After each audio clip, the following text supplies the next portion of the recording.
event, Pantheon. For generations, champions from the Grand Archive have fought for the gods' favor in this arena. With boons from gods, each champion fights not only for their own victory, but for the glory of their benevolent patron. You'll be surprised to see how much a boon can completely change a champion's fighting style. I don't doubt many of these fighters will gain new fans, and even rivals as they compete. As the rules for Pantheon are quite different, don't forget to double-check the Pantheon-specific ban list before entering the fray. Worry not, they have also supplemented champions with unique skills and treasures for use only in this arena as well.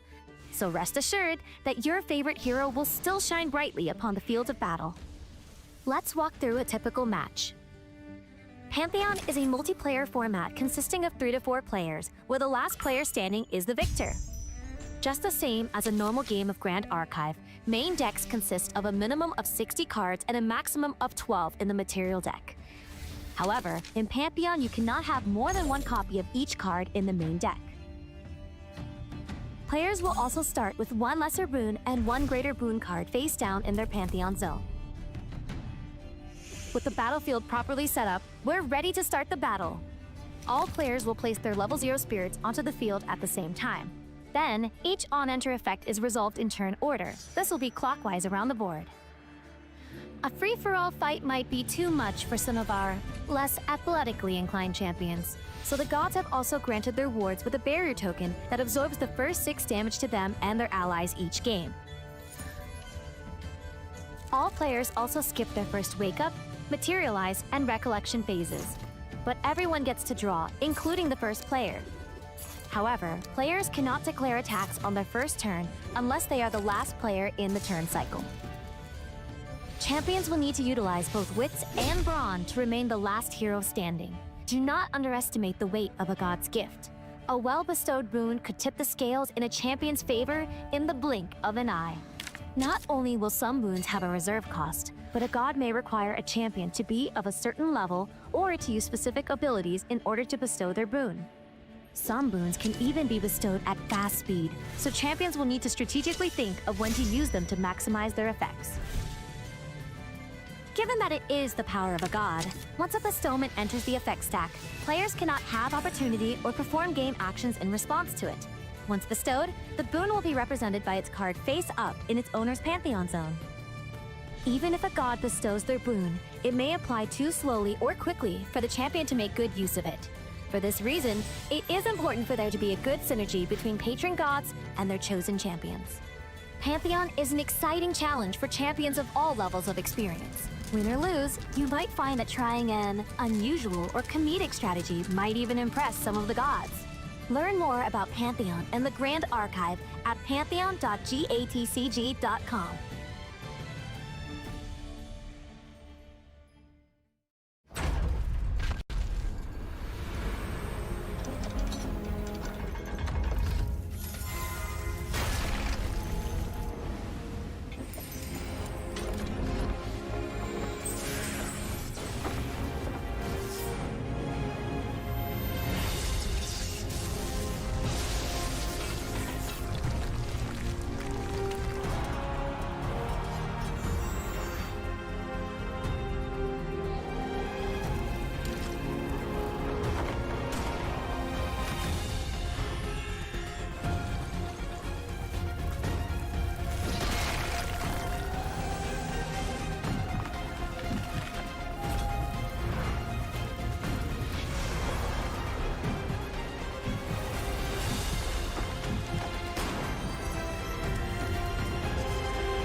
Welcome to the Grand Archive's most exhilarating event, Pantheon.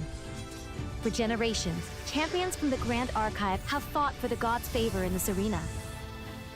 With boons from gods, each champion fights not only for their own victory, but for the glory of their benevolent patron.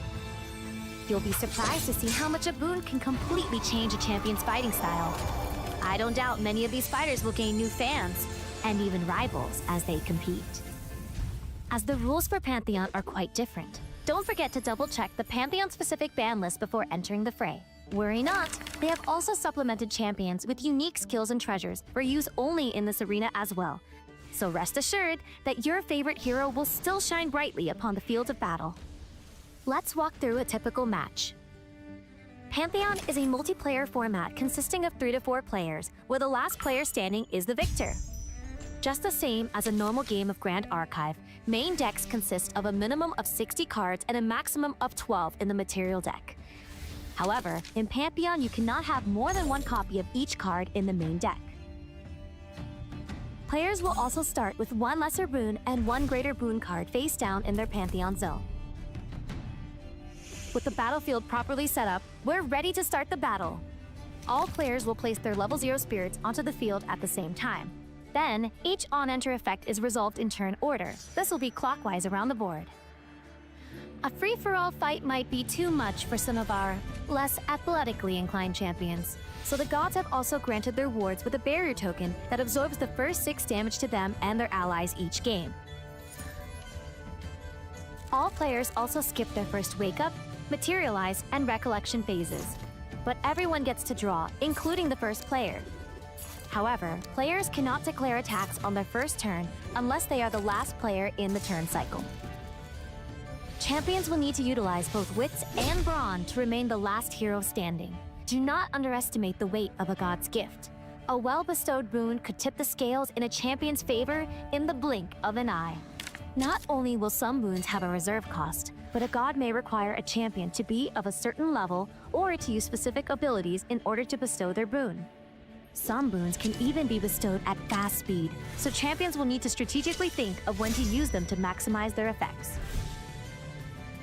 Given that it is the power of a god, once a bestowment enters the effect stack, players cannot have opportunity or perform game actions in response to it. Once bestowed, the boon will be represented by its card face up in its owner's pantheon zone. Even if a god bestows their boon, it may apply too slowly or quickly for the champion to make good use of it. For this reason, it is important for there to be a good synergy between patron gods and their chosen champions.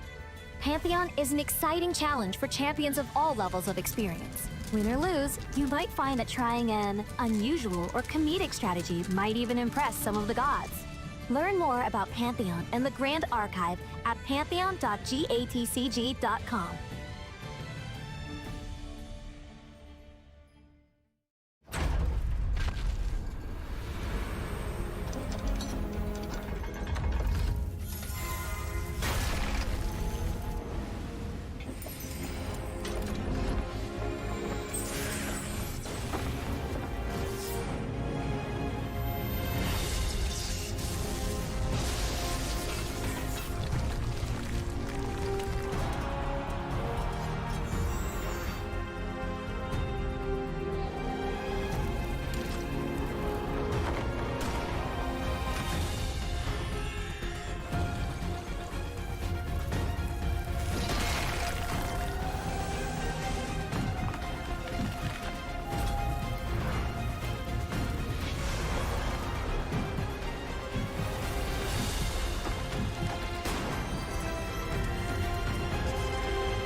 高く高く飛べどこまでも行こう不可能と思い込んでたものがなぜか小さく感じた見てる景色がそう先になったから叶うまで近い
And good morning, everyone watching from home. Welcome to the final nationals of the 2026 season here in Taipei. I'm Hiroshi Sho, and I'm joined today by the lovely Flon.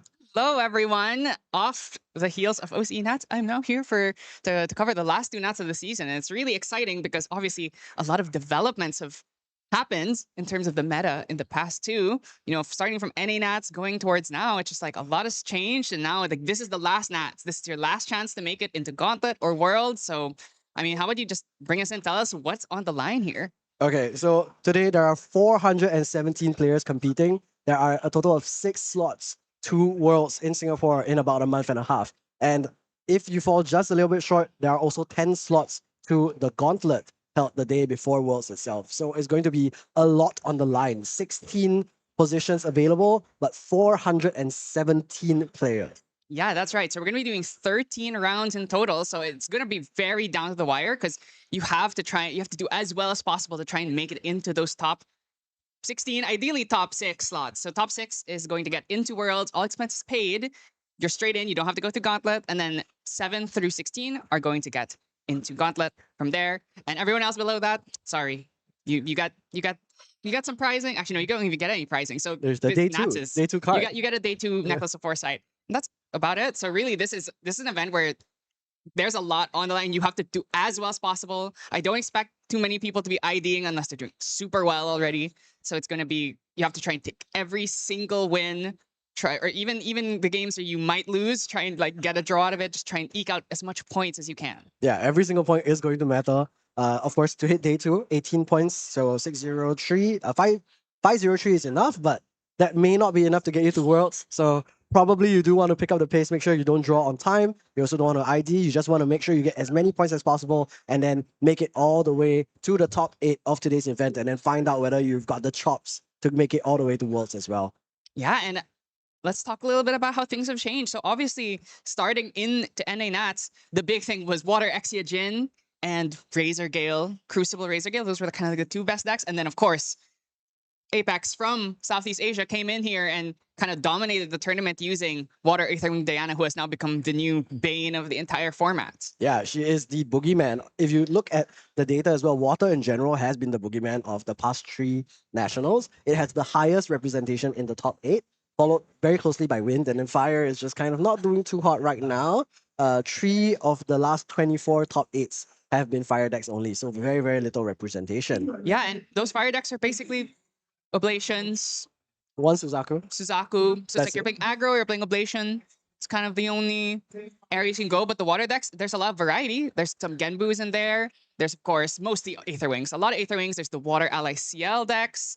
I don't think there was a Fractals that made it into top 8, but yeah, it's a lot. Oh, and then I think some Jins did make it into top 8. So it's a little bit of everything from water, and then wind. There's is now the new hotness, and I've actually heard some rumblings that maybe this tournament is going to have less Dianas and a lot more of the Seryus, the Wind Crux decks. A lot of these annoying level 3 wind decks are abusing the new girl in the block, Ayla, from trying to suppress things, trying to reuse our prismatic edges, our Fate Sons of Heavens, just denying you regalia, like the Jins. Just seeing an Ayla bounce that Berserker's Plate every single turn to never let you get a draw is kind of disgusting. Yeah, and I mean, Wind Crux is really, really popular here in Southeast Asia, so expect to see a bunch of that as well. For the players that are, I mean, on the ground now, I think you'll be able to see a couple of them in your 8 matches today, 9 matches today, in fact. Other than that, I think you will also be expecting to see some pretty interesting special Wind Cooks from Team Apex as well. Yeah. A lot of them have slots, so they may be trying new stuff for Worlds. Yeah. And also on the topic of Water Diana, because we did actually come off of a ban list into this national season, so they did lose the Carp Song quota, no more Frog Tour for them. But it is still a very, very powerful deck. It is even more focused now, and with the addition of Quick Step Threats in Radiant Origins, that definitely makes it even harder to play into the I Water would Diana. argue that it is stronger than before Carp Song because Quickstep is just such a disgusting card.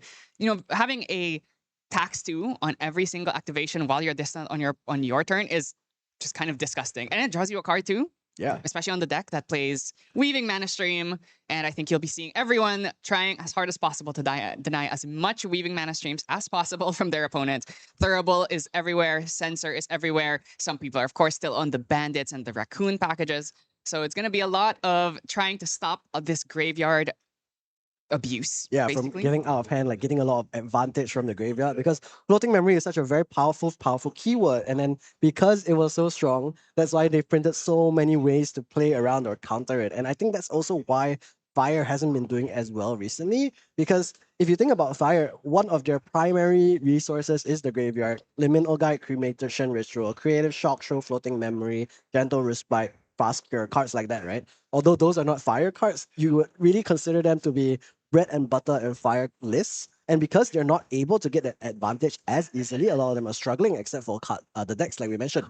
2 Oblations, 1 Suzaku.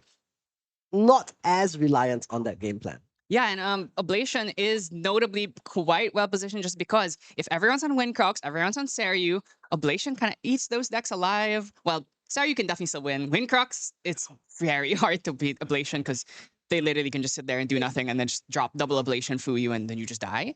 And it's also good into Genbu.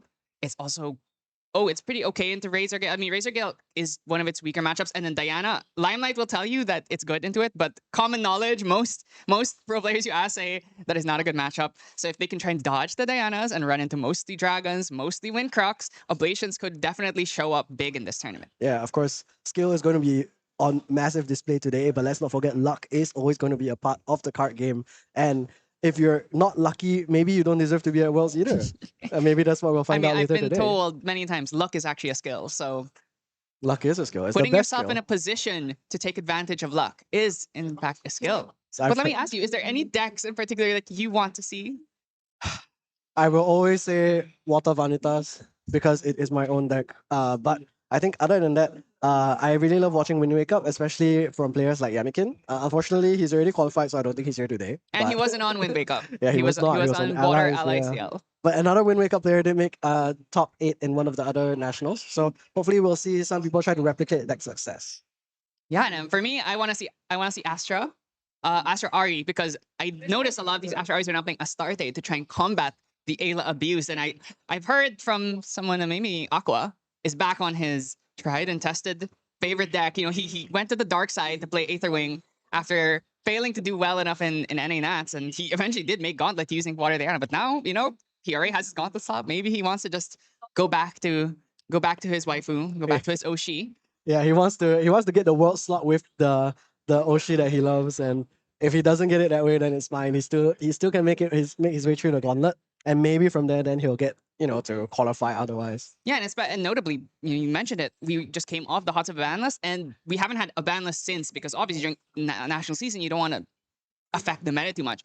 But last year, we did get a ban list in between the last Nats and Worlds, so there's a chance that some things change before we go into Worlds. And of course, Worlds is an interesting tournament where you can change your decks in between days.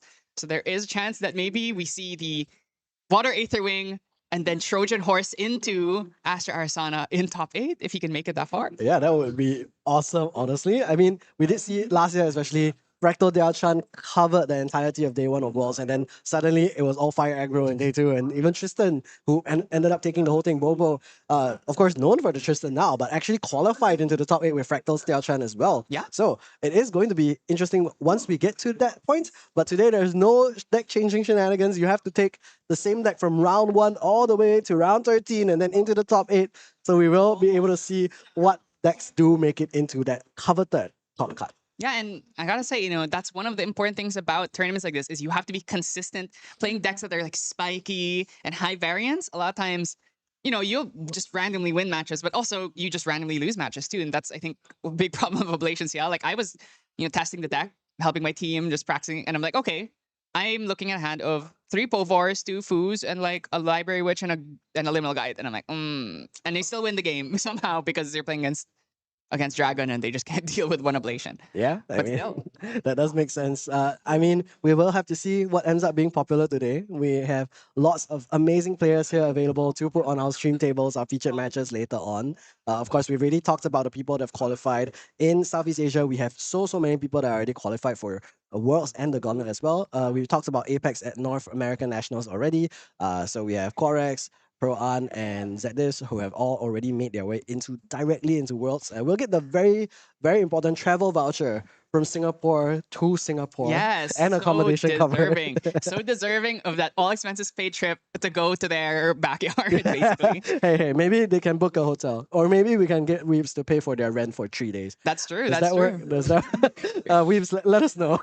Yeah, and notably, actually, it's like you really want to get that from NA. If you can get the all expenses paid from NA, that's the perfect way because that's probably the most expensive trip out of all of the regions. So Yeah, flights from there have definitely been very expensive recently as well. And of course, the distance is nothing to sneeze at from Singapore all the way to North America. I believe it's a 20 plus hour flight. depending on how many layovers, could be Pro-An was potentially telling even me, longer. he was telling me that he was in the North American Nationals venue for a shorter amount of time than he was in planes during that weekend. So I don't doubt that. yeah, pretty funny from that side. Other than the 3 of them, though, we also have a lot of gauntlets qualifiers already. Yes. So from nationals directly, we have KLVR from Singapore. We also have Yadon at the North American Nationals.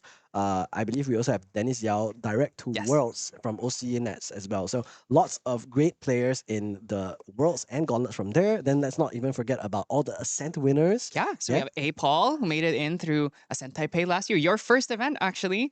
We also have Raylam. Yeah, of course. We have, I believe, Mike. Yeah. Mike 0615. So lots of players from Asia already made it through the Ascents. So let's just see how many more slots they can take here. So I definitely expect if we see some of these top players, a lot of them are probably kind of just for fun mode because they're like, well, I already in. It's just like I can play my fun decks and then we'll see. Just like try and spike a good win. Yeah, let's Actually not very forget. exciting. Let's not forget A. Paul during his winners interview at Ascent Taipei last year mentioned, will you be joining us at the Worlds Gauntlet? No, I hope I will be in Worlds so I don't have to go through the Gauntlet. And let's see whether he will be able to make good on that promise and that declaration last year today. Almost 1 year out from Ascent Taipei. Yeah, that was in September last year. So we're very close to it. And, you know, back here in Taipei. And I think we're about ready to get into the game. There's But- going to be a lot of great decks that we can talk about later. Of course, we talked about Wind Crux, we talked about Water Diana, we talked about Seiryu, Oblation, Fire Aggro, Crucible Gale, so many great and wonderful options to watch. And Grand Archive in general has just been so great to watch recently, so really looking forward to it. Yeah, and we are about to get into our game. Get ready. It is time for the beginning of Southeast Asia Nationals. Yeah, we We are looking are- at Egg versus Long. Oh, yeah. So Long, also one of the top players. Actually, oh, I'm seeing something interesting. This is looking like Genbu. Yeah, maybe. Long, if you don't remember from Ascent Taipei, he was in the top 8 as well. He was playing Oblation at that Yes. time and also had a Spirit of Fire with a similar Yeah, this looks like Kobu the drawing. exact same drawing, actually. An egg. I'm seeing Looking Glass Fire, Fluffy Shopkeep. This is giving me Crux Fire Crux Lorraine vibes, which is a deck that has not been particularly popular in the past meta. Everyone's been on the Wind Crux, but the Fire Crux not really showing up lately. Yeah, but still could do a lot of work. We do have the Fluffy Shopkeep into the Prismatic Edge and the Powerball Sword banished. And Long, it looks like, is on that Gambu, like you mentioned. Yeah, notably, Long is on Pelagic Fatestone, which is a card we have not seen a lot of lately. I think this is potentially maybe we want to try and spike Expel the Departed using double Fatestones, but this is obviously just a really strong card. Obviously, when you play it raw, it's not the best. It still goes neutral, draw in the memory, but if you have Expel in your deck, you could potentially expel your own Fatestone to try and get it into the grave. Yeah, you do want to get that into the grave so that it can come back as that dolphin that does a lot of work. Slick Torrent Rider at the beginning of your recollection phase, put the top card of your deck into your graveyard. So basically just gives you kind of like a Fractal Rain effect, additional mill every turn, and will allow you to get that Gambu online faster. Meanwhile, back to Egg just materializes Lorraine level 1, losing a Spirit Blade Ascension from his memory, and now we'll also materialize that Inert Sword. Yeah, so Lorraine level 1, Lorraine Wandering Warrior, her ability is that on enter, she gets to bring out a 0-cost sword, and the best 0-cost sword in the game, Inert Sword, as long as you have that Looking Glass. And notably, we see the Fireball in his hand, so this is, in fact, Merlin, his signature deck. Egg has been a Merlin player since the beginning of time. And, you know, he sometimes moves into other Crux decks, but really, Merlin is his first love. Yeah, and I mean, we'll be happy to have that Dungeon Guide up to level 2 because against Genbu, being able to deny that floating memory is going to be so important. And not just floating memory, but any cards in the graveyard, water cards in the graveyard, will do a lot of benefit for Long because it will allow him to use his cards like the Fractal of Polar Depths, which for every water card in your graveyard allows you to mill an additional card from your deck. So I think this Merlin level 2 Dungeon Guide play is a very great choice, and that's because he is understanding Long, no Looking Glass, should not be Water Ally, should not be Water Diana. Let's just go up to level 2, deny some floating memory, and here's Long's material deck as well to show and prove, yes, this is indeed Gambu Gorgia. Yeah, and you know, for those who don't remember what Merlin does, Merlin has a rest ability to take a floating memory, or take any card from the opponent's grave. Actually, you can take from your grave, from any grave, and if it's a floating memory, she gains a level counter. And obviously, this moves towards Merlin level 3, who gains extra benefits from having level counters, wants to try and get those extra draws from the even level counters. And if there's a deck that has a bunch of float that they can't really utilize now that Lost in Thoughts is no longer in the game, it's Genbu. Merlin has historically been quite strong into both Genbu. She's actually quite strong into a lot of them, and she's actually not bad into Aetherwing either. So hopefully might see some Merlin spiking here. Yeah, and we're going to see Long actually does get a mill of floating memory off of the top of his deck from the Fabled Sapphire Fatestone. That is going to flip into Genbu the Black Tortoise sometime later in the game once he has 9 quest counters on it. But in the meantime, for every card that is milled from his deck, he will get 1 quest counter, and we are now 1/9 of the way there.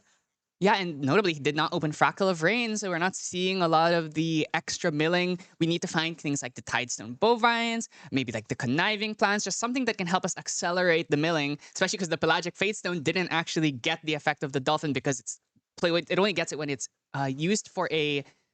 Oh, there we go. So you're seeing here the Unbroken Mustang going to come in and break the Inert Sword, which is going to stop any potential Pendragon bouncing, as well as the Cheshire Cats from getting the buff there.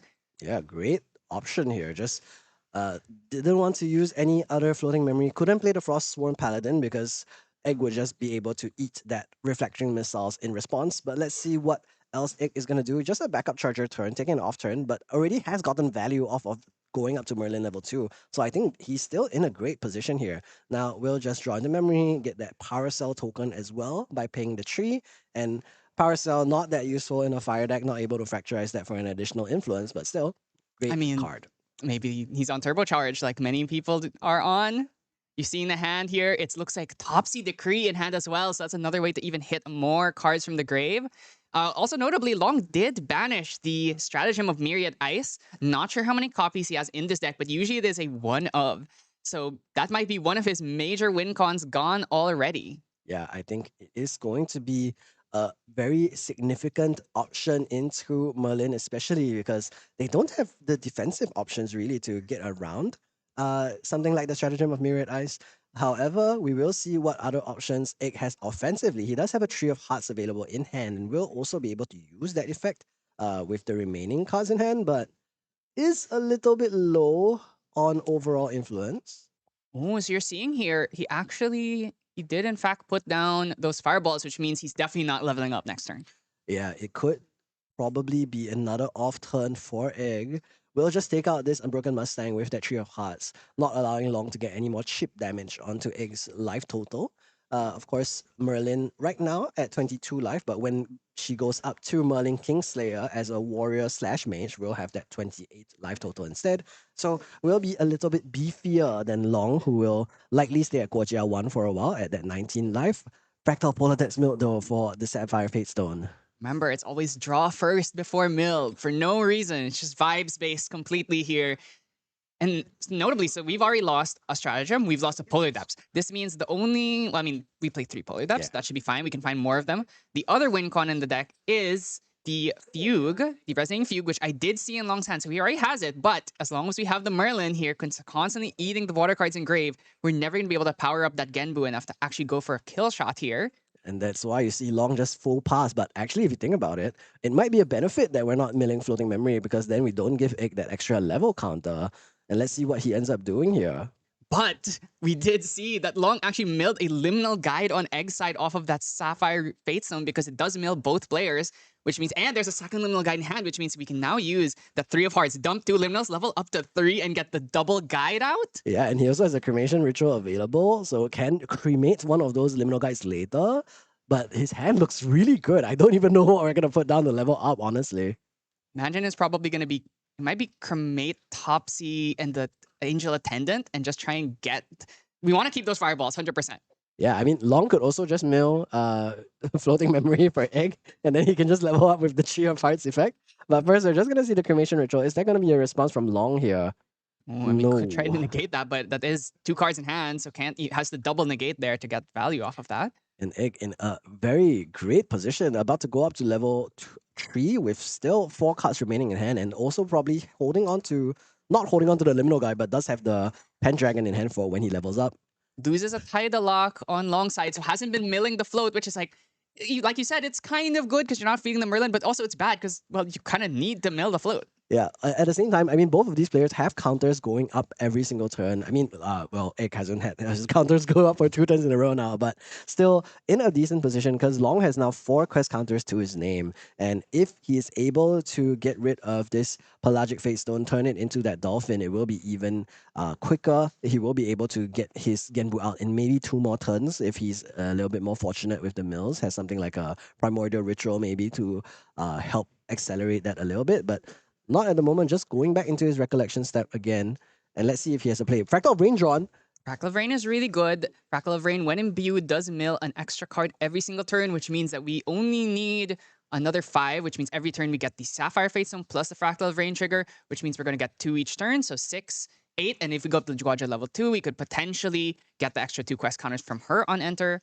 So we could see the Genbu flip pretty soon here, but just no water cards in grave means we're not going to get a lot of value from the Fugue. And of course, we see, throw in the Seaside Ringleader in there. Of course, I drew it into hand and not milled into the grave. Yeah, I mean, right now, being milled isn't that useful because of that Merlin level 2. But, of course, if it does end up going into the trash later, it still could be great. Like, for example, off of a Primordial Ritual, Merlin level 2 going to be used to eat that Tidal Lock, leaving Long with just that Unbroken Mustang Norm card in the graveyard. Now, Merlin level 3, Kingslayer going to hit the board for the first time, banishing all those cards in memory and allowing Long to get another level counter every recollection step. And now, every other turn, Long will be Egg will be drawing an additional card. Yeah, and notably, we have that Ghosts of Pendragon already in there, which means we can start to get a lot of damage in here. So we are level 2, which also gives a +2 counter. Oh, Liminal Guide.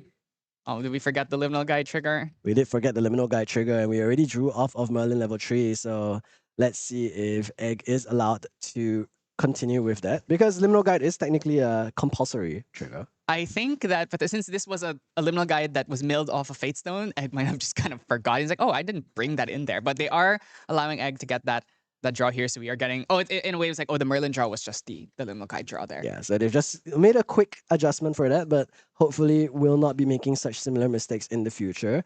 We might see the Tree of Hearts effect now, but it's actually not going to do that. Happy with the hand quality at the moment. And going to poke in another bit of damage. And so far, we can see actually 8 points of damage already onto Long. And this is kind of danger zone because Fireball comes in for 6 and the Sword of Seeking comes in for 3. So this could already be game 1 for Egg if Yeah. Long doesn't have anything to say about it. Notably, second stratagem. So Long is playing a second stratagem here, but we have 0 flow to our name, so those are not really going to be doing anything. Cannot flip Genbu anytime soon here. We are still so far away. So this is very potentially going to be the end of the game soon. Double Fireball, Pendragon, even level counter turn, fracturizing his own Pelagic here. Desperation. Now, notably, Merlin's level 2 effect is only at level 2, so she cannot do it at level 3 anymore. Not an inherited effect like several other champion effects. But now we're going to see the... Oh, is this Sound of Frost on this? Well- Or it could be Refracting Missile as well, because it does 3 damage now. And that is going to be the case. That's why he fracturized his own face stone to deal 3 damage to this Tree of Arch, prevent 2 damage onto his own face. And that might actually prevent the lethal this turn, because then now he only has 10 damage available with a Fireball. But he has 2 Fireballs. That is true. So here is the Fluffy Shopkeep and Liminal Guy now putting him up to 10. And Merlin herself comes in for a bit of blood as well. 13. This Fireball is coming in for 6, which means even if one of them gets stopped, the second one is going to end the game. Exactly. That would be lethal, and Long may not be long for this world. Here's the first Fireball. Is there a response? Come on, Long. Water is supposed to beat fire. I've learned this from many times. Okay, it's Falling Ooh. Clans. That's not enough. The second Fireball comes in and ends the game here. Egg taking a decisive first game of CNATs here within 13 minutes. That was so clean from Egg. So really fortunate as well to have that Dungeon Guide up to level 2, denying Long's entire game plan basically. And Long's mills were also not exactly on his side. No Fractal of Rain like we mentioned in the beginning. But what do you think needs to change for him such that he can bring this back to a game 3? Okay, so let's check out the sideboard here. So on Long's side, I'm definitely seeing... Some options for sure. There's the expels that you talked about, but not super useful in this particular matchup. Yeah, We that's could also have the definitely, Frozen Dismissal. Yeah, Frozen Dismissal is really helpful because it stops the Dungeon Guide. Even the Dungeon Guide 2, Snow White is in the sideboard here.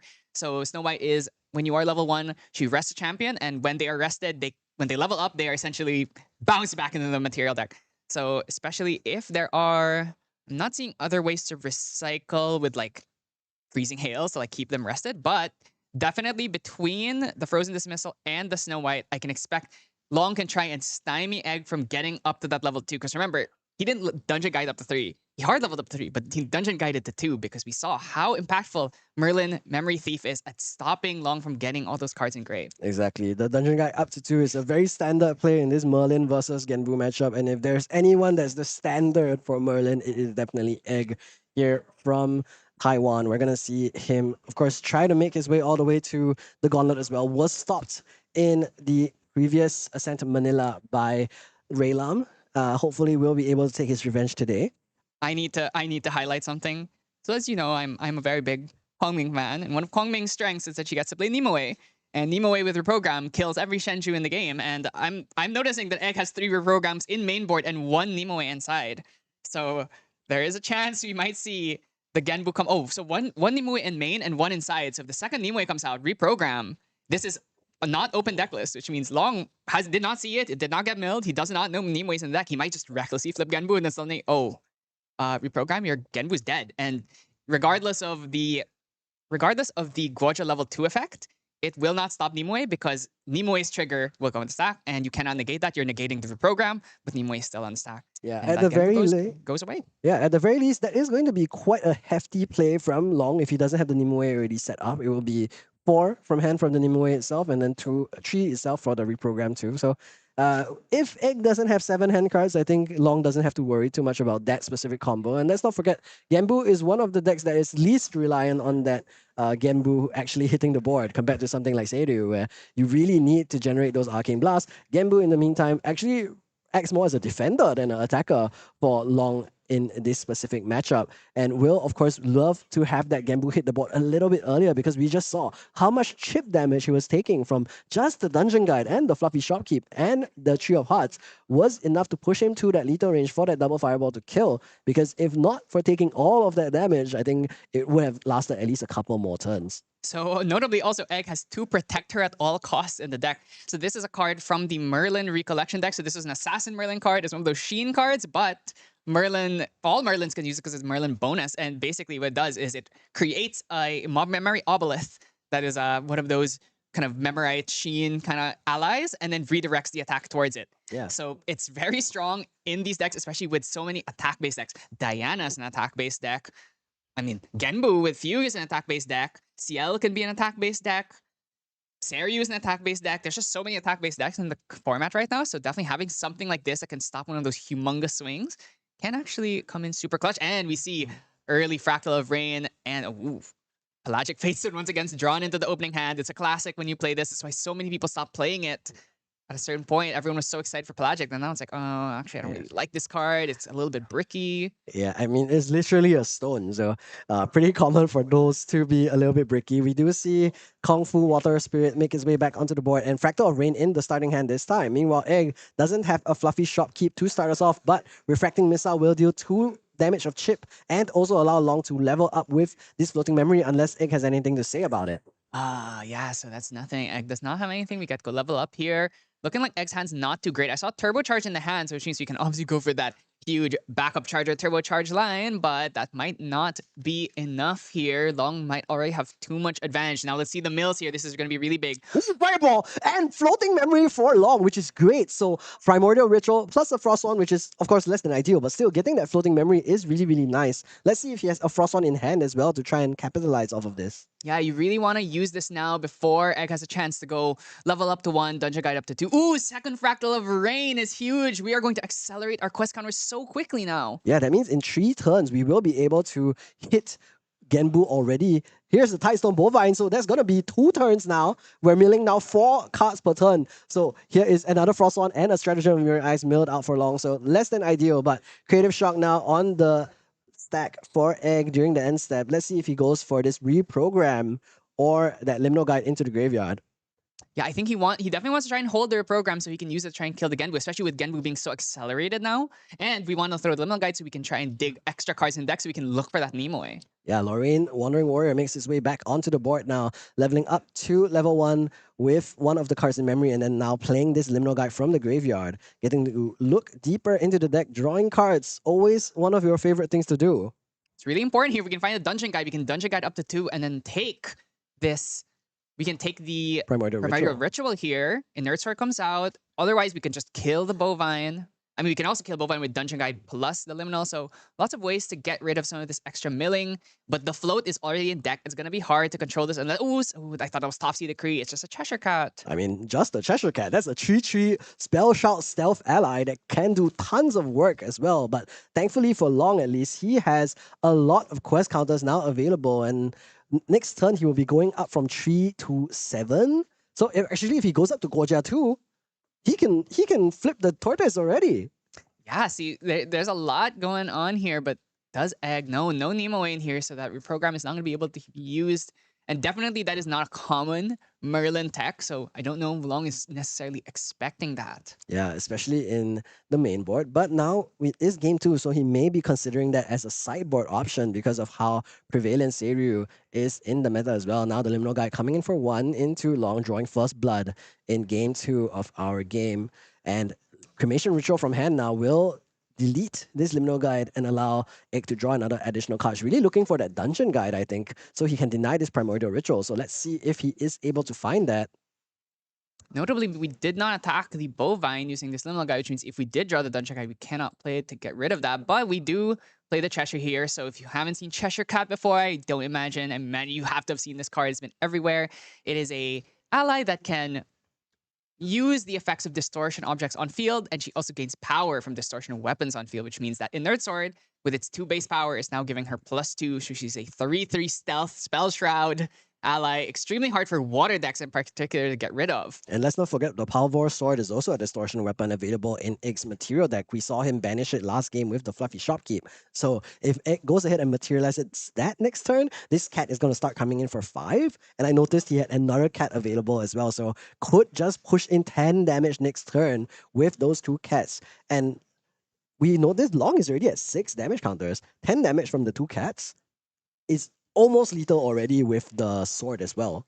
Yeah, and I noticed something in Long's hand. He's been Tithe Proclamation. This is a card from FTC that we haven't seen in forever. So what Tithe... Oh, and he's bringing it out here. So Tithe Proclamation, on enter, draw a card. So it's a drawn blade, but at the same time, oh, reprogram on Bovine. This is another classic play. But first, Tithe Proclamation, what it does is both players can only draw 3 cards a turn. So if you continue to draw cards after that, they just don't get drawn. Yeah, and great mill for Long onto Egg. Again, denying another win condition. That Spirit Blade Ascension now going to make its way into the graveyard.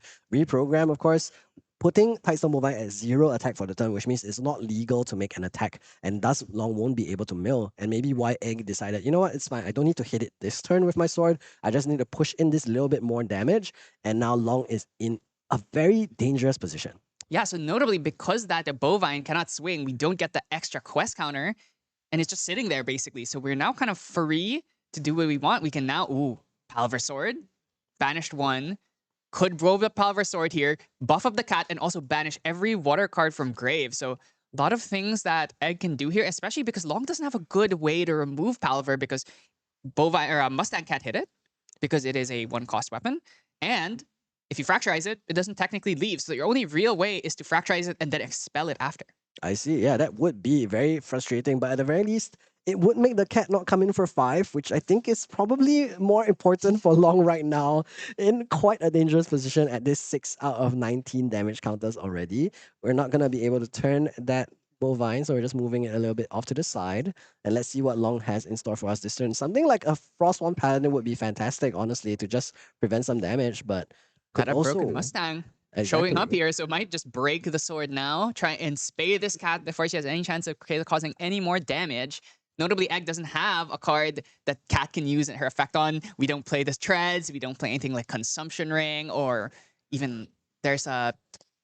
Which is the one that makes you discard a card? Scarcity. Bauble of Scarcity. So we don't play any of those, so the cat is not going to get any extra value outside of the source, but we can still bring out the Palver here, and she still swings for 3. Yeah, and will still not threaten lethal anymore, but with 5 more damage onto Long, he's definitely going to be a little bit worried about what's going to happen. The good thing, though, is that even though the Bovine was not able to swing this turn, because he had that second Fractal of Rain, now we're still milling 3 per turn, and that will still hit that 9 quest counters next turn. So it didn't really break any breakpoints. It just made sure Long didn't have any more floating memory to mill out.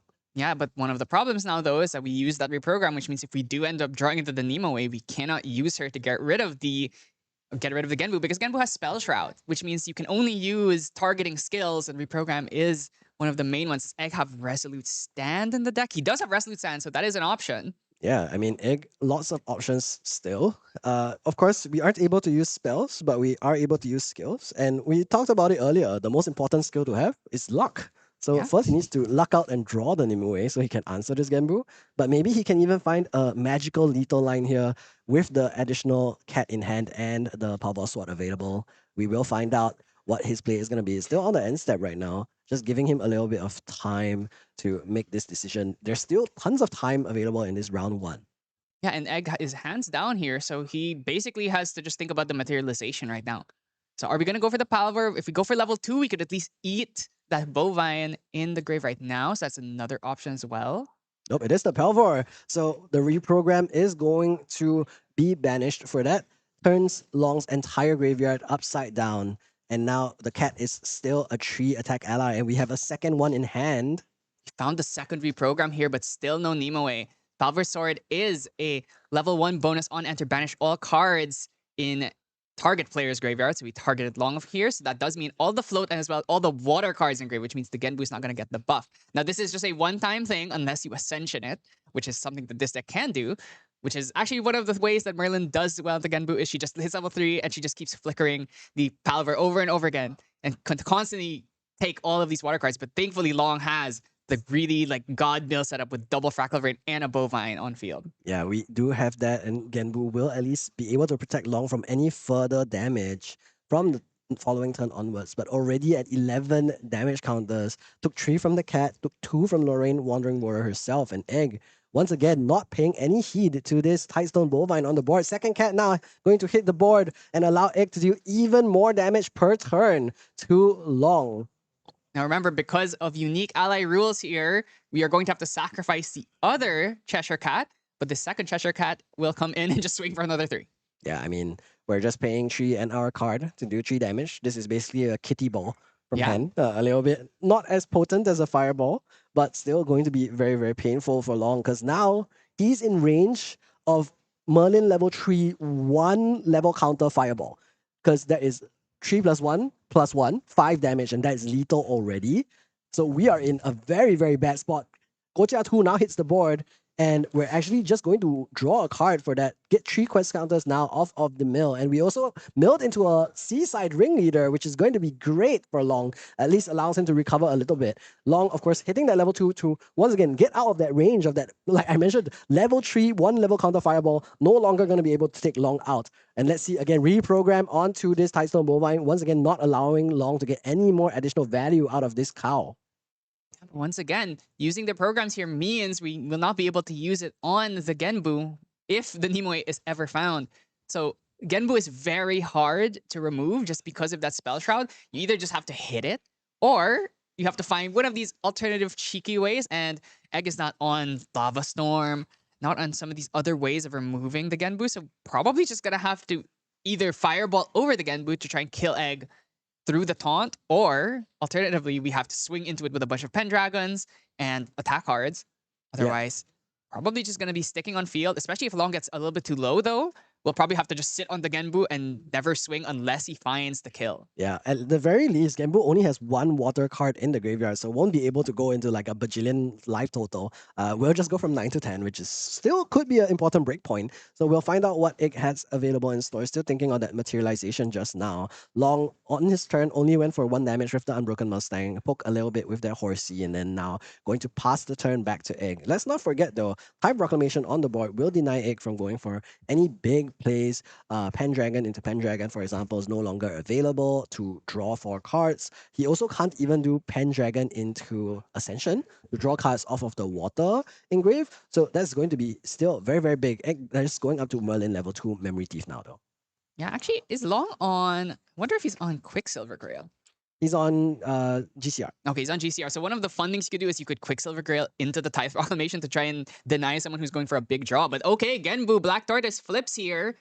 We're going to protect ourselves from all of the damage available. Of course, the Cheshire Cat is going to be able to do 3, and Merlin still represents 2 with that Palvar Sword on the board. But Egg has drawn into his first fireball of the game. Let's not forget that he's already milled 1 out from the Fable Sapphire Fatestone earlier today.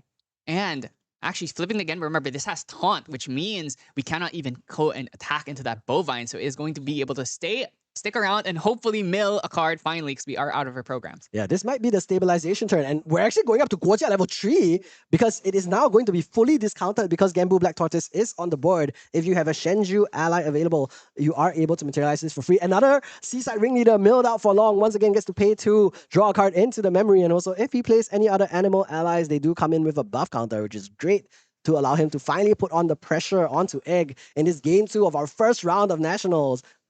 Ooh, this is getting dicier and dicier. Long, once you hit all the flow, once you hit all the mill, Genbu becomes almost unstoppable. And Egg just hasn't found the creatives. He hasn't found the liminals. He hasn't actually gained much plussing here. Hasn't even been milling anything particularly useful on the Sapphire Fatestone. So it's just really not looking good. Even if he gets Dungeon Guide up to 3 here, there's just not enough space. Because the Genbu could very well go mill a bunch of cards here, billing more. Oh, missed Excalibur. Unfortunately, one of the few Luxem cards that's played in this Genbu deck. The one fun of Excalibur helps break things like swords, the Ascension, the Prismatic Edge.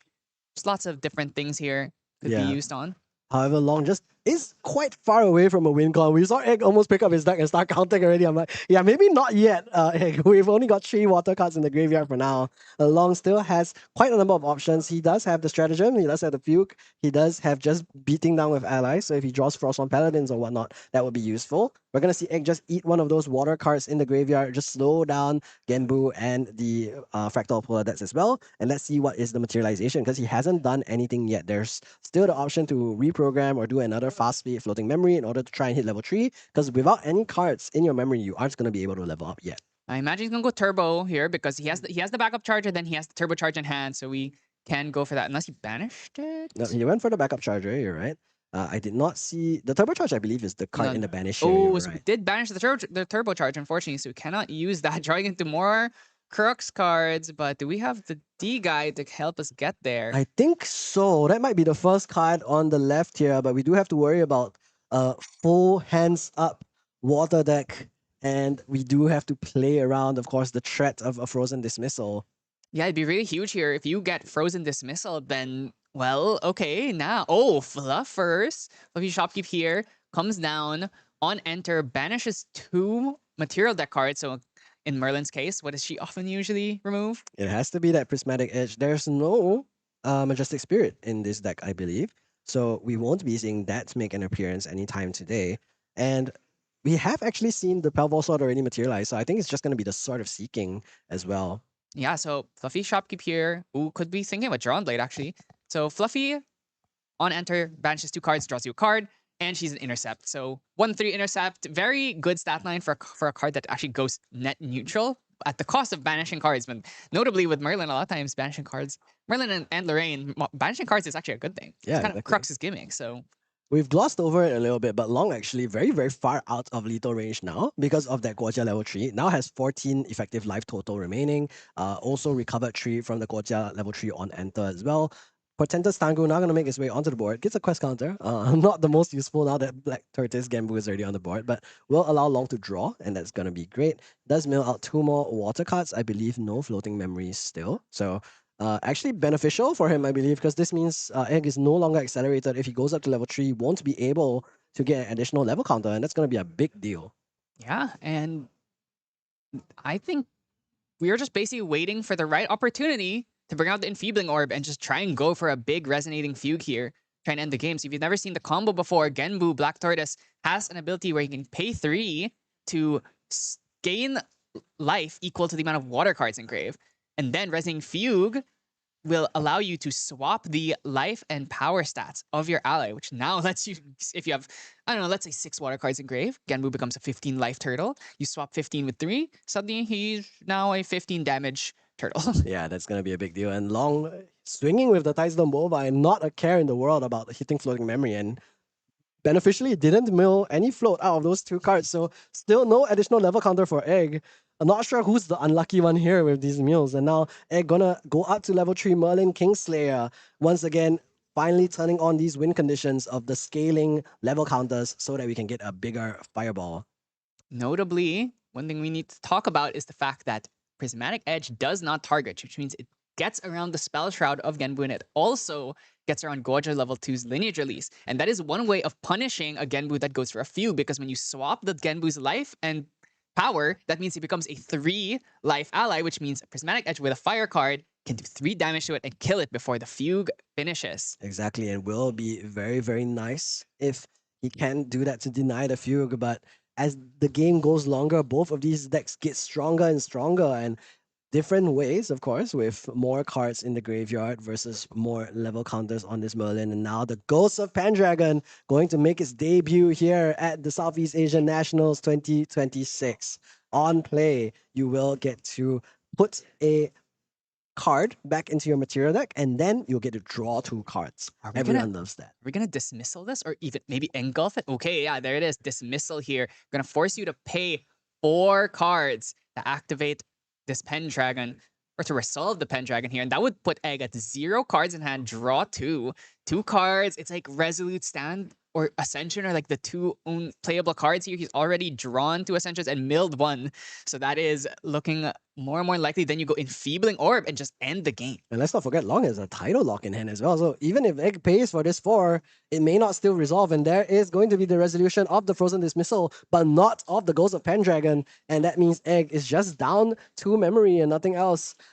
Back to Long though. What is he going to be able to do? Does he threaten Lethal here with a Fugue or something like that? I think he had 6 water cards in grave. He's going to mill another 2 plus the Bovine, so could potentially be seeing 4 up more? to maybe like 9 or 10 water cards in grave, which means the Genbu would swing for 18, which is still a little bit short if we have the ally swings as well. Oh, Enfeebling Orb, so he is going to go for it here. Enfeebling Orb on Banish forces his opponent to put 2 cards down, which means as long as he's holding up any negate, he can probably stop anything that Egg has.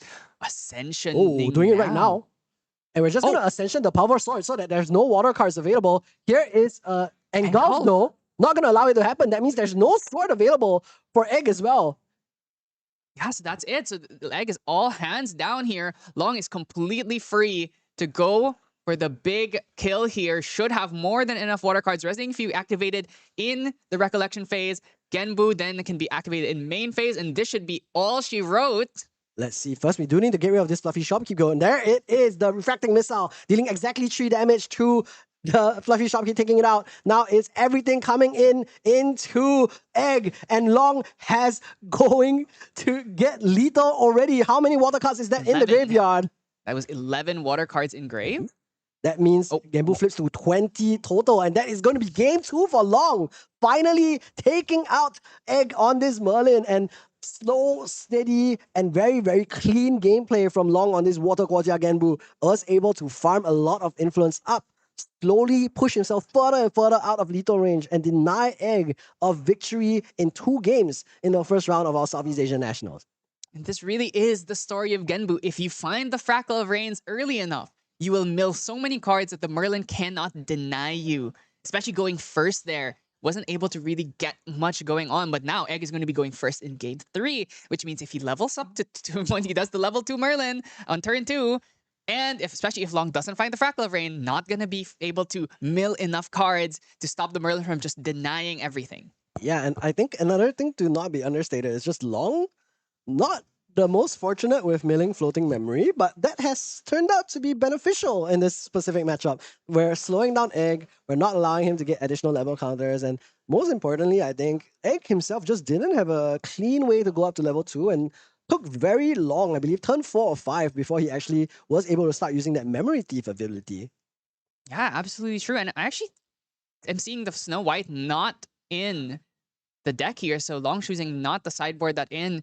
Maybe just thinking, oh, there's a lot of allies in the Merlin deck between the Liminals, the Fluffies, the Cheshires. Probably can't keep the Snow White alive anyway, so might as well just, especially going second, I think Snow White is not that useful because oftentimes as the Merlin, they're probably going up to level 1 immediately, and then at that point, you've already kind of lost your period to go for the Snow White. Yeah, and I mean, even if you rest the Merlin level 2, she can still on the stack eat your Floating Memory, like rest the champion directly. So I guess it doesn't do that much. But we will have to see how this game turns out this round. We've already gone 1-1, both players already in a winning position once. Let's see if either of them can close it out into a 1-0 finish for our C Nationals. Okay, and we're seeing both players draw up here.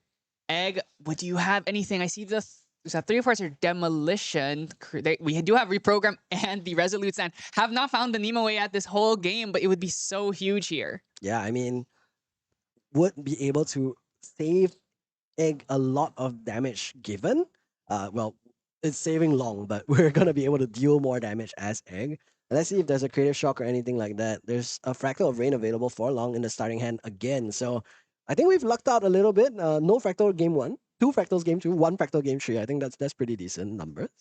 Yeah, and we haven't milled that Pelagic Fatestone yet. The moment that happens, Pelagic Fatestone is kind of the Weaving Ministry of Genbu per se. Obviously nowhere near as versatile or strong, but it is just one of the ways of milling even more cards here. And when you hit, oh my god, Bovine turn. I mean, he can swing here. Yeah. Can we mill anything?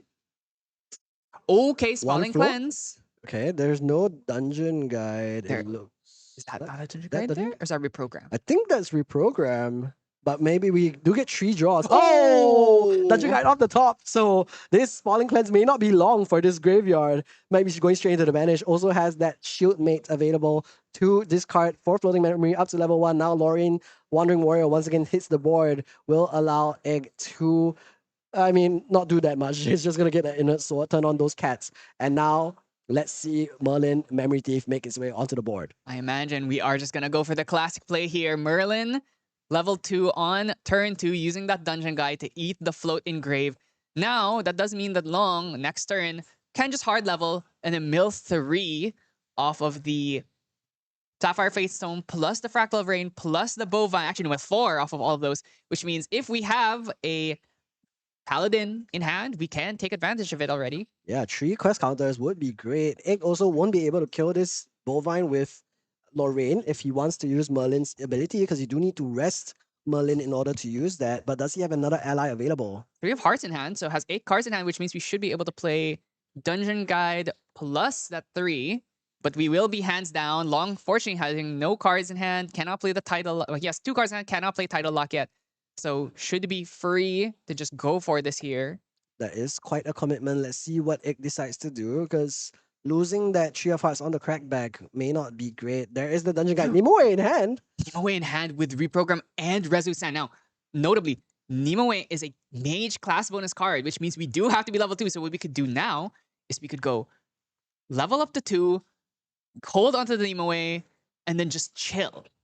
And then we can try and jump scare Long by throwing out Nimue, and with the Reprogram or the Resolute Stand here, just try and go for a big, surprising Genbu kill. Yeah, but to be fair, Genbu is very far away from making his way onto the board. Next turn, we only get 2 quest mean, counters. 3, actually, with the Bovine. If he goes for the 3 of Hearts, then the Tightstone Bovine dies. So we'll have to see what the rest of the play is. Resolute Stand and Demolition going to be removed from the memory. And Merlin, Memory Thief, immediately going to thief some memory. Or alternatively, is Egg gonna go for a reprogram on Bovine again? Like, that must be like super greedy though, right? Yeah, we already have the Nimue. We lost our Resolute Stand. I think it has to not be that play. I think we're just going for the 3 of Hearts or a full pass here, because we have chosen to. I mean, we can't kill the Bovine with just this Dungeon Guide. So let's Maybe see. you're okay with the Bovine sticking around though, because in your head it's like, let's just let him get to Genbu so we can kill it. Yeah, it might be the case. And there we are. We are gonna pass the turn back to Long. He does get to keep the Bovine. I wonder if the reprogram will come out. Guojia level 1 now, making his way onto the board. No changes in the material deck once again. And Fabled Sapphire Faithstone onto Okay. the board. Mill 2. Ooh! Oh my god! Awful mills on long side, but a fantastic mill on Eggs with that liminal guide. Did not throw the reprogram on the Bovine here. He wants that Genbu to come out. Yeah, and I mean, because Long hasn't milled any float, you know what? Yeah, go ahead, mill. Give me floating memory, please. I want more level counters.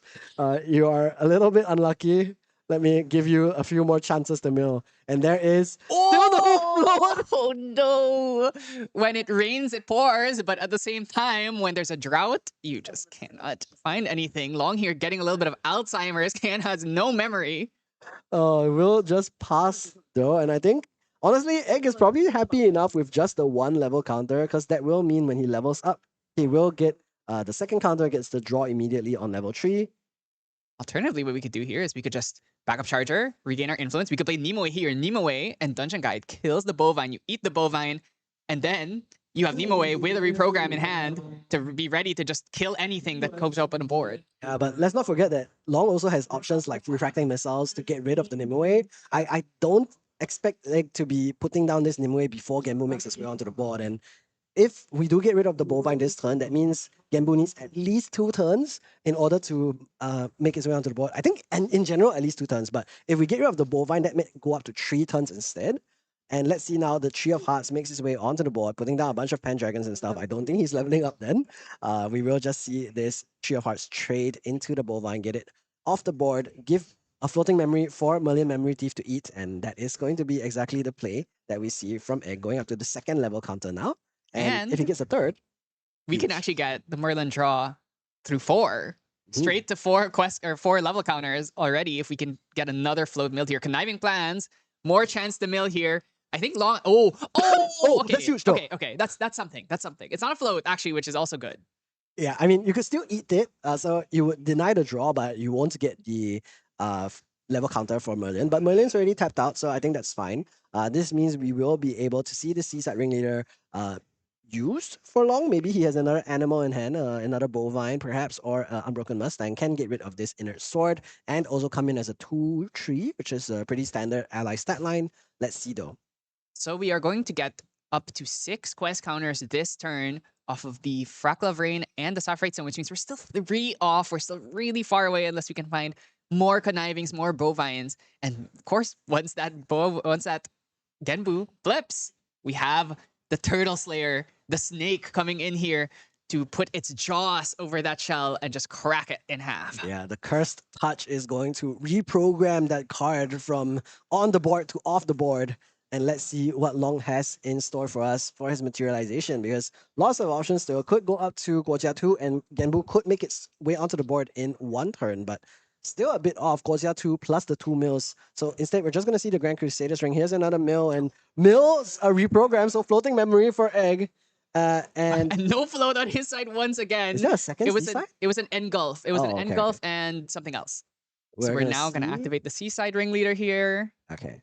That's still pretty decent for Long, getting to build his influence up a little bit more. I think up to like 10 cards already. It's a lot. But, But- is it enough? If you dump a float here, Merlin, in response to the level, can level up here. In response to level up, eat a float. Actually, you could even just eat that reprogram, yeah. and she can get up to level 4 or 4 quest counters, get extra draw, and that means your fireball's already swinging in for 8. Yeah, two fireballs is lethal. We have 5 on the board. No, It'd we be have even level counter. 7 on the actually, board. yeah, it would be even more. 1 fireball is 8. We need 2 damage plus 1 fireball, and that's lethal There's already. Pendragons in hand.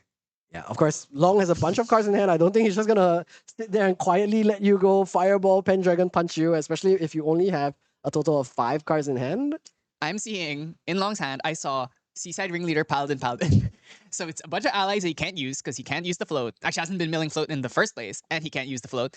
So it's looking like his hand might be Unbroken Mustang as well. So he's just full of allies in this hand that don't really do that much. Even if you Mustang the inert sword here, I think Egg is like, okay, yes, spend 5 cards from hand to break this sword that I don't care that much about. Yeah, I mean, we will have to see what the following turn has in store for Long, and of course for Egg as well, because he will be drawing quite a number of cards. He has the Liminal draw, he has the Merlin draw, he has the Pendragon draw. So the Tide Proclamation would have been great for Long if he had it on the board, but he just doesn't have it yet. But Long also has a Spalling Cleanse available, so we'll be able to recover a little bit. And I wonder if that's going to be enough to save him from some of these breakpoints. I wonder if he's even considering playing the Spalling here just so we can establish the Paladin already and maybe clear out this 3 of Hearts. But that's just a lot of cards in hand. It really leaves you open to getting taken advantage of in the next turn. Yeah, I And mean, it has a could lot be of useful. options. And I think we saw 2 Pendragons available for Egg. So the good thing is, if Egg goes up to 3 and goes Pendragon, I think Long can flip Genbu safely for this turn. I say that, but I realize he's still at 6 quest counters, so he's not going to be able to do that just yet. Let's see the Spalling Cleanse though. We'll put Long down to 0 damage counters, and then Frostbound Paladin will immediately eat that floating memory and also provide him a 3/4 ally, which will do a lot of work as well. Okay, second Liminal in hand. If Egg wants to be extremely greedy here, he could 3 of Hearts to dump that, but then that would put your reprogram into the grave and the Nimue into the memory. Oh, He's is he? going to go for it. Okay, he's going for it. I wonder if he still doesn't want to level up here. Yeah, he could wait another Liminal guy into the graveyard. Or maybe he's just thinking, you know what? I can risk it. I can risk it. I can just lose some of these cards. He put the Nimue down as well, too. So That's really actually no. He has 1 card in. No, that's the draw off of the 3 of Hearts, right? No, yeah, 3 cards in hand. He no. paid 2. yeah, he might No, but have he dropped the folded, though. Liminal Guide. So yeah, so actually this is just a random card. Now Yeah, yeah. here's the question though: are we going to use the float? Are we going to use the float to level up, or are we going to? Are we For going level to eat it off counters. Merlin? Oh, this is a tough call. We could also just not level up this turn. That's fair because Genbu doesn't play Censor. It doesn't play a way of getting rid of these cards. So maybe he's just content to sit here. He knows he has the Nimue. Even if Genbu flips next turn, I mean, Genbu is still one off unless we have a conniving plans or a second bovine. The Tangu would also bring him to Yeah, Tangu would work exactly too. 9. So I think we can expect Gambu to make its advent next turn. But the question is, how far away is Long from lethal? Because, I mean, That's a lot. 19 damage counters, not including the potential for a second Spawning Cleanse, not including the potential for, I mean, going up to level 2. There's lots of ways that Long can stay far, far away from lethal, but those 8 damage fireballs, they stack up very, very quickly. Actually, we have to be worrying about how close Egg is to lethal because that's so many water cards in grave. A few Genbu flip turn can really just kill Egg here in the flash. Especially if we're looking at something like Unbroken Mustang to get rid of the sword, so we can't do something like that Spirit Blade Ascension into the Power Sword. But yeah, we're just gonna see Merlin level 3. We're banishing the reprogram, so yeah, not going to need that 3rd level counter. Yeah, would rather try and keep the Nimue in hand, hopefully. 1 and 2 are going to be the choices. Let's see what is banished. No! Nimue makes Oh! at least they went as a pair. Yeah, you know, Both the Nimue and the reprogram. you know, let's just draw another one. We do have 2 of them in the deck. That's true, and we are going to draw a lot this turn. So look at that. 2 Liminal Guides now going to make his way onto the board with the little ghosty ephemeral tokens. Now, 3rd level counter onto Merlin Kingslayer. No more accelerated level counters. But look at the hands. There's so much crux. 2 Ascensions, 2 Pendrag. He actually drew Liminal Guide off the Liminal Guide, which is a classic Grand Archive move here. And there is the Ghost of Pendragon. Does Only Long have another Frozen Dismissal? Only 4 cards in hand here, so Long doesn't have that much. He has a Cerulean Decree at least. But I wonder if Egg is gonna go double penned. You know, he wants to maintain that sword though. 8 damage on board already though, so we do have to get rid of the Ghost of Pendragon first. Let's see what Long is going to be able to do. Can Cerulean Decree this? But there is a Fireball and a Toxic Decree now drawn for Egg as well off of that Ghost of Pendragon. And let's see, 1 damage counter onto the Frostborn Paladin from that first Liminal Guide. Let's see what Long does in response. Remember, this retaliation will not be able to take out this Ghost of Pendragon because it is at 4 life, but there is still a Spirit Blade Ascension now. Cerulean Decree -3 onto that Ghost of Pendragon. So we have Fireball, we have Double Ascension. Is there a world where we kill here? 3, 3, 7, that's 13. The Pendragon, the Frost one dies. We're just Okay, gonna punch with Merlin into the Frost one, who will retaliate, put Egg up to 5 damage counters, and then the Liminal Guide will take out this Frost one Paladin. I Maybe one don't more? think Egg is going for that lethal Yes, line not here yet, just not yet. yet. Next turn though, even level counter turn, Fireball, 2 Ascensions. Second Pendragon. Oh, wow. Okay, so we are actually giving up. Are we just playing this? Are we actually going to bounce the sword back? Yeah, I mean, next turn we can just go Sword of Seeking, and then we have that as an option. Sword of Seeking prereq, we still have 2 cards, I believe, at minimum because of the Ghost of Pendragon. And we do have our Ascensions already available. So we could go Sword of Seeking, double Ascension into Prismatic Edges. And then that will give us 6 damage. We have even level counter. That will give us 5 damage, 11 damage. Let's not forget all of the different allies already on the board. The board alone adds up to 8, 9, 10, 11 damage. But Genbu might make its way onto the board. So if we see the Tangu, that means that board's damage is no longer available. So we are only at 6. If we level up next turn, we can go up to 10 already. Tangu, Tango here, gonna put us up to 7. Mill 2, 8, 9. Turbocharge Mill. Okay, 1 Floating float. Memory. That's great. Can Long survive? So let's look at, okay, basically we can ignore the board, right? Because Genbu is going to prevent all of that damage. But, oh, it could be Palvor? 11 cards, 11 water cards. If we go for Fugue, that is 20 Oh, damage. Topsy Decree. Topsy now choosing discard and banish 2. So next turn, that means, okay, we're assuming that's Ascension in hand, right? So we could go Drawn Blade Ascension? No, we can still do Sword Seeking because Merlin will trigger and let there be 1 draw. Of course, the Floating Memory is going to be discarded and then just another random water card, I assume. So yep, that's Frozen Dismissal into the Banish as well. But that's still 9 cards, and that means Genbu is going to be 18 life total. So that was 11 water cards, and we threw away a Norma card and we banished 2. So we're now at 9 here, which means the Genbu would only be doing 18 damage, which is only going to put them into 23. So unless we could find a way to mill 5 extra cards, like, I don't know, Polar Depths, this means probably Egg is going to survive this turn. Polar Depths, Fugue, Flip. maybe That's a lot of enough. cards. That's That's 4 4 plus 3 cards plus plus- 3. 10 cards? Yeah, That and seems that is doable. within the realm of possibility, especially considering the Polar Depths itself is a fractal, so you can use it to pay for something else. Exactly. So it's actually 9 cards in hand is enough to make that play happen.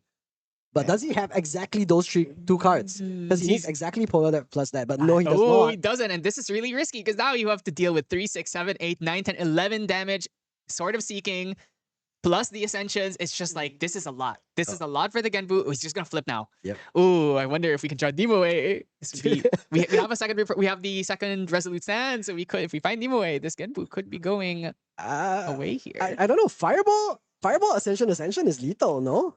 Because it's 8 plus 6. Yeah, and we just spent 3 cards to activate. We're activating the Genbu now. Yeah.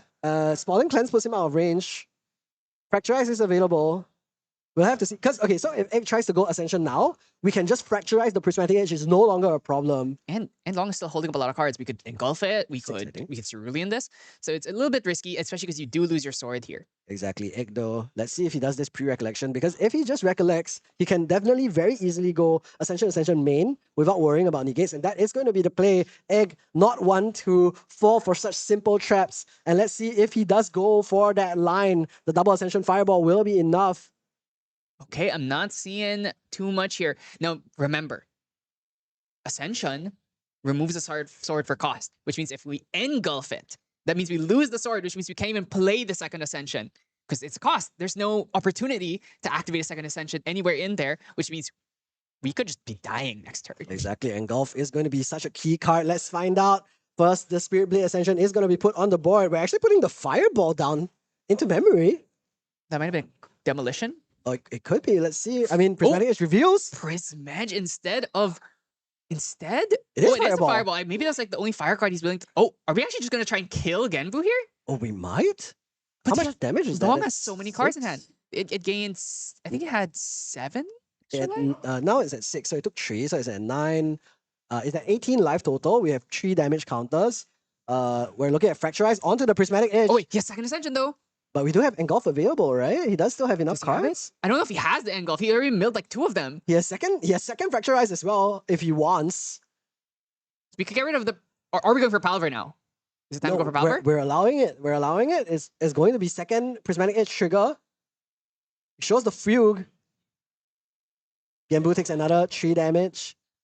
And then Fracturize again. Yeah, but now he has no cards, which means if we can somehow do enough damage to kill this Genbu.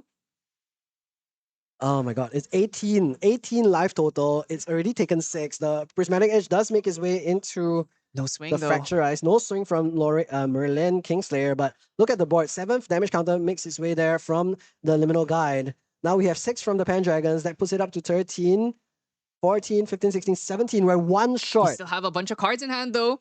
Ooh, if we just had the Nimue here, we could go for, now that the longest hand's out, we could just go for Nimue plus that Resolute to try and finish it here. But I think he might still have enough Another to finish 3. off the Genbu. Just 1 ally from hand will do the trick. 13 damage, 14 damage, 15 damage on He this needs- turtle. This Needs is an 18. So this 6, 12, 15. He just needs 1. Has the Second. ally. Has He the has- ally in hand. He has the second 3 of Hearts. His Genbu's dead. This Genbu is 1 damage away from dying. No cards in Long's hand. He has no way of stopping. He can't even do a float activated. Can't even do the float activated Song of Frost because his whole hand is down. This should be egg. Oh, is he gonna play Dashikai? I mean, he could. What? He is. That He's is holding the so- Tree of Hearts. That is so BM egg. He's not even gonna play 3, but he's gonna play the Dungeon Guide. Oh, because he was needs to gonna hold a get fire retaliated on. card. He was gonna get retaliated on. Yeah. He also needs to hold a fire card in hand for Spirit Blade Ascension in case he has spares. So I think this is a good choice. We will see the Dungeon Guide make its way into the board and the graveyard, but it's the most important Dungeon Guide ever But because it yeah, took out you the know, Genbu. That's Dungeon Guide right there, like killing the Rift Herald, and it's just like, okay, I mean, that's a huge reprogram in hand as well. So if we did eventually draw the second Nimue, we'd have gotten even another way of killing the Genbu The here. Genbu's gone, Flawed. We don't need Nimue anymore. I know, unless, but I love Nimue. there's long play, auspicious manifestation. Or Advent of the Shenju. Yeah, something Advent of the like that. Shenju, bring it back. I mean, he does. Actually, he's level 1, so we're not hitting level 3 anytime soon. Yeah. Not in the deck list, so not gonna happen. But We could have dreamed. Now Long though does still have lots of win conditions because Stratagem. no sword on the board means no Pelvor from fast speed. So if Long draws into Triple stratagem polar plus depth. stratagem or Stratagem plus triple polar polar depth, depth. lots of options available. Plus, let's not forget, Egg has drawn a ton of cards this game because he has 2 Pendragons, he has Merlin level 4 trigger already, 3 of Hearts, 2 Two Liminal Liminal Guides, Guides. so many cards. We might see him have like something like 30 cards available. High Proclamation now on the board for Long, looking for more answers, looking for more outs. Does he have stratagem plus polar depths? Does he have any way to finish the game here and take it back? Because he's in so much danger next turn. Notably, there's only 30 seconds left in the round plus overtime, which means if Long maybe wants to just try and install this to get a draw in his hopeless situation. It's an option, but I don't know if we're gonna go for that. Let's see though. Look at him though, still gonna make plays, still at relatively fast speed. Here's the Frostwand Paladin just going for a draw. Let's see if we find the out. Oh, wait. Okay, Tithe, we've drawn once, twice, thrice. There's no more draws this turn. That is true. Let's No more see. draws. No more draws this turn. Oh, Polar Depth's drawn, Polar but Depth- nothing else. We only have one. We only have one. This is not enough. Okay, this is 1, 2, 3, 4.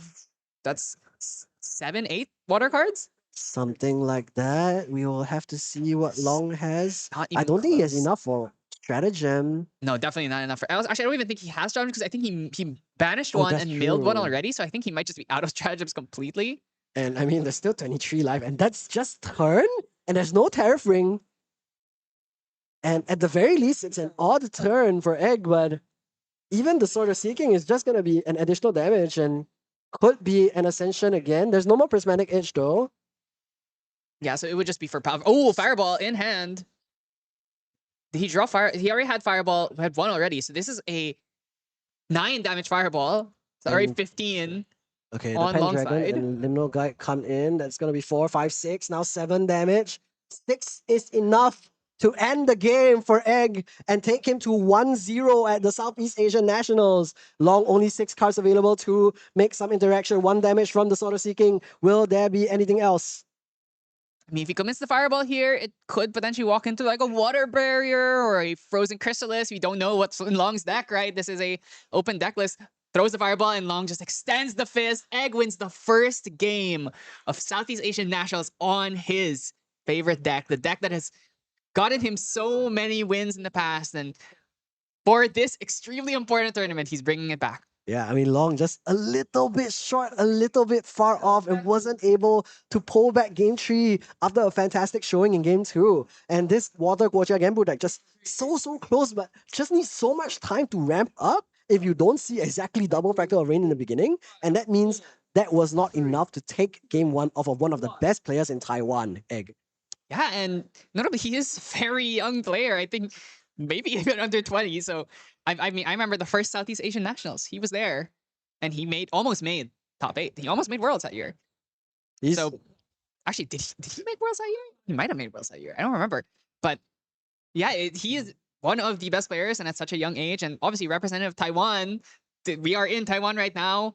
I think the region with the most players. So, huge props for him getting that first win here, especially.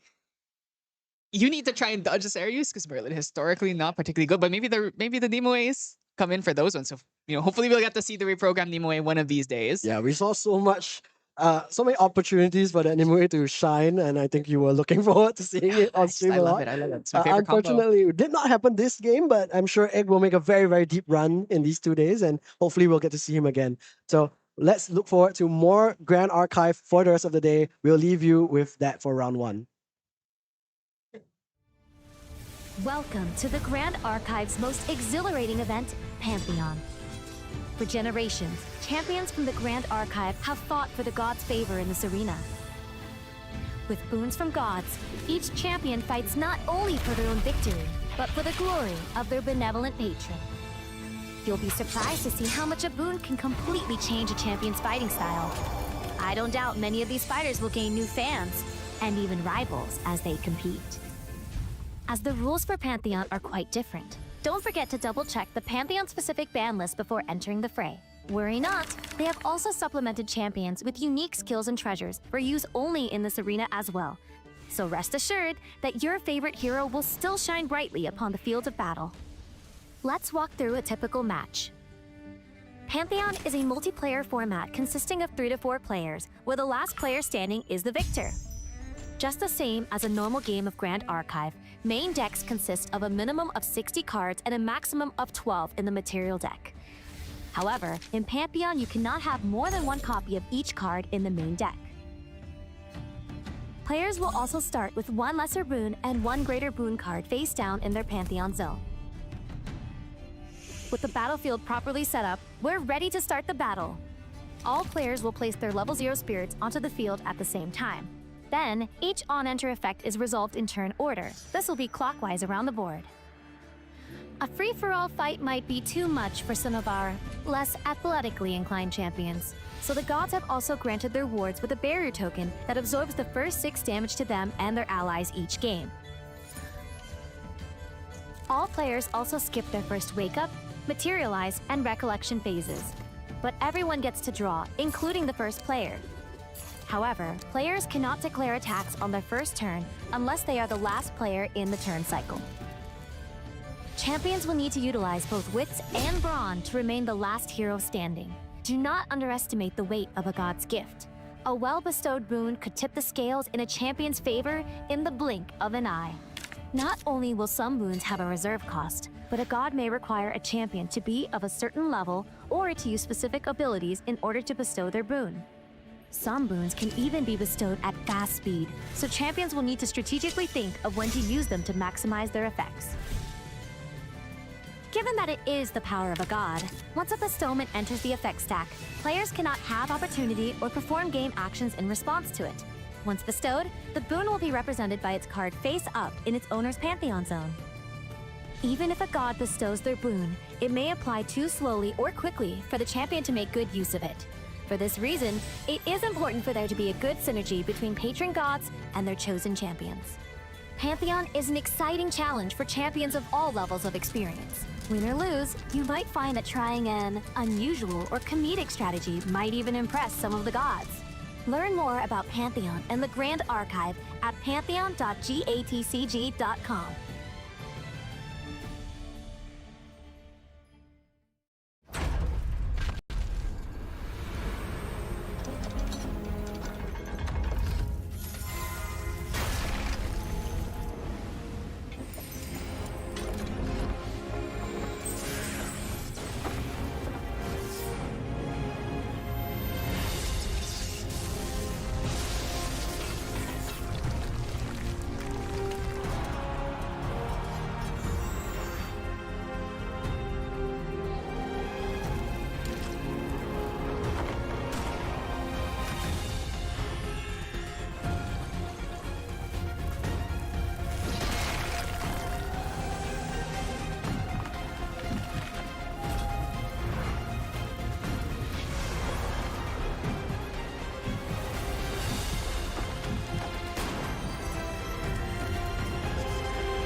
Welcome to the Grand Archive's most exhilarating event, Pantheon.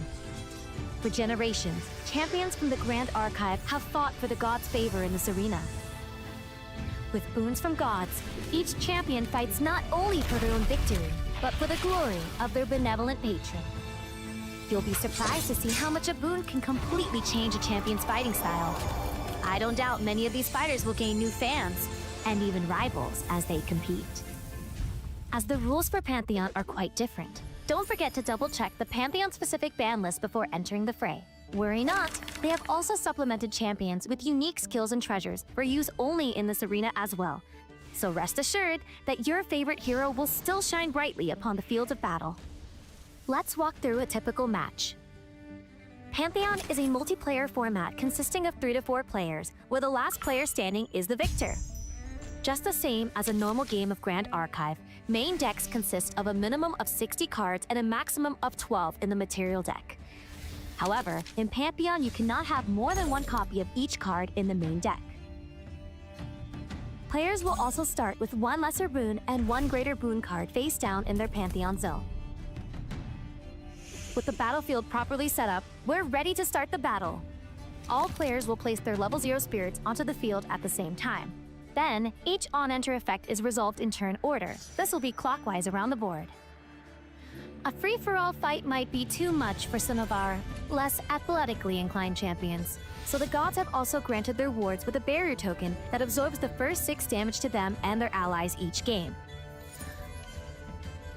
All players also skip their first wake-up, materialize, and recollection phases, but everyone gets to draw, including the first player.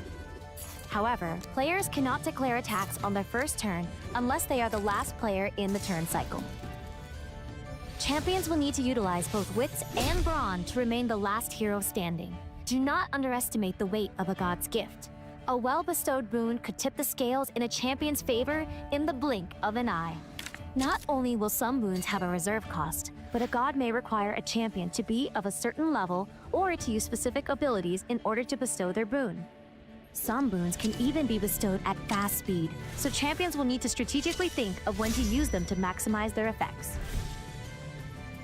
Given that it is the power of a god, once a bestowment enters the effect stack, players cannot have opportunity or perform game actions in response to it. Once bestowed, the boon will be represented by its card face up in its owner's Pantheon zone. Even if a god bestows their boon, it may apply too slowly or quickly for the champion to make good use of it. Hello, everyone. Welcome back to Southeast Asian Nationals.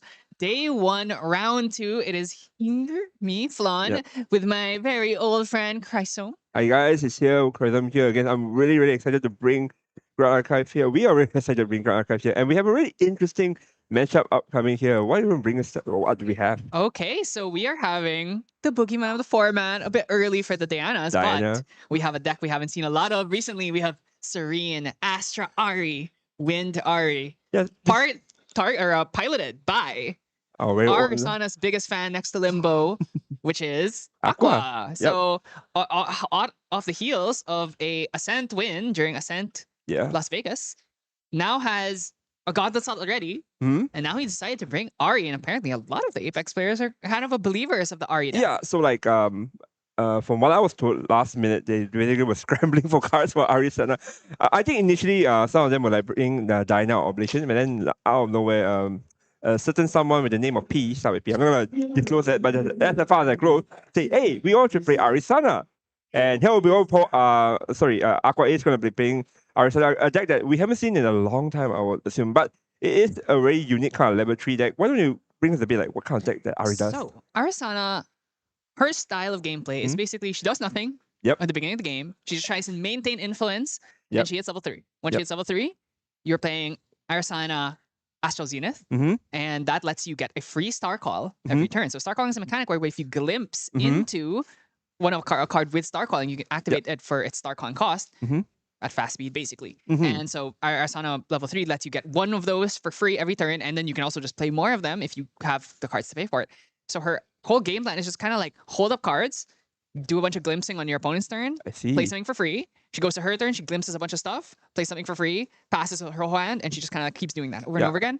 And she has Polaris, which is a proxy card that got nerfed because it was too good, that can clear a whole board, But then more notably, it brings more Cosmic Bolts into your deck, which is your main source of damage, because each Cosmic Bolt gets damage increased from the previous Cosmic Bolts. Exactly. So by having like 8 to 10 Cosmic Bolts, you can potentially be firing for up to 9, 18, 20 off one of them. So her whole game plan is just dig through her deck, train through her deck, find the Cosmic Bolts, find the Comet Falls, find all of your good, powerful Starcall cards, while also finding your interactive pieces, like your Cosmic Seals, your Hornet counters, right? So she's a very negate-heavy deck, and she's just super defensive, while also just being able to activate offense for free, basically. Yeah, basically, with all the glimpsing mechanic, it's kind of not a surprise why Win is the choice for the champion, because one of the, in my opinion, one of the strongest cards in glimpsing. The card that can, in theory, glimpse 3 times each turn, 3 visits. 3 visits is very, very strong, allows you to recover 2, also glimpse 2 cards, and then, of course, as you say, it will proc all the Starcall card that the Ari deck plays.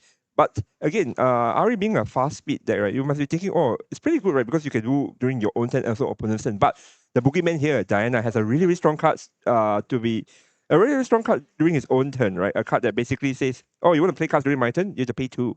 Yeah, and the big thing about Diana really is that she just does so much damage. Yeah, exactly. And Arasana is a deck that is not particularly good in the early game. She plays a lot of cards that kind of do nothing but help her gain influence. Like, the Pendalands that put more herbs on field, the Fertile Grounds that lets you create more herbs, which helps you gain influence on your level 2 Master Alchemist and phase inherited effect. So she just kind of doesn't do that much. I mean, the Polaris is the one thing that really Arasana needed in order to stay in the game, because previously it's like, oh, she just dies aggro. Yep. And now she has Polaris. So now she's really good into aggro. But then Diana is just able to do so much damage even through Polaris. Especially now the Polaris costs 1. It just taxes your influence a little bit too much. So if you don't find a good opening hand, and you can see here the 3 Angel Attendants in Aqua's deck, we really want that defense. And also Angelic Channeling is a big thing that was added into this deck. And hopefully we'll see that going into this game, and we are about to head straight into it. Angelic Channeling, a really strong card because Arasana plays an extremely heavy advanced element count. I think next to Rai is probably the highest one. And so we're going to go in the game. All right, Aqua here, going to draw, gets a 7. Can we get a 6 on the other side? Nah. An 8. Oh, 7-8. Yeah, so Haru's going to be starting first. But yeah, oh, look at that spirit. Oh, Serene Spirit with Arasana on it. So, people have been saying that you could probably make a full deck of Arasana cards with all of the Judge promos. You can make a deck that has Arasana on every single art. Yeah. And I believe it. I actually believe it. Like, with so many promos and so many like events going on, I'm actually not surprised anymore. But you probably had to get it from the judges, because I believe most of them are judge promos, right? And also, they are not even Arasana cards. They are Rai cards that have Arasana on them. So 3 visits in the opening hand here is really strong. That is one of the best glimpses. And gentle. This is, aside from Fertile Grounds, this is probably the next best opening, getting that gentle respite here with Haro potentially able to play a card here to equalize this, but in the end, it is still net even. Yeah, you basically want to be in Haro's side. You want to be, I don't want you to really draw, so I'll play a big card here just to like, and it's going to be the most common card from a Diana to just get it out of the way. Angelic Channeling played in response here does get Aqua below Haro here, and there we go. Comet Fall, and I can't see what the other one is, but that's 2 Comet Falls, which means we can stack those. So Angelic Channeling, if you've never seen this, is a floating fast speed 2-cost floating memory card. What it does is that you can put up to 3 advanced element cards, banish them, and then when you level up to 3, you can stack them back on the top of the deck, which means now these 3 we can stack up when we hit our level 3 and then activate a glimpse immediately using that 3 visits, for instance, to just activate one of these and blow up the whole board. Yeah, it's a really, really interesting mechanic with the Arizona deck, and we are going to see Haro here actually just going to be removing 2 with leveling up to Diana straight away. We are going to get into the Aether Wing here. Very typical play from Diana. Diana is basically just a level 1 deck that just want to get up the weapon and start just Aether charging all the way in order to stack up that damage. So we are going to see it basically just a normal interaction right here. Yeah, so Diana, her main thing is she usually does nothing on turn 1. Yep, And she plays a distant card on her opponent's turn, and then she levels up and brings out Aquamaraj Whisper, which is the Aether Wing that she can bring out because she's distant. Yep. And then she loads it pre-recollection, gets a big glimpse off, and then we can start playing the game for real here. Oh, second weaving mana stream has been found. That's 2 glimpse cards. That's actually 4 floating memory cards. So let's see which ones reposition undercurrent, undercurrent, and a weaving. We already have 1 weaving, but because you're playing as Ari, which is a deck that plays durable, so there is a chance that those get banished. So maybe you'd rather keep it in hand in case it gets interacted with. Yeah, I think what Haru's missing now is just has to just go face at this point. You really want to be pressuring Aqua here because you really don't want Arisana to be very comfortable going to the late game. Yes, the deck just has a decent recovery, but that doesn't mean that you shouldn't try to aim for a lot of constant damage cards like Crescent Archer and even the Frostborn Paladin. These are really cards. Of course, Tresor Cat. These are really important allies that Haru needs to be playing down right now if he has it. I do see the Archer in hand. Chose to throw away the second weaving if we have 2 allies here. So we're going to swing here, banish the Charge the Soul. So if you've never seen Crystalline Archer before, he is a range 3 ranger ally, which on attack can banish a floating memory, get distant, and draw cards. So this is a must answer card because every single turn he is going to generate more and more advantage and a ton of damage at the same time. Yeah. Aqua here going to get a 5/6. That is a Razor Vine and a Spring Leaf here. And notably, because we kept that 1 floating memory card from that Chang, we can now use that to materialize the Polaris during our turn. But that means it is liable to get hit by a Fracture Eye. So I wonder if Aqua would rather play it the normal way so that it doesn't come in hindered. Nope, he's just going straight for it. Going for it. I think based on a lot of Arizona games we had casted or seen before, a lot of Arizona players just expected to just bring it out. You know what? If you have it, you have it. And then like even if you factorize it, it's still gonna be reversible for me in order for me to play cards. So I think it's not the worst thing if it gets factorized. Probably gonna be Beseech here. Going into Beseech to level 2 or Beseech for Censor? Beseech Censor, for yeah. Censor. So notably, this is an Arsana deck that does play Censor. Arsana plays a little bit of float. She she might play Common Breeze and of course Gentle Respite, Angelic Channeling. But we've already used that, and that's really the main stuff is going up to level 1 and getting up Polaris. Now we have Censor. We can actually just maybe stop some of this weaving mana stream nonsense. But Haru has 3 cards in hand, could potentially bring out that Fracture Ice, get rid of the Censor, and now we are rocking and rolling with the weaving mana stream. Yeah, I think Haru is still in response in the materialization, so there might be some opportunity to just play some cards before the Censor hit. Censor hit is really strong because, as you say, it does turn off every card in the graveyard, and Win in particular, especially Arisana deck, actually generates value from either drawing cards or just, doesn't really care about influence because in the late game, they can basically draw a bunch of cards, right? So let's see what Haru does. That's led through, just going back to his turn, probably gonna be materializing. Let's see. I mean, if we're not going to use the Fracture Ice here, that means this float is going to be locked. It's going to be locked forever, yeah. So might have to just go for some draw cards. Could go for the Quick Step Treads. Just try and dig for Fracture Eyes. Yeah, but it's not going to be used with the floating memories now. It's going to just be a banish from memory and then just try and hope to find it. Did not see it off the glimpse either. So, and I think, did we stack 4 on top, which means we're still a little bit away from it. I don't remember him glimpsing anything to the bottom. And he could draw into the, I think he drew into the Undercurrent Vantage, so he could Undercurrent to try and dig. Oh, strike straight away, wow. Is this just lethal? Do we have a way? Yeah. Second Krusty goes to the grave, so if you haven't seen that, the Ranger Strides before, it's on enter, draw a card, but it is a distortion, so we can bring it out using that Looking Glass, and then we can banish it to give a Ranger ally +4. Ooh, okay. Can we actually go through with Serene? That's Serene, right? Yeah, this is Serene, so we have to find...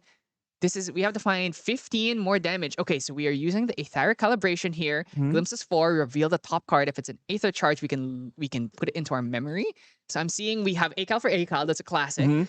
But did we see anything that can help us go for lethal? So with the Ranger Strides, our Diana's not distant. Yeah, Diana's not distant yet. You need to be able to play a card to make Diana distant first. That's the problem. You can also use it on the Crystalline, but the Crystalline cannot get distant unless you re-unlock the float. So but we need to find Fracture Eyes. Yeah, but the floats basically are not active anymore. That's the problem. Exactly. So right now, we desperately need to find a way to crack that Censor. It's going to be... Yes, they're going to be just charges on it. Nothing helping here is going to recollect. Influence is also not really high for Haru right now. I believe it's 7 or 8. Cheshire Cat in there as well. Now, if we get to the next turn, that Polaris is going to wake up and we can now pop it to kill all the allies on field as well. So you can't really go safely. Just going to swing one with the Krusty. That is float poor Rusty. Unfortunately, his aim is not very good. Yeah. I mean, considering the fact that Harvest Influence, again, it's not that very it's not a lot as well. And like if things go into Aqua, then I think all Aqua needs to do is just go up to level 2 and he opens with a dungeon guide level 3. It's gonna be looking really far for Haro. Yeah, and we actually didn't have the fertile ground, so we have no guaranteed way to gain the draws off of the. Well, Off of- you can just roll the correct just numbers, roll right? so you could just natty pair You can just two natural draw pairs. it, right? Yeah, I mean, he is an Arasana main. He better be good at hitting natty pairs.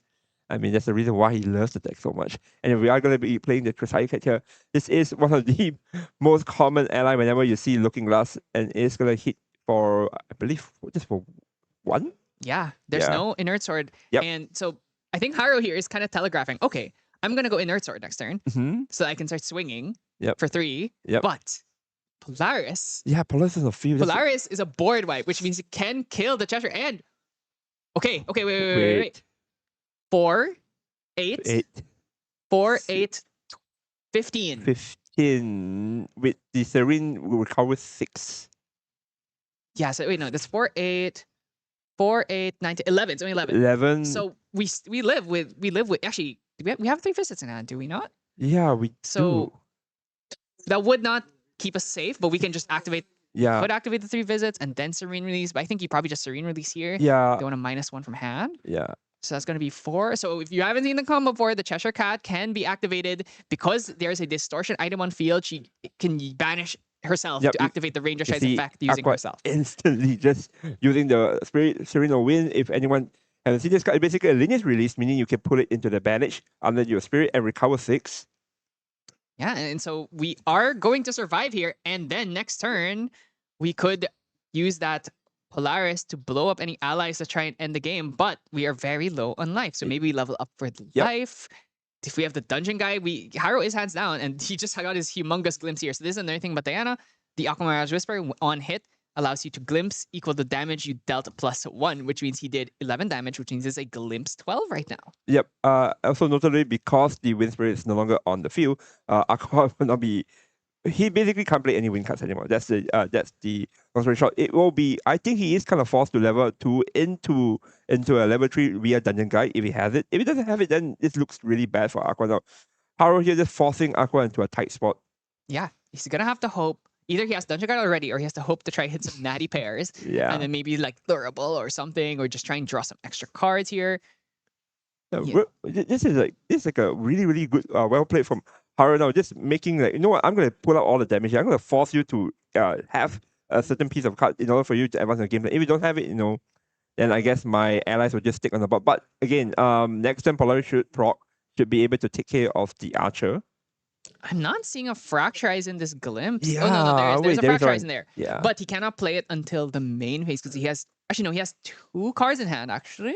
So he could do activate like Quick Step Treads. Yeah, Twisted Trap is one of them. And and then just Fracturize, and now we can re-unlock our Crusties and our Paladin that we can stack onto the top of the deck, and we can get a ton of damage. Now, because of Polaris, we probably don't want to commit more allies. At least we want to force the Polaris with the 1 Crusty that we can play the others without any fear of them being removed. Now, we do remember we still have those Comet Falls, so if Aqua does reach level 3, with that 3 visits, he can immediately just drop the board wipe. Yeah, so I think, as we mentioned, the entire game plan is just centering around, can Aqua reach level 3 in a race safe position? Doesn't look very safe at all right now. Haro is going to be able to just set up the Fractures next turn, so let's see if Aqua can actually draw into the dungeon guide. We are going to go to level 2 here. Well, actually, we can't even use the 3 visits anymore because we are not winning anymore. So we lose the 3 visits, a little bit too late on that one. Cannot activate that effect anymore because we have lost the wind from our release here. We did hit natty pair? 1 natty pair. I mean, Arsenal players got to do Arsenal players things. Could have been 2. It could have been 2. I mean, we don't ask so much. Yes, the dungeon guide in hand is really crucial right now because you can't even receive the win. There is. I mean, that's 3 cards. It's got to be the dungeon guide. There we go. So, okay. So what's going to happen here, we're going to dungeon guide, go up, banish 2 cards, go up to level 3. So we lose Angel Attendant and a Beseech. And then now we get the Angelic Channeling trigger, which means we can stack onto the top of the deck. We can stack these well, we can bottom or top them. Yep. And notably, Haro does not get to know which ones. Ooh, 3 top. Yeah, I think that's the most interesting part about this card, which is it's a public space, right? It means you knew what the cards are, but your opponent's gonna like, I'm not gonna let you know what is your order, but it is confirmed. Haji counter, I think. It's Horde Counter, counter, Comet. Comet 4. So Haro will not know which one goes to the bottom if he bottoms them. Mhm. I imagine the double Comet's a bit iffy, but maybe what we could do. Ooh, all top. Okay, all top. So this, I'm gonna assume it's Comet, Horde, Comet, or it could be Horde, Comet. So Yep. we get the end phase draw. That's Horde counter. Yep. So Yep. currently has Horde counter, and then Providence, almost forgot. Yeah. I think the space are a bit chill about it. So That was Horde counter. What's gonna happen here is he has 2 herbs. He can activate this Horde counter, paying 1 plus 2 herbs. So that's gonna be a counter for 3. And Horde counter, when it does counter, is able to glimpse. Yep. Which means we can glimpse into that Comet Fall, Mhm. and then get that Comet Fall, board wipe, kill the Krusty, and then we still have the Polaris on deck at the same time. I think it's a really interesting thing right now. That's if Haro wants to like force because we know that the Factor is on the top of the deck, right? He wants to force out the Factor, and we are going into a glimpse, instantly activating the Comet 4 here, killing the Krusty, and also the Dungeon Guide, dealing 4, I believe, to the champion as well. Yep. So that's gonna be 4 damage to Haro, Comet Fall.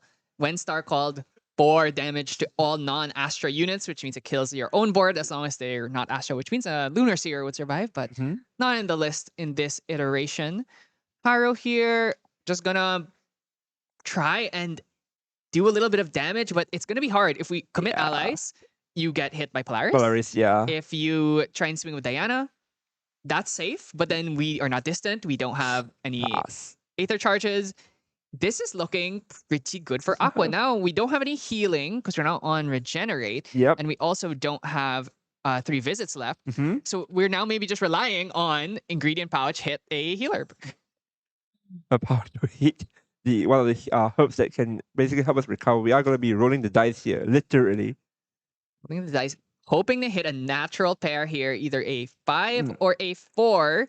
Haro here going to maybe Fracturize now. Yep, because Aqua is basically hands down, no cards in the hand to interact. Backstab into the Fracturize, draw into the Fracturize. Now we are distant, and then we can Fracturize, which re-unlocks our Weaving Mana Streams, which means next turn we can bring out those Quick Step Treads. Yeah, Fracturize will be hitting the sensor here, so that now all the floating memories are now actually turned on for Haro again. Yeah, that's a lot of them. That's a Fracturize and two Weaving Mana Streams. Yep. Unfortunately, well, we did actually hit a pair, even though it's not a... It's a pair. I mean, the thing is, when you activate the Arasana inherited effect, you don't get the effect of the herb. So, I mean, you take the draw here every single time. Yeah, every single time here. Aqua, you're just making sure how many of these cards are now turned on, and there are a lot of them if we take a look at it. 3 floats, I believe. 3 floats, I think. I think that's 2 Weavings and the Fracturize. Yeah. So next turn, we can materialize... probably Quick Step Treads. I think it's Quick Step, Quick Step Treads. So if you haven't seen Quick Step Treads, on enter, draw a card, and it causes Aqua to have to pay 2 extra as long as Haro is distant on his turn. So that means, okay, you are Arsana, you don't have that many cards in hand. I'm going to tax all of your interaction, which means I have impunity to just go big. Oh my god, Topsy Decree! Imbued. This is huge. So Topsy Decree on Imbue allows you to choose 2 out of these 3, and he's going to choose, I imagine, discard a card and banish 2. Yeah. And it's going to be those Weaving Mana Streams. Notably, Topsy Decree is a choice for the player who is activating it. A lot of these graveyard banishes are, like, for example, Thurible, it is the targeted player who gets to choose, but in this case, he gets to just choose those Weaving Mana Streams and get rid of them straight away. Yeah, that's big. Aqua, I think, having 3 neutral cards to even imbue it, that's actually amazing. And Polaris now with 4 stacks, so we'll be able to like prop it whenever he wants to. Deal 4 to the board and also send 4 Cosmic Bolt if he wants to. Quick Step here, obviously really, really strong play here because like Arsenal being a deck that can interact during opponent's turn, right? Well, you're now taxed. Do you really want to be playing cards? I don't think Aqua will be playing any cards here with only 2 cards in hand. Well, he has a frac. Well, and remember, he has Horde Counter. So he can, and Horde Counter is 0 cost. 0 cost, yeah. So we could use Herb plus 2 cards in hand, so we could potentially counter for 3. Could, but do we want to? I mean, we won't have to unless Haro does something that forces it. But I think Aqua's sitting pretty here, especially because if we play any ally here, we just go, okay, I'm going to Polaris. Yep. Probably going to be trying to hit that. I believe the Frostborn Paladin that we have on hand for a long time already, sitting there. Haru just deciding his options right now. What is the any win con at all for Haru? Because like the deck is just known for I'm gonna hit you really really hard, and like he already used his burst, right, which is the strike. So what else can the deck actually do right now? So this deck, once you've used your strikes, you still have take aim. Yep. So you still have potential for big damage. Mhm. We just need take aim plus a couple Aether charges Yep. plus some ally swings, but it's gonna be really hard to get any damage Yeah. off allies because of the Polaris. I mean, we're gonna have to force the Polaris. Oh, take aim. The aim. Okay, There we go. take aim. So this is going to be on the Seekers because we want to try and avoid any maybe like a hide-in bush here. Mhm. So that's gonna be 4 Mhm. plus. Oh, here comes Aqua gonna use that Horde counter here, counter. using the herbs and the remaining cards in hand. So that's going to be negated. And when Horde counter negates, it allows you to glimpse 3. Do we see Cosmic, Cosmic Bolt? Bolt. We haven't even popped the Polaris yet, so that is just one of the 4 Cosmic Bolts in the deck, activating his free star call for the turn. Cosmic Bolt, you're going to do 4 damage, which means the next one's going to be powered up for 6. Yep. So for anyone at home, first time seeing it, Cosmic Bolt is basically I would personally call the signature spell of the deck. Basically, whenever you star core it, as you can see, you'll deal 4 damage, plus additional 2 for every Cosmic Bolt in your graveyard and management. As we mentioned before, Polaris right there, I think it will be prop eventually. Aqua will be able to send right now in the current situation 5 of these additional Cosmic Bolt into the deck, shuffle it. So theoretically, Cosmic Bolt can just outright kill you if enough stacks. So this is gonna be a really, really high ground for Aqua right now. Aqua has like the Polaris in order to proc for the Cosmic Bolts. Harold is really low in influence and has to deal with the things that Aqua is going to be. We are going to see the Cosmic Scope here, another card that basically allows Aqua to just glimpse 3 every turn when he wants to just rest the card. Okay, so we have the. Are we going to pop it here, or are we going to? No, okay, so we're not using it prereq. I think he's going to save it for Haro's turn. Wants to try and wait for him to commit. Maybe he can find one of those Comet Falls or maybe a Meteor Strike to try and clear any allies. Because at this point, Haro has used one of his few. I think it's only 2 take aims in the deck. So you have one of your 2 take aims. Now this is your other strategies. You start swinging with swords. So this is going to banish all of the cards in grave, should it not matter. Notably, Palver banishes face down. So if there was a... Actually, no, the Cosmic Bolt is now banished face down. So now, it matters. Yeah, so this actually does in fact matter because that was a Cosmic Bolt that was in the grave. So the next one's only going to come in for 4 again. Yep. Swinging for 2. 2 damage here. I mean, Aqua's getting very low and no 3 visits here. No regenerates to try and heal back down. We've used our Serene Spirit already. That's gonna be hit some heal herbs. That's not a healer herb, that's a cycler, but you know, cycle is still better than level. Yep. Aqua here just pretty much just chilling right here, but I don't know if we can chill how long more with only 21 damage counter. We are going to see the level up use here. I think we might have to propagate. We might have to use the Polaris right now. This is the tough thing, is you really want to hold the Polaris for the allies, but Haro is not committing allies. So now Aqua, he's just gonna pop it. He's like, okay, I'm done waiting. I need the Cosmic Bolts. I need to end this game soon because I'm just gonna start dying to charge the souls and random weapon swings. I need to start putting on the pressure. That's gonna be 6 Cosmic Bolts put in deck, which is more than usual. Usually it's 4, but in this case we had 2 extras from the 2 ingredient pouch activations. So now this is going to do no damage to anything on board, but it is going to put the 6 Cosmic Bolts, reshuffle the deck as well, which means now our density of hittable Star Call cards is just continuing to increase. Yep, I think Aqua is intending to try and end Haru like literally in the next coming turns, his turn basically, because I don't see a world that Aqua lives through with the Paladin Sword. Do we go Star Call? Comet Fall We found. can do it. So this is going to just do 4 damage. I mean, cannot argue with that. That means the next Cosmic Bolt is going to come in for 4. It would be coming in for 6 would be exact lethal if it wasn't for that Palver Sword, unfortunately. Yep. Ooh, Necklace of Foresight. That is, in fact, the day 2 Necklace of Foresight. And we've got so much glimpsing here. It's actually super hard. We basically have, Cosmic Bolt, there we go. Okay, 4 damage. See if Aqua remembers. Oh yeah, right. My Cosmic Bolt is... Okay, so that gets the as well. So it's going to be 4 damage here. Pyro has 4 cards in hand to try and stop anything. Yep, I think it's cards for free as well. So Aqua not playing any cards. Now we are going to pouch here to just get the one of the herbs that heal. Healer! Yep, that's not bad. Okay. Recollects here. Does he just have the Cosmic Bolt? He can just fire the Cosmic Bolt from hand as well. Yeah, just gonna pass here. Gonna use that necklace and the Cosmic Astroscope here. So that's gonna be a Glimpse 4 and a Glimpse 3 plus any potential glimpses in hand. So okay, are we gonna pop it here We're gonna before the Flash Grenade? Yeah, because Diana's not distant yet, so the boots is actually not active. Aqua can actually do it now. Wait, bolt. Oh! Cosmic 3 Bolt. bolts! I mean, we're just gonna use it here. I don't know, Haru just gonna let it go, and then Aqua takes game 1 with just a very, really masterful way of piloting. We see Aqua basically being pushed to the edge, taking so much damage, losing his wind spirit really, really early on, as early as level 1, but still, managed to pull through, go into level 3, and just eventually win it out. Yeah, I think the thing is, maybe it was a bit too hasty for Haru to go for it there because, you were only doing an 11 damage swing. If you had the cat, you could have gone a bit higher, could have gone for one of the classic 15 damage, you could have gone for a bit more. And against a level 3 deck, if you're not going to kill them, getting them down to Serene release is maybe, it's good. It's definitely good, but like you're playing like 8 win cards in the deck.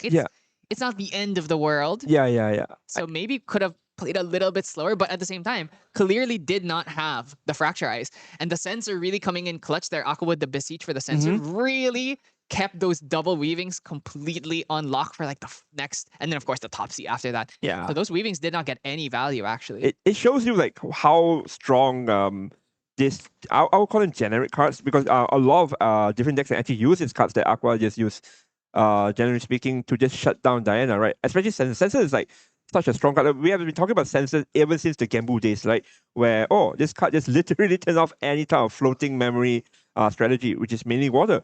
So now Haru has to like think of a way to actually deal with it if it actually doesn't draw Factorize. But again, I think on Haru's side is a bit unfortunate. I think any time that Haru has a Factorize in hand in the early game probably will make Aqua sweat a little bit, because I think not having Factorize is really, really important for the Sensor to live. I think Sensor is a really, really big deal in this matchup. Like, I don't see any other way that Arisana actually particularly stops the Diana game plan. The Topsy decrees. Yeah, Topsy Degree, but like, I mean, Topsy Degree with really low influence as a level 3 deck in the early game, I think it doesn't really help, because Diana's a really fast deck, right? A level 1 deck. I think that's why Haru felt pressured. It's like, I can't let this go on. I need to like do some damage. I need to pressure him, but unfortunately that doesn't. As you can see, Aqua just, I'm just a heal and then get my Dungeon Guide and be my way to level 3. I mean, here's another thing about Aqua too, is like he went second that game. Yeah, and he still won. And usually going first against a level 3 deck as an aggro deck is a huge advantage. So Haru, even if he does take this game, which means game 3, Aqua will choose to get to choose to go first. And that's going to be a huge win for him, because it's almost guarantees things like the gentle respites from resolving, and also just having the tempo of being able to materialize first really, really helps here. Only 34 minutes on the clock though, and that first game took quite a while, so let's see. Even the side decking is just really, really quick. Really quick decisions, both players showing their experience in a best of 3 game. For those who are watching at home, Grand Archives competition is mostly play of a best of 3. So things that people actually need to keep in mind is the timer. You have to finish at least a maximum of 3 games, a minimum of 2 games within this time, which is like around 1 hour. So keeping your time close and playing quickly to make decisions quickly is also really important. So I think this players has shown that, I mean, we know this players, that's right, Aqua, Haru, they have been playing the scene for very long, so it's not their first time here. But for those that are first timer here, I think it's really important to take notes and see how quickly decision making is in order to be, to finish the game fast. We have seen a lot of double loss, right? Correct. Yeah, I mean, definitely don't want to see that. So Aqua here has the Beseech in the hand. Double Meteor Strike is really not what you want to see. So we're going to ship those to the bottom. We have Calming as well. So Calming is a huge card in this matchup because it allows you to stop Dianas who don't respect it. When they swing for 3 with their Aether Charge, you just go, okay, I'm going to go Calming. So we do into a Cosmic Bolt. Yeah, we do have things that we'll be able to use as a floating memory, especially the Calming reset. We also have the Beseech there in order to bring out the Sensor, or even going to level 1 if you want to. So there's a lot of options that Aqua can do here. Gentle will be the best play here, I would assume, but Beseech is fine too. Probably going to be Beseech.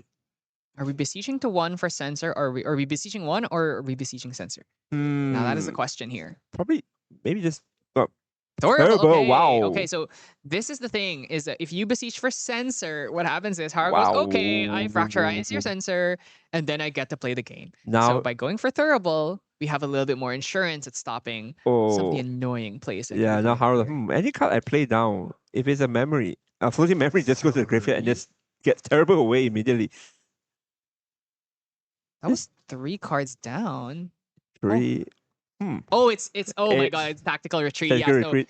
this is one that's not particularly useful in this matchup just Mhm. because Arsana doesn't attack. So maybe you stop like a dungeon guide swing or something, but yeah, we're gonna lose a paladin. So Yep. that's a card you would have liked to have in the early game, but you are definitely going to get Polaris, so probably free here. Yep. I think there's another way to stop Aqua, I guess, because level 1 decks, especially the Dino level 1 decks, has this really particular annoying card for level 3 deck, which is the Snow White, I think. Snow White is really, really strong in this matchup. Weaving, charge the Ooh. soul. Okay, so we hit 3 different Aether charges. Now, which is the one we want to keep in our hand? This- You're probably going to choose Charge the Soul here, and then you want to mill the Weaving Mana Stream. But then Yep. there's the Thurible. So maybe you actually want to keep the Weaving Mana Streams for post-Thurible world here. Yep. I think Dismissive definitely goes to the bottom of the deck. Probably one of the not so helpful one in this matchup. Because yeah, you can dismiss the dungeon guy, but I don't really think you really particularly care about that. We are just going to go into a recollection here and just stacking all those Aether charge, right? Yeah, so he stacked the Frozen Dismissal. Mm-hmm. Wants to hold that in case Aqua tries to go Yeah. for that dungeon guide eventually. So we got to swing for 3 here. Now, are we Mhm. weaving? Are we throwing the weaving or are we throwing Frostbind as well? Frostbind Under as current well, vantage. wow. There's a lot of strong cards now. Are we throwing Charge of Soul or are we throwing weaving? Could also choose to throw Undercurrent Vantage. Depends on the texture of the hand. If we have distant cards, we want to make sure we draw into the bullets. If we have the Aether Wings, we want to, or we have the Aether Charges, we want to try and draw into distant cards. So it really just depends on what Haro is missing. He could also just choose to bottom some of these, and if he doesn't feel like he really wants to see them. But these are all fine cards, like the Frostbind in particular against Arsana is a deck that plays very low influence at the beginning of the game. So chooses to throw Undercurrent Vantage here. Yep. So I think That's 2 float. yeah, I think So Terrible might be going to be popped soon, because this is enough targets for Turbo to basically be maximized right now because Aquaman is 3. Other hand, is it time to Turbo? now, actually, one thing here is that Haro could potentially activate something to throw an extra card in grave to deny the Thurible from hitting one of these floats. So we could throw maybe like a backstep if we have one. Something that was card neutral. So no, he's just gonna let it Oh, go. there you go. But that means Weaving Mana Stream is now free unless Aqua decides to go for Sensor Sensor. of Restful Peace here. So Sensor of Restful Peace, all cards in the graves lose all abilities, which includes Floating Memory. Yep. Oh, Cosmic Seal imbued to bring out Angel Attendant. So this is another one of the really strong cards for this matchup. Angel Attendant 0/3 that on death draws a card, but when imbued, which she is, she has intercept. So 0/3, really hard stat line. You have to basically invest an entire attack just to stop this. Yep, we are going to see the with mana stream here. Fracturize, no fracturize. No fracturize, like it's showing like this. This Haro just here trying to seek for the fracturize is so important because like it is the few card that can answer Sensor in this matchup. Gonna go quick step treads. You're gonna hope to find that fracturize, but I'm not. He stacked top 4 on deck actually, so I think we're still quite a ways away from that. Probably just keeping a Frostbind, I guess, because Aqua just has like gonna be eventually low influence. Frostbind is gonna be a bit helpful here.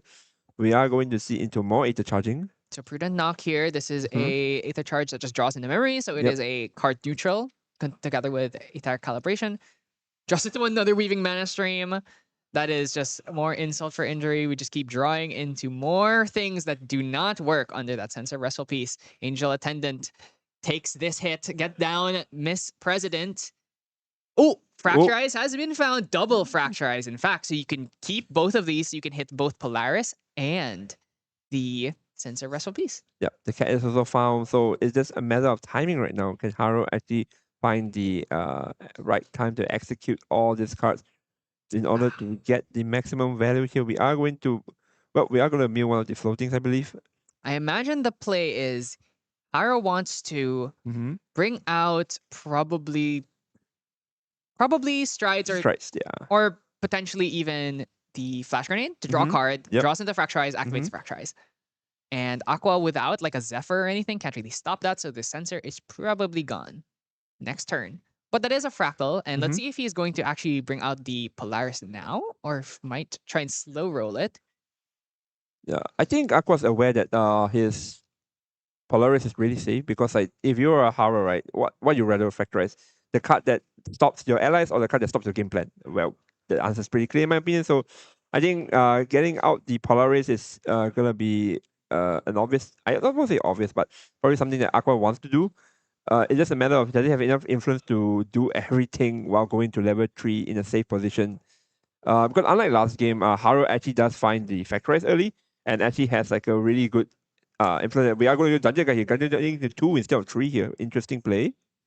Well, I wonder if he didn't have anything else. So he's going to Dungeon Guide to 2, has to hit a natty pair here, and then it's probably going to banish the last card engraved to bring out the Polaris. Oh, he has Calming. Ooh, double Dungeon Guide Calming.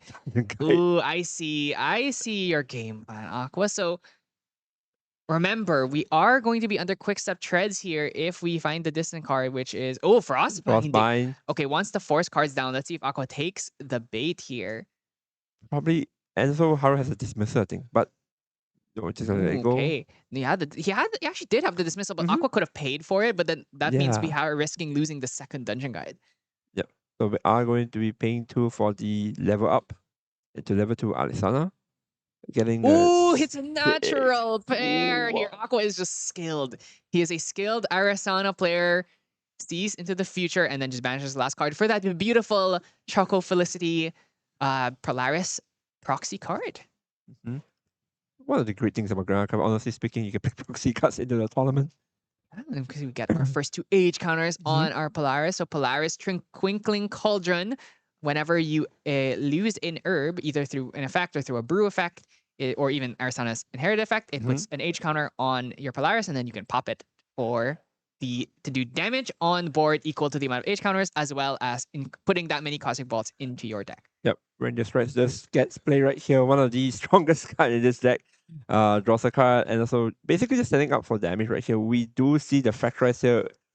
I think it has to be the sensor, right? Yeah, sensor. There we go. The problem is, it's like your allies are not threatening if you don't have float. So it's actually perfectly fine with you if the Polaris 6. And also, we have the second Fracturize, so I don't know how he stacked it. Maybe he stacked the deck in a way where, no, it was the cat on top.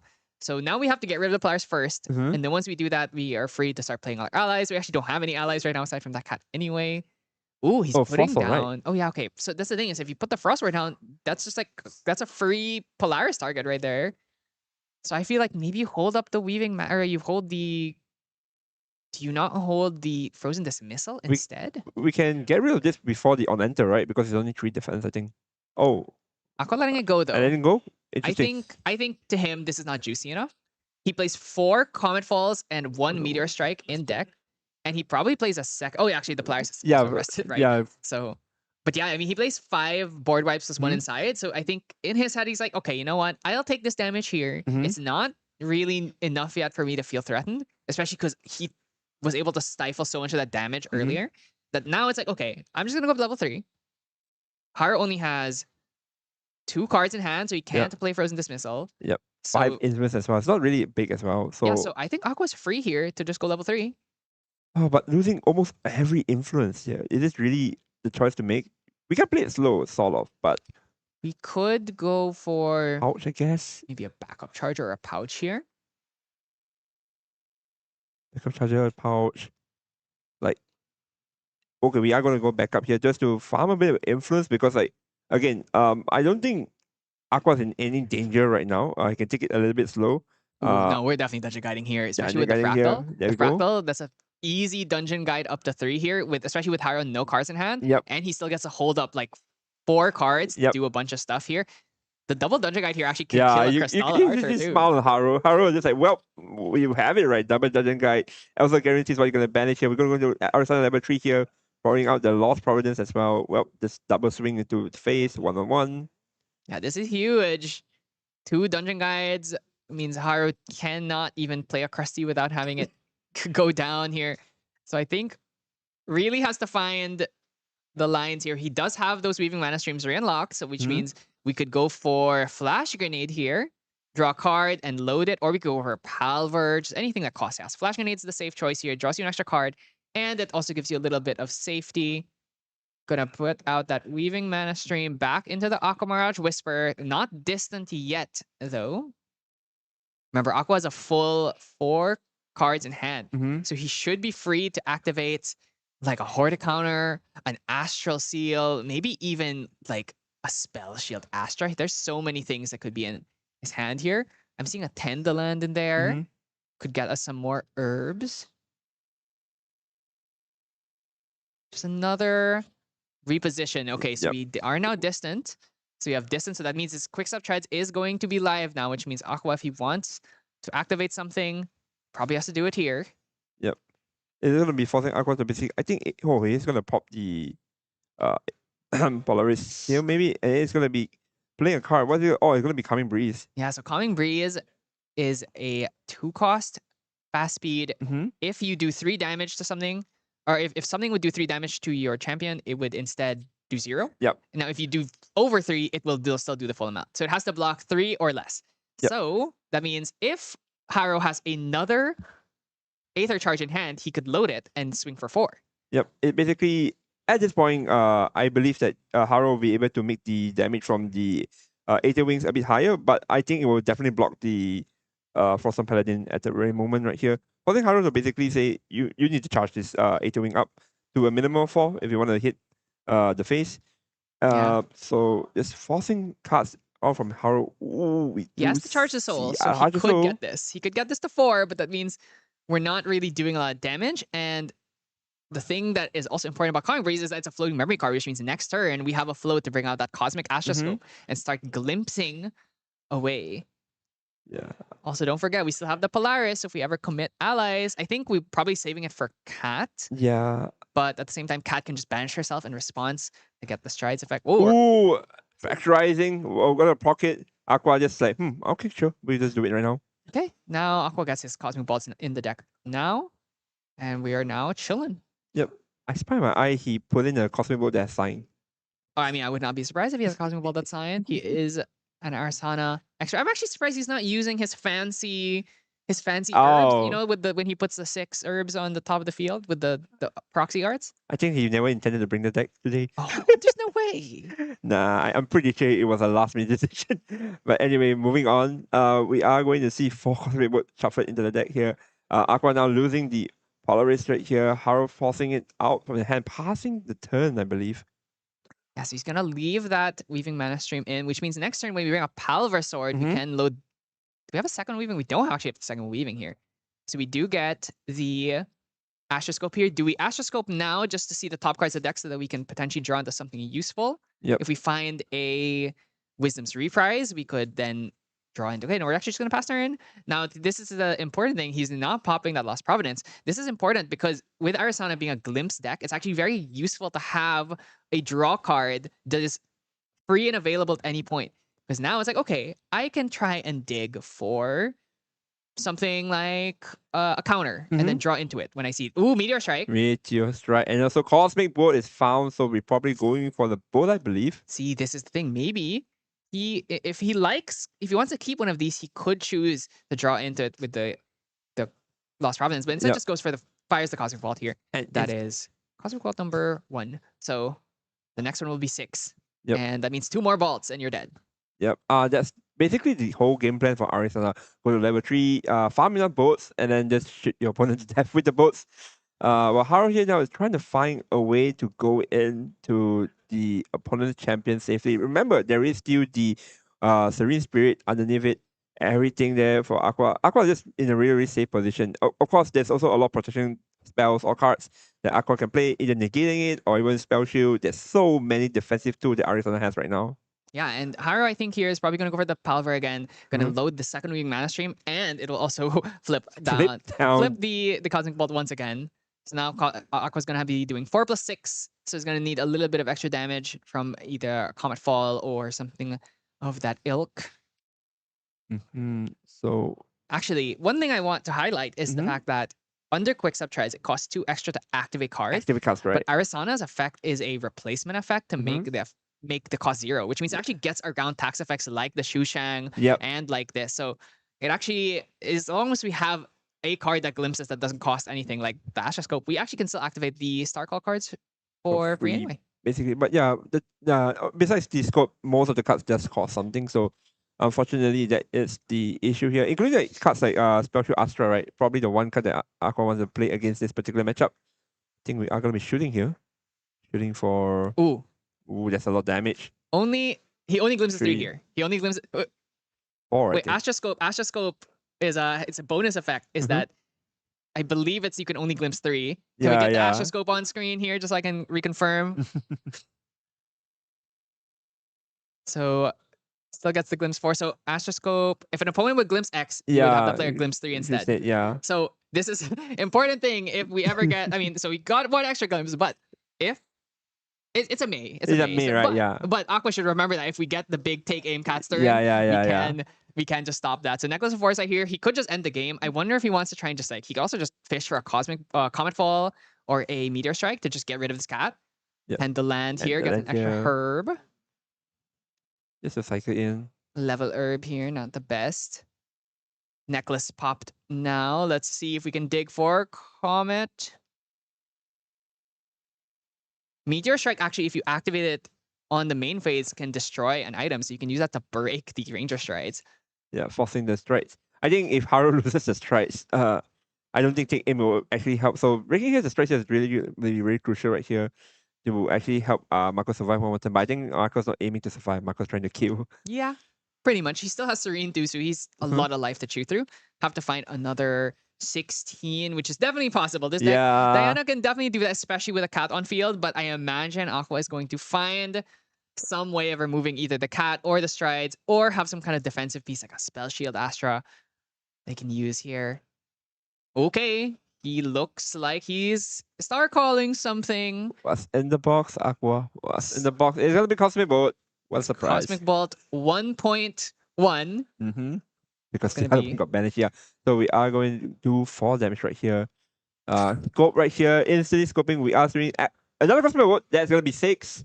Yeah, so see, if we did not use that Palver here, this would be doing lethal. So it's only going to be doing 6 damage, which is not enough. Oh, this is all Recollection phase though, so I think he has a Comet Fall in hand, so we can actually just hard play the Comet Fall. Ooh.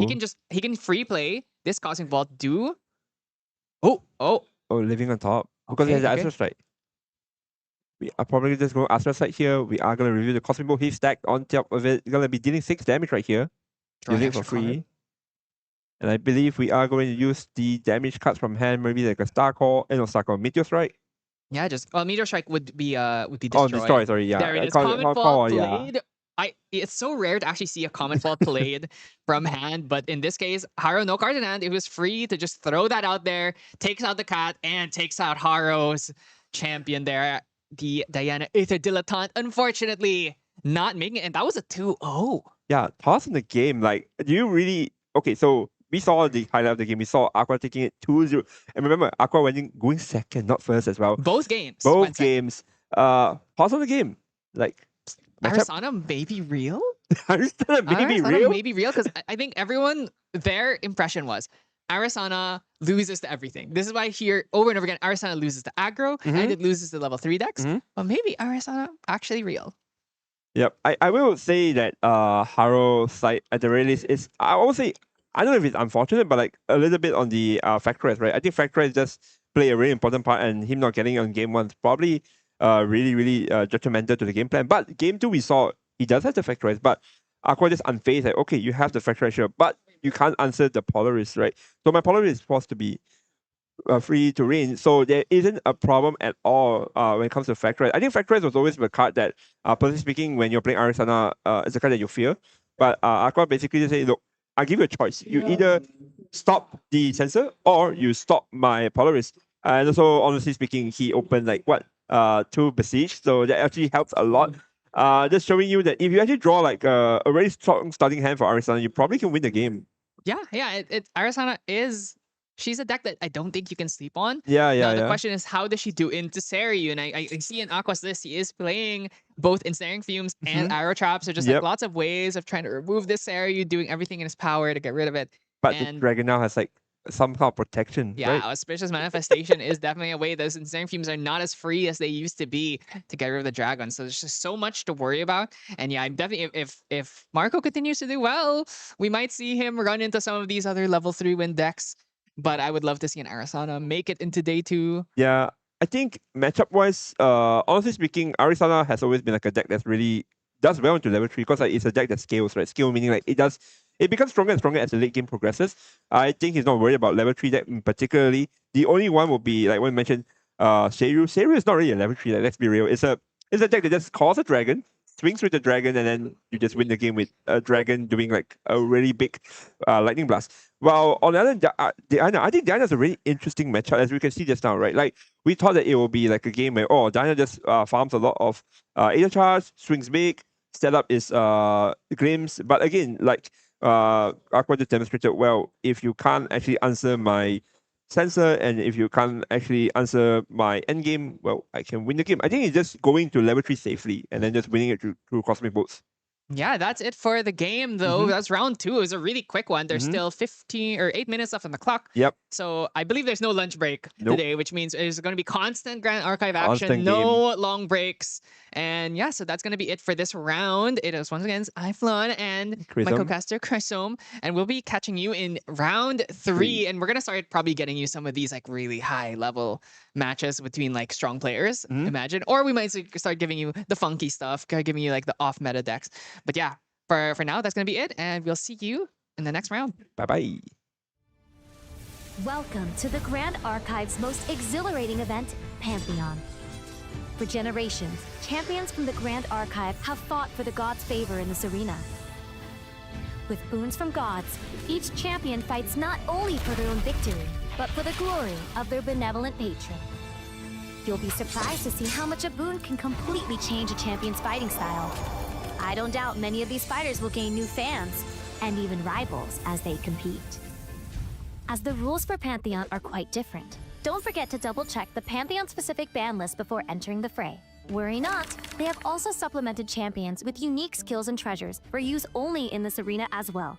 So rest assured that your favorite hero will still shine brightly upon the field of battle.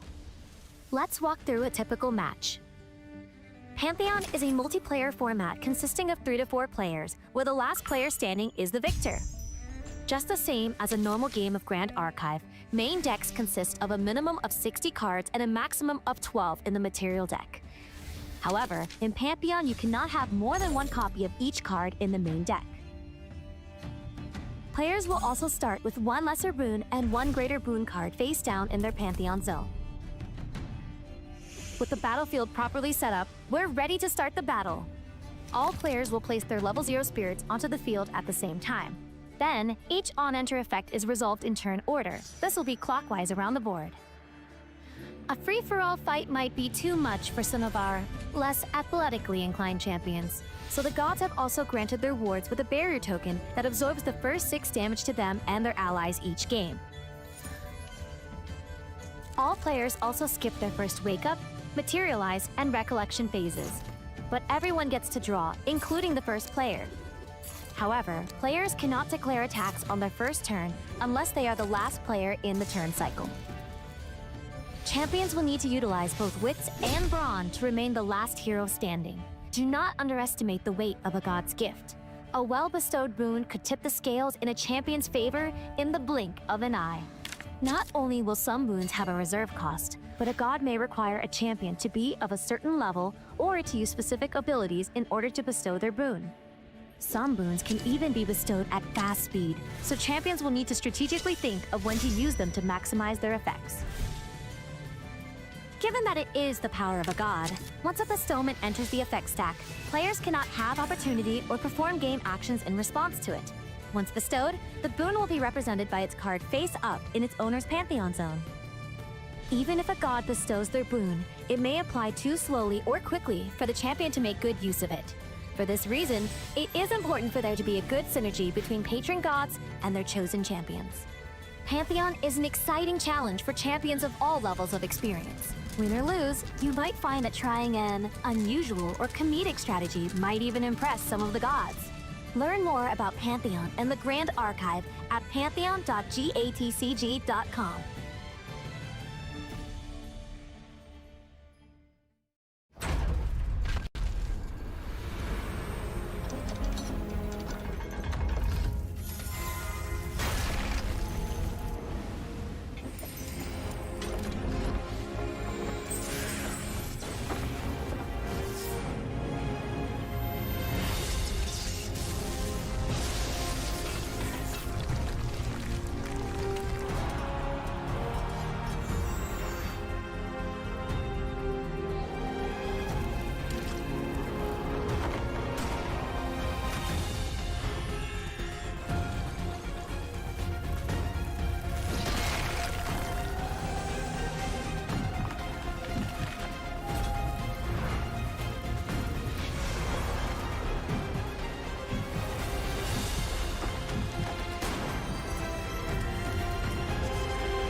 Welcome to the Grand Archive's most exhilarating event, Pantheon. For generations, champions from the Grand Archive have fought for the gods' favor in this arena. With boons from gods, each champion fights not only for their own victory, but for the glory of their benevolent patron. You'll be surprised to see how much a boon can completely change a champion's fighting style. I don't doubt many of these fighters will gain new fans, and even rivals as they compete. As the rules for Pantheon are quite different, don't forget to double-check the Pantheon-specific ban list before entering the fray. Worry not, they have also supplemented champions with unique skills and treasures for use only in this arena as well. So rest assured that your favorite hero will still shine brightly upon the field of battle. Let's walk through a typical match. Pantheon is a multiplayer format consisting of 3 to 4 players, where the last player standing is the victor. Just the same as a normal game of Grand Archive, main decks consist of a minimum of 60 cards and a maximum of 12 in the material deck. However, in Pantheon, you cannot have more than one copy of each card in the main deck. Players will also start with 1 lesser boon and 1 greater boon card face down in their Pantheon zone. With the battlefield properly set up, we're ready to start the battle. All players will place their level 0 spirits onto the field at the same time. Then, each on-enter effect is resolved in turn order. This will be clockwise around the board. A free-for-all fight might be too much for some of our less athletically inclined champions, so the gods have also granted their wards with a barrier token that absorbs the first 6 damage to them and their allies each game. All players also skip their first wake up, materialize, and recollection phases. But everyone gets to draw, including the first player. However, players cannot declare attacks on their first turn unless they are the last player in the turn cycle. Champions will need to utilize both wits and brawn to remain the last hero standing. Do not underestimate the weight of a god's gift. A well-bestowed boon could tip the scales in a champion's favor in the blink of an eye. Not only will some boons have a reserve cost, but a god may require a champion to be of a certain level or to use specific abilities in order to bestow their boon. Some boons can even be bestowed at fast speed, so champions will need to strategically think of when to use them to maximize their effects. Given that it is the power of a god, once a bestowment enters the effect stack, players cannot have opportunity or perform game actions in response to it. Once bestowed, the boon will be represented by its card face up in its owner's pantheon zone. Even if a god bestows their boon, it may apply too slowly or quickly for the champion to make good use of it. For this reason, it is important for there to be a good synergy between patron gods and their chosen champions. Pantheon is an exciting challenge for champions of all levels of experience. Win or lose, you might find that trying an unusual or comedic strategy might even impress some of the gods. Learn more about Pantheon and the Grand Archive at pantheon.gatcg.com.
高く高く飛べどこまでも行こう不可能をと思い込んでたものがなぜか小さく感じた似てる景色がそう先になったから叶うまで近い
Welcome to the Grand Archive's most exhilarating event, Pantheon. For generations, champions from the Grand Archive have fought for the gods' favor in this arena. With boons from gods, each champion fights not only for their own victory, but for the glory of their benevolent patron. You'll be surprised to see how much a boon can completely change a champion's fighting style. I don't doubt many of these fighters will gain new fans, and even rivals as they compete. As the rules for Pantheon are quite different, don't forget to double-check the Pantheon-specific ban list before entering the fray. Worry not, they have also supplemented champions with unique skills and treasures for use only in this arena as well. So rest assured that your favorite hero will still shine brightly upon the field of battle. Let's walk through a typical match. Pantheon is a multiplayer format consisting of 3 to 4 players, where the last player standing is the victor. Just the same as a normal game of Grand Archive, main decks consist of a minimum of 60 cards and a maximum of 12 in the material deck. However, in Pantheon, you cannot have more than 1 copy of each card in the main deck. Players will also start with 1 lesser boon and 1 greater boon card face down in their Pantheon zone. With the battlefield properly set up, we're ready to start the battle. All players will place their level 0 spirits onto the field at the same time. Then, each on-enter effect is resolved in turn order. This will be clockwise around the board. A free-for-all fight might be too much for some of our less athletically inclined champions, so the gods have also granted their wards with a barrier token that absorbs the first 6 damage to them and their allies each game. All players also skip their first Wake Up, Materialize, and Recollection phases. But everyone gets to draw, including the first player. However, players cannot declare attacks on their first turn unless they are the last player in the turn cycle. Champions will need to utilize both Wits and Brawn to remain the last hero standing. Do not underestimate the weight of a god's gift. A well-bestowed boon could tip the scales in a champion's favor in the blink of an eye. Not only will some boons have a reserve cost, but a god may require a champion to be of a certain level or to use specific abilities in order to bestow their boon. Some boons can even be bestowed at fast speed, so champions will need to strategically think of when to use them to maximize their effects. Given that it is the power of a god, once a bestowment enters the effect stack, players cannot have opportunity or perform game actions in response to it. Once bestowed, the boon will be represented by its card face up in its owner's pantheon zone. Even if a god bestows their boon, it may apply too slowly or quickly for the champion to make good use of it. For this reason, it is important for there to be a good synergy between patron gods and their chosen champions. Pantheon is an exciting challenge for champions of all levels of experience. Win or lose, you might find that trying an unusual or comedic strategy might even impress some of the gods. Learn more about Pantheon and the Grand Archive at pantheon.gatcg.com.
And we are back, ladies and gentlemen, around the world. We are here watching featuring the Grand Archive Southeast Asia National brought to you. I'm Prism, and so with Hero right here. How are you feeling right now, Hero? I'm great. I had a good break watching Aqua on his Arizona again. Arizona again. Although I already watch him play every week. But it's still nice to see him on the stage once again. Of course, he got a very nice 2-0 win in round 2.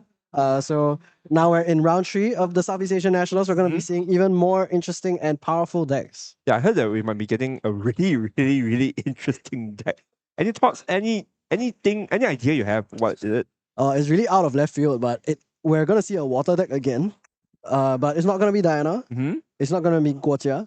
It's not even Jin. It's not even Jin. It is Alice. We're going to be watching Water Umbra Alice. I think the only level 2 exalted, high advanced element deck in the format. Correct. So level 2 turns on Umbra element as well as all of your exalted elements as usual. So things like your Lost Providence, etc., etc. Does come with a interesting drawback where if you do use exalted cards without having a card under your lineage, you will get damaged. But after that, unpreventable damage, yeah. yeah, after that, you will have a lot of recovery options. So if we look at how the deck plays out later, we'll see probably a lot of recovery. The new prayer is going to be very useful. We see it in Jin decks as well, and then Yep. we're going to see how they actually end up pulling out a victory after that. Yep, it's more likely just going to be like very similar to the water Jin deck that's been going around in the past few weeks, which is a game plan where I'm just gonna heal up, I'm just not gonna die, I'm just gonna be really, really defensive all the time and just gonna mill my opponent to death. They just run the a lot of things to just mill your opponent out.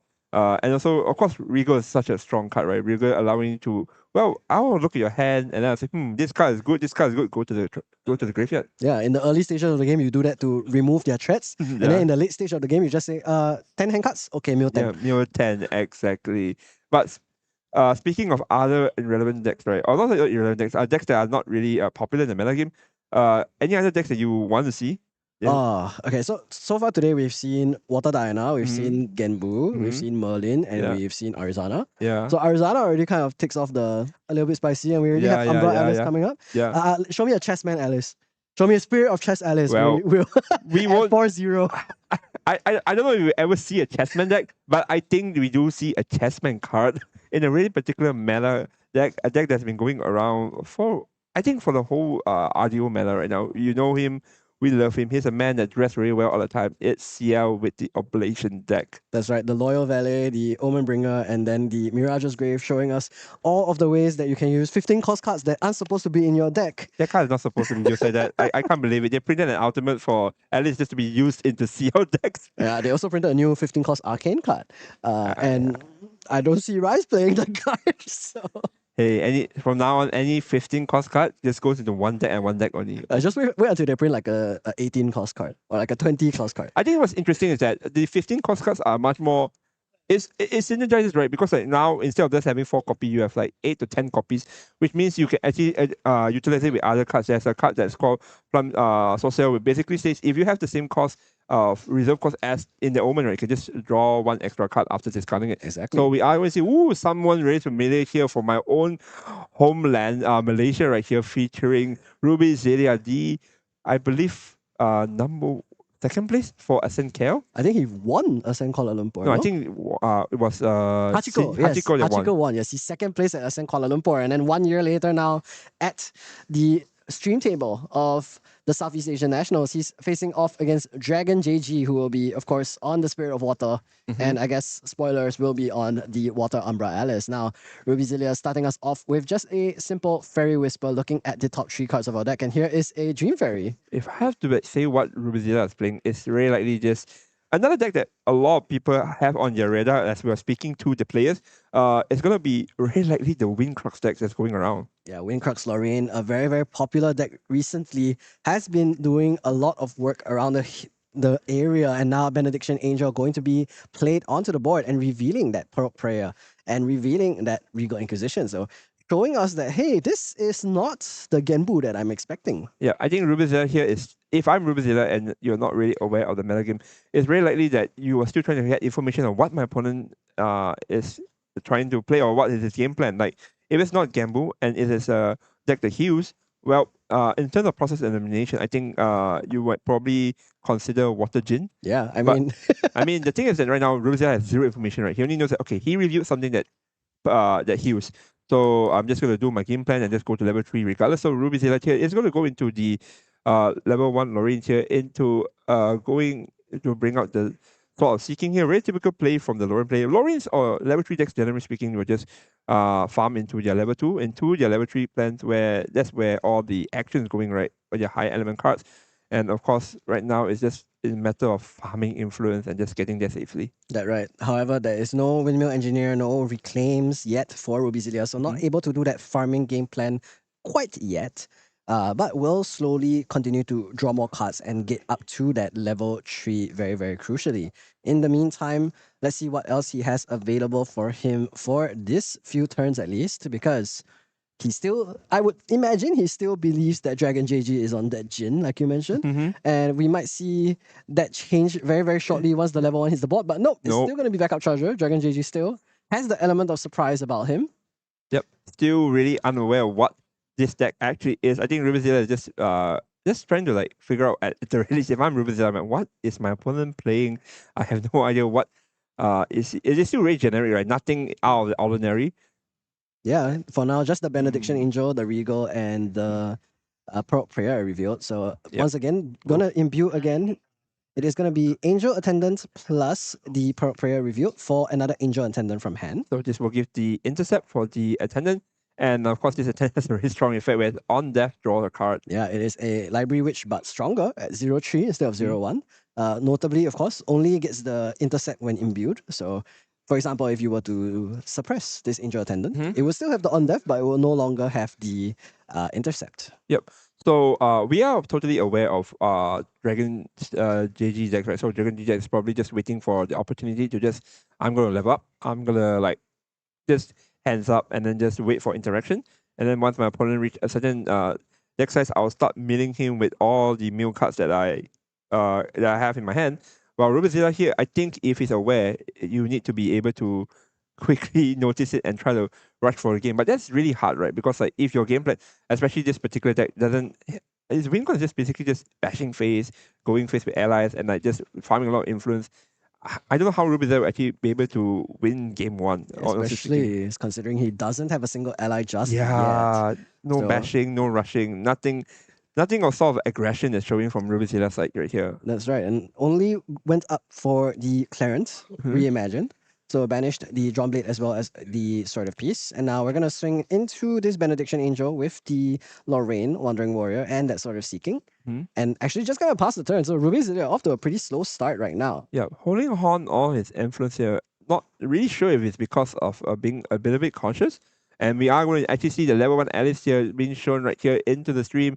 It is going to be the distorted Queen version. On enter, you do get the Phantasmagoria Mastery, which puts 2 hunt counter into it. So this Alice deck basically plays a very, very interesting mechanic where it allows you to have this mastery, where I believe we can have a quick look at it. Yeah, Phantasmagoria is a really, really interesting mastery because it basically scales based on the number of specters you have, and then you can shuffle your cards back into your deck. It does a lot of weird things, basically. We're going to see Richter's Tiding now played for Dragon JG. I missed the cards that he did end up revealing, but we'll just be keeping one, bottoming the other card. Pretty simple Richter's Tiding that you were able to see it in other decks like Razor Gale in the past, but just using it as a way to draw more cards. Yeah, it's basically just a cycle. I think, generally speaking, the only deck that comes in mind that can use Richter's Tiding's move effect, which is the reveal into 8 total, the exact 8 by the way, not just above 8. In mind would be Fractals, I believe. Fractals are one few deck that use Richter's Tiding's secondary effect very well. But here is just a cycle here, and Dragon JG is going to be just revealing a card and just advancing game plan. Yeah, we're just double checking quick judge call here. Yep. And it revealed Umbrasite as well as that Dynastic Whirlpool. So I think that does show Rubizilia kind of what the game plan is going to be that Dynastic Whirlpool gaming. We're going to be milling out our opponent. Meanwhile, for the Phantasmagoria, just to remind you guys as well, whenever a Spectre ally you control dies, put a Haunt counter on Phantasmagoria. So it starts off with 2 because of Alice level 1, and then goes up every single time a Spectre ally you control dies.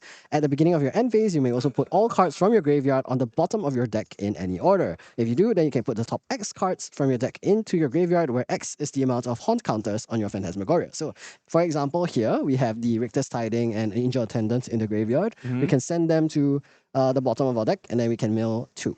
It's basically just to recycle your graveyard into cards that you probably desire, because the Spectre mechanic mostly emphasizes on this Emperor mechanic, which basically allows you to play cards from the graveyard. But anyway, going back to Rubis Selection, we do see the Tempestuous Seraphim being played right here. With, I think it's probably just going to be played right here without any sort of imbue, because, frankly speaking, there's no need to at the moment. At the moment, yeah, exactly. Just going to use it as a fast speed way to put cards down into your memory so that you can go up to Lorraine level 2 here. And that is exactly what Rubizilia does. Is going to go up to level 2 Lorraine, and then on kill of the Angel Attendant, we'll get to draw a card. And then Dragon JG also gets to draw a card. So just a little handshake over here. Yep. This is a very slow gameplay from both players. Basically, both players just saying, I'm going to farm influence, I'm going to farm cards in the graveyard. And then eventually the action will start to unravel when they go into their respective advanced elements card. So we are going to do another Richter's Tiding, showing the And I missed the cards again. I should be paying a bit more attention to this. But it looks like he actually managed to get the total cost of 8 off. Yep. So that is going to Interesting. be 2 cards into the memory. Great for Dragon JG for sure. Now, let's see what he is going to be losing for the level up to Alice level 2. A very beautiful card. And there is going to be 2 of the Fount Seraphim banished into the graveyard. And you would have liked to have those, I think, because she is a very, very powerful advanced imbue card as well. Now we're going to see Umbra Sight used for Dragon JG, and of the effect of Alice, Phantom Monarch will take 7 unpreventable damage. But from now on, there is a cursed card in Alice's lineage, so we'll no longer be taking 7 unpreventable damage every turn. It is just the first time here, and we are going to see the hurt healing here to be able to recover. I believe because you use it in the main phase, you can recover 7 here. So actually, taking the 7 just basically nothing. Oh, this is pre-rec, so we're actually healing 4 healing only. for pre-rec. Oh, but I mean, of course, there's the trade-off, right? Like you, instead of being able to play at fast speed, you're gonna be able to heal another tree. But in this case, I think Dragon JG wants to do more with his turn, and we'll see what that turn is going to be, because he is now on the Umbra Alice. Will unlock several powerful Umbra cards, and let's see what that first Umbra card played is going to be. Actually, the first card we're going to see is actually the Lost Providence, so it will be materialized there as well. And there is another prayer going to be played. So first we did one pre-rec, and now we're doing one main phase, and now we're all the way down to 0 damage counters again. Took 11, and then we were 11, and now we're at 0. Fantastic. Fantastic. You love to see it. It is going to be a deck that focuses a lot on this recovery mechanic, drawing and then healing. And now the Phantasmagoria is going to be played. And I kind of understand the vision now, because you see, we put those prayers back into our deck, and we can reach them again fairly soon. We're going to be milling 2 cards. That is going to be the Umbral Tithe, and we also mill a Fracturize, so there's floating memory milled out as well. So that is great for Dragon JG. Now, Reclaim going to be used on the Tempestuous Seraphim to once again put cards back into our memory to maybe go up to level 3 here, because we are going to have exactly 2 cards in memory and a floating memory. Yep. So we're going to go into the Spirit Ruler right here. Probably going to be able to bring back one of the weapons that we have in the Banshee Zone. So we are going to bring the Dawn Blade. Yep. So that's why the Drawn Blade was brought out into the Banish with the Clarion Reimagine. Will allow 1 draw, plus now is a 1 attack 4 durability weapon for Ruby Zilia. And let's see if there's anything on the pre-recollection for him still. If you're a Ruby Zilia, what's the idea here? Do we just play allies down, start going phase? I mean, there's a number of options. There's Ayla about to be used here on fast speed, I believe, still during the pre-recollection step. After the Drawn Blade has already been materialized, and now we're going to recollect and draw, I think. So Ayla is able to be played on fast speed, and the turn that she's played, you're also able to use her secondary effect for free, which is to suppress something. So you might be able to use that on, let's say, this Drawn Blade, or even stronger weapon. Here's the Sword of Seeking going to be returned with the Spirit Blade Ascension. And what else can it be, Norvin? What else can it be? I mean, I don't know. Looking at the card list, it's probably only one answer: Prismatic Edge, obviously. So there's probably just going to be the most played card in the crowd. If we talk about Crux, it's going to be Prismatic Edge. Prismatic Edge here, for folks who don't know, is a really, really strong card. On enter, each player reveal all cards in their memory, and then for each of the elements that is listed here, so if you reveal fire, you can do 3 damage to anything. If you reveal a water, you draw a card. And if you reveal a wind, opponent has to banish a card at random from their memory. Yes, but you can see Dragon JG actually very, very clever, because he did not put a single water card down into the 3 cards. He had 2 Umbra cards as well as that Resolute Stand. So will not be allowing Ruby Zilia to draw a card. But at the very least, he will still get the wind and the fire procs off. Now we're going to lose that Maledictum Vitae into the banishment. However, Ruby Zilia gets the Prismatic Witch on the board, gets Ayla on the board. So this is where the loop begins, I believe. So first, actually, Ayla is not even going to be using the combo. We're just going to punch 2 damage into Dragon JG's face. And let's see what else is going to be played. Spirit Ruler as well, wow. 1 more point of damage, but anything under 7 is within prayer range, and anything under 8 is in abnegation range. And then here comes one of the more powerful allies that we have seen in this game is going to be the Pendragon. Ghost of Pendragon here. If anyone doesn't know this card has seen so much play in this stream. On enter, you may return a Regala you control SAC, return the Drawn Blade, and draw 2 cards. And you know what else, Hero? What is the best combo on the field right now with the Ghost of Pendragon? Well, Ghost of Pendragon returns the sword into the material deck. Later, you can also suppress Ayla and then suppress Ghost of Pendragon. During your end step, you get to return another card into your material deck, draw another 2 cards. So, of course, this does come at the cost of materializing your additional cards every turn. But now this means instead of drawing multiple Pendragons in order to continue your draw Just get one. twos. Just get one. Exactly. And where I come from is called value them, but interesting, I think we are going to be suppressing something else. Yeah, on Ayla right now, Ayla is going to suppress the Prismatic Edge, and then now we're going to be able to do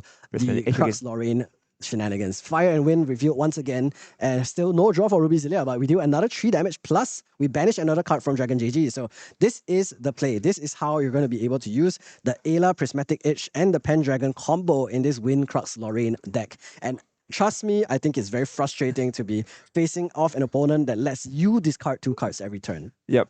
Basically, this whole game mechanic, as we can see right here, is abusing the Prismatic Edge as usual, but more the wind side. Usually we see fire and water, right, which is very common in the Fire Crux variant, but because you're playing the Wind Crux variant, it's very likely that you see wind, and Ruby Zilla actually drew into the fire version.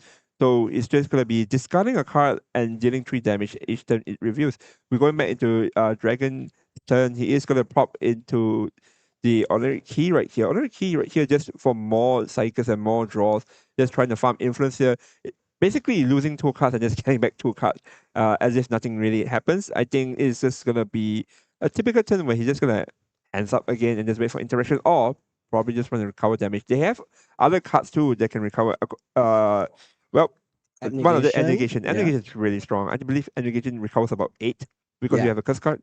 Exactly. So Onarchy is basically Alice's in archetype backup charger. We have one of these for a lot of different archetypes now. The important thing is here is that it adds an haunt counter onto your Phantasmagoria. So moving forward, earlier last turn Dragon JG milled out 2 cards.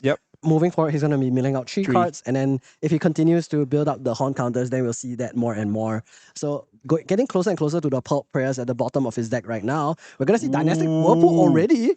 It's going to be this milling 15 cards, I believe, right now. 5, 6, 7. Alzarin Longbowman is going to be removed for Ruby Zilia, so no other fire card available, but that is not a lot of key cards. I didn't see any Pendragons. I see one Pendragon. I think there's one Pendragon and there's one Ayla. There is an Ayla, yes, you're right. Rally the Peasant, my favorite card. Yeah, there's no Pendragon, only a Crux side. So not the best mill. There's no Pendragon? I don't think so. I saw mostly green. And that would mean that actually this is also positive for Ruby Zilia, because this means he's closer to his next Pendragon. Which will be very, very powerful.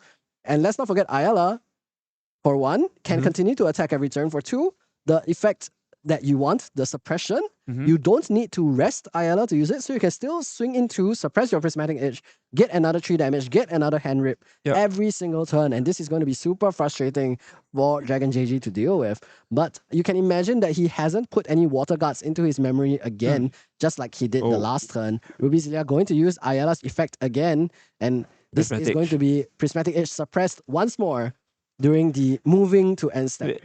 And then going into Dragon Key end step, we are going to proc the Prismatic Edge. We're going to be revealing fire and wind, and probably, is there water? No water again. And no water on Dragon JG's memory as well. Also playing around this very, very well. This Wind Crux deck is very, very popular in Taiwan, so you would imagine that Dragon JG has a lot of experience versus it as well. Holding on to those water cards in hand, making sure not to give Ruby Zilia any more value, even though he's just playing a water deck. We do have the Resolute. Resolute can help a little bit, but like being shot with the Prismatic Edge because it keeps revealing fire is not a good thing for Dragon JG. I wonder how he deals with this. Yeah, I mean, he does have an Abnegation, I believe, so we'll be able to use that at the very least to stay a little bit healthier. Now we're going back to Ruby Zilia's turn. Top decks into the Fairy Whispers, not exactly the cards that you want, but I also do see Displacers available in hand, and he could use that to make Ayala usable again. Let's see what Dragon JG's response is here. Takes all the way up to 20 damage already. Very, really dangerous right here. This is a little bit scary because this means 2 suppressions on this Prismatic Edge could be lethal. But let's see, 1 more damage coming in from the... Oh, we're going for the Prismatic Edge swing. Actually, it is 3 damage. Yeah, forcing Dragon to react right now, because if you don't, you will actually lose the game. Probably going to be Abnegation this turn. Yeah, holding on to that heal 8 as an option for him to get out of lethal range. But again, you can respond on top of the Abnegation before the recovery happens. So let's just see if a Dragon can actually respond on top of that. That's right. Remember, Alice, only Ooh. 22 total life. Resolute. So, I think actually, probably going to be Resolute here. You don't want the abnegation here because abnegation here means your opponent can react to it. That's the issue, right? He's really taking his time about it. Or is it just abnegation? yeah, I mean, he is level 2 Alice, so could also Yeah. go for the no pay abnegation, but Yeah. here is being forced to put down a water card into the memory, so Oh, definitely a bit less than ideal. yeah. There also were that we could have Resolute during the first Pendragon swing, I think. Yeah, but no, instead it is going to be the abnegation instead. Dragon JG has to decide for Abnegation sure. right here. Recover 8 plus X. So X is 1 at the moment because Mhm. of that Umbra side. So abnegation going to recover 10 as well.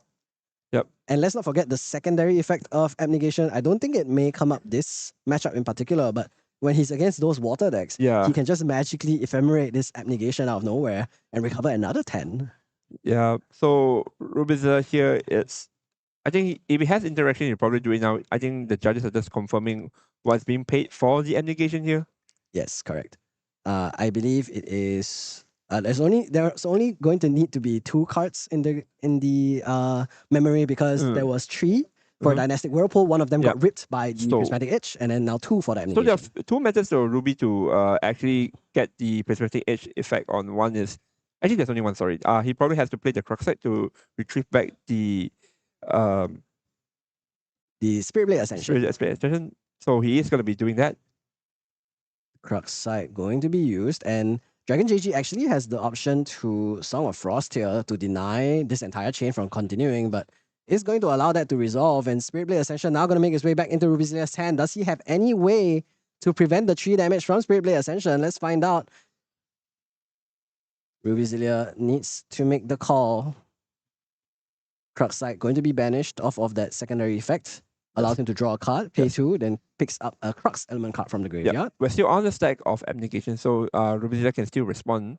I think you're going to do it and then see what your opponent does. Yep, there is the Spirit Blade Ascension now going to be played, and the Prismatic Edge is going to be returned as a cost. Now let's see if there's anything else going to be played. So I think that Song of Frost could be pretty useful here. I think you have to do it, right? I would think so as Ooh, well. linear release. Oh, lineage release does allow you some recovery. So this is going to be 2 plus X. 1, 2, 3. So total of 5. That should be 5. Recover 5 down to 15. And then takes 3 from the Prismatic Edge. But I believe that means that Ruby's swing with the Prismatic Edge fizzles because it did leave the board. Mm-hmm. Still no water card in the memory, but he did put down the Regal Inquisition. So Dragon JG might be in a bit of trouble. There is not the Regal Inquisition removed. So abnegation now resolves as well, putting Dragon JG down to 8 damage counters only and very, very far away from lethal range now. 14 damage counters needed to win game 1 now for Rubizilia. I mean, this is going to be the team. It's like, oh, it's really, really close. Oh no, he's just hit back up. Oh, it's really, really. I think this is going to be the team for this particular matchup because like this particular deck right here, Alice has this really, really strong hitting abnegation. The Power Prayer, and we the- already saw the curse yeah, lineage release as well. it's just going to keep hitting. I think that's just the team of the matchup, and it really depends on how many mill cards that Dragon actually draws. Yeah, and let's not forget, Ayla still is going to be usable this turn. Has chosen not to do so. We're going to go... Is that Necklace of Foresight? Is it just Terraforming? Is that Terraform? So many different art. Yeah, there are so many beautiful arts in this It is game. going to Terraforming. It is going to be the Terraforming, yes. It is a foil Terraforming as well. So very, very pretty. Here is the... Is that Reflected Blight? Going to be put into the curses, I believe. And now, what is the main phase for Dragon JG going to be? I think we are just going to go into more milling. Going to be another dynasty here, milling up 15 Wait, that more might cards. be enough. He has Regal Inquisition as well. Yeah, Regal Inquisition. Ruby Zilla is also counting his deck in the 11 main deck. I cards. think it's really, really little right now. May actually see a game right here. He is going to double check right now, just making sure what's been trashed, and then what is left in the main deck right now. 11 cards in the main deck. If Dragon JG has a... If Ruby Zilla has 11 cards in hand, Regal... That's The third one. It is going to be a win con through a deck out, and then I think the next turn, if Ruby Zilla is unable to draw, he loses the game. Exactly, and that's game 2 already. And Dragon JG has taken game 1 with 3 Dynastic Whirlpools. I mean, just draw them, right? Yeah, I mean, this is a mill out deck who is very core. It cycles through a lot of the cards, Yeah. and then it uses Reflected Blight Yep. to pick up the cards that you mill back into your memory, and Yep. then uses this Dynastic Whirlpool over and over again. And the thing about mill 15 is that 3 copies of that is It's 45. almost guaranteed lethal. 45 is basically 3/4 of your deck. Yeah, 3/4 of your deck. Even 2 Yeah. Whirlpools is half, Halved. and then you pair that with a Regal Inquisition for, let's say, 8, 9, 10 cards. Yeah, still yeah. 2/3 of And your deck. Okay, there's something that people need to keep in mind is that playing 2 is really detrimental already because you are playing a deck. Okay, in this meta game, especially what we're witnessing, the what's it called? The Windcrux deck, they actually draw through their deck. They have like Minimal Engineer, they have Backup Charger, they have cards that just also reduces the size of their deck size. So it's actually indirectly helping Dragon's game plan right here. So yeah, I mean, very well played from Dragon JG, but it basically just shows the whole team of the deck. It's basically just, I'm going to recover. I'm just going to mill you. I'm going to recover, and I'm just going to mill it. It's very similar to the Water Gene deck that we've been hearing a lot recently. Yeah, and if we're looking at the side decks for these players, I saw a glimpse of pretty interesting cards. Of course, we have Blanche, which could be very useful for preventing the 3 Blanche is damage pretty from the useful, Spirit Blade Ascension, from the Prismatic Edge. Mm-hmm. But other than that, you're also going to see cards like Chime of Endless Dreams, which means that you don't lose the game for drawing cards while you have no cards in your deck. So he's also got anti-Genbu game plans. And you also have the secondary effect, which is to shuffle all your cards in your graveyard into your deck. So it also lets you find your cards again. So I find it very, very interesting why this is there if it's not just Genbu.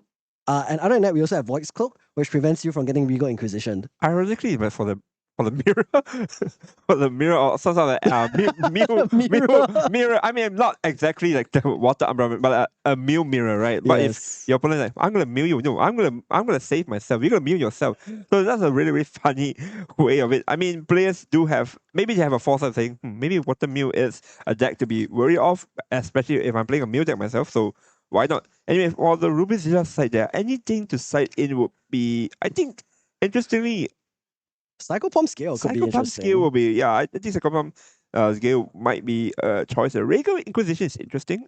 You want to get rid of their key cards so they don't keep milling. Ruby Zilla here just having a double check on how the Alice level 2 Umbra actually works right here. It's a very unique champion. Being able to like have access to, I would argue mostly the Exalted cards, especially the Water Exalted card at level 2. It's probably why this deck works, honestly speaking, is so strong. Yeah, I mean, being able to Dynastic Whirlpool at level 2, so powerful. And we Very saw powerful. Dragon JG resolve 3 Dynastic Whirlpools, and that's basically enough to win almost any matchup, right? It like doesn't matter what you're playing, draw 15 cards, like you do that by turn 5 most of the time, right? Because 7, then plus 5, then probably you draw 3 somewhere along the way. Like, it's so easy to win if you're actually able to resolve the Dynastic Whirlpool 3 times. And with that card that we saw earlier, Reflected Blight, being able to pick it back up from your graveyard into your memory and then use it again, that means you actually only need to draw 2 Dynastic Whirlpools, and you're going through so much of your deck as well. Let's not forget that because of the Phantasmagoria, you're going to mill out yourself, you're going to cycle your cards back into your deck, and then after that, you'll be able to find exactly where your cards are, because you can choose where you put your cards in your deck, so you just know, okay, I put down 10 cards back into my bottom. That means the 10th card from the bottom of my deck is just another Dynastic Whirlpool. And we're going to see one of my favorite cards, Rally the Peasant, right here. We are going to be going to look at the top 6 to find a human card in order for us to play it. There's a lot of Oh, sorry, not humans play. in this Put in deck. hand, yeah. A play it would be crazy. Imagine, but no, we do find some pretty good humans. I mean, it's called Rally the Peasant. I thought that you would rally it onto the field, no? You rally them onto your hand, and then you can put them on the field later. And we found a really powerful human right here. Yes, that Fluffy Shopkeep, very, very good. He actually saw a few other great cards, but has to elect to put this Fluffy Shopkeep in play as well, because this means that he doesn't need to play Clarence of Peace. He can skip that one turn and go for it with it. Interestingly, the Orb of Sealing has come in from the sideboard for Ruby Zilla. I wonder what he's taken out for it. Interesting. What about seizing? Maybe one of the swords could have been taken out, but pretty interesting. Drawn Blade is going to be removed from the material deck from the Fluffy Shopkeep. And now we're just going to pass over to Dragon JG and let's see what he has in store for us. I think if do a few things. Probably full just the full pass. I mean, that's also an option. Again, like this is a very typical like kind of like a level I'll argue that the Alice deck is not really a level 2 deck. It's more like a level 3, let's be real.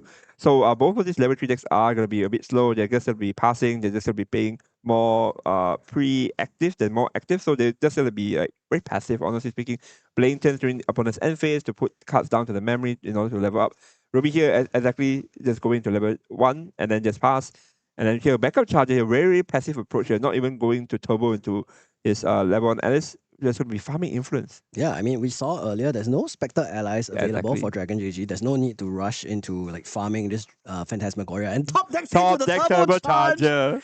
Oh my goodness! So what a fantastic Wow. backup charger I mean, comes as a pair with the turbo charge. that's the reason why these players are sitting here, That's going right. 2-0 as well. Yeah, you can't win a card game tournament without being at least a little bit lucky, and this is the kind of luck we expect to see. I rather call it talent. That's true. He's a very talented player, he is, and there is going to be the turbocharge drawing more cards for Dragon JG and hopefully looking for answers for him. We do see the win con. It is going to be a pass here. We did see Dynasty, the win con is in hand. Dynastic Whirlpool will be huge, and we just need to see one more plus a Reflected Blight or another Dynastic Whirlpool reclaim onto this fluffy shopkeep now. Just to send the card to the floating, I guess. So that you have floating for next turn. That's right. Net neutral, technically.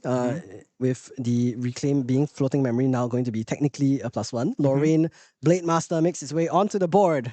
And I believe we saw a dungeon guide available for Ruby Zilia. So we might also see Spirit Ruler make her appearance already on turn 3 for Ruby Zilia. Yep, we do have the Drawn Blade as well in the banishment earlier. So it is going to be a very good player. Instead, just going to swing with the sword seeking. So are we not going to? Oh, we are, right? Yeah, we are going to level 3 right here. We are going to see Spirit Ruler coming down here. Probably going to be targeting the Drawn Blade. Oh, there is a Ghost of Pendragon available. So I guess that's why we're just going to swing first. I get it. So dungeon guide, losing that fluffy shopkeep again. Yeah. And also lost a Crux Sight, I believe. And Drawn Blade will make his way back onto the board from the banishment. Lorraine Spirit Ruler effect will give it a few extra durability counters, but we might see the Ghost of Pendragon just return it back to the material deck again. I mean, that's just a typical Crux deck, right? You basically play a sword down, put the sword back into the main deck, play a sword down, put it back into the material deck. That's basically their entire game plan. I think Ayla is also in the hand. Yeah, Ruby Zilia just has all the stuff he needs already. Just missing the Spirit Blade Ascension to bring out that Prismatic Edge for free, basically. And now the Ghost of Pendragon will be put onto the board. Is there a Frostbind available for Dragon JG? There is not. Ruby Zilia playing a little bit recklessly, but is not punished by a negate. And there is the draw 2, and also has a reclaim, so he can bring this Ghost of Pendragon back to hand to use it again later, but not going to be the case right now. Dragon JG just going to probably go up to level 1 now. Yep, I think you have taken enough damage right here. With 8 damage counter, this is a bit more dangerous. We are going to level 1 Alice against Distorted Queen. Probably just going to be playing a bit, trying to heal, I think, if he has the heals. Yeah, ideally he would, but all of his recovery is at level 2 or higher because Herald Prayer and Abnegation are both Exalted cards or Advanced Element cards. I see Dungeon Guide as well. This is a bit dangerous here. I believe we are just 11 damage counter away from actually dying. And the release is actually on the level 1, so we can't really release it. We could, but then we'd only recover 3, and then we would also be locked out on level 2 for the whole game. So, yeah. Less than ideal. And let's not forget that Dragon JG also still needs to take 7 damage when he goes up to Alice level 2. So he is in a pretty dicey position, has the Resolute Stand to negate some of the damage the following turn and go up to level 2 in a fairly controlled manner, but we'll have to see what Ruby Zilia has available. The Ayala, for example, could be pretty scary. I think it's just going to be a pass here to intimidate Ruby with his influence. It's going to be milling 2 here. Doesn't find a floating. That is the Bandersnatch milled out. Yeah. So very interesting card. It is one of the few Spectre allies I think Dragon JG is playing. It's a 2/6 that also recovers every time Bandersnatch takes damage. So we don't see it hit the board, we see it hit the grave, but could be interesting. Now, another Dungeon Guide drawn for Ruby Zilia, not exactly very useful right now. And we'll use the Turbo to banish all of these cards in the graveyard. I guess it's good that Dragon JG didn't hit anything very particularly useful. Yeah. So we are going to, I think we're just going to be swinging 3 here to just test what is in Dragon JG's hand here. Because again, his hand is really, really big. So Rubizia is just going to be expecting a lot of things here. While Dragon JG, will you actually do the Resolute here right now? I think so, because imagine, right? Like if let's say there is a Spirit Blade's Ascension this turn, he's gonna go up to 11, and then a second Spirit Blade's Ascension would go up to 14. That's a lot of damage. It's just barely under the 22 max life after you take the 7 damage from Alice level 2. So I would think you would like to prevent this 5 damage that Ruby Zilia is representing with the Pendragon, the Drawn Blade, and the Dungeon Guide. Yep.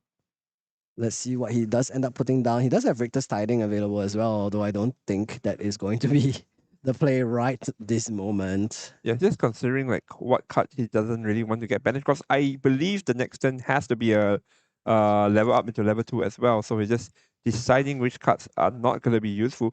We are going to see the Resolute right here going to be paid full cost, preventing any sort of damage from allies or even champions or 3. We are going to see interaction right here. Might be the Ayla coming down right now. It is going to be Ayala on the stack of the Resolute stand. Not going to be suppressing anything just yet. It's also not going to be very useful to suppress the Dungeon Guide right now. So we might see it end up being suppression on the Drawn Blade as well. Or it could just be suppression on this Ghost of Pendragon. Let's find out.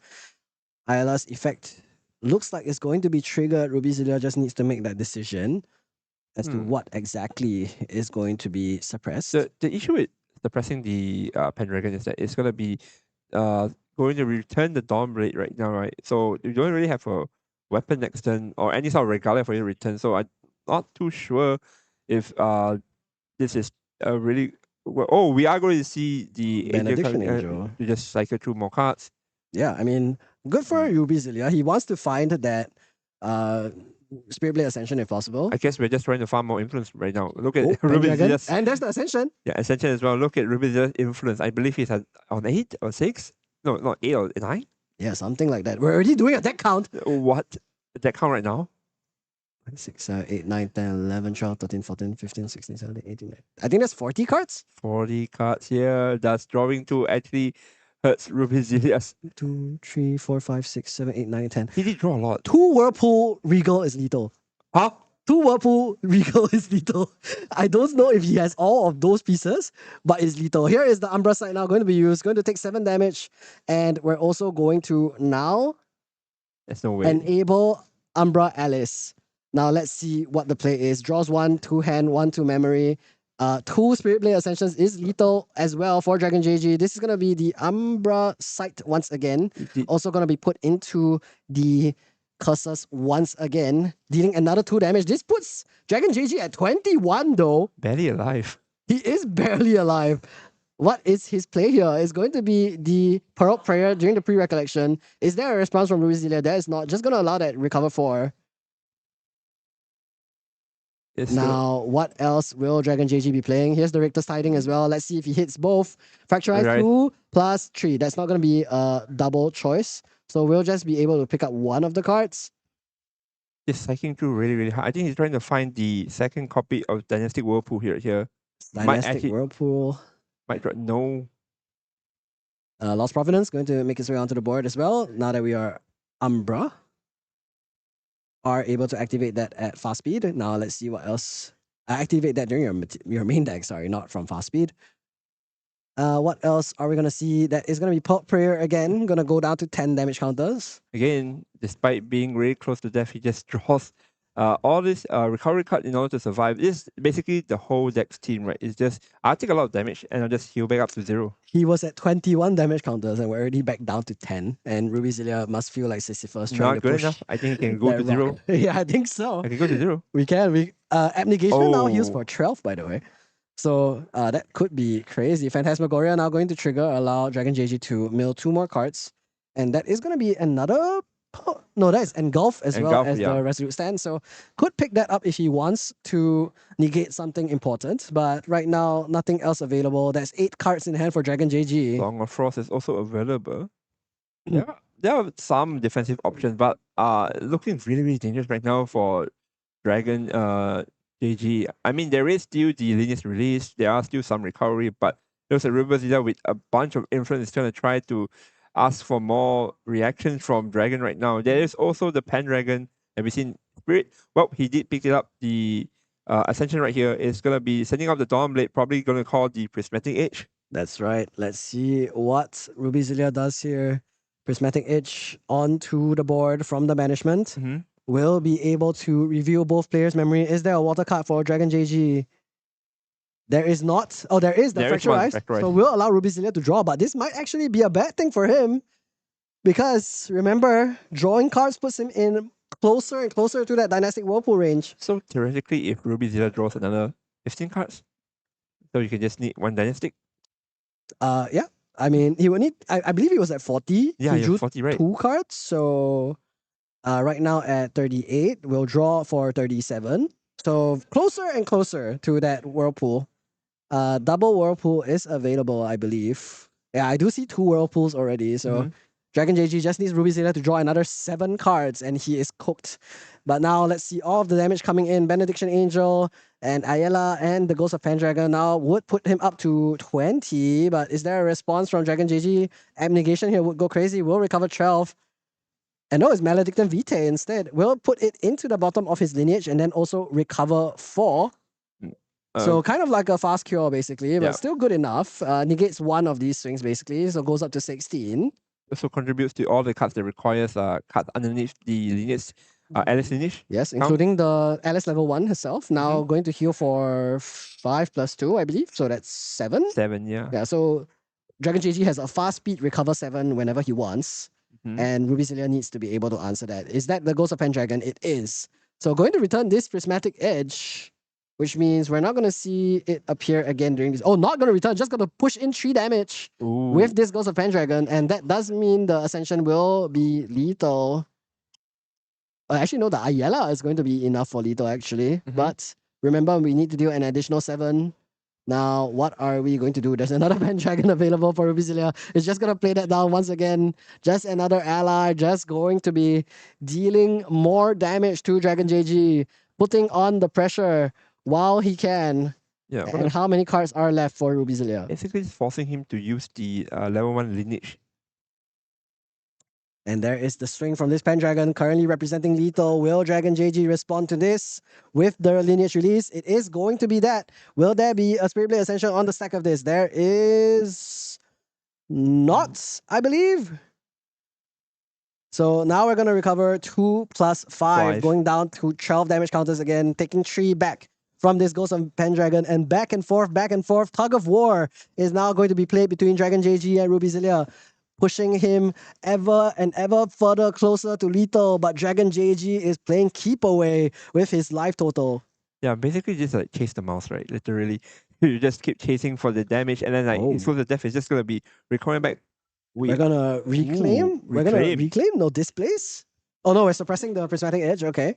Okay. And this actually does allow us to displace Ayala, and that would mean we can do another use of Ayala later, but we can also just use Ayala on the opposing turn. All 3 elements are being revealed, so we are going to be getting the full effect. Discard a card from memory, draw a card, and also deal 3 damage to a target. So we are going to be discarding the Factorize. They're not really useful in this particular situation right here. Can Dragon JG actually do it right now? Counting these opponents' deck, we did see at least 2 Dynastic Whirlpool, I believe. So it's literally just another mill card, right? 36 cards in Ruby Zilia's deck. So 6 more to go. Yes, so just needs a little bit more gas. Even Regal will do it. Exactly, even Regal will do it. He actually banished a Regal to level up to 1. Yeah. So I wonder if he's going to regret that. But I believe still playing 2 more in the main deck. So could very easily find that 4th copy. This is really surprising. I believe this is like Dragon GG's 4th turn, 3rd turn. This is really, really fast as well. Like being able to like approach milling game plan as fast as this. I would be really surprised. I thought it's a game of like, oh, I survive a bit longer, maybe turn 6 and 7. This is really fast. Oh, Terraframe here to delay in case he couldn't get the win, right? I assume. Yeah, I mean, that's fair. Like, you just want to make sure that you don't lose yet. And I think that's going to be very important. Lost Providence is going to be used to allow Dragon JG to draw another card. Now, let's see if there's anything in the pre-recollection step. And in that position, running out that of gives Dragon JG a lot of options. Yeah, running out of time here, Dragon GG. Because again, the deck does have ways to just deal damage outside of just allies, courtesy of the prismatic edge. So it's really a clock on Dragon GG right here with a lot of influence right here. Oh my god, is that has to be like at least 15? Yeah, Um, maybe closer to 10, but still a lot of cards available. And it's Dragon so GG, much. if he wants to represent double Dynastic Whirlpool, he needs at least 8 Oh, cards, and he doesn't have enough. So it's we'll gonna be a just concede. scoop it up and say, you know what? I don't have enough time. Let's just go to game 3. I'm gonna go first this time. Yep. And if I find the pieces I need, I will mill you out and go 3-0 Yep. today. And interestingly, really interesting approach considering the fact that he's looking at time. As you can see, he's looking at time around 16. We'll talk about this the previous round that players need to be mindful of time, and I believe he understands that okay, there's no point stalling here. I don't think I have enough heal and recovery to win this match. Let's just go next. Because there's so much ally represented in Ruby Zilia position. Three Pendragons? Yeah, and we're playing Pendragons down without the on-enter. Without on the enter Just insane. as a 2-cost 3-4 Yeah. ally, which is already a lot to be Yeah, fair. yeah, Like a 2-cost 3-4 ally is crazy if you don't even consider the draw 2. And I mean, if you do consider the draw 2, it's technically 1 cost. You just played the Pendragon from hand and then you recovered the 2 cards. So, Yeah. still very, very well played by Ruby Zilia to just put on the pressure, put on the gas, and then force Dragon JG to a concession in game 2. But Yep. let's see if he can bring it back for the full win It's- of this series. The matchup just seems to be a really like pressure-based kind of matchup, right? It's like Ruby Zilla just need to present a bunch of damages throughout the game, basically because this deck doesn't really have any sort of like ways to remove these allies. The only thing the deck has is just recovery, right? You just recover. But the problem is that this deck also have ways to interact with your recovery, meaning before abnegations or even the Pearl is triggered, resolve, you can still activate the Ascension to deal the last 3 damage. So it's a really tough war, like when we mentioned. It's just a matter of who gets their pieces as soon as possible, who gets their win con as well.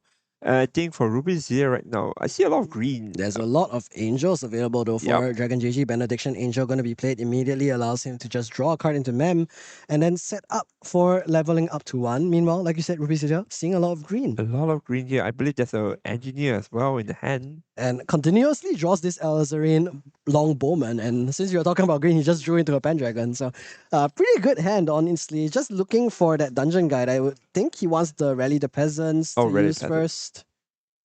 Oh, there's no engineer, sorry. It's gonna probably be the peasant again. Yeah, we're just gonna look for the dungeon guide, I would assume, because he's missing that still. 1, 2, 3. There it is. And I would assume that's gonna be the choice. I think Does also have the opportunity to pick up Pendragon, I believe, but we'll just go for the dungeon guide instead. Which is, of course, the right call, I think. very powerful card. I think no one that isn't no one that isn't playing a level 3 deck would not want a dungeon guide. In fact, some would probably be asking, "Where's my dungeon guide?" Yeah, where's my dungeon Like, guide? have you ever wondered, like after post event, after our friends just come out, oh, I didn't have it, I have it. I wonder who won more and who lost more. Yeah, I mean, I would assume the dungeon guide increases your win rate by a couple of percentage points. Benediction Angel gonna continue just chilling on the board, looking pretty. And I think Dragon JG is gonna pass, full pass here, not gonna do anything else. Yeah, again, this is a very slow deck as we discussed. So all you're just trying to do is just farm influence, farm the pieces that they need. And now Rubizia here trying to go into level 1 here, trying to again rush going into level 3 to have access to all these powerful advanced element cards. That's Very right. whisper as well to just get more of your pieces. Engineer probably not gonna be well, we have a lot of green. Yeah, we might have a couple more reclaims. So we just saw reclaim actually get banished for Yep. the level to 1. So maybe sent down, but there is a crux side that we might want to keep. So maybe we have to put the windmill on top just to pick it up. There's another wind card. So it could be that card instead. I didn't see it too clearly. The argument to put down the crux is probably to find the other crux is card, that which is Ayla? Ascension. I think that's So windmill is going to be kept. Yep. So still a pretty good option. Can just use that to go up to level 2. The question now is the other card actually Ayla? We will find out once Rubizilia draws for turn, but is there going to be any fast speed shenanigans? No, considered putting down the Tempestuous Seraphim, but chose against it. We'll just come in for 1 probably. Yeah, with it's the Ayla. champion.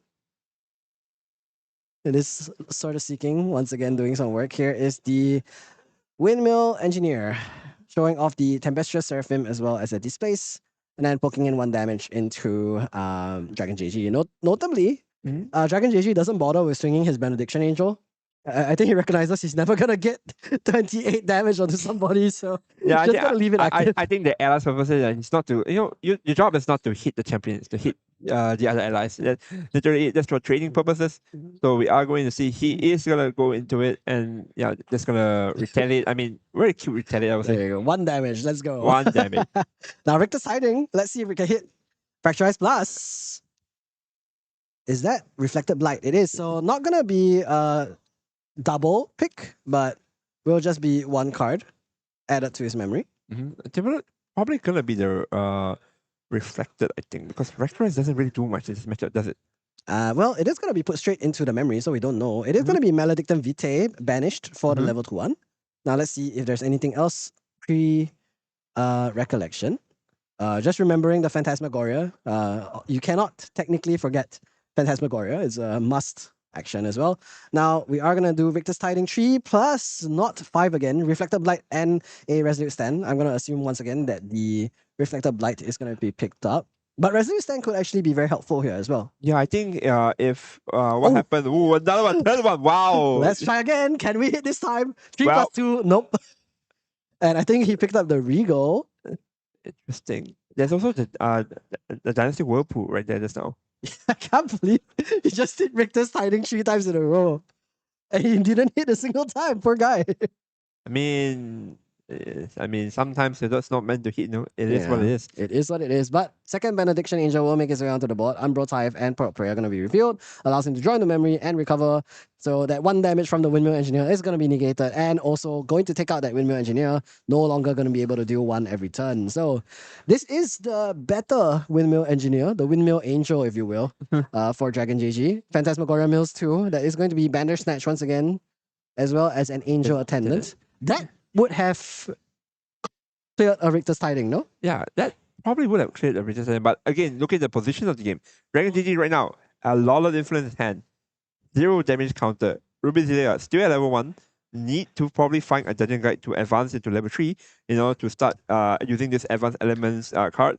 I think Dragon GG is in a really, really good position right now. Just gonna be waiting it out, basically. Going to level 2, I think, eventually, and then just start blasting like cards to just mill your opponent out. Start swirling. Start Just swirling. Swirling Ruby Zilia. So we had like just start blasting with Stereo. Now we just had start swirling with That's right. Really? Start swirling, start inquisiting. Inquisitioning. What's the verb? What's the ing particle for that? My English isn't pretty good, as you can tell. Let's just say milling, yeah. So Ruby Zilia though going back to his turn. I would foresee him going up to level 2 here. Did put down Displace, Tempestuous Seraphim, and it looks like the draw from the Windmill Engineer was that fluffy shopkeep. But Ruby Zilia does also need to at least resolve either one of those fluffy shopkeeps or Clarence Sword of Peace so that he can pull back a card from the banishment. And there it is going to be the Clarion Reimagined, going to be played onto the board, gets rid of that Drawn Blade. We've seen this over and over again. Yeah. This is basically how he's just going to play. Fluffy Shopkeep also available for him now though, so might be that now. Yep. We are going to see the play right here. There is a dungeon guide as we've seen like a few turns ago from the rally. So it is just gonna be cycling through his deck first, trying to make sure see what he has in option. Then only we go into the dungeon guide, I believe. Or we're just not gonna dungeon guide this turn. Yeah, I mean Orb of Sealing is going to be removed, so I'm thinking he got rid of the... I still don't really know. Palvor Sword, I would assume. Power Sword, maybe. Yeah, so we have a 0 cost option instead of a 1 cost option to return the Pendragon. That's probably the play. Now we're going to go up to level 2 Umbra Alice, the Phantom Monarch. That pair of words sounds familiar. Phantom Monarch, huh? I wonder where, huh? Ah. Anyway, we are going to be doing a very common play we saw in game 1. Going to be using the Umbra side in order to put something underneath the lineage. And then right now, any cards from now on, any exotic cards or even like high element cards will not have the penalty from the level 2. Yeah, the Phantom Monarch will no longer deal 7 damage to herself because she is now satisfied. There are 3 cards in her lineage. She likes it that way. Lost Providence is going to be activated from the material deck again. And Poet Prayer just brought Dragon GG back down to 7 damage counters after taking 7 from her own effect. Yep. believe we're probably going to be playing more recovery cards. Or are we just going to start swirling right here? It might be it. 3 costs right now. No It's going to be a turbocharge. it's going to be a turbocharge right here. Also pretty good. Yeah, we start turboing, we start charging before we start doing the swirling. And now, what is the play? Because we also want to hold up interaction if possible, but at the same time, Ruby Zilia is not really that threatening right now. All he has is this fluffy shopkeep and his champion to swing for 1, and that's basically it. Now, Pearl Prayer brings him down to 0, and he is safe. Like, he's totally recovered down to 0 damage counters. The insane part about Pearl Prayer is that not the fact that it recovers 7 free slot, it actually just gives you a net minus because you basically draw cards in memory. Exactly. So basically, you for 0 hand cards invested, you drew a card, and then you also recovered 7 or recovered 4 at fast speed. So let me survive and also not have any sort of downside. Yeah, I mean, you put 2 cards down, and you can get negated, but I don't think you're negating a Pearl Prayer most of the time. Lorraine Blade Master now going to swing into the Benediction Angel. 1 more damage onto Ruby Zilia. Let's go. 26 to go. The on-kill finally triggers. I think Ruby Zilia at this point realizes that he's on the clock. It's like, I'm not like, even though I stopped your game plan, which is trying to not draw too much, so that I don't mill myself, but I can't stop it. Why not just draw my entire deck before I basically lose? And here's the dungeon guide, going to put Ruby Zilia up to level 3. Lorraine Spirit Ruler once again going to try and find victory in this game 2.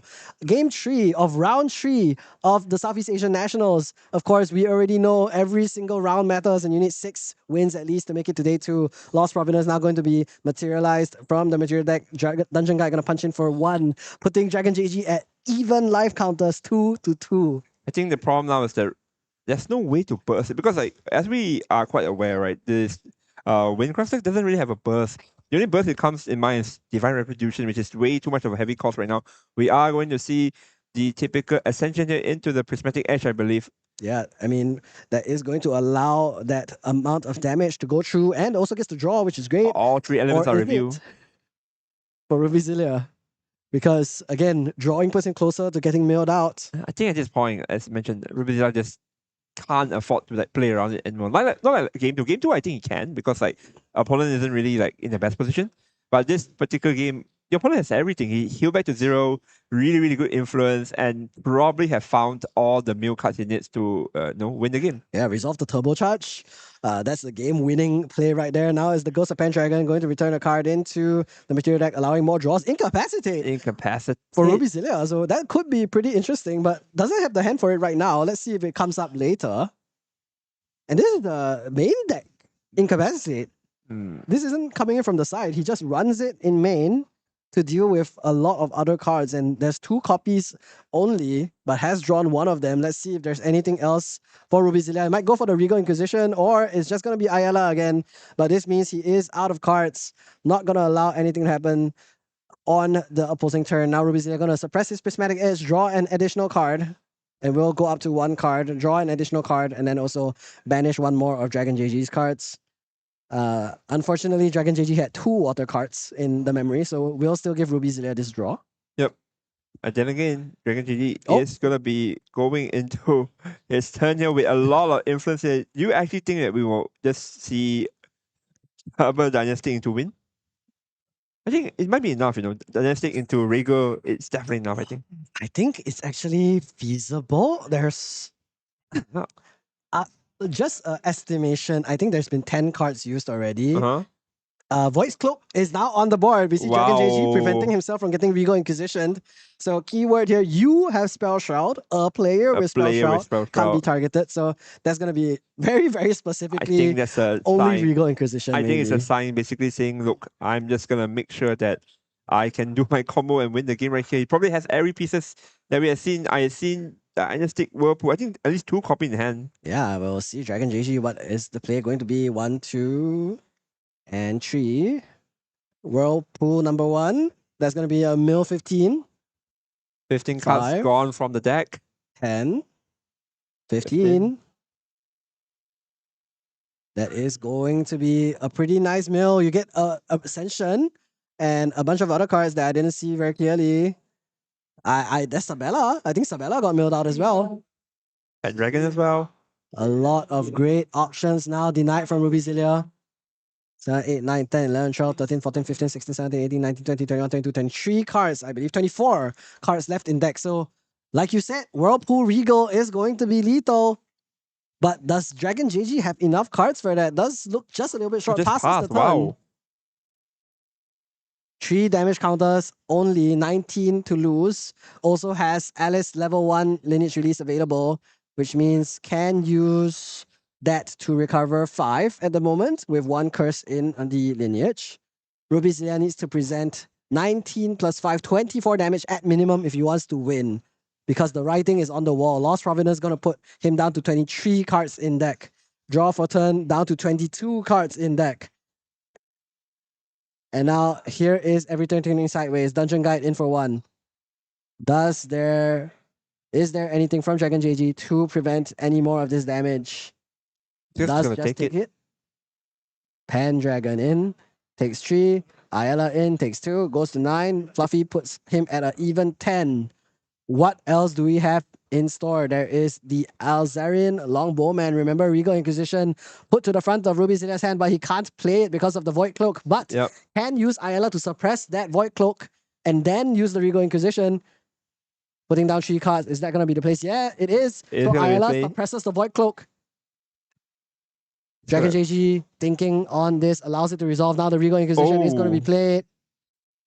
So we have denied the Void Cloak. We have denied the Spell Shroud from Dragon JG. We're going to force him to show us the cards that he planned to finish the game with. Ruby Zilla is going to let the allow Maledicent Vitae. Oh, another Whirlpool and the Vitae and the Reflected Blight.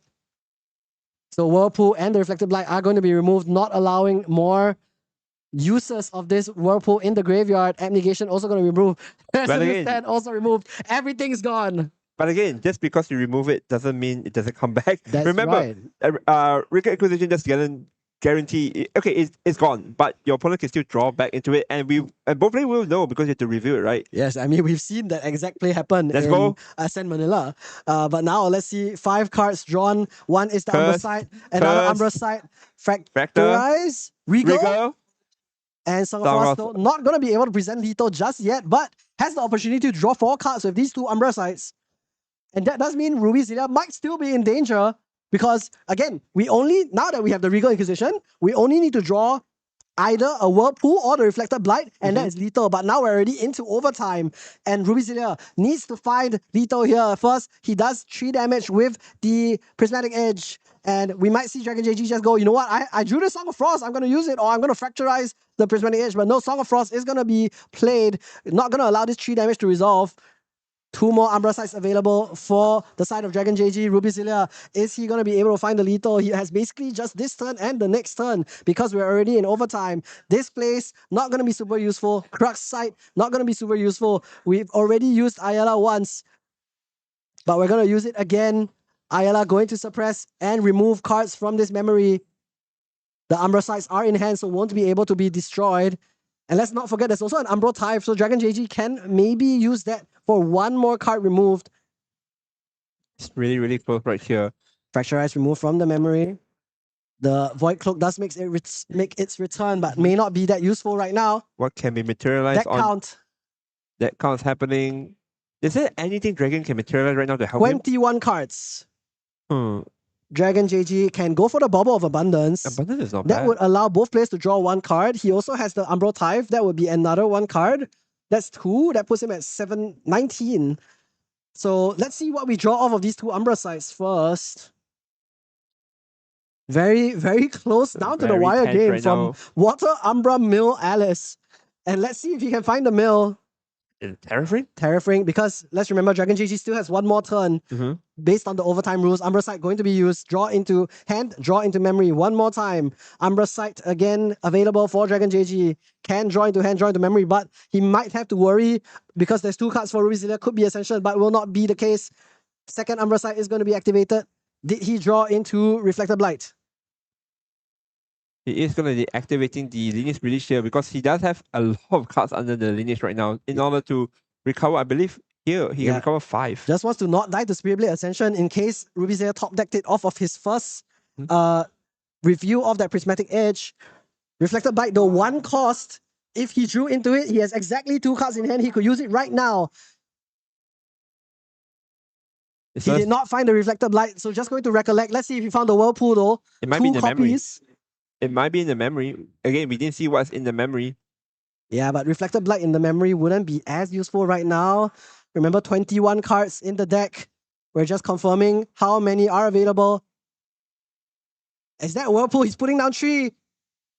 It is Dynastic Whirlpool. Mills 15 out of Ruby Celia's 21 card deck, leaving him with just 6 cards to his name. And if that is going to be the Regal Inquisition that Dragon JG is playing now, that's going to be lethal. Regal Inquisition, forcing Ruby Celia to discard his entire hand, draw the rest of his deck, and then lose in Game 3 of the Southeast Asian Nationals to Watermill Umbra Alice. And what a deck Dragon JG has brought to this event. I mean, it's just really interesting that one of the... I will argue this is probably the most broad deck right now. I'm not too sure, but Wingcrux has been the name that we've been hearing anyway, and Wingcrux has lost on stream like twice. But it does really well in terms of like, we saw it, he's almost dying, he just heals back up, he's almost dying, he heals back up.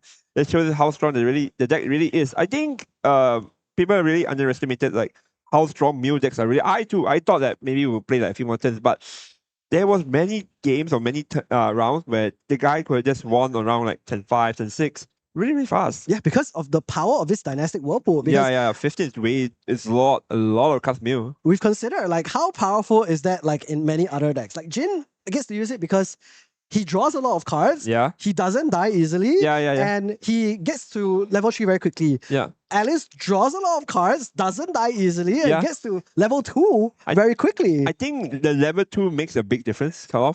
Because like as long as you're ready to reach that point, right, all your exotic cards and Umbra cards are really unlocked, and then all you need to do is just not die and then just mill your opponent out. Which is a really interesting way. I think it's also because of metagame. Okay, there's also a lot of level 3 decks, right, that are pretty slow. So probably the Umbra deck is taking advantage of that in the meta game where it's like, oh, against Oblation, it's not really worried about it because Oblation, you deal 15, I can heal back. That's not a problem. And I probably will reach my win con faster than you.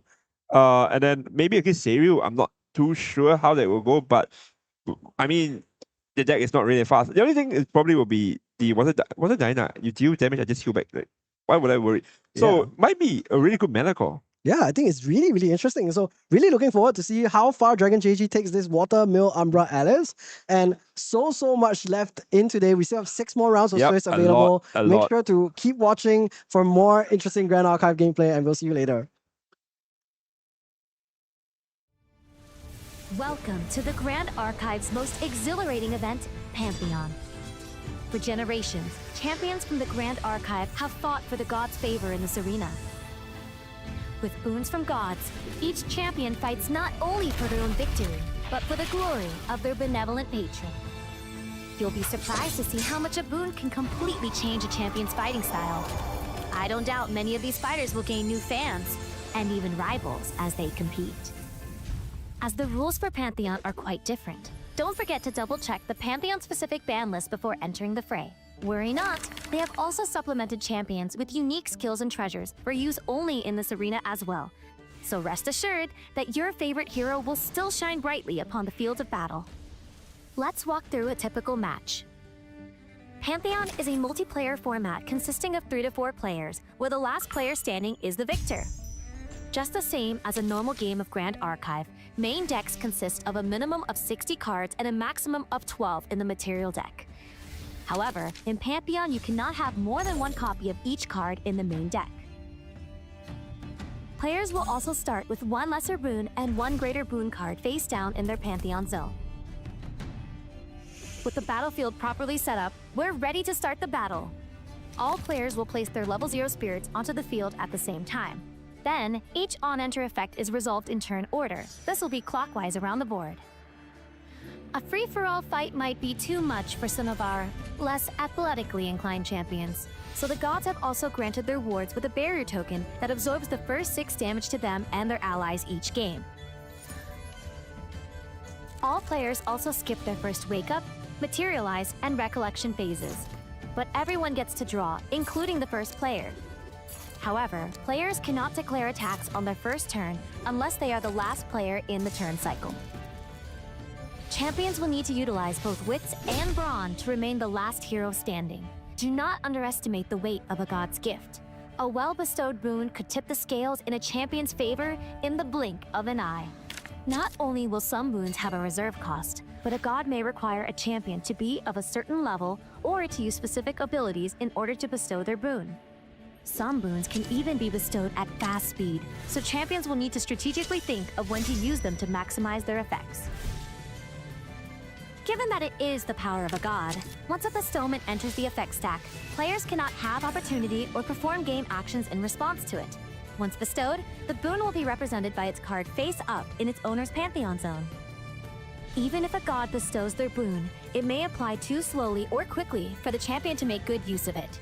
For this reason, it is important for there to be a good synergy between patron gods and their chosen champions.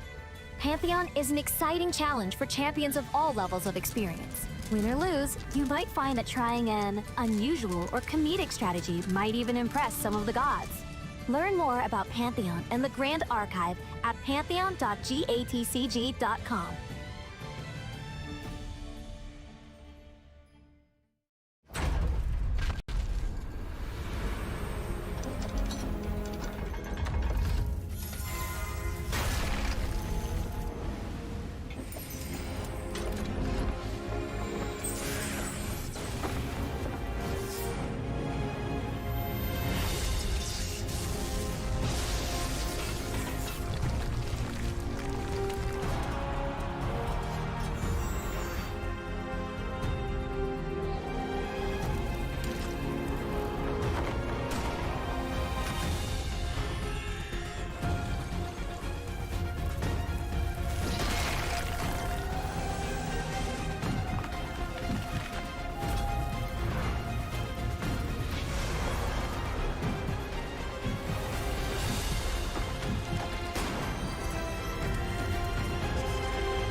Welcome to the Grand Archive's most exhilarating event, Pantheon. For generations, champions from the Grand Archive have fought for the gods' favor in this arena. With boons from gods, each champion fights not only for their own victory, but for the glory of their benevolent patron. You'll be surprised to see how much a boon can completely change a champion's fighting style. I don't doubt many of these fighters will gain new fans, and even rivals as they compete. As the rules for Pantheon are quite different, don't forget to double-check the Pantheon-specific ban list before entering the fray. Worry not, they have also supplemented champions with unique skills and treasures for use only in this arena as well. So rest assured that your favorite hero will still shine brightly upon the field of battle.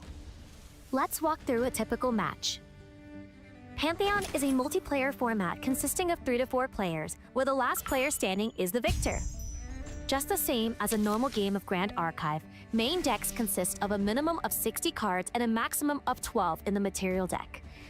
However, in Pantheon, you cannot have more than 1 copy of each card in the main deck. Players will also start with 1 lesser boon and 1 greater boon card face down in their Pantheon zone. With the battlefield properly set up, we're ready to start the battle. All players will place their level 0 spirits onto the field at the same time. Then, each on-enter effect is resolved in turn order. This will be clockwise around the board. A free-for-all fight might be too much for some of our less athletically inclined champions, so the gods have also granted their wards with a barrier token that absorbs the first 6 damage to them and their allies each game. All players also skip their first wake-up, materialize, and recollection phases. But everyone gets to draw, including the first player. However, players cannot declare attacks on their first turn unless they are the last player in the turn cycle.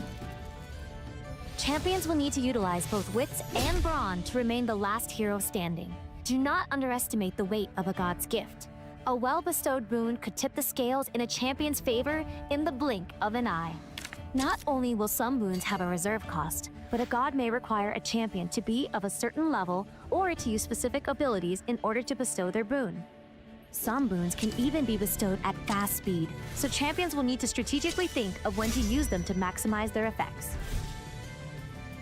Given that it is the power of a god, once a bestowment enters the effect stack, players cannot have opportunity or perform game actions in response to it. Once bestowed, the boon will be represented by its card face up in its owner's Pantheon zone.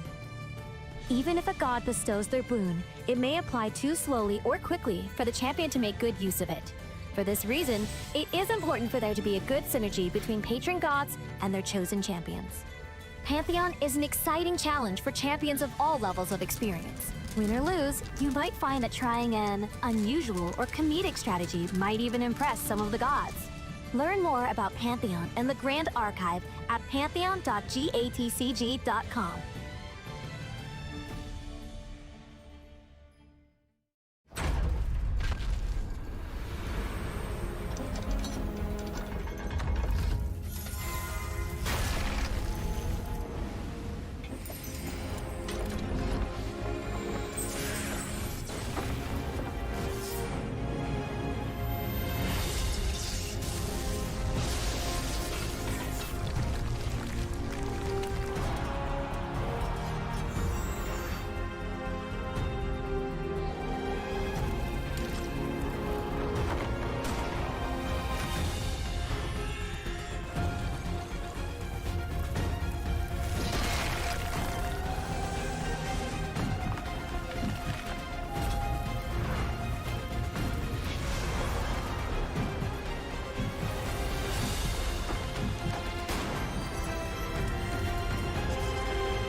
Welcome back, everyone, to round 4 of the Southeast Asian Nationals for Grand Archive. If you've just joined us, we have a lot at stake today.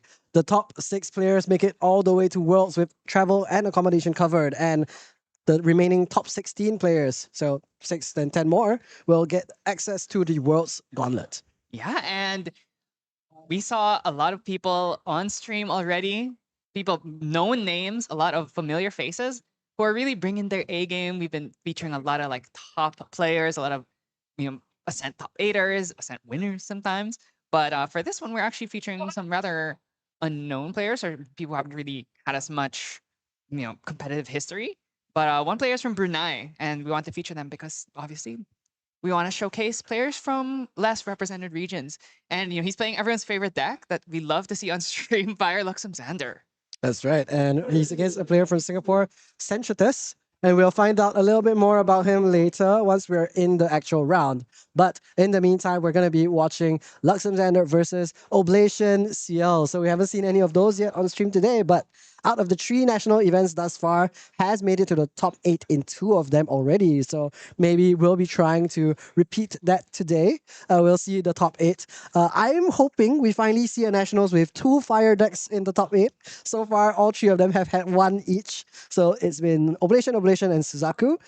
Today, hopefully, we get to see a little bit more. Maybe even see 3 decks if we're being a bit frisky. I wouldn't count on 3, but 2 would be a good compromise.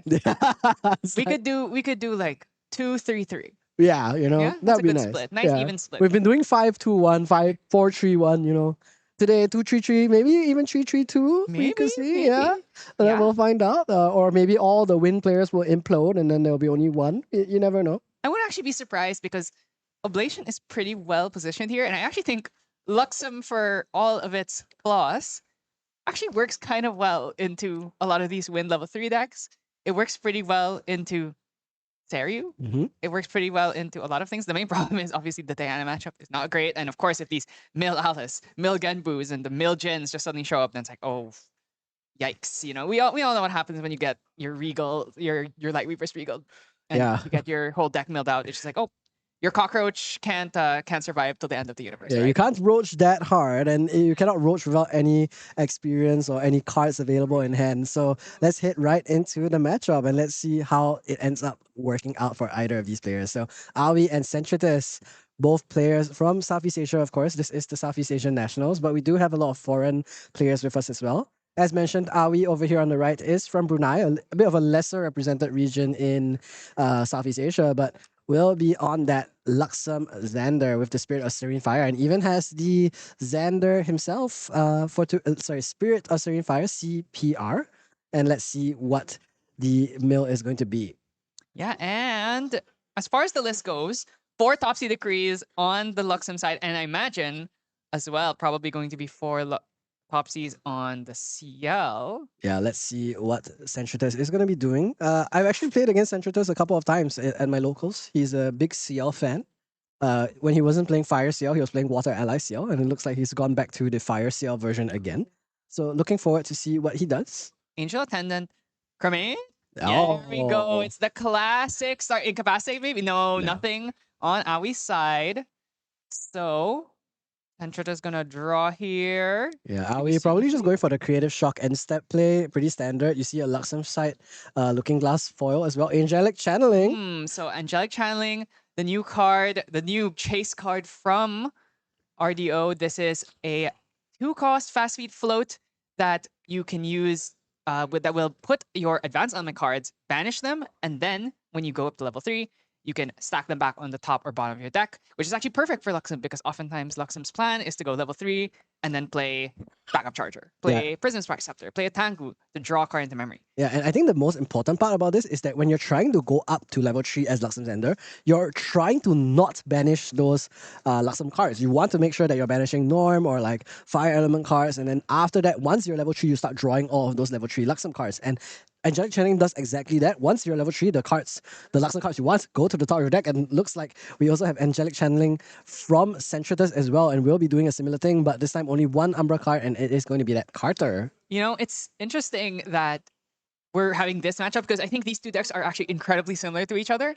They are these like very low interaction fire turbo level 3 decks that just play like a bunch of normal cards. So they play 4 Topsies each. They play Angelic Channeling. They're just trying to gather as much influence. So Ciel does it through Cremation Ritual mainly because you don't want to play float because of Censor, because of Thurible. So like the only float we have is the Channeling. Angelic Channeling as well as like maybe like some Liminal Guides.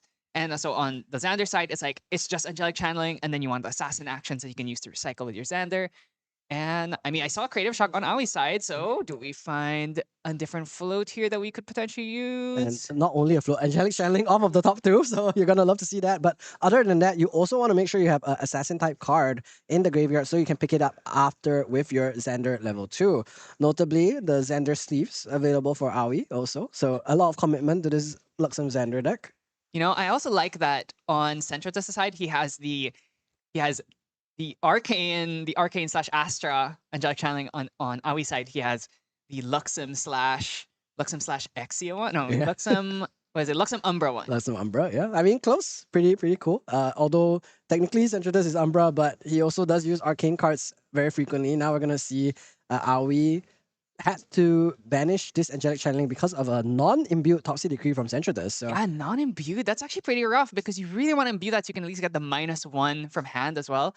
But like, I mean, I don't feel too bad about it, especially because he didn't commit the Assassin action card yet. yeah. Like that would have been really perfect if, oh, you know, you level up, you hit the Assassin action, and also, but I think Aoi, knowing he's playing against a deck that has 4 Topsies, he doesn't want to just shotgun the Assassin actions, wants to try and like play in a way that makes it awkward. And we see Gleaming Cut in hand already, the most important card in the Lightweaver's deck, as well as a Topsy of his own. Yeah, can he imbue it is the question. Oh, and he I definitely think he can. He definitely can. That's a lot of normal. There is an exploit. There is the Topsy Decree returned, but imbued this time. So definitely higher value than Centratus's Topsy Decree of his own. And let's see what is going to be the discard plus banish. So like you mentioned, there's only one floating memory and it's that Angelic Channeling, but that Angelic Channeling is going to be removed from Centratus's graveyard. Oh, an Oblation gets banned, and I do 100% banish the Oblation, so you can't recur that with the Manchom. And that is going to be the choice for Aoi. And now let's see Centratus, what's going to be the play. Loses an undeniable truth. Has not drawn another ally after that first Angel Attendant. And on the stack of the level 1, we'll be going for the Creative Shock. Maybe we can find a Liminal Guide. Oh, he actually has a Liminal Guide in hand. He had 2, I believe. Oh, Maybe I even believe. 3.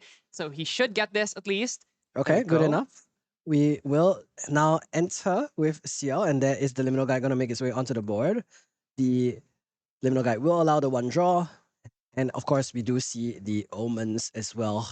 Yeah, so this is CL level 1 Loyal Valet. On enter, he brings out the Servile Possessions Mastery, which allows you to omen a card on your end phase, which then gives you buffs depending on how many there are, as well as a lot of different interactions. That's kind of CL's entire game plan, is playing around these omens. Second Angelic Channeling for Centratus. Going to just use it for float, for fun, not banishing any advanced element cards.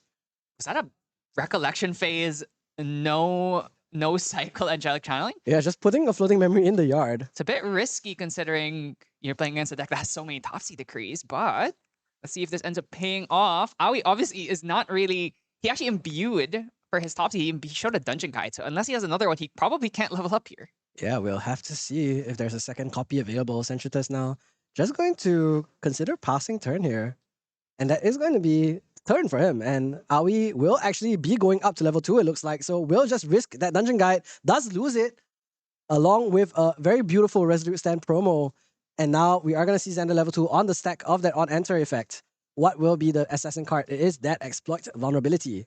So Xander, Death Executor, on enter, you get 2 prep counters, and then you can remove 1 to add back an assassin action card. I think action or attack card from your grave. So in this case, it's going to be that Exploit Vulnerability. So usually it was used to be Juggle Knives.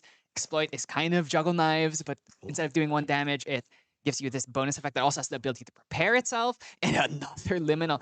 This is actually really bad. If we draw into another, if we have a second Topsy that we can imbue, we can actually hit the Anchan and the Liminal here once again. Yeah, but I guess now we aren't going to be able to see Aoi find both a Dungeon Guide and a Topsy this turn. So that might be what Centratus is hoping for.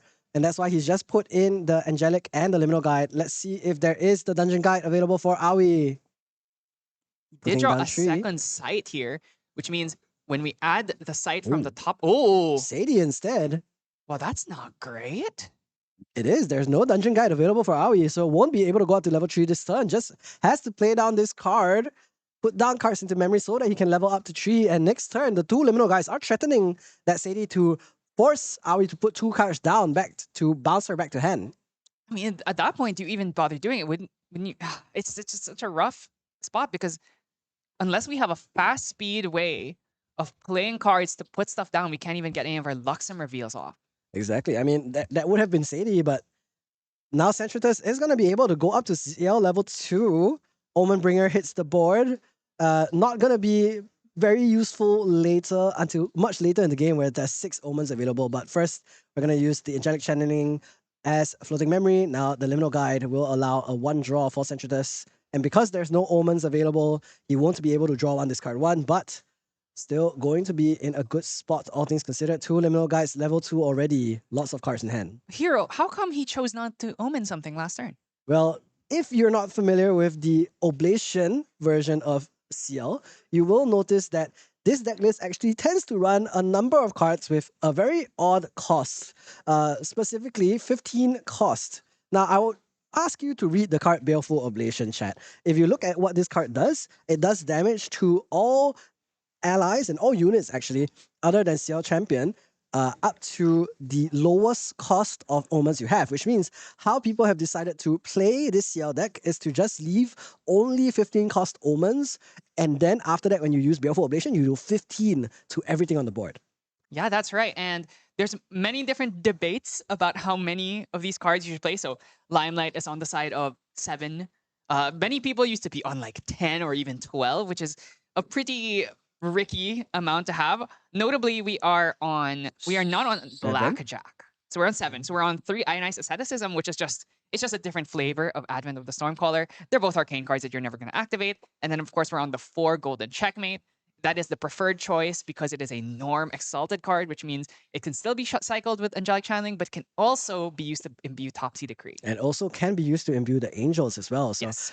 very, very nice addition to the CL deck. It's a little poetic that the Alice card is useful in CL, if you think about it, considering their relationship. CL has also been known to appropriate other cultures' cards, just like Rai using all of Rai's cards, using all of Al's cards, which is, Yeah, meanwhile, Centritus though, in the meantime that we've been yapping a little bit about CL itself, we have seen the Liminal Guide force the Sadie to return to hand, and now he also cremated one of those Liminal Guides, will draw into a Dungeon Guide and also play it immediately to go up to CL level 3. However, I still haven't seen either of the 15 cost cards available. Angelic Channeling now going to put the Kata to the bottom of the deck since CL level 3 has hit the board, and Lost Provenance also going to be materialized. Let's see, is there a 15 cost card to be placed into the omens from hand? And there is. That is the Ionized Asceticism. Now we're going to threaten Baleful Oblation onto Aoi. remember, we already discarded a Baleful earlier in the game.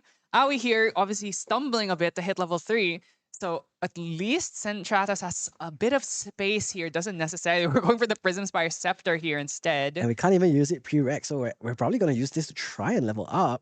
It's actually preferable not to use it, because what you want to do is you want to place something here and then level up, and then use the Prism Spire to put more cards down, and then also draw into memory to try and dig for a good Luxem card, aka Gleaming Cut. Yeah, that would have been the better play, but it looks like Aoi isn't spoiled for choice here. Might just have to leave that as his turn for now. We'll have to see if he tries to go for that Sadie play again. He could try and push in damage, but it's choosing to just pass, and likely we're going to see the Prism Spire Scepter be used to level up. Or maybe he has something like a Resolute Stand. We did see him hold on to that promo version earlier. Could just prevent this 1 damage from the Liminal and Dungeon Guides, which I don't think is too bad. Oblation specifically comes in multiples of 15, but also tends to come along with the Full Awakening, and that means an additional 6. This means staying at under 4 damage is actually pretty crucial for Aoi. Remember, we're also on Serene, so that technically we've only taken... See, we've taken 0 damage if you consider the Serene, so that's always an option. But the main thing is you're just trying to hit double Baleful, right? Against Luxem, you're trying to hit the double Baleful, especially because you don't have the Blackjacks, you don't really have any of the other extra ways. Gonna just use the Prism Spire here, draw into memory. Hopefully, you did not draw into Gleaming Cut or Light Weavers here. Yeah, 'cause I that would be a mean, bit tragic. it's off the top. You never know. We'll find out. At the very least, he's guaranteed that Luxem Sight later from the Angelic Channeling. Now, Lost Providence in response to it is Prism Spire Scepter. Let's see if Centritus has anything available. It's just going to allow it to resolve. Okay. Find anything spicy. 3 cards down. Create it. Okay, we're just cycling. We're Yeah. digging. We're cycling. So one thing that you might want to do is you want to look for a second 15 cost card and keep it in hand. Normally, I think most CL players are like, oh, I just want to throw them away. You actually want to keep them in your hand so that if you do play a Baleful, you can omen your Baleful and then use the Manchom Armor, add it back to your hand by swapping the Baleful with a different 15 cost so it doesn't mess with your omens. It is a fantastic play for any CL player. To note, if you're just picking up CL, you definitely should be learning that play. We're going to lose the Sadie and Incap as well as that Resolute Incap. Stand. Incap is a really important card in this matchup because it's one of your ways of stopping Baleful Ablation. CL is not really known for having lots of ways to stop that. They don't play the negates in this list. So we do get the Angelic Channeling trigger, which means we can stack up that sight. Now, do we have a way of drawing a card here? We also have the Gleaming Cut already. So Oh, we there's really- so much yellow in hand. But there's no way to put them down. Okay, wait, there we go. On the stack, what are we doing? Exploit, maybe? An exploit would be good here. Oh, Excalibur! On the dungeon guide? I mean, we just need to target something. He even considered excaling the backup charger. he would just chain it in response. So here, might as well go for the dungeon guide here. Gets rid of one of the allies. And we're really just doing this to put cards down. Yeah, I mean, you can't complain, honestly, but let's see what the reveal is going to be. We are just going to pop the backup charger. Now let's see how many cards are revealed. Gleaming. 3 Luxem cards and 2 Gleaming cards. So we're going to draw 4 off of this reveal. First time we hit Xander level 3, and look at how shiny these cards are from Aoi. I feel like I saw a striking Illuminance in there, which means we could try and go for a... If we find a Light Weavers, we can go for that big combo. But the problem is we are playing at CL 30 life, so we do have to wait a bit. And of course, draws Dungeon Guide after hitting level 3. Yeah, you hate to see it, but here is the Uncover the Plot. And on the stack, let's see if there's anything else that Aoi is going to play. And it looks like it's just going to be the 2 revealed. Let's see what it's going to be. Another Gleaming Cut, as well as a Luxem Sight. So, drawn 6 already. 7 total this turn. Let's see what else he's able to do with this 1 Luxem Sight, recovering down to 3 damage counters only. Topsy Decree has been found as well, which means we can use that to stop a potential omen. So if there's a Baleful that is about to enter the omens, we can use the Topsy to banish it from grave. That's another potential way to stop this CL. We really are just trying to look for incapacitates and Topsies so we can try and stop all of these things from resolving and then potentially omening after. Yeah, I mean, Centritus needs to find specifically Baleful Foe. And then he'll be able to deal so much damage that Aoi can't recover out of it. Because that's going to be 34 minimum. And then after that, 6 with the Omen at end of turn. But no, it's going to be Devouring Malice here. How many cards are we going to see taken out? X is equals to 2, it looks like. Wow, okay. Is that another Oblation loss? Yeah, that is. So that's 2 Oblations gone, and these are banished. They're not coming back. That was such a risk to take there. Going for the Devouring Malice. The Devouring Malice, on enter, you can choose to pay X up to 3, and when you do, it has 3 different abilities, one of which is to draw 2. You take 8 damage, draw 2, which is usually what is the mode that is chosen. But chose to pick 2 here, which means he probably wants to go for the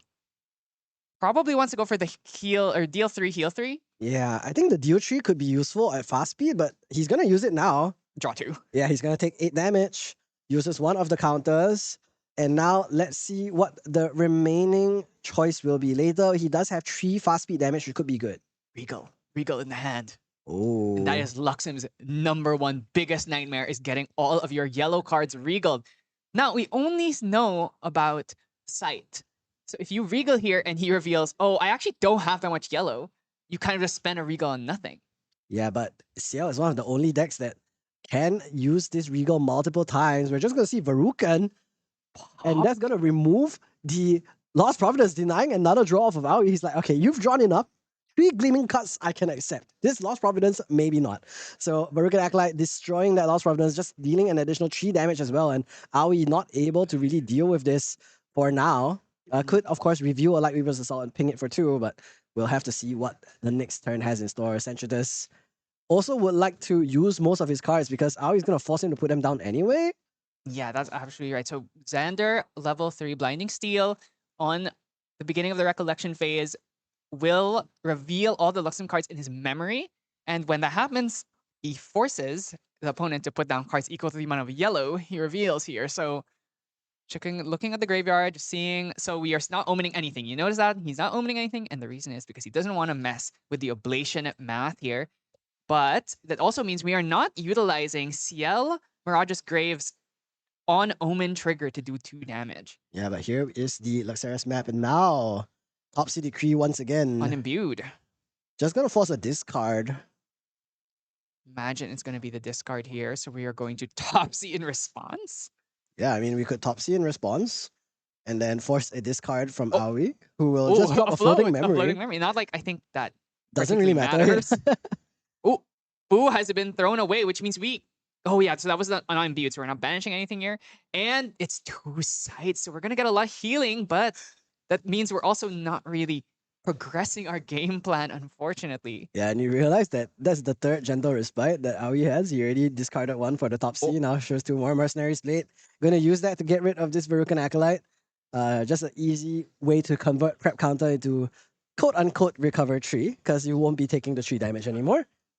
So one thing to note is that usually you don't want to use the Luxaris map until a Regal has been used, because you want to be able to recycle using like some of the other cards. You want to try and recycle back the cards into your deck, and then you Luxaris map so that you can reshuffle it.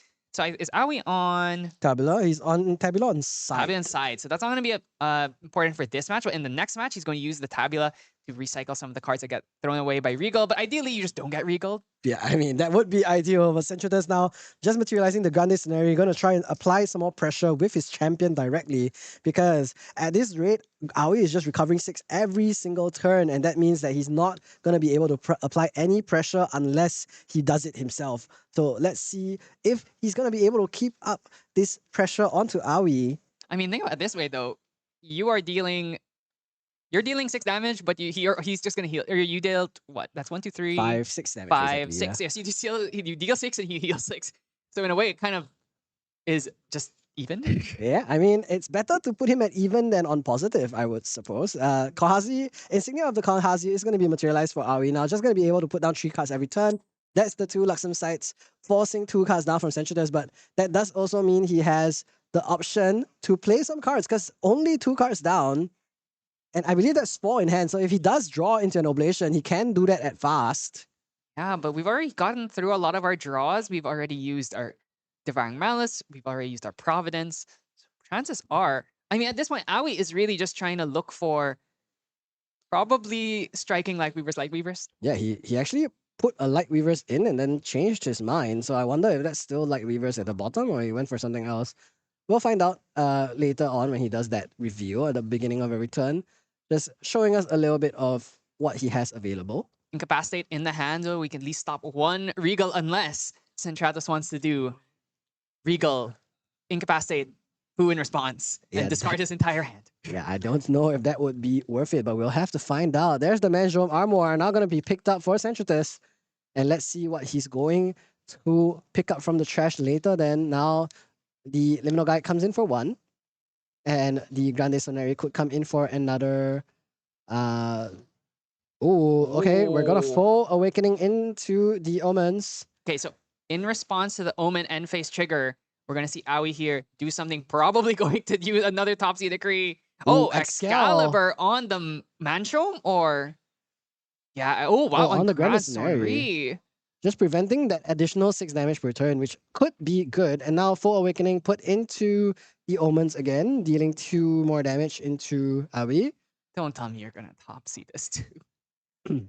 Or is there a stack for this right now Yes, that we're missing? It's an on end phase trigger, so another Topsy. Okay. Now, imbued this Topsy. time, imbued. Oh, okay, so we're gonna throw. Oh, that's a library. So I thought it was a Regal, but it's actually library. Yeah, we're looking at the graveyard, just confirming what we're removing with this Top C Decree. And this Top C Decree has done so much in this matchup to You should make take the Topsy. Sensuda's life difficult. Yeah, so actually, here's one thing though. Topsy is really, really useful against CL because you want to use it for the Spell Shroud in order to stop the foos from hitting you, because Foo doesn't actually do any damage. What it does is it omens things, which activates CL Mirage's Graves effect, which is an on trigger. When something is omened, he can target something and do 2 damage. But notably, it targets as a spell, which means if you give yourself Spell Shroud, suddenly he can't even hit you with it. So if he tries to go all in, but then you have the Topsy, the Foo might just not be able to kill you, and then now he just discarded his whole hand. Yeah, and now we found the Light Weaver's Assault from the Luxurious map. We found a Striking Illuminance off of the top where at 0 damage counters, we materialized Chalice of Blood, although we're not going to be using it anytime soon. And now back to Sensutus, entire hand up.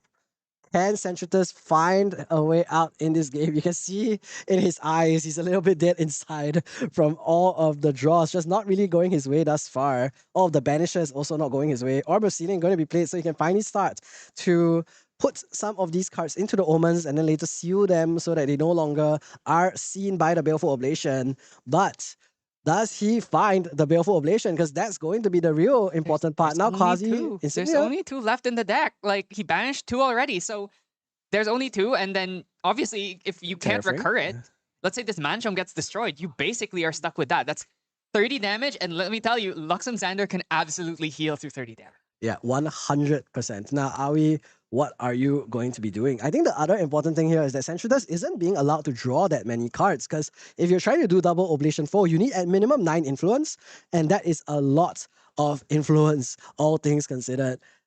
It doesn't matter if Aoi is at 0 damage counters, because then you can double Oblation for Awakening, and that will kill. But 4 Luxem cards now revealed, putting 4 cards down from Sensutus.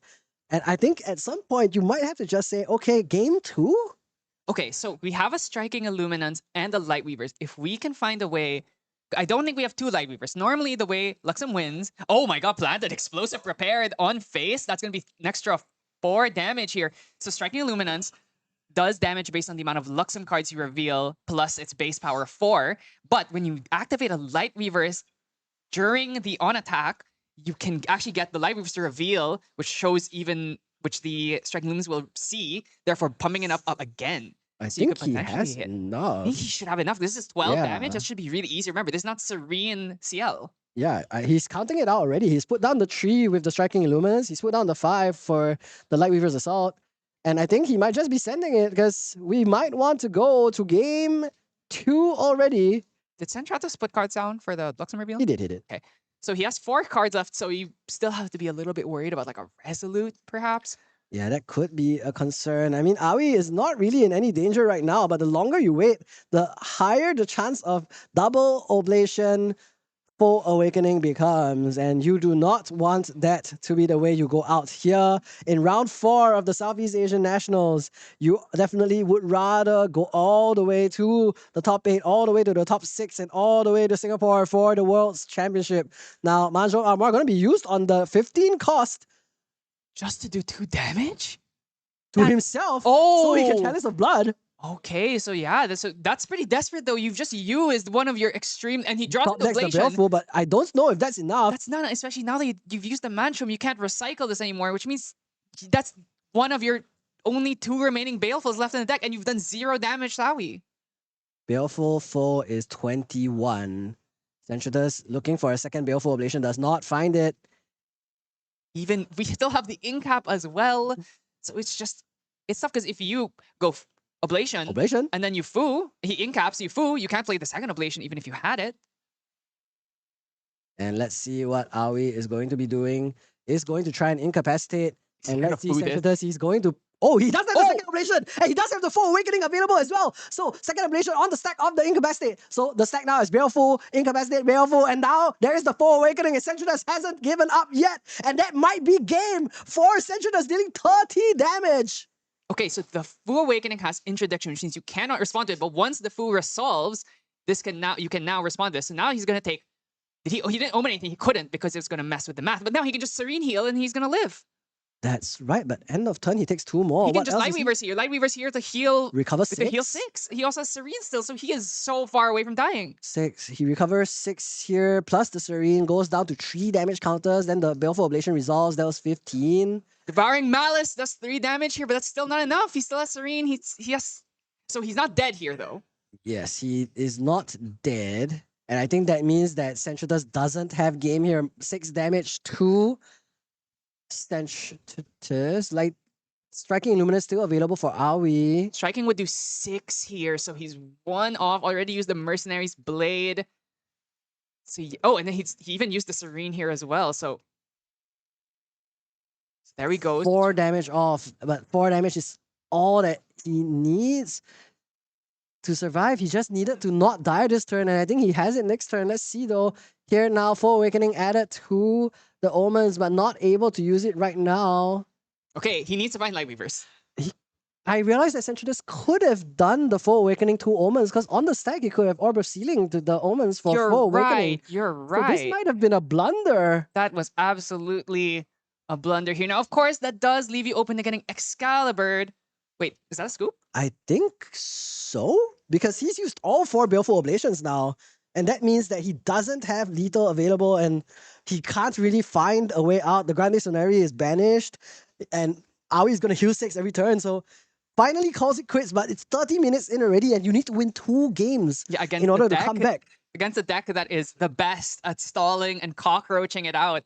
So Sensutus really needs to have a high velocity start. Oh, I saw a Heavenly Guide enter That could be from great, the especially if side. you're going second, right? Yeah, going second against the deck that is also very liable to turbo here. So the one of Heavenly Guide. Also, I want to note that we have a Light Weaver's Infinite Shaping. That's the Xander Ultimate here. Is that, I believe, 50 in cost. Actually, that is one of the... If you want to be fancy, you can use it instead of Ionized Asceticism. But it is a very, very cool ultimate spell. It lets you use any of your... I believe it copies the effects of your like cards onto each other, and then makes like your reveals, all your reveals will trigger all the other reveal effects. It's very interesting. So if you have 1 Light Weavers, but you have like 10 cards, it means all your cards will also be Light Weavers. It's like, I've never actually seen it resolved because it's too expensive. It's 13 costs actually. 13 so, okay, so it's not quite not good. oblation but usable. But if you want to play, the Imbue Angel, the one what's right? I haven't seen her played, but the Umbra Luxem Imbue Angel, you could play Umbra and Luxem cards. Yeah. You can play Polvar and Light Weaver Shaping. I guess so. You could do that. Yeah, you see, you're cooking. You're cooking. But we'll have to see whether Sensutus can cook up a win after a very tough game 1 for him, losing a lot of cards on the banish that he shouldn't have. But now let's see if he can bring it back in game 2 of round 4 of our Southeast Asian Nationals. This is the last Nationals of the 2026 season, and we'll finalize the number of people going to Worlds. Today we have 6 more slots available to the World Championship, 10 more slots to the Gauntlet. Lots of people vying for those very, very coveted positions. Total of 417 players here in the event venue here in Taipei, and now we're gonna see 2 of them duke it out once more to try and proceed on to 4-0-0. Yeah, you were very right about the possibility of using the Fu there to get the extra 4 damage. The main thing is obviously, if he has if he has a Excalibur, he just Excaliburs your thing, and now suddenly your oblations do 3 damage each. Yeah, and but I it's mean, like, you have to play around you have it, to right? take the risk, right? You have to play her out. Because we've already seen Aoi reveal like Reverse Assault. So if Aoi like Reverse Assaults, you're guaranteed not gonna be able to deal the 15. But if you're going to use the Full Awakening, that extra 4 damage was all he needed because he already had the Devouring Malice, right? So I think Sensutus maybe just missed on that opportunity, but it's okay. Maybe he's also considering some other things that we don't have the privileged information about. Let's see how he starts off this game, and is there going to be another Angel into Cremation Ritual? I do see it. The Angels are in the hand and the Cremate. So Glimpse 1, the game 6 bottom 1 for that's Aoi. terrifying. Yeah, you don't want to see that. Kept light. Oh, he probably has angelic channeling. Oh, He must have an angelic channeling here if he's keeping these Light Weavers. Normally, as a Luxem player, you just want to bottom all your yellow cards. Maybe you keep a Gleaming, but you kind of don't. Oh my god, that's so much yellow, but 3 down for Gentle Respite. into an angelic channeling, throw away Excalibur, Light Weavers. I think that's insane. A bonkers start. And Angelic Channeling is so good in this Light Reaver Luxem Xander because of that. Backup Charger for Centritus has the 3 cards because he went for the Angel plus Cremation, which also managed to draw 3. And now we're going to see him draw again for turn. So lots and lots of cards available. Does he have a turbocharge? So he has already plus 2'd. So he has 10 cards in Influence total. He has Dungeon Guide on deck already. He had a Creative Shock. So if he has Creative Shock plus Liminal or Creative Shock plus... Oh, and a turbocharge. He is so influence Oh, this rich is what you here. want to see. This is what you want to see when you're down 1 game in a best of 3. That is going to be so much hand cards available. And he also has Dungeon Guide available for the following turn. Let's see what else he has in store. Is there another Angel? It's another Angel ready to come onto the field and immediately crash into a Funeral Pyre. Unless he wants to do Creative Shock, throw Ionized Asceticism, but you really don't want to do that too early, because then if Aoi has Topsy Decree, he could remove your 115 cost from there. But you know what? Another Cremation Angel. And we have seen Centritus go plus 5? So 1 and then backup charger and then another 1 plus turbocharge and then draw for turn. So yeah, he's currently 12 cards in hand right now. That's crazy. This is a wet dream for any Oblation player. Like, you wish you started like this every single game. Now, Xander, 1 gonna hit the board, Glimpse 2, puts both cards on the top. Are we really liking his deck so far? And let's see what else he has available. Angelic Channeling already, of course, we saw it earlier. We might see it again later. Now, we're going to go up to CL level 1, losing a Kata. We don't really care about that in this matchup. There's no allies to cleave anyway. Now, CL level 1, the Loyal Valet going to make his appearance once again. And let's see if he has anything else on the stack of this level up. So definitely consider going Creative Shock, dump the Ionize, but it's just so risky. Honestly, against decks after Topsy, you usually just want to Omen from hand. Yeah, I mean, that would be the safer play, but you also wouldn't mind, I think, if you have multiple copies at least. Because then you could just, use them later. Golden Checkmate available as well. So again, just lots of options available for Centritus. And yeah, is that a null spell in the hand? So that's a null spell from the sideboard, which could potentially stop a Lightweavers because it is a spell. yeah, lots of options. I would also assume the Blanche from the sideboard has come in. There's 2 Golden Checkmates available for Centritus, so could very easily just go for the Creative Shock. And then even if he gets top seed, you just take that trade. Yeah, and you could even just Omen the Creative Shock and then dump the other one off of your CL level 2 effect, the Omenbringer effect although there. you would then need to Orb of Sealing later. But let's see. Ionized Asceticism is going to be put into the graveyard. On the stack, here is the Creative Shock. Oh, there is a Topsy though. But I think he can't imbue it. He wants to try and dig. Looking for Norm cards, looking for... Oh, Angelic Channeling is going to be discarded. That's the second Angelic. He has 2 already. So is he going to Topsy here? Or is he going to choose, you know what? You're turboing, I'm turboing. Oh, he's holding on to the cards. I saw a Dungeon Guide held on to. That is a Norm card. Let's see. What I'll say here is that, oh! What? Huh? Centritus Topsy Decreed? Throwing... 3 Angelic Channeling? Wow. No, that's checkmate channeling, actually. Oh, okay. They look very purple from the side. You So. see, this is why we play the golden checkmate, because imagine if that was just Advent of the Stormcaller. It just doesn't do anything. Ooh, and we're dumping the Excalibur and we're just going to banish it. I thought he was going to add it back using his level 3 effect. Ooh, Topsy. Oh, Angelic Channeling from Anchad Aoi. number 2. So let's see. So we dumped one Anchad and we're activating the other one here. We're going to throw the Lightweavers plus... Oh, Sight. Okay. Oh, Sight Weaver. I thought it was Weaver. I thought it was Weaver for a second there. And that's also 2 flow, which means we can now level up to 3 or 2 without having any risk of banishing anything. No Topsy Decree used for Aoi to deny this asceticism into the omens. And Aoi is going to go to backup charger instead of level 2 first. This is risky. That means we have 2 float here. If Centritus has a second Topsy, we can take the 2 floats here and now we get no value out of it. Is there a second float? I think it's just the Enchant and the Creative Shock in the graveyard. The Creative Shock... Oh, wait. Yeah, the first one already got banished. Yeah. So let's see what else he has. I don't know if he's past turn. So this is the Angelic Channeling here. It's Lightweaver's Sight. Sight obviously going to be good. Senchita's turn already. He's going to go up to level 2. It looks like loses. Checkmate, check- Boo! But it doesn't Oh! matter. Okay, He already okay. has the asceticism in the Omen. So I think this is actually perfect. Well, 'Cause- yeah, like I said though, if you maybe want to have an extra one just so you can.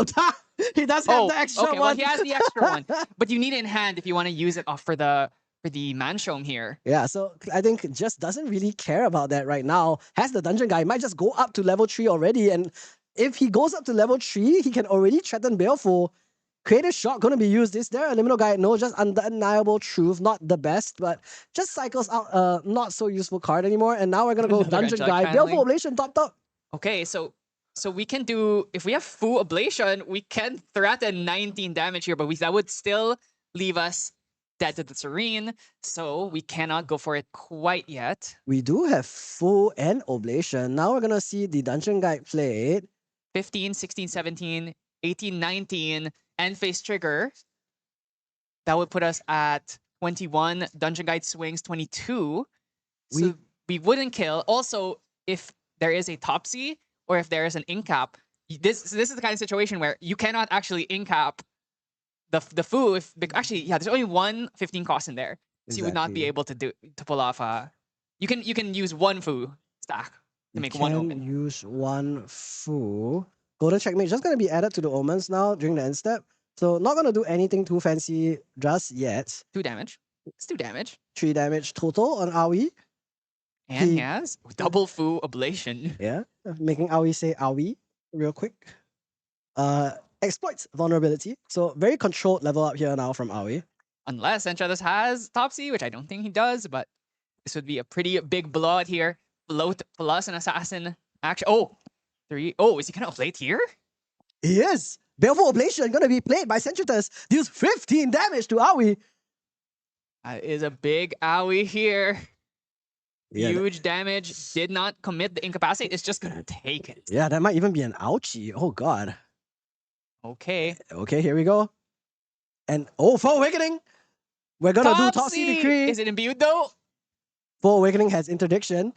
So Yes. he has to wait for the Full Awakening to resolve first. Yeah. So we are 100% Aoi is going to survive this.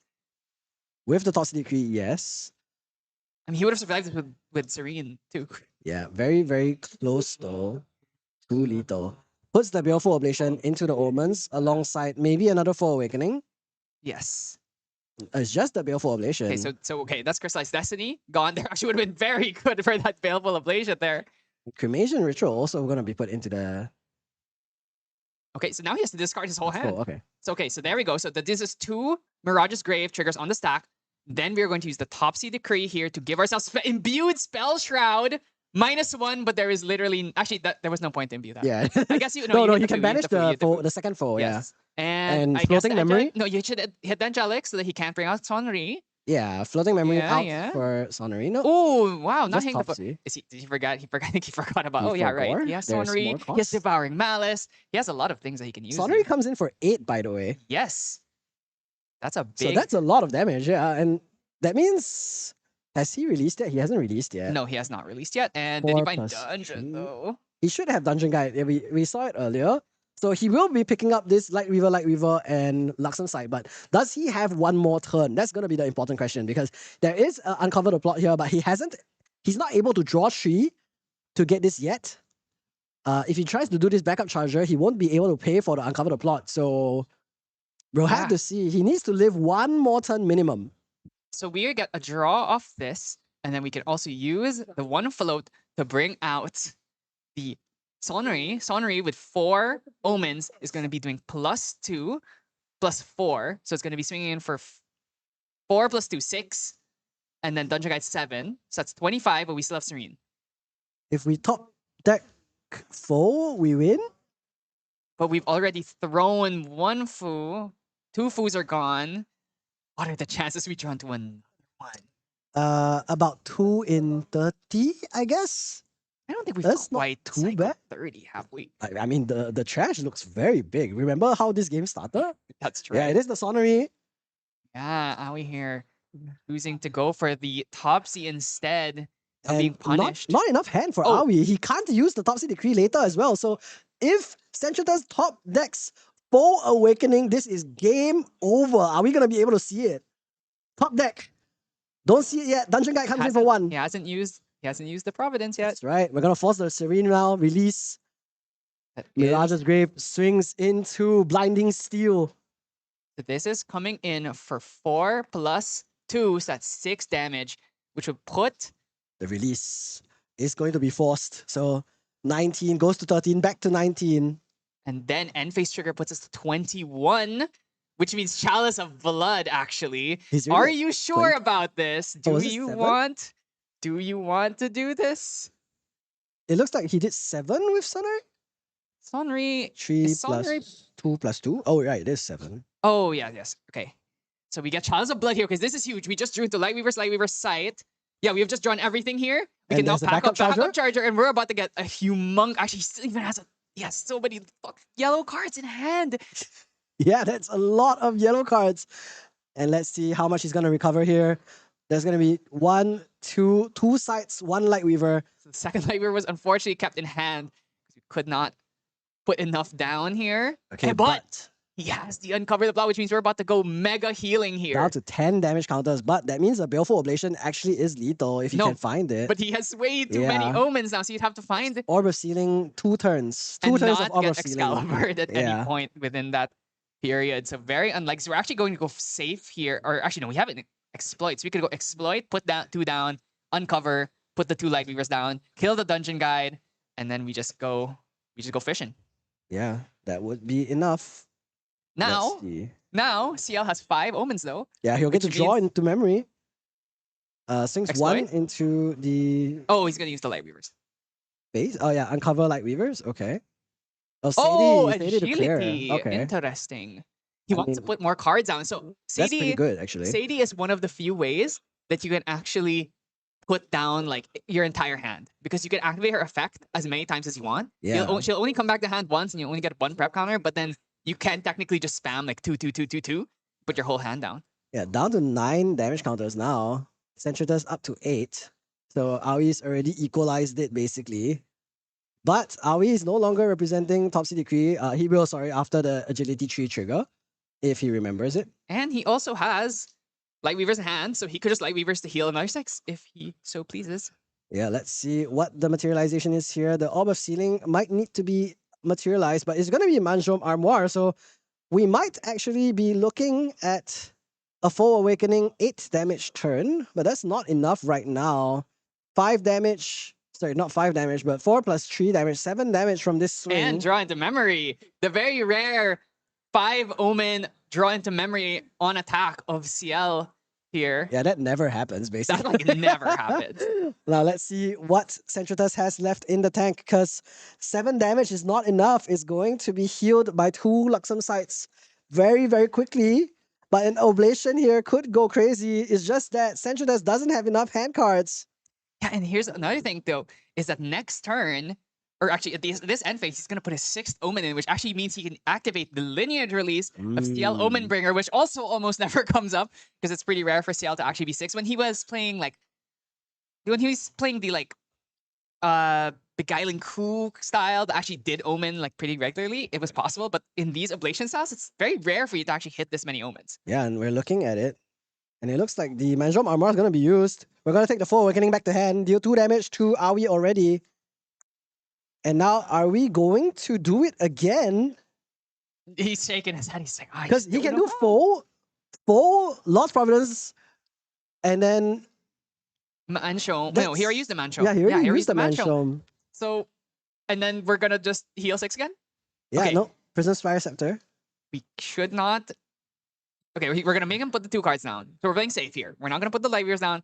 We're gonna make him put them down, and then he's gonna activate all of his stuff here just to try and get a little Yeah, bit. but Centritus could have drawn 1 to prevent that from putting down the foe, but I guess not a priority for him here. Are Well, we no, now? what would happen is if he drew 1 there. I guess if he had drew 1, then Aoi would have just cracked the Prison's Yeah. Fire Scepter on the stack, so wouldn't have made a 2 difference. Topsies means the Fu kill line is absolutely not happening anymore.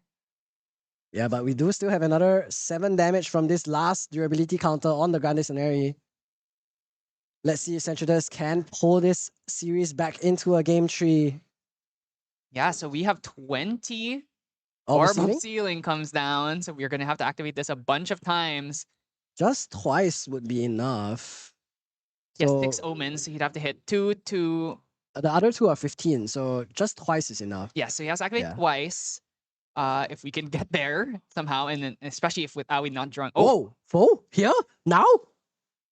Aoi, in response, allows the foe to resolve. Crystallize Destiny. no, what he's gonna do here, so it's unpreventable. So he's just gonna Topsy here. So in response, the Mirage's Grave, the 2 omen triggers, we just go Topsy, Spell Shroud, plus Banish something. Probably the Angelic Channeling, so he can bring out Devouring Malice. Yeah, I mean, this is kind of a Hail Mary, you know? Yeah, because you just discard your whole hand. So I think, is he banking on Providence draw the last foo? Yeah, he could be. But we have a second Topsy. So we can just Topsy again next turn. If he goes Imbued for this end Topsy phase. Decree. Oh, don't put the Topsy down. You gotta have the second Topsy just in case. So he banishes the foo and the Angelic Channeling here. So that's already a lot of our foos are out of the deck. Also, he technically has not swung with the CL yet. So Yeah, he's waiting. oh, did he not swing? Yeah, he didn't swing this turn. Oh wow. Okay, so well now we're definitely outside of lethal range. Gonna use the Insignia of the Korhazi just to put 3 cards down. That's all that really matters. We are way too high on influence to ever get the other part of the effect off. And yeah, I think this game is looking mighty over. I see Centratas looks quite defeated here. It's like I have literally 0 cards in hand. He tried, and I don't think he's tried hard enough. If there's 2 Light Weavers for Aoi, then this is going to be game over for Centridas. Because double Light Weaver is going to be enough to finish him off. And that is going to be game. And Centridas offers the fist bump, loses in round 4 of the Southeast Asian Nationals to Aoi from Brunei on this Light Weavers Assault Luxem Xander. That was a crazy cockroach mode game from Aoi here. Just going up to 20, 24, healing back down, going back up, healing back down. It's classic Luxem gameplay. Very similar actually to the Umbra Alice game that you casted in the last round, which is like, oh, it just goes about to die, goes back down, goes back up to die, goes back down. It's just, it's like being in a roller coaster. Yeah, it's just the recovery seesaw, you know? Yeah, like, exactly. Yeah, I'm up, you're down, I'm up, you're down, I'm up, I'm down. And it is a very, very difficult thing to play against, especially as a CL deck, because you only have that one burst source. And if you miss the burst and they recover through it, then you no longer really have another option for lethal. Similarly to, I guess, Luxem Xander as well, but that's why he tends to hold it more, and then he only plays it when he has guaranteed lethal. So that's why we have that cockroach name. I guess he really just wants to stay alive, and then once he is alive and well and your opponent can't respond to anything, then we pull the trigger. Yeah, exactly. And it's really just the fact that he makes you put all your cards down. That's what makes it so hard to play against, and he can hold incapacitates. So it's like all of your interaction, he kind of puts you in a state where it's impossible to lose. CL, oftentimes it's like he tries to have 2 oblations, tries to hold a foo so we can stop negates, tries to have a foo so we can pop things or manchum to pop spell shields. That's kind of how his ensures. But like Luxem is really just like, I just sit here, I heal, I force you to do stuff. Eventually, I will draw my Light Weavers and you will just die. Yeah, and unfortunately for Centridas, even though that second game he went off to such a crazy start, couldn't find second oblation, and because of that, couldn't find the lethal there, and just wasn't able to bring that to a game 3. But still, a great 3-1 start to the first half of the day. We still have 5 more games, and of course, if you're 6-2, you will make it to day 2. This is going to be a very, very competitive Nationals, though, with so many players on the line. I think X11 is even at a chance of bubbling out, so very, very dangerous. Let's hope that he does well for the rest of the tournament. Similarly for Aoi from Brunei. It would be crazy if we get a Brunei representative at Worlds. I am a Luxem stan. So I will always be happy to see a random Fire Luxem Xander in the top 8 of a random tournament. It's just like, it just happens. Like, he's the kind of deck, similar to his namesake, you know, he's a cockroach. Sometimes everyone thinks this is the worst deck ever. There's no way you can win. And then they just suddenly come out of the woodwork and get a random top 8. And yeah, I mean, let's not forget, this is Taiwan Southeast Asian Nationals last year. Won by Luxem Xander. You know, maybe we can see history repeat itself. Unfortunately, Bob is not playing Fire Luxem Xander this time around, but maybe Aoi can try and take the crown of Son of Bob. Son of Bob, being the random Fire Luxem that makes it all the way to finals. Yeah, to first place even at the Southeast Asian Nationals. And what an impressive feat that would be. We have so many other Southeast Asian nations that so far haven't yet qualified to the World Championship yet. Of course, Singapore is very represented. Meanwhile, the Philippines, not so much yet. Yeah, I gotta say, I mean, there's a couple Philippine players who are doing pretty well, but true side, they're kind of bombing. I'm just gonna say they're kind of bombing. So and of course, I just want to shout out. So Bugadev and TKO have been on Southeast Asian National stream before. They lost their round ones, and then round two they paired into each other. And they're brothers, by the way. It's just saying. So that's perfect. That's like poetry. That's poetic so justice. poetry. This is the same two that had that classic clip. If you check the Grand Archive channel, they have the clip where the bovine milled two light weavers. Yeah, So you love to see it. But that being said, thank you so much for sticking with us to round 4 of the broadcast. We're going to take a short break and then we'll back with you with round 5. See you later. Welcome to the Grand Archive's most exhilarating event, Pantheon. For generations, champions from the Grand Archive have fought for the gods' favor in this arena. With boons from gods, each champion fights not only for their own victory, but for the glory of their benevolent patron. You'll be surprised to see how much a boon can completely change a champion's fighting style. I don't doubt many of these fighters will gain new fans, and even rivals as they compete. As the rules for Pantheon are quite different, don't forget to double-check the Pantheon-specific ban list before entering the fray. Worry not, they have also supplemented champions with unique skills and treasures for use only in this arena as well. So rest assured that your favorite hero will still shine brightly upon the field of battle. Let's walk through a typical match. Pantheon is a multiplayer format consisting of 3 to 4 players, where the last player standing is the victor. Just the same as a normal game of Grand Archive, main decks consist of a minimum of 60 cards and a maximum of 12 in the material deck. However, in Pantheon, you cannot have more than 1 copy of each card in the main deck. Players will also start with 1 lesser boon and 1 greater boon card face down in their Pantheon zone. With the battlefield properly set up, we're ready to start the battle. All players will place their level 0 spirits onto the field at the same time. Then, each on-enter effect is resolved in turn order. This will be clockwise around the board. A free-for-all fight might be too much for some of our less athletically inclined champions, so the gods have also granted their wards with a barrier token that absorbs the first 6 damage to them and their allies each game. All players also skip their first wake-up, materialize, and recollection phases, but everyone gets to draw, including the first player. However, players cannot declare attacks on their first turn unless they are the last player in the turn cycle. Champions will need to utilize both wits and brawn to remain the last hero standing. Do not underestimate the weight of a god's gift. A well-bestowed boon could tip the scales in a champion's favor in the blink of an eye. Not only will some boons have a reserve cost, but a god may require a champion to be of a certain level or to use specific abilities in order to bestow their boon. Some boons can even be bestowed at fast speed, so champions will need to strategically think of when to use them to maximize their effects. Given that it is the power of a god, once a bestowment enters the effect stack, players cannot have opportunity or perform game actions in response to it. Once bestowed, the boon will be represented by its card face up in its owner's Pantheon zone.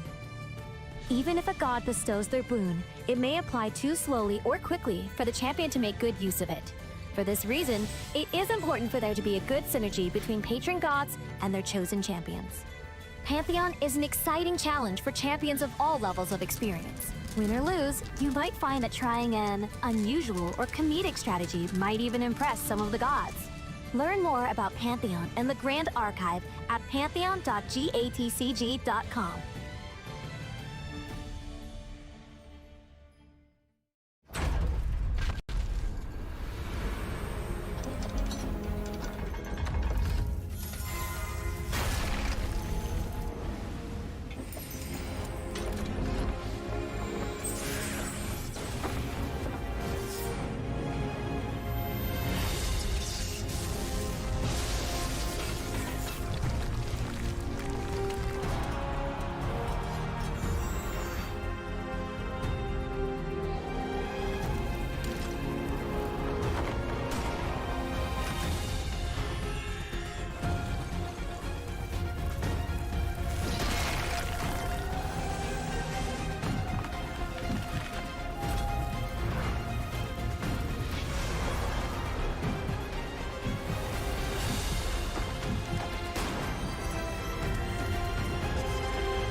失ったものを嘆く声迫られる選択の日々正しい道の方へ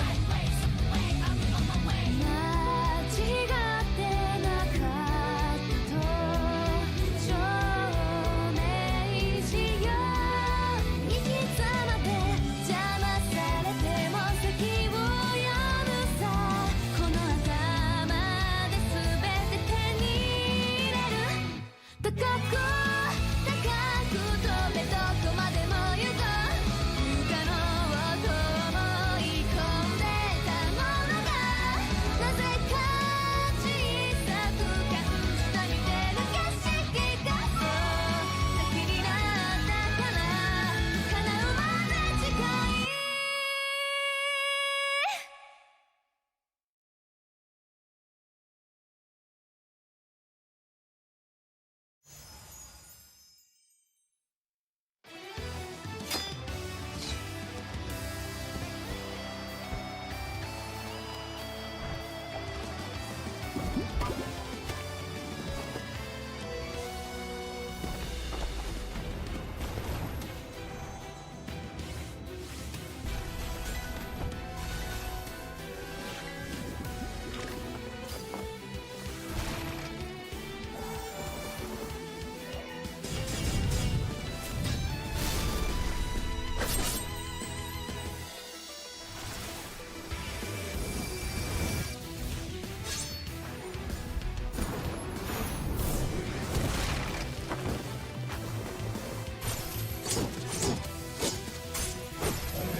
Welcome to the Grand Archive's most exhilarating event, Pantheon.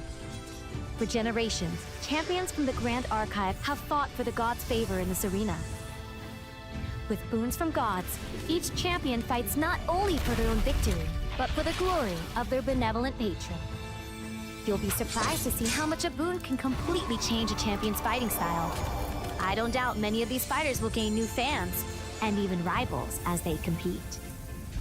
As the rules for Pantheon are quite different, don't forget to double-check the Pantheon-specific ban list before entering the fray. Worry not, they have also supplemented champions with unique skills and treasures for use only in this arena as well. So rest assured that your favorite hero will still shine brightly upon the field of battle. Let's walk through a typical match.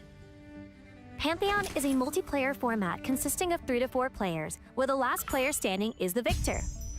Just the same as a normal game of Grand Archive, main decks consist of a minimum of 60 cards and a maximum of 12 in the material deck.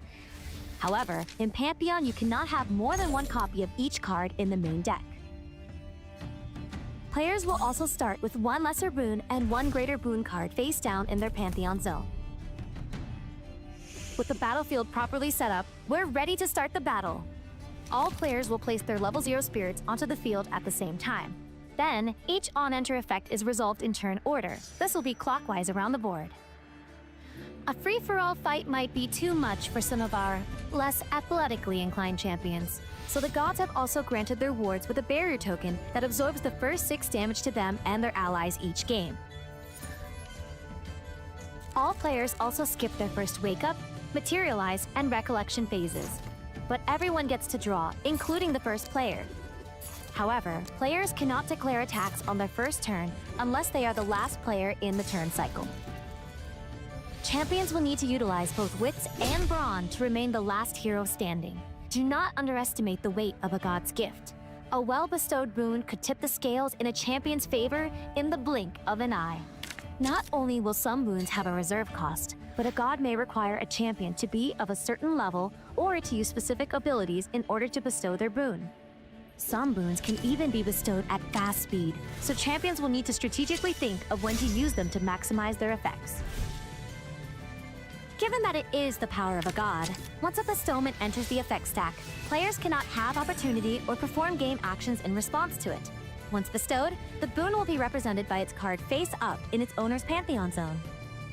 Even if a god bestows their boon, it may apply too slowly or quickly for the champion to make good use of it. For this reason, it is important for there to be a good synergy between patron gods and their chosen champions. Pantheon is an exciting challenge for champions of all levels of experience. Win or lose, you might find that trying an unusual or comedic strategy might even impress some of the gods. Learn more about Pantheon and the Grand Archive at pantheon.gatcg.com.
Welcome to the Grand Archive's most exhilarating event, Pantheon.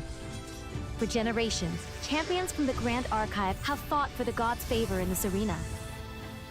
With boons from gods, each champion fights not only for their own victory, but for the glory of their benevolent patron.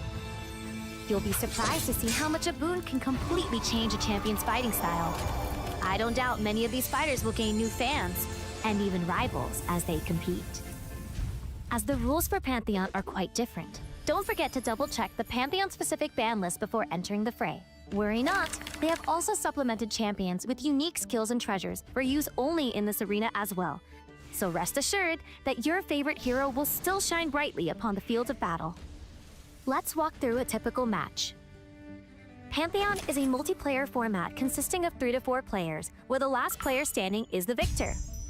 Just the same as a normal game of Grand Archive, main decks consist of a minimum of 60 cards and a maximum of 12 in the material deck. However, in Pantheon, you cannot have more than 1 copy of each card in the main deck. Players will also start with 1 lesser boon and 1 greater boon card face down in their Pantheon zone. With the battlefield properly set up, we're ready to start the battle. All players will place their level 0 spirits onto the field at the same time. Then, each on-enter effect is resolved in turn order. This will be clockwise around the board. A free-for-all fight might be too much for some of our less athletically inclined champions, so the gods have also granted their wards with a barrier token that absorbs the first 6 damage to them and their allies each game. All players also skip their first wake-up, materialize, and recollection phases. But everyone gets to draw, including the first player.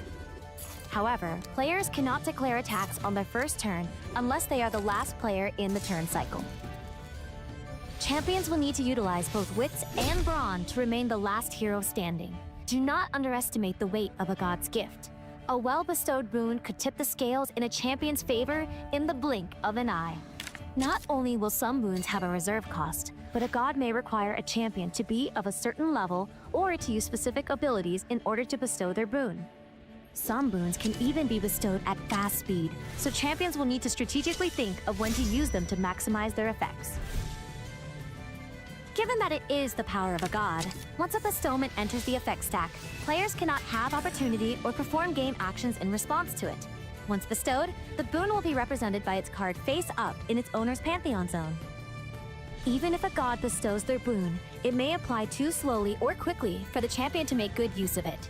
For this reason, it is important for there to be a good synergy between patron gods and their chosen champions.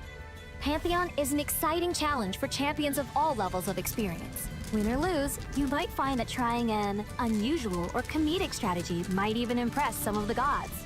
Learn more about Pantheon and the Grand Archive at pantheon.gatcg.com.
Hello, everyone, and welcome back to Southeast Asian Nationals. We are now in round 5. Yep. Just going through some re-sleeving here, but once again, it's Flan and Mhm. he's Chrysome. Yep, we're back.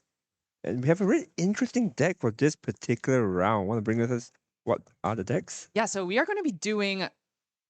We haven't shown it yet. Razor Gale, Razor Gale, yep. Crucible, Razor Gale, Arisana, finally making her show here after very good showing in NA Nats and EU Nats. Yeah, yeah. She kind of fell on the Wade side. There was a Crucible Arisana at 9th Yeah. of OCE, Mm-hmm. and it's definitely the sentiment has been that the deck is falling off. Yep, But I yep. definitely think maybe the lack of respect for it has made it a little bit more well positioned here.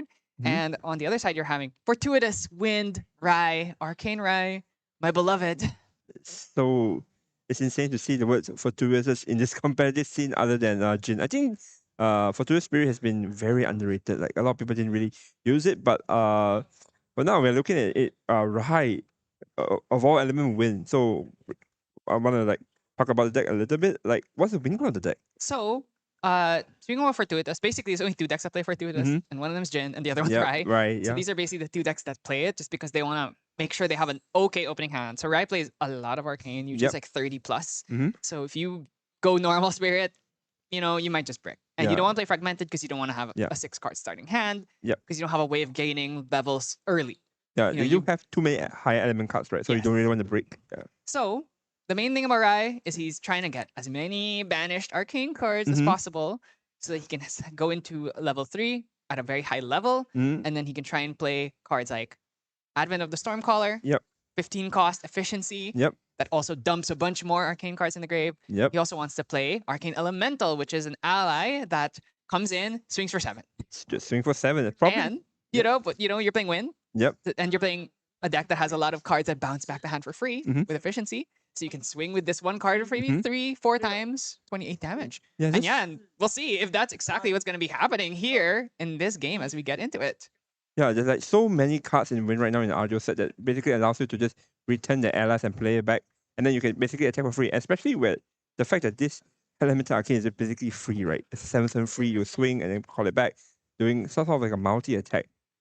Yeah, so basically it's like either you're doing Advent shenanigans or you're doing Arcane Elemental, Mhm. swing, return to hands, replay, swing. Mm-hmm. And that's kind of the idea of the deck. It also plays Ionized Asceticism, which is kind of like the new version of Reckless Conversions. It's a 15 cost efficiency card that has you banish your entire influence, Yep. and then you redraw a new hand, essentially restarting your turn. Yes. And because you banish a bunch of cards, guess what? That's arcane cards potentially for you to increase your level, but it does decrease your level by 15. So ideally, what you do is you play an Advent Yep. to dump a lot of arcane cards in the banish. Now you're like level 25, and then Yep. you minus 15, you're still level 10. So that's the idea of the deck. But reading through the cards, right, is there much defense for this Rai deck? It's mostly just like offensive power ramping all the way to level 3 and then go into your win con. Yeah, Rai has historically been very bad in the aggro because you kind of just turbo to 3 and hope that it works out. And you're playing against Razor Gale, which is a deck that can kill quickly, but it also doesn't necessarily mount an absurd amount of pressure. And on the Rai side, in the sideboard, we have the Tri-Castles of Lucinia. So that is definitely something that might be brought out here, but I'm not seeing any Scatter Essences or anything like that. So this is really just a game of, can I kill you fast enough? And on the Rai side, he just wants to get you to level. He just wants to get level 3 ASAP and kill you before you get a chance to set up all of your Razor Gale nonsense. It's really about the speed of whoever gets their win con. I think in the sense of like the Razor Gale is just whether or not you see the Razor Gale, and then you have enough influence to just play a bunch of cards to just keep triggering the Razor Gale's effect to just deal 2 damage to the champion. And for the Rise side, I guess it's just really what we've seen for a lot of rounds, really typical level 3 decks where we just farm a bunch of influence, farm all your resources, farm all your key cards, and just win the game, I guess. We all Razor Gale opening right there. You can see the reaction from Eon there. It's not really a good reaction. You don't want to see it on turn 1. Yeah, and turn 1 Razor Gale isn't necessarily always the best play, but against a But deck like Rai, yeah. against a deck like Yep. Rai that doesn't really do anything, this is probably about as ideal as it gets. And I think that's a second Razor Gale already. Oh, he's thinking about it. Ooh, this is a The wait, that's second 3. Razor Gale, you can look at the reactions from the players. You have 3? Second Razor Gale comes out. So now If you haven't seen Razor Gale before, this is a 4-cost Fantasia. So this sticks around on the field. Every time you activate a wind element card, it does 1 damage to a target champion. So, And can you guess if there's a deck that just plays like almost 50 wind cards? I don't know. A bunch of them being fast speed. I don't know. Is this deck called Razor Kill? I Yeah. have no idea, like the deck name. Or is this also an element that has a 0-cost spell that can proc 3 times? Yeah, that's true. Now, I mean, initially that card was activatable several times per Several turn, times, but yeah. but that has now been changed because this card was a little bit too good with it. And so we're gonna see Rai go up straight to level 1, Beseech. So because you play Fortuitous, Mhm. you kind of give up your first return. And there's that card we mentioned. Yep. 3 visits, activatable multiple times. From the grave, hand grave, and banishment. So you knock Ding Dong Ditch 3 times, and then at the end it goes back to the bottom of the deck on Yep. the 3rd activation. And Rai's just gonna pass it back. So this is kind of the game plan. Now, Rai didn't banish an arcane card, Mhm. but 3 visits is probably the next best thing you could banish after an actual arcane card. Yep. So it's back to Mario turn. I think he's just gonna be aiming to farm influence. As you can see, backup charger was played. This particular turn, it's probably just gonna be a pass unless he has cards like Winner Engineer or just more setups. If you have any of them. And the problem is, against Rai, you actually really... The Razor Gales are good, Mhm. but you need to find your allies. You need Yeah. to find your Asins. You gotta find... Basically Asins, Asins, yeah. Asins, windmills, Asins, just So- allies in general, yeah. We are going to, I believe we're just jumping into Rai level 2 right here. Even activating the turbo right here to draw 1 to memory, to just keep flying influence. Probably trying to find the dungeon guide as well. Yeah, so Rai level 2, Archmage, what he does is the first time you activate a mage action in a turn, you gain an alignment counter. And you can use those 3 alignment counters to draw a card. And that's kind of the Rai game plan, is you get really high levels and you can activate cards like Careful Study or Peer into Mana to get a ton of alignment counters and just dig through your deck to find the 1-turn combo kill here. Do we have the dungeon? Oh, so we're just going to Beseech the 3 here. Do we have a way of stopping this? And then maybe... No, nothing. Oh, 2 cost? Whoa, Fairy Whispers. Okay. No, that's Scout the Land. Scout the Land? Oh. So we're going to scout the land here. Looking for... we don't have like a null spell main, do we? No one null spells here. I don't think it's main. Yeah, and it's not like we're playing...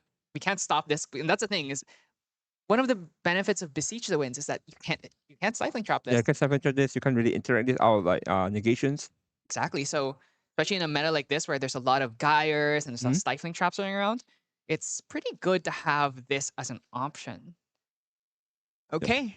Now, Rai gonna go up. I imagine it's to level 3, bring out that Providence. And let's see, I believe that's 2 arcane cards plus a... Is that another 3 visits? Oh boy. That's a lot of 3 visits. We have 2 3 visits, and we have 3 arcane cards. So Rai is currently level 4 plus 3, so he's level 7. 7, yeah. Which means we can activate the Careful Study for 1 cost now. And let us dig deeper through the deck. Yeah. Or we can just remove 3 first to draw as well. Like, there's no hurry because this effect of alignment counter removal to draw a card is not once per turn. So we still dig deeper. The main breakpoint you really want is 8 because that lets you activate Careful Study for free. Yeah. So normally what Rais would do here is they would try and find a 1-cost card to play, normally Scry the Skies.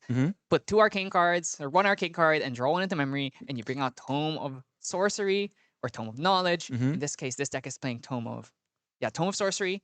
Just to banish an extra card, put you level 8, and then you put the Tome Sacred Lightning on top of it, which allows you to banish another card. Oh, those are very cute herbs. Yep.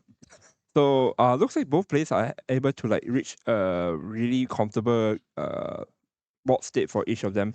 Rai is able to go to level 3 with a decent amount of influence, I would say, and 4 arcane cards in the banishment, signaling that he's level 7. Mario has 2 Razor Guild, so all he needs now is just a bunch of allies, like preferably the Razor Guild, not Razor Guild, sorry, the Asins, to just keep up the pressure, but looks like there's nothing there. I think I saw to innovate agility. Is that a card they run? Yeah, so there's a 1 of Innervate Agility. 1 of, yeah. So the thing about the Razor Gale deck is it needs to hit level 1. Yeah. Arisana, Herbalist Prodigy brings out the herbs. Yep. From there, the next turn you usually want to bring out Essence Crucible, which is the thing that really has brought this deck back into the spotlight. What that card does is that every time you brew a card, it puts an age counter on it, which then you can use to power up. Well, you don't use it, but as Yep. for every counter that is on the Essence Crucible, Mhm. it makes all instances of your spell damage do damage equal to the amount of counters on it. So with 1 or 2, you could potentially have 3 damage Razor Gales. Wow. And with the 2 Razor Gales already on field, That's that's a 6. lot of damage. That's so much damage. So we are just going back into the Rise player's turn here. Just going to be farming. I do see Careful Study. Yeah, so Tome Sorcery here, gonna put us to that level 8, that breakpoint we really need. And now we can start digging. Gonna get 5+1 alignment counters. So Rai has used his effect already. So we're gonna 3 visits here to dig through the deck. Before we start drawing, we want to find, or we want to try and stack some strong cards on the top of the deck. Yeah. Yeah, so Bit of a technical difficulty at home chat. It's just barriers. There we go. We're back. okay, so now we're gonna go for the Tome Circuit Lightning. Mhm. So Tome Sorcery draws into memory on enter, and Tome Circuit Lightning, when it on enters, it copies the effects of the book that it goes on top of, which means you actually draw in the memory again, and then you can immediately pop it to draw a card. So there we go. The More Study Careful again. Studies. Yeah. We are so well prepared for the exam here. Pulling an all-nighter. We have. Is that 14? 15? 15. So that is 5 draws potentially. I mean, again, like 15. Scry the sky. the So skies. now we can scry for 9 cards deep. Yeah, this is where we want to actually try. Yeah, we're gonna scry. This is where we actually scry so many cards. We're basically guaranteed to hit what we want to hit, right? At this point. That's right. Scry the skies here. Let's see if we can find. So we're looking for the Advents, the Arcane Elementals. 5, We're 7, looking for the Powerhouse 6. Arcane cards. 7. We're scrying 8 cards. So we are not on power overwhelming. So there's no way for us to hit the extremely high counters without just like kind of naturally banishing them. So we are probably gonna have to go, Erratic Bolt Radical here. Bolt as well. Wow. Put Erratic Bolt here to banish 2 more arcane cards. And we have a Sight as well. So that's another way of gaining a temporary level counter for the turn. Well, this rearranging, I think we're probably not sinking a lot to the bottom. Looks like he's trying to rearrange them as well to the top. Looks like he has almost everything he wants. Let's see how he actually execute this gameplay. This is like the best position Rai could be, right? You're able to claim so much cards. You're able to set up, okay, I want this, I want this, I want that, because you're able to draw all of them with the alignment counter. Yeah, Rai is really a deck that's all about stacking your decks, setting up, and then just drawing a lot, right? It's like the better version of Arisana, basically. Yeah, I would say so. I mean, Arisana does like a lot of glimpsing, like glimpsing. small ones. Yep. Rai does a lot of big glimpsing. Yeah, big glimpsing, a big one, huge one. That's why, like, I think initially in the metagame, especially for Rai, if you're able to just stop this like interaction, Rai just has no other game plan. Yeah, and I don't think we're ending the. I mean, we could try and end the game here. We could. I don't know. Like this, I'm not sure if we started the unskippable cutscene yet, but maybe next turn is the beginning of the unskippable cutscene. Yeah. We're still not in the escapable cutscene. We are going to draw one using the alignment counters right here. So that's Arcane Elemental. We're spending. 2, Okay, Sight. That's Sight, 3. Sight. Spell Shield. Interesting. Okay, so we're going for Erratic Bolt here. So this is a setup turn. So Erratic. Okay, reconsidering.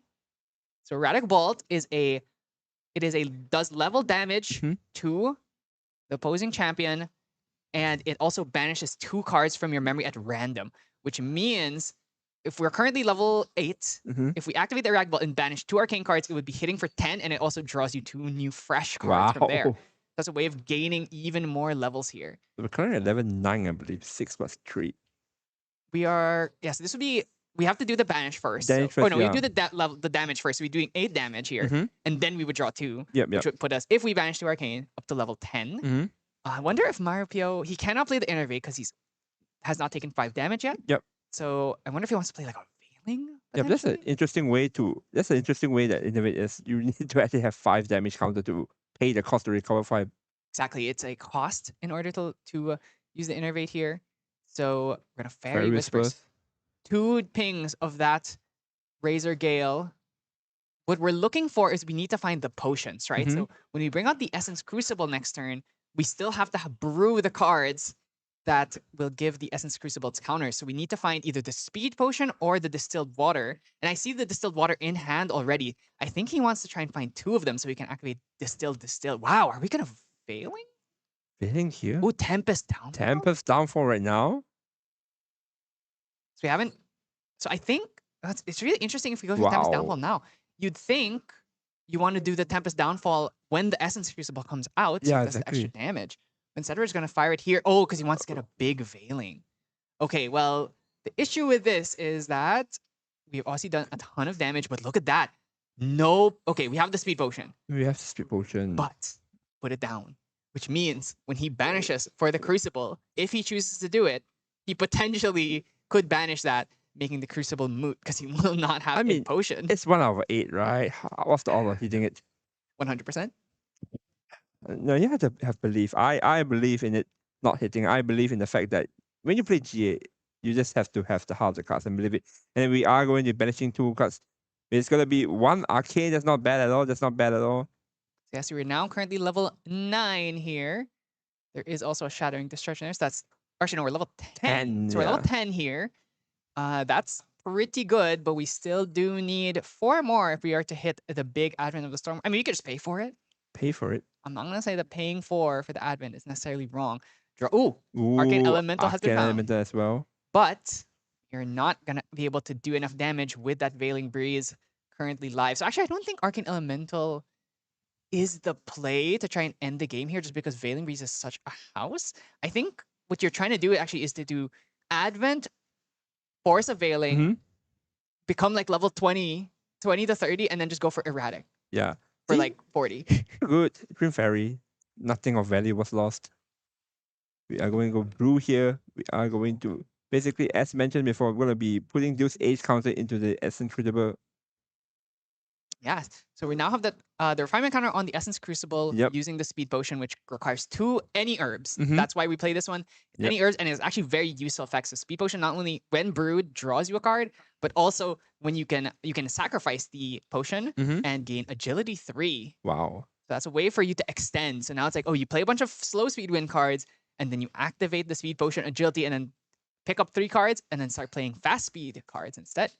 So it's a huge swing here. So that each Razor Gale now is doing 2 damage. And the Rai is slowly but surely whittling away. We only need to find another...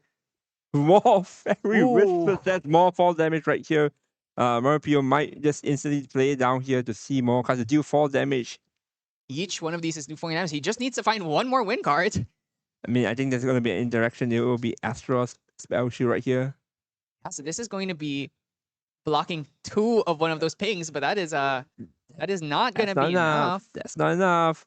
More Fairy Whispers, and it's going to be the 3 minutes, and Maripio takes game 1 with the double Razor Gale and Crucible combination. This showing you how powerful this combo really is if you can pull it off. Yeah, and it really came down to finding those 2 Razor Gales so early, because if we did not find those Razor Gales, we would not have been able to push for so much damage here. And of course, Rai just doesn't have a lot of interaction, not much in the way of removing the Crucible, because that's really the way you target. Either you remove the Razor Gales or you remove the Crucible. Yeah, I think that's how Razor Gale's decks kind of like punish opponents that don't really have any defensive lines. If you don't really have any defensive ways to deal with the damage coming from Razor Gale or a way to remove the Fantasia, the deck will just go out of hand right here. Of course, Maripio opening 2 Razor Gale is pretty insane in this particular matchup, but even then, I think with only 1 Razor Gale is probably more than enough. Yeah, it's pretty important that you have at least one and the Crucible. Now, either you do 1 Razor Gale with 2 Crucible stacks, or you can have 2 Razor Gales with 1 Crucible stack. I mean, if you're insane, you can have like 3-stack Crucible plus 2 Razor Gales. I think 3 is overkill. That's a little bit overkill, but there's just many ways for these Razor Gale decks to find it. A lot of times they can even win without a Crucible if they're able to open the allies. And Maripio, actually looking at the list, yeah, he does have the Ace in Protector, so that's something he's going to be trying to find here, because you saw he was putting so little pressure in the early game there. But obviously still got there in the end just because the double Razor Gale plus the Crucible was just so much damage.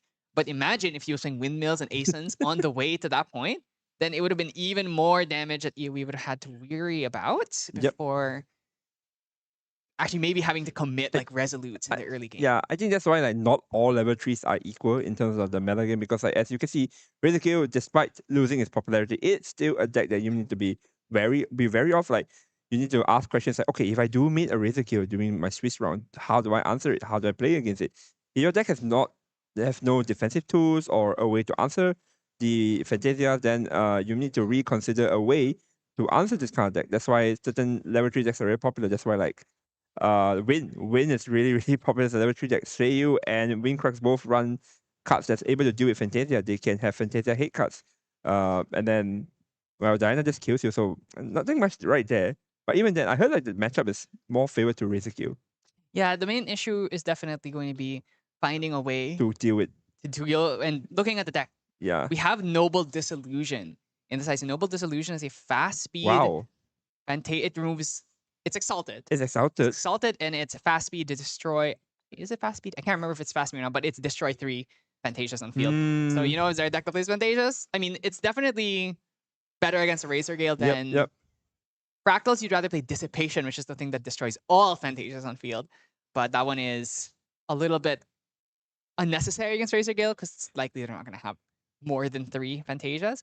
But other than that, nothing really much stands out. The Nullifying Mirror is probably going to come in here on EOE side to stop those Veiling Breezes. You can see it's already been added to the deck. It's been added. I wonder if we swap from Fortuitous to Fragmented, but then I just don't really see, especially going first, I think Fortuitous is probably still the pick. I think Fortuitous for this particular matchup is fine because like no matter how like there's no interactions on turn 1 that you really need for this deck. You really just want to jump to level 1, level 2, level 3. At most you just break the cycle halfway to play like some sort of card that draws a card. But even then, right, your aim goal is just to get to level 3 and start stacking those alignment counter, getting those cards arcane elements into the banish, and just go to town with it, right? Like what he was doing.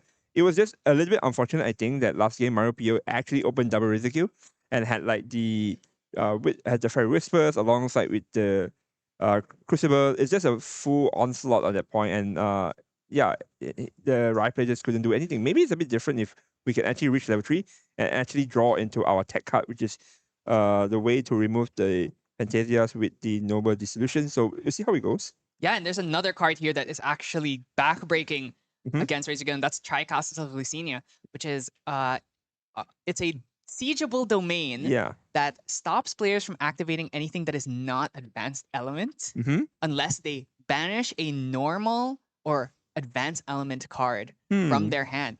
So this deck being almost exclusively wind, it's very hard to play under this. You either have to constantly be banishing your normal cards, which there are not that many of. Yep. And on the right side, he is probably mostly playing advanced element cards. And guess what? If he needs to activate a normal card, like a Careful Study, I banish an arcane card. Yeah, I just and banish therefore arcane card. fuel my level ups at the same time. Yep. So it's actually, instead of like being a negative, it's actually sort of a positive because you are actually getting the alignments and also the level counters because you are banishing stuff. But anyway, we are going into game 2 right here. Starting with Fortuitous was the choice. starting with a windmill. I haven't seen much windmill engineer tier 1. Did we? Game 1 did not have any allies played, actually. There was 0 allies Zero played. allies Game. There we go. There we go. And you can see we go. EOE puts his hands into his face. He's like, oh, this is not good. This entire game is just AoE having like some sort of like emotional breakdown every time opponents plays a card. Plays the first Razor Gale, then plays the second Razor Gale, now opponent opens into Engineer Asen. Oh, is he just going to go level up straight to 1 here? That's so risky. Look how little arcane he actually has. I mean, you gotta do it right. You play Fortuna Spirit. I think when you play Fortuna Spirit, you are bound to like believe in the heart of the cards, so it doesn't banish an important card. Oh, is he just gonna go straight mirror here? Do it. Might go for straight mirror, especially knowing that there's a windmill there. Maybe want to try and cut off the imbues here, or could just go for Terrible here to get some extra drawing. Turbo is fine, but I guess Turbo is fine. Yeah, we do want to have some sort of influence here.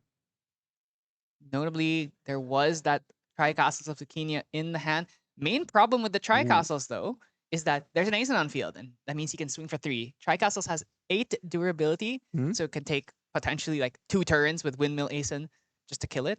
So normally, you want to have the board clear and then you play the Tri-Castle so they just can't break it. Yeah, I had to be really careful with playing that kind of siegeable card because unlike a normal domain, this one can actually get hit by allies, and there is Ace Protector on the field as mentioned. Oh, Mnemonic Charm. Okay, Mnemonic Charm gonna be the pick here. Putting down those cards so that we can level up to 1 next turn. Pop Thurible on end phase, or pop the Thurible on Maripio's end phase. We can draw an extra card, or after the level up rather. We also now have the 3 visits locked in. We can use that to heal up a bunch going into the later points in the game. Yep, just a really slow gameplay from the right side right here. Just farming influence, and for Mario Pio's side, probably another windmill engineer play right here just to see deeper into his deck. If he gets another ace, and that would be pretty insane. I see Razor Gale as well, I think. Yeah, see, draws into the Razor Gale. This is really big here. We can either keep establishing allies, or we can just start establishing the Razor Gale now. If we have the Ace on, I'd say we just go for the Windmill Ace again. Rai can't really stop that. I don't think it's there though, so I think we're probably doing Razor Gale, play, and then start playing some of these windmills out onto the field. Yeah, I think there's no harm at all in this playing. Oh, passing! Wow. Pass turn. Ooh, I feel like we are gonna go for Spurred Gallop into a Mustang. To a Mustang? I don't know, that for some reason that's the vibe I'm getting here. Spurred Gallop into Mustang. Draws into the Dungeon Guide. That's okay, he's thinking now, am I gonna go for Dungeon Guide to 2, Dungeon Guide to 3? Does it double He Dungeon has Guide? double Dungeon Guide, so he could do it. Guide Scry as well. But he doesn't have a lot of arcane. That's the issue. So if he tries to level up here. Ooh, Bounce Seraphim actually in the hand. This is big. That'll allow us to kill this Ace Protector, but we don't have enough arcane cards to imbue 3 it. Yeah, like those cards that looks like arcane cards, those aren't arcane cards. Those are just Those are scratches. cards that looks like arcane cards. Or more like looks like Astro cards. But anyway, I think we might just need to do it, right? Just go Dungeon Guide. We might have to. Honestly, he's putting it down, so that's telling me he's probably not. He's just gonna go for Scry, maybe? Scry and hope for the best. Try and glimpse 1. Try and stack something good. We have the 3 visits we can use here. This hand is not good at all for the right player. There's nothing much we can do. So we are gonna scry here.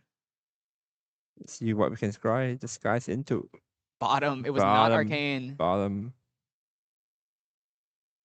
Was that an arcane card? I did not get a good enough look at that. Might be an arcane card.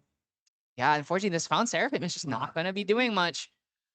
Another Scout the Land here. Only boon is that we have not activated the Razor Gale yet. We do see Scout, and I believe that's a Rictus Tiding. Yeah, that is. So this deck is back on the Rictus Tiding. A lot of the Razor Gales have stopped playing that. Originally, the Kong Ming decks from like last season or last set, those were playing Rictus Tiding, but this set, we don't really need it anymore because we have the Crucible Gale, but we're back on the Rictus because we do play enough 4-cost cards to justify it. To get the 2 and 3 herbs right here from Arizona level 1, and then probably just gonna be a Razor Kill turn setup this turn. Yeah, now Razor Gale is class bonus, cost 2 less. So now that we are on Arizona, this is a cheaper Razor Gale. I feel like maybe potentially the reason why he didn't play the Razor Gale last turn was he's thinking maybe EOE has sideboard Scatter Essences. Yeah, I think he's just really concerned about that. So want to be able to keep some sort of hand when he plays down the Razor Gale. So in case the Razor Kill just get blows up, right? At least you have cards in hand to like interact and proc some sort of damage from the Razor Gale before it goes away. Wait. Is this Tempestuous Seraphim imbued?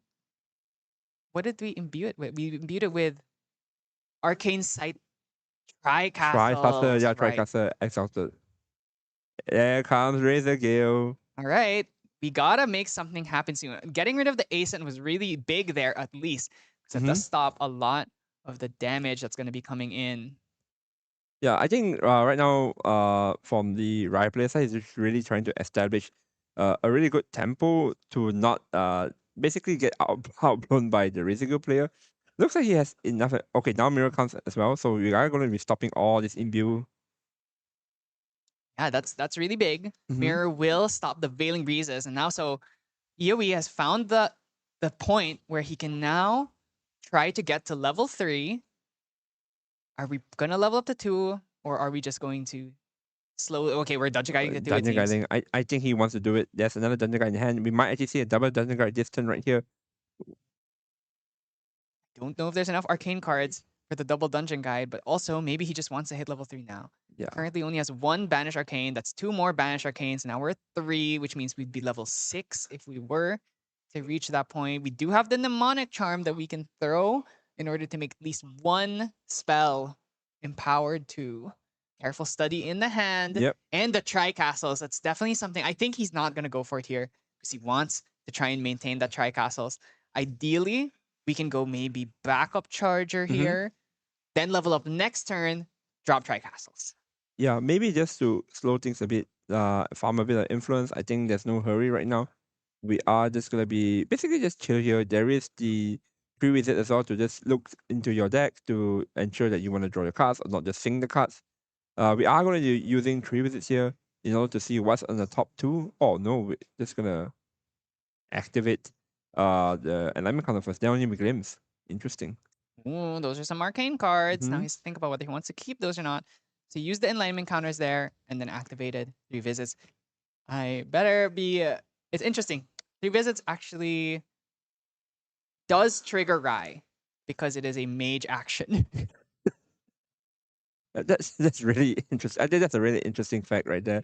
But It's interesting because 3 visits does not work with with Kong Kong Ming, Ming yeah. if she needs a mage, if she And- needs a spell. and the spell is technically about her, Yes, being visited this by is a Liu 3. Bei. This is literally Kong Ming's on the art, but Yep. it does not allow her to spin her winds. But it works with Rai. And maybe there's a future mage Ming. Who knows? I'm not gonna let that. I don't know, man. Sometimes lore doesn't include in the game. But anyway, we are going back into the game right here. Sky Square again. We gotta look and glimpse further. Huh? Should know what the top 2 cards are. So, Yeah, we do, right? so he just wants this so he can level up to 3. Yep. Because he does not want to play the dungeon guide. He wants to just level up through here so he can keep the tri-castles in hand. Yeah. So next turn, it's going to be tri-castle time. Yeah. Tricastle is really rare when it was first reviewed in RDO, like in the first meta for NA.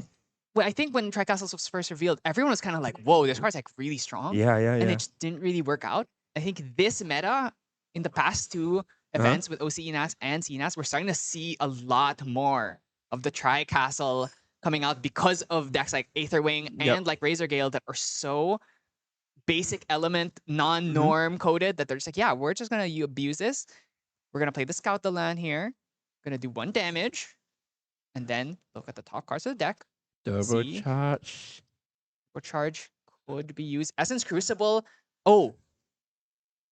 Do we not have a potion? Is that why we're... Or are we digging for potion? I think we don't have a potion. Richter. Oh. Oh, Richter. Can this Rickness get us an 8? 4? 4. 4! 4. There we go. Richter's Tiding does trigger its full effects. Spur Gallop! Spray Gallop. So we do actually get the value here. Spray Gallop also is out right here. The next cost you activate can be activated through as it has fast activation. You draw on the memory. So this is a way to fast speed bring out Mustang. So Mustang. I checked the list. This is literally the only horse. So it's literally just to bring out Mustang at fast speed. And I don't really know. I guess that's for breaking. It's for breaking Aether Wings. It's for breaking Aether Wings. That's what it's for. We can't- Actually, I want to say the Mustang can break the mnemonic charm. it can break the charm. It can technically break the. So, we do have the potion. We are gonna start brewing right here. Yeah, it could break the mirror too. It could could break the mirror as and it could break well. the charms. Honestly, it's probably worth it here because Spurred Out also reduces the cost of the next horse out you play by 2. So even if you're activating at slow speed, there he is. Comes There in he about is. Mustang. The Mustang comes with fast and speed right here. It's gonna be trying to Sorry. get rid of. I believe the mirror this time. I think it's mirror. Yes, Yep. it's got to be the mirror here. So Goodbye. it could destroy the mnemonic, but mirror is definitely the more important choice here. So now our Veiling Breeze are re-unlocked. And we have 2 Razor Gales with Essence Crucible. Did you remember what happened last game Yeah. when this exact situation happened? Actually, we're going to pop the Speed Potion Agility 3 here. Can we kill now? Can we? This is 4 damage on each 4 win damage. activation.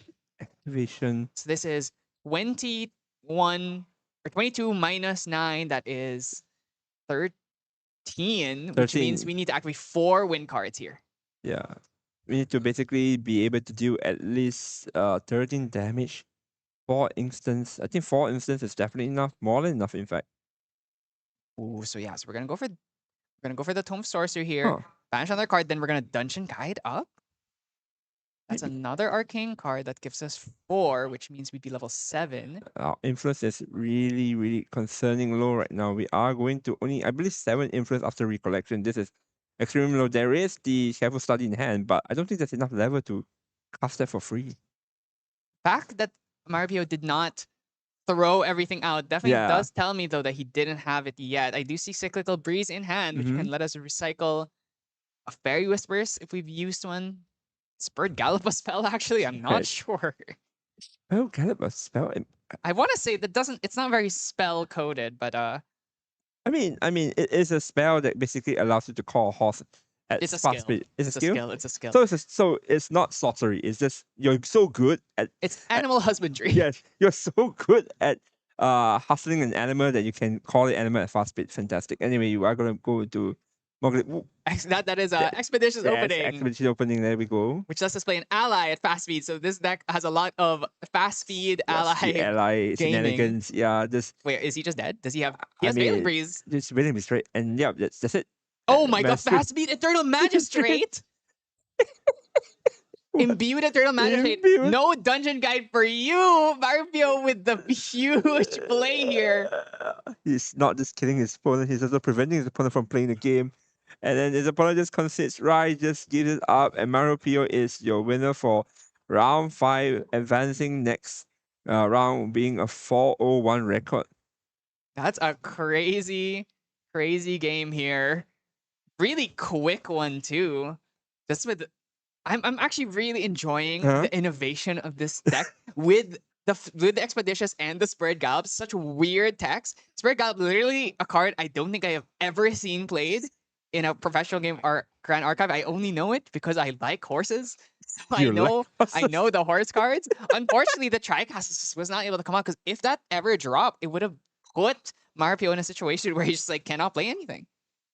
Yeah, like that was a really interesting game. Honestly speaking, like, of course the Razor Gales are doing a lot of works where you're able to just go on and just spam spells, spam interaction, and just keep triggering the Razor Gale. But what's more interesting is the innovation, allowing fast speed allies never seen before. And I mean, it just shows the evidence that if your deck is unable to have any sort of answer against Razor Gale, it's just gonna destroy you. Honestly, look at the right game. I don't think we have done anything. There's not much we can done. No, that's the thing about Rai. Yeah. You look at the list, it has almost zero interaction. Zero defensive, yeah. The only interaction he really did was play that Tempestuous Seraphim to kill the Ace and Protector, and he just died because there's only so much. There's no Topsy Decrees. You don't have any ways of breaking the Fantasias before level 3. So if they just finds the Razor Gales, he has the Crucible, he has the Potion, you just die. The only outs is probably just be faster than your opponent. Yeah, and I think it's pretty fast already, but he just wasn't drawing a lot of Arcane. Yeah, no, there wasn't. Could not turbo up to 3. Wasn't hitting a lot of the speed stuff. Because what you really want is you want to find ally you can play Fluffy, and then disorienting minutes back in hand, things like that. And just, unfortunately, was not able to get that. I think game 1 was close, but unfortunately, the double Razor Gale into the Crucible combo was just way too much. That was just way too strong, dealing 4 damage every. Was it 4 or 6 every? 2 on each Razor Gale. 2 on each Razor Gale, right? 4 with 2 Razor Gales. Yeah, which is a little bit too much to deal with. You know, back in my day, Razor Gales to win, they had to commit a lot. They had to find 3-4 Tempest Downfalls to win a game. Yeah. And now it's oh, I'm gonna bring a Crucible, I'm gonna pop a potion or 2, and then I just blow you up. Yep. I think we'll be taking a really long break this time, because we still have 18 minutes to go for the next round. That was the fastest game. That was probably the had. fastest stream game, yeah. So don't go anywhere, guys. If you need to be taking a bio break, anything, come back soon. We'll be streaming round 6 really, really soon. So bye-bye.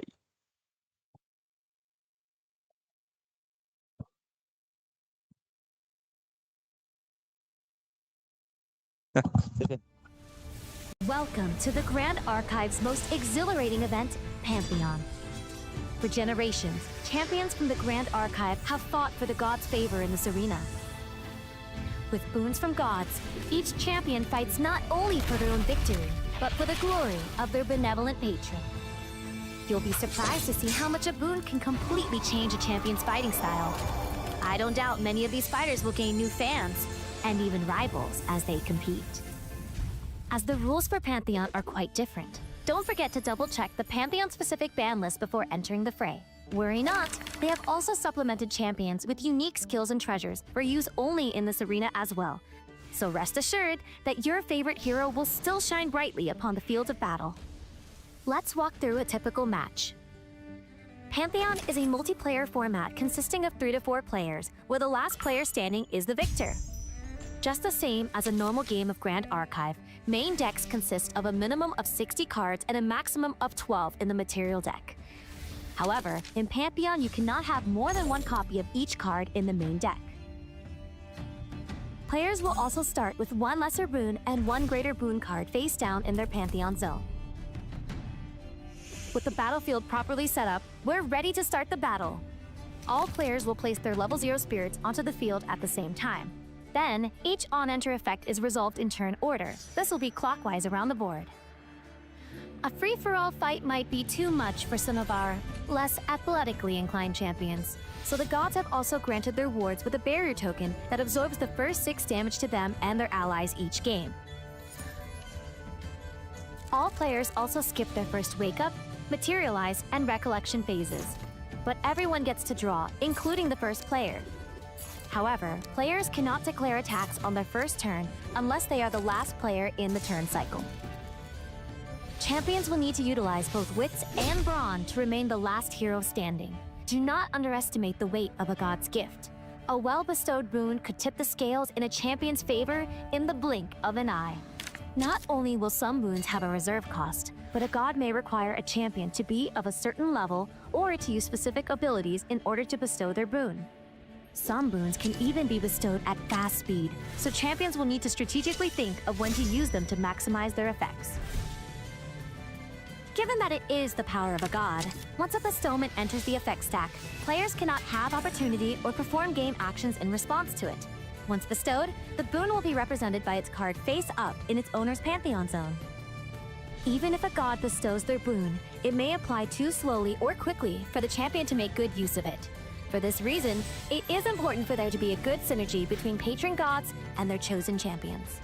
Pantheon is an exciting challenge for champions of all levels of experience. Win or lose, you might find that trying an unusual or comedic strategy might even impress some of the gods. Learn more about Pantheon and the Grand Archive at pantheon.gatcg.com.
Welcome to the Grand Archive's most exhilarating event, Pantheon. For generations, champions from the Grand Archive have fought for the gods' favor in this arena. With boons from gods, each champion fights not only for their own victory, but for the glory of their benevolent patron. You'll be surprised to see how much a boon can completely change a champion's fighting style.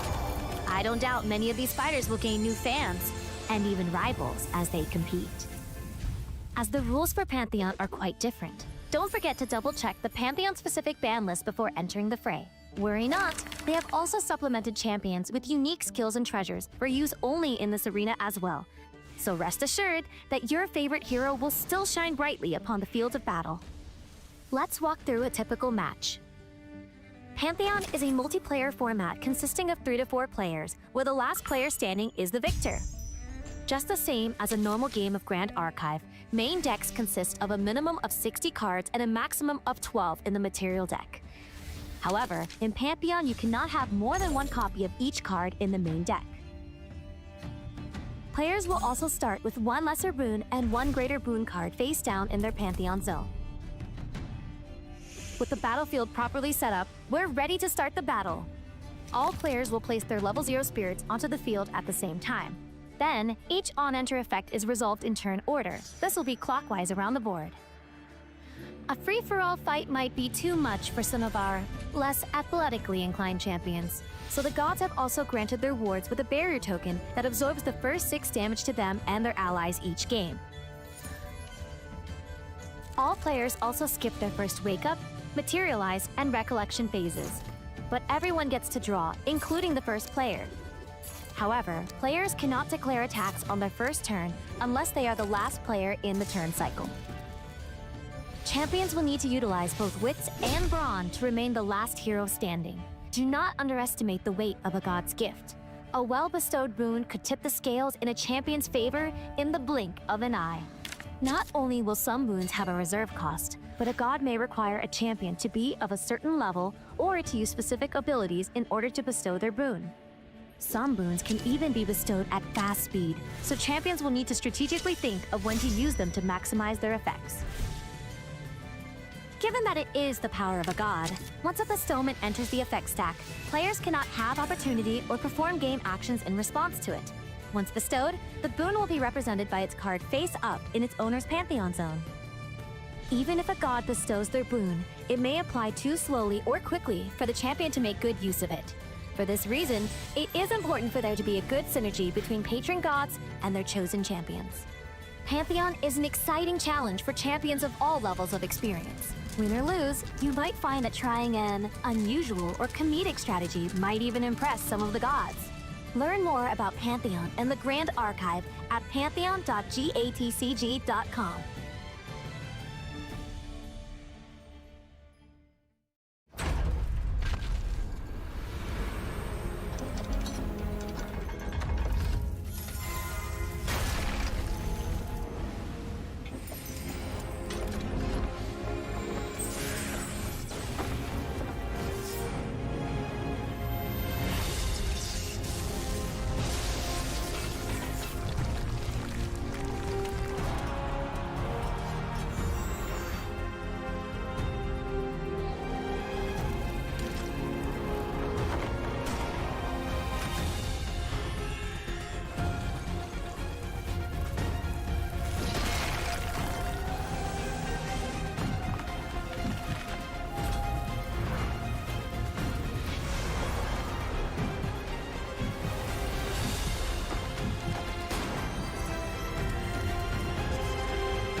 Welcome to the Grand Archive's most exhilarating event, Pantheon.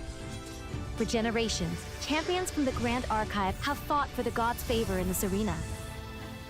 With boons from gods, each champion fights not only for their own victory, but for the glory of their benevolent patron. You'll be surprised to see how much a boon can completely change a champion's fighting style. I don't doubt many of these fighters will gain new fans, and even rivals as they compete. As the rules for Pantheon are quite different, don't forget to double-check the Pantheon-specific ban list before entering the fray. Worry not, they have also supplemented champions with unique skills and treasures for use only in this arena as well. So rest assured that your favorite hero will still shine brightly upon the field of battle. Let's walk through a typical match. Pantheon is a multiplayer format consisting of 3 to 4 players, where the last player standing is the victor. Just the same as a normal game of Grand Archive, main decks consist of a minimum of 60 cards and a maximum of 12 in the material deck. However, in Pantheon, you cannot have more than 1 copy of each card in the main deck. Players will also start with 1 lesser boon and 1 greater boon card face down in their Pantheon zone. With the battlefield properly set up, we're ready to start the battle. All players will place their level 0 spirits onto the field at the same time. Then, each on-enter effect is resolved in turn order. This will be clockwise around the board. A free-for-all fight might be too much for some of our less athletically inclined champions, so the gods have also granted their wards with a barrier token that absorbs the first 6 damage to them and their allies each game. All players also skip their first wake-up, materialize, and recollection phases, but everyone gets to draw, including the first player. However, players cannot declare attacks on their first turn unless they are the last player in the turn cycle. Champions will need to utilize both wits and brawn to remain the last hero standing. Do not underestimate the weight of a god's gift. A well-bestowed boon could tip the scales in a champion's favor in the blink of an eye. Not only will some boons have a reserve cost, but a god may require a champion to be of a certain level or to use specific abilities in order to bestow their boon. Some boons can even be bestowed at fast speed, so champions will need to strategically think of when to use them to maximize their effects. Given that it is the power of a god, once a bestowment enters the effect stack, players cannot have opportunity or perform game actions in response to it. Once bestowed, the boon will be represented by its card face up in its owner's Pantheon zone. Even if a god bestows their boon, it may apply too slowly or quickly for the champion to make good use of it. For this reason, it is important for there to be a good synergy between patron gods and their chosen champions.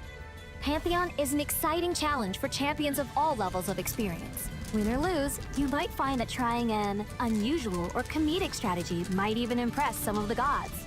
Learn more about Pantheon and the Grand Archive at pantheon.gatcg.com.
Welcome to the Grand Archive's most exhilarating event, Pantheon. For generations, champions from the Grand Archive have fought for the gods' favor in this arena. With boons from gods, each champion fights not only for their own victory, but for the glory of their benevolent patron. You'll be surprised to see how much a boon can completely change a champion's fighting style. I don't doubt many of these fighters will gain new fans, and even rivals as they compete. As the rules for Pantheon are quite different, don't forget to double-check the Pantheon-specific ban list before entering the fray. Worry not, they have also supplemented champions with unique skills and treasures for use only in this arena as well. So rest assured that your favorite hero will still shine brightly upon the field of battle. Let's walk through a typical match. Pantheon is a multiplayer format consisting of 3 to 4 players, where the last player standing is the victor. Just the same as a normal game of Grand Archive, main decks consist of a minimum of 60 cards and a maximum of 12 in the material deck. However, in Pantheon, you cannot have more than 1 copy of each card in the main deck. Players will also start with 1 lesser boon and 1 greater boon card face down in their Pantheon zone. With the battlefield properly set up, we're ready to start the battle. All players will place their level 0 spirits onto the field at the same time. Then, each on-enter effect is resolved in turn order. This will be clockwise around the board. A free-for-all fight might be too much for some of our less athletically inclined champions, so the gods have also granted their wards with a barrier token that absorbs the first 6 damage to them and their allies each game. All players also skip their first wake up, materialize, and recollection phases. But everyone gets to draw, including the first player. However, players cannot declare attacks on their first turn unless they are the last player in the turn cycle. Champions will need to utilize both wits and brawn to remain the last hero standing. Do not underestimate the weight of a god's gift. A well-bestowed boon could tip the scales in a champion's favor in the blink of an eye. Not only will some boons have a reserve cost, but a god may require a champion to be of a certain level or to use specific abilities in order to bestow their boon. Some boons can even be bestowed at fast speed, so champions will need to strategically think of when to use them to maximize their effects. Given that it is the power of a god, once a bestowment enters the effect stack, players cannot have opportunity or perform game actions in response to it. Once bestowed, the boon will be represented by its card face up in its owner's pantheon zone.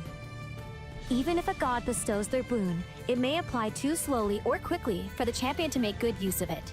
For this reason, it is important for there to be a good synergy between patron gods and their chosen champions. Pantheon is an exciting challenge for champions of all levels of experience. Win or lose, you might find that trying an unusual or comedic strategy might even impress some of the gods. Learn more about Pantheon and the Grand Archive at pantheon.gatcg.com.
Welcome to the Grand Archive's most exhilarating event, Pantheon.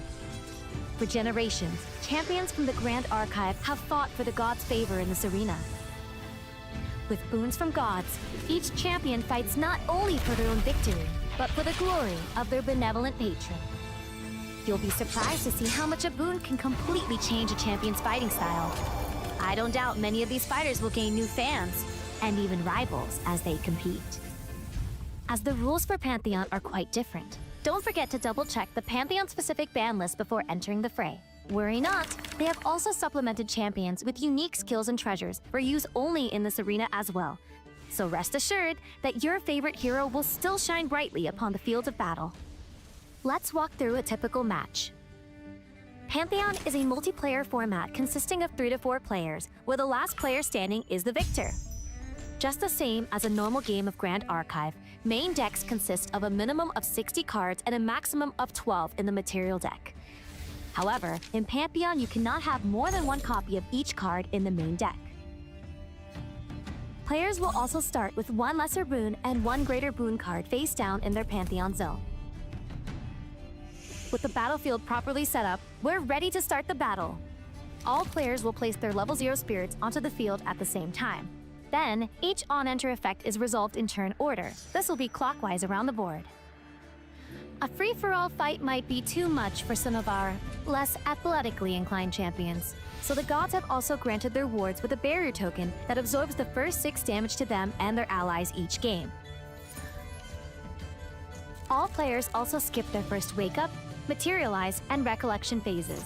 But everyone... And we are back reaching the round 6, I believe, for the next Southeast Asia right here. We are back here with Hero right here. How are you feeling right now? I'm good. I mean, I did not cast the last game, so I've had a bit of a rest. Yeah. Similarly, we've had a bit of a break in between the rounds. Now we're heading into our 6th round of the day, which means there's only going to be this round and then 3 more before we're headed into day 2. Yep, I think we have really, really interesting players on the top table. I believe 2 Apex players are currently at full win. Yeah, and they're not the ones you usually expect. You don't see them very often compared to the usual suspects. Of course, we did see Aqua earlier. He's still X1 at the moment. Was on the Serene Wind Astra Arizona. He did actually lose to a fellow Apex player who's currently still at the X0 tables on the Wind Crux Lorraine. You can see the top tables right behind us, actually. I believe this is like table 16, this area. And then over there will be closer to table 1. If you see anyone, then make sure to cheer for them. Any of your friends, make sure to say hello and good luck. I think this is Sano right between us here, actually. Oh, that's not Sano, that's Kai. But yeah, this is Sano, I believe. So lots of very, very big names. And we are going to head into the game very, very soon. But let's look at the matchup that we have here. Who do we have? We have a really rare battles between the tamers, but not just any sort of like tamer. It's between 2 tamers that are not even in the same champion. We have Sylvie versus Gotia. These are going to be specifically Fire Slime Sylvie versus Spirit of Wind Guojia Seiryu. So we have the strongest tamer of today versus the strongest tamer of the past. Of the Heian era, if you may. Heian era. In the era where Outlook was still legal. That's right, where Outlook was legal, Baby Grey Slime was legal, and then was banned, and now has switched place with Baby Green Slime instead. They have swapped positions in the Shadow Realm, and now we can use our Baby Grey Slime, but not our Green Slime. And that's, I think, why you also see a lot of the Slime players switch off of that Spirit of Slime. Because previously you wanted to be able to use the Baby Red, and then also the Slime Eruption, and then also the Baby Green. But now, since Baby Green is out of the picture, the only water card they really used was Harvest Slimes, and you're like, you can have it. Gather Slime, I don't need to gather my slimes, I'll just draw them with the raw firepower of fire. Yeah, so the thing is with Slime right now is that, of course, not just the Baby Green Slime, you also have the Baby Silver Slime, which is a new addition. Basically, it does very similar to what the Baby Grey Slime does previously, but slightly, I won't say worse, but is it a bit different? And then, of course, on fire because we want to have access to all these cards that's just able to draw and just turbo up, such as the Creative Shock, Cremation Ritual, even like Slime Eruption is also fire, so it's not bad at all. Generally speaking, this is the fire slime deck that we have known few years back when it was in the competitive scene. I won't say that it's really like tier 1 necessarily, but it's still pretty much in the radar because like it's slime. You go turbo into your level 3 Sylvie, farm a bunch of slime into the banishment, and then just play the most powerful slime at all. What is it? It's slime. Exactly. And then you have basically, ironically, almost a similar game plan. Instead of slime, you are gonna be summoning the great old Seiryu, a very powerful dragon.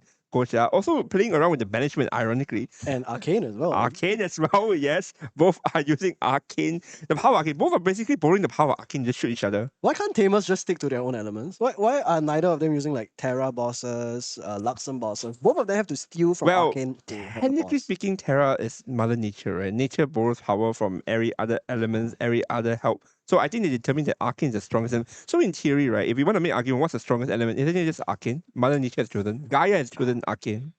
We did see an Arcane not do so hot just now though.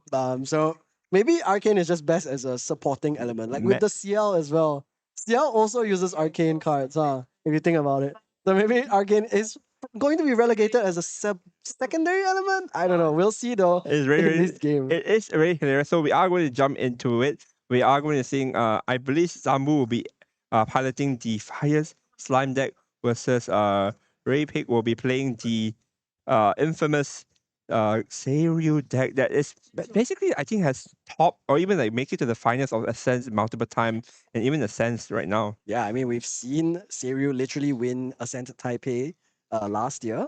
Of course before Radiant Origins, so has even taken some. I guess it has taken an upgrade, Taking a lot, but yeah. also a downgrade because we've since had Baby Green Slime banned, but they also now have Auspicious Manifestation. Yep, so we have go through a lot of.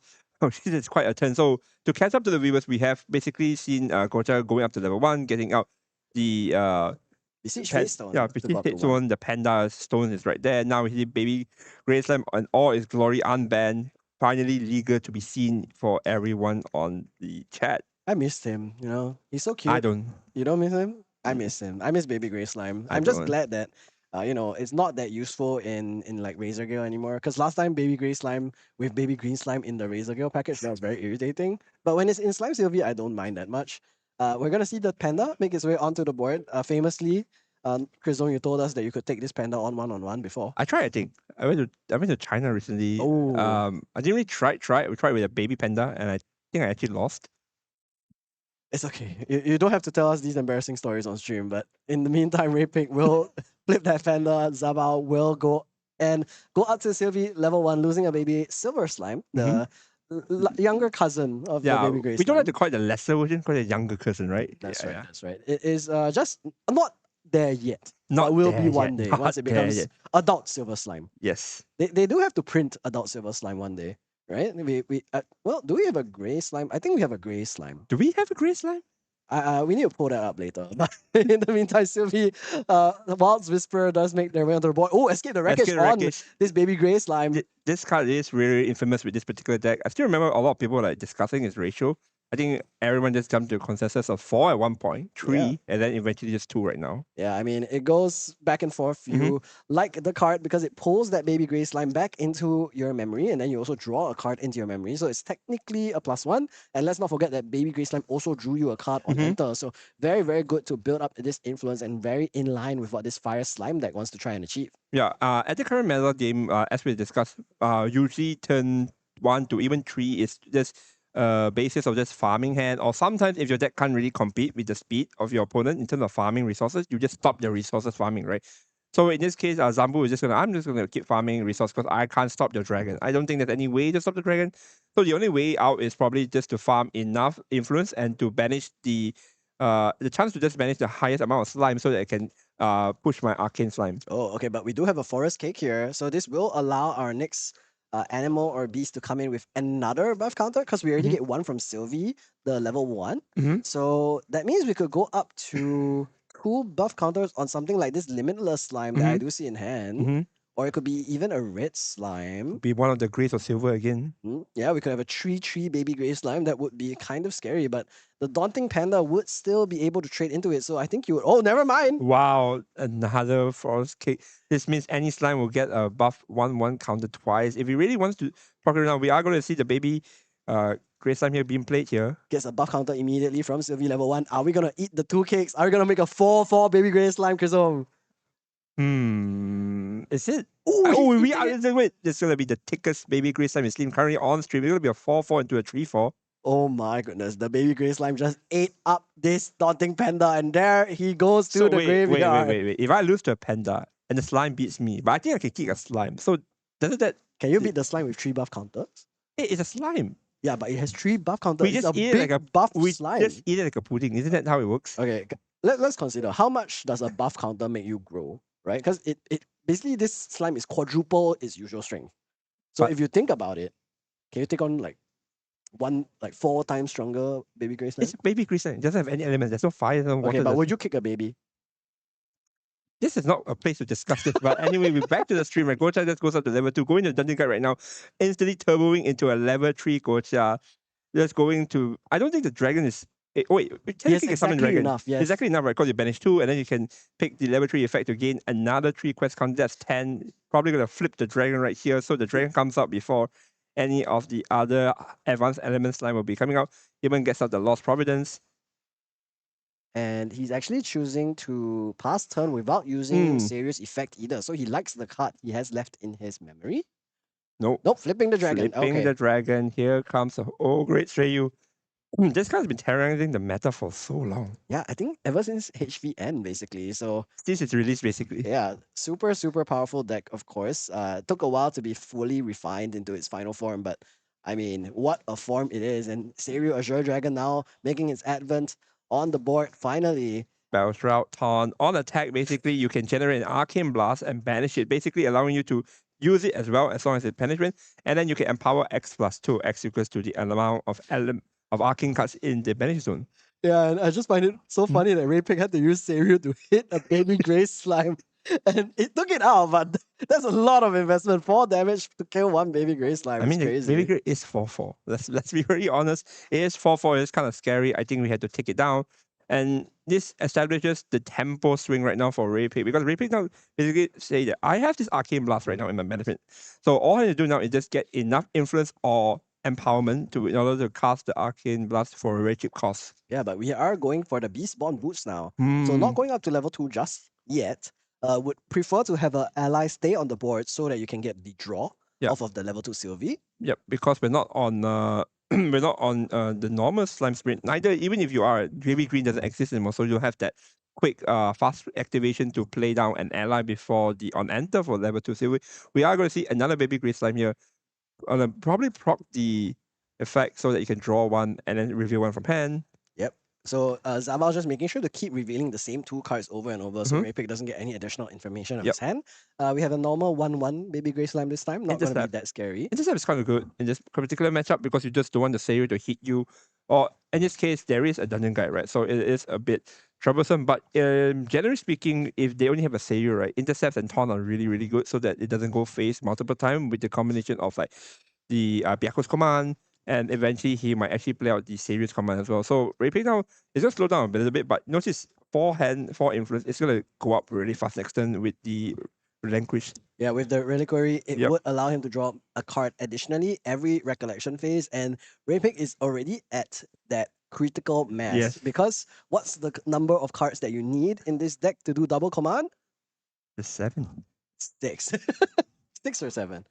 6, 7. 6. It is going to be 6 cards for Raypick because you need 2 for Savior's command, 2 for Byaku's command, Mhm. and the commands themselves. So we'll be able to do that even without the Reliquary. He could do something like Enfeebling Orb, just force Zabao to go hands down, and then he can just go everything in double command, 32 damage combo, and Zabao can't do anything about it. But he does have that Beastborn Boots.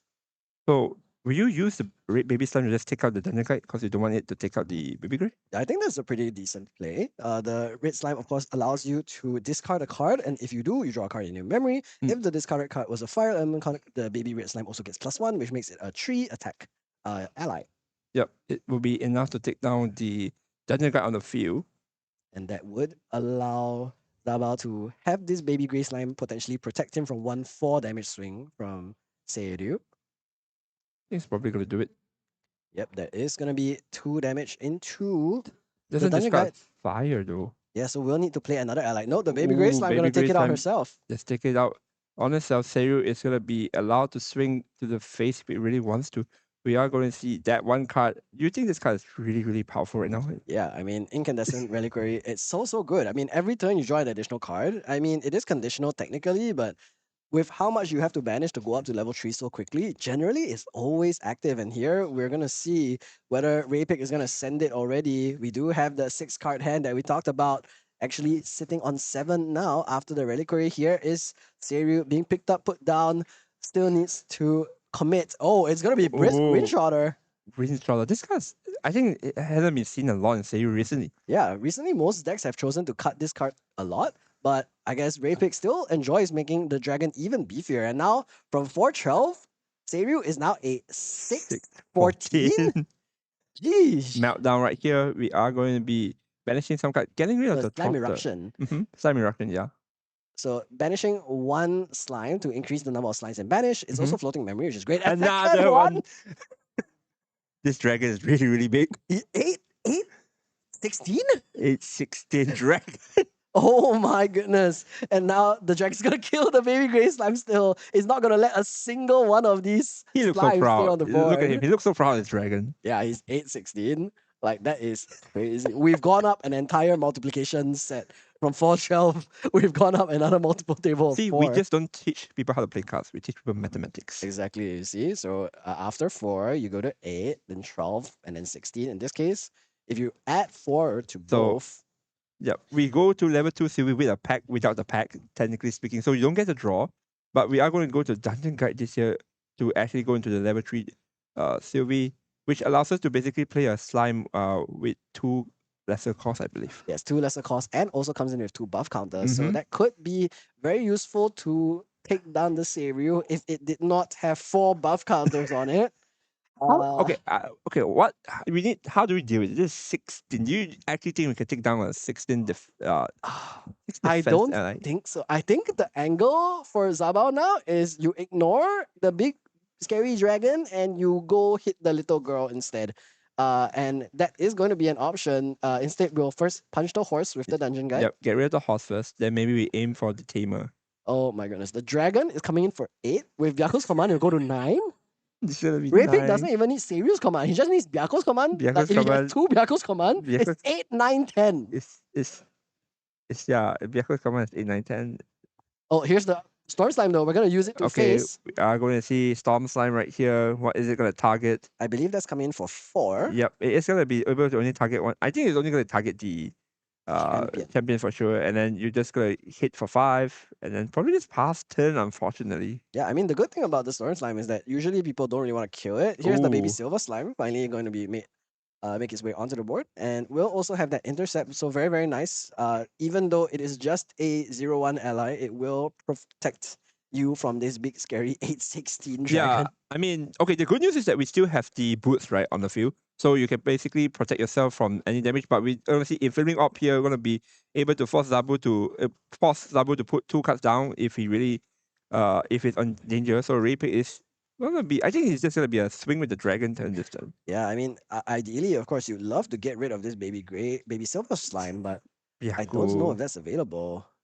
There's Seiryu's command as well. And he could just play this Windmill Engineer to try and clear the baby Silver Slime, just trade 1 into 1, and also get a draw off, which is not too bad. Yep. I don't know if you really want to leave up the Storm Slime on the field. Yeah, I mean, okay, so Storm Slime, the thing about Storm Slime is that it has an on death where you have to banish 2 cards from your memory and then you get to draw 2 cards. So most people don't love dealing with it. Here's the Windmill Engineer now. It's just going to use that non-imbued. Smiling right here. Non-imbued, just going to swing to it and it's just and it's going to pass turn, I think. Yeah, we're going to reveal Storm Slime for that on death trigger. Gets to draw 1. Isn't Ooh, going to still retaliate. Dragon interface. Here is Empower instead of Generate. Oh, Generate. Yep. Third Arcane Blast now into the Storm Slime. So Zabao revealed a Storm Slime in his memory. And now we're going to use the on death of this Storm Slime, I believe. So, And then I think Ray is going to be trying to banish one of those Storm Slimes in the memory. yeah, I mean, 1 in 3, you have 2 chances to hit it. Or is he not going to use it? Do you usually hit this? I mean, you have two Do you? card banish. Do you hit this? Do I hit these? I never hit these. What do you mean? I never hit these. I'm hitting the other 2 cards guaranteed. Storm Slime staying in that memory. I sure? promise you. But Raypick is not me, so he might be able to land a great snipe on this Storm Slime here. Zabao, I think, is deciding on that because he's thinking, yeah, maybe this guy is just him. He will hit this storm slime for sure, and I won't be able to recover if I don't have this second storm slime. Yeah, but it's still a good count towards the number of slimes you want in your management. So, oh, he's not like use it. In fact, go into the Covenant of Carbon Thorns. Dawn turn. All right, interesting. So it looks like Zabao chose not to use the Arcane Slimes on death. We're going to Covenant of Thorns Seiryu. So now when Raypick tries to hit Zabao, Mm-hmm. he will instead be hitting Seiryu. So he can't deal damage to Zabao at all anymore until Seiryu leaves the board or until this Covenant of Thorns leaves the board. So Seiryu just has to hit himself. Yeah, he's gonna why are you hitting yourself? And he's 816, so he can take quite a bit of damage to be fair. All right, Lost Providence is gonna be prop this turn. And Zabao did purposely keep that Arcane Slime in the graveyard. So we're gonna banish 4 now for the Gaia's Blessing. And I haven't seen this card in ages. And the top card is a Liminal Guide, Yep. which is not what you want to see. Those who have not seen or haven't heard of this card in a long time, Gaia's Blessing is basically a card that says you can, instead of paying the normal cost, you can basically banish 4 animals, and then you can play it out just like how you play out Lost Providence. So its effect is that you flip the top card if it's in Parasite. Terrasite, there we go. If it's in I believe a Tamer card or an animal card, you can cast it. Yep, you can play it from the top of your deck instead. Terrasite is just going to draw a card and also preserve. So this puts it into the material deck so you can materialize the preserve card by adding it to your hand instead of using your usual materialization. Maybe Silver Sign played off the top and now there is a Forest Kick. So once again, we are just tanking up really, preventing a lot of options from Raypick by always having an intercept on the board. And again, let's not forget, we have the Covenant of Thorns as well. So unless Raypick finds a suppress, he won't be able to deal any damage to Zabao for the near future. Yep. This dragon will not be able to do anything right now except for being a taunt. We do go into backup charger to farm a bit of the influence.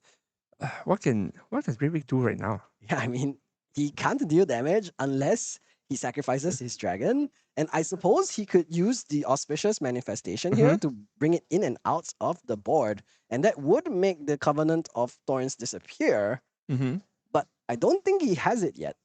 Yeah, I don't see Manifestation right now in the hand. We are going to just play down a Dungeon Guide without its effect.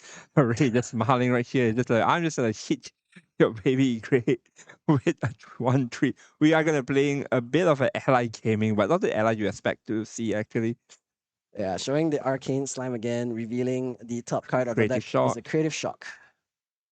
So next time we can Terrasite, draw into this Creative Shock, and then use that pre-recollection, which could be good. I just want to pass the turn. The unfortunate part about this is that Zabu also can't really go face with any of his allies because the problem is that dragon is just standing in the way. But at the same time, this means that Raypick is just never going to turn Seiryu, and so he just has this 8/16 taunt dragon. So we're basically on a stalemate until someone decided to do something. Yeah, okay, but to be fair, Zabao has both players have outs to this situation. Zabao needs to draw 3 more Arcane Slimes, and Raypick needs to draw a suppression. We see Ethereal Slime right here, going to be banishing one of his Regalias and then drawing 1. So draws a Slime Eruption, and there's a Baby Red off the top. Ethereal Slime, of course, classic Slime Sylvie card. Pride Tree, Stealth, True Sight, and you may banish a Tamer card. And then if you do, draw a card and put a buff counter on the Ethereal Slime as well. Now I'm going to play the Baby Red Slime off the top. Slowly trying to build up our board to eventually take down this 16 life dragon. And now it is also is that Vampiric? No, it's Ghastly Slime. The new one. The other Umbra Slime. For PTM. Gets +2 if it's ephemeral. It is not right now. And lastly, Undeniable Truth on the top. So Zabao basically went +3 this turn because he played 3 cards off the top. Very, very nice. But at the same time, still can't really do anything else. Yeah, that's the interesting part about where we're at right now. Because of that link right there, right? The Seiryu player can't really interact or do anything with the board because the dragon is technically stuck. It can't do anything because anytime it hits itself. The Zabu, on the other hand, is just not allowed to go into the Gojia's like damage because like the dragons is protecting Gojia. So we're in a really interesting spot right now. Yeah, okay, Tariff Ring has been popped, forces the Baby Red Slime to die through the Dungeon Guide. Raypick still has the Seiryu Azure Dragon available, can use it to clear this Ghastly Slime, which can then be ephemerated, so maybe Raypick won't be doing that, keeping it at a 2-3 instead of a 4-3. Now, See? Creative Shock. I see the face on Haven. Can that actually answer the item? Yeah, I mean, you would be able to destroy the Covenant of Thorns, so that could be another way to get rid of it. Instead of a suppression, you could also just get rid of it totally. But we will have to see if he does end up drawing it. Raypick, of course, drawing multiple cards every turn. Just a reminder, Sensor of Restful Peace is on the board so that Slime Eruption is not going to be able to be used. We're going to banish one card, and that is a Liminal Guide. Not very useful either in the banishment or on the board. Yeah, we're reaching a point where both players actually have a really decent amount of influence. So it's just a matter of who's reaching that key component that's trying to find so badly right now. Yeah, here's the Gaia Songbird off the top now. Baby Grey Slime as well. So we're digging for another Arcane Slime, I imagine. We have 8 slime cards in the banish. So 2 more Arcane Slimes is exact lethal for Zabao. Can he find it? Baby Green Slime now going to be used. Draw another card. Creative Shock off the top. Not another one yet. Still Limitless Slime only. Zabao to continue drawing. Yep, I think probably just going to be playing the Guidebird song this turn that you draw it, because that is one of the few cards that's allowing you to search a higher element slime. Exactly. It would allow you to dig until you find a beast, I believe. So it won't hit this Limitless Slime. We do hit King Slime. Interesting. And we do have a Arcane Slime in the graveyard. So we do, yeah. So if we play this King Slime and we have another Undeniable Truth, then we could spawn that Arcane Slime from the banishment of the King Slime. And that might be enough. Raypick has to worry about that for sure because he does have the sensor, but it's not a nullifying lantern. I believe his influence, is that his influence? Yeah, this is his hand. He's right. only put 2 cards down in memory right, to string with the Tariff Ring. Now, what is Zabao going to do? Is there any interaction he can do? Well, we're first just going to play the Ethereal Slime off the top. Oh, now Gaia Songbird is off the top as well, and we're going to play that with the Gaia's Blessing. Immediately it's Ethereal Slime. Not what you want, but there's an Escape the Wreckage actually available as well. Horn of Beast Calling. What a combo turn now for Zabao. You're playing the Slime King now for free because of the effect of the Storm Horn of Beast Calling. And underneath, we do see Ghastly, Silver, and Red. So no Arcane Slime. Maybe he banished it for the Guy's Blessing and we missed it. So still a great deal of slimes and also a big 4/5 taunt. I say big, but he is facing a 8/16 dragon. Yeah, I mean, despite how big this is, unfortunately, it's very hard to deal with this 8/6 dragon on the field right now. Yeah, and Raypick, I mean, I think the out is double Arcane Blast. Like, he's farmed enough cards where he can cast Arcane Blast from hand pretty safely, I think. So he can just use Seiryu to empower and then Arcane Blast from hand. But Raypick looks like he's going to do Seiryu's command, maybe. Nope, just the Turbo. Never mind. So Turbo will just clear a couple of non-slime cards most likely. Wait, actually, Zabao could use this chance to put slime cards in his banishment instead. To increase the slime count, right? Yeah, it does go up by 1 because the slime eruption was sent. But maybe he just didn't have other slime cards there. Look at the board. It's getting messier and messier. Dungeon Guide tries to swing into the baby grave, but there is taunt. Yeah, King Slime will just eat up that 1 damage, not allowing his young followers to be punched. He will be blocking it. Oh, Dream Fairy. Dream Fairy, let's come in here. On the King Slime, which means all these King Slimes now cascade out. They are going to be activated because it's on leave. 1, 2, 3, 4, 5, 6, 7, 8. 8 allies on the board for Zabao. Dream Fairy now. It's going to resolve Baby Green first. Oh, you're going to intercept, sorry. I believe it was into face and then intercepted because you can't intercept from other allies. Yep, and also resolving the Baby Green effect. Draws again. Undeniable Truth now available. If there's a Slime Eruption, we can kill this Dream Fairy and 1, 2, 3, play the Slime King again. 7. Escape the wreckage. We're going to try to protect the bird back into our hand so they can try to find that remaining Storm Slime, I believe. That is correct. And now Escape the Wreckage will resolve. Terrasite will be the preserve materialization. There we go. There we go. Storm Slime. And also a Lustrous Slime as well. Now Creative Shock. Going to draw 2.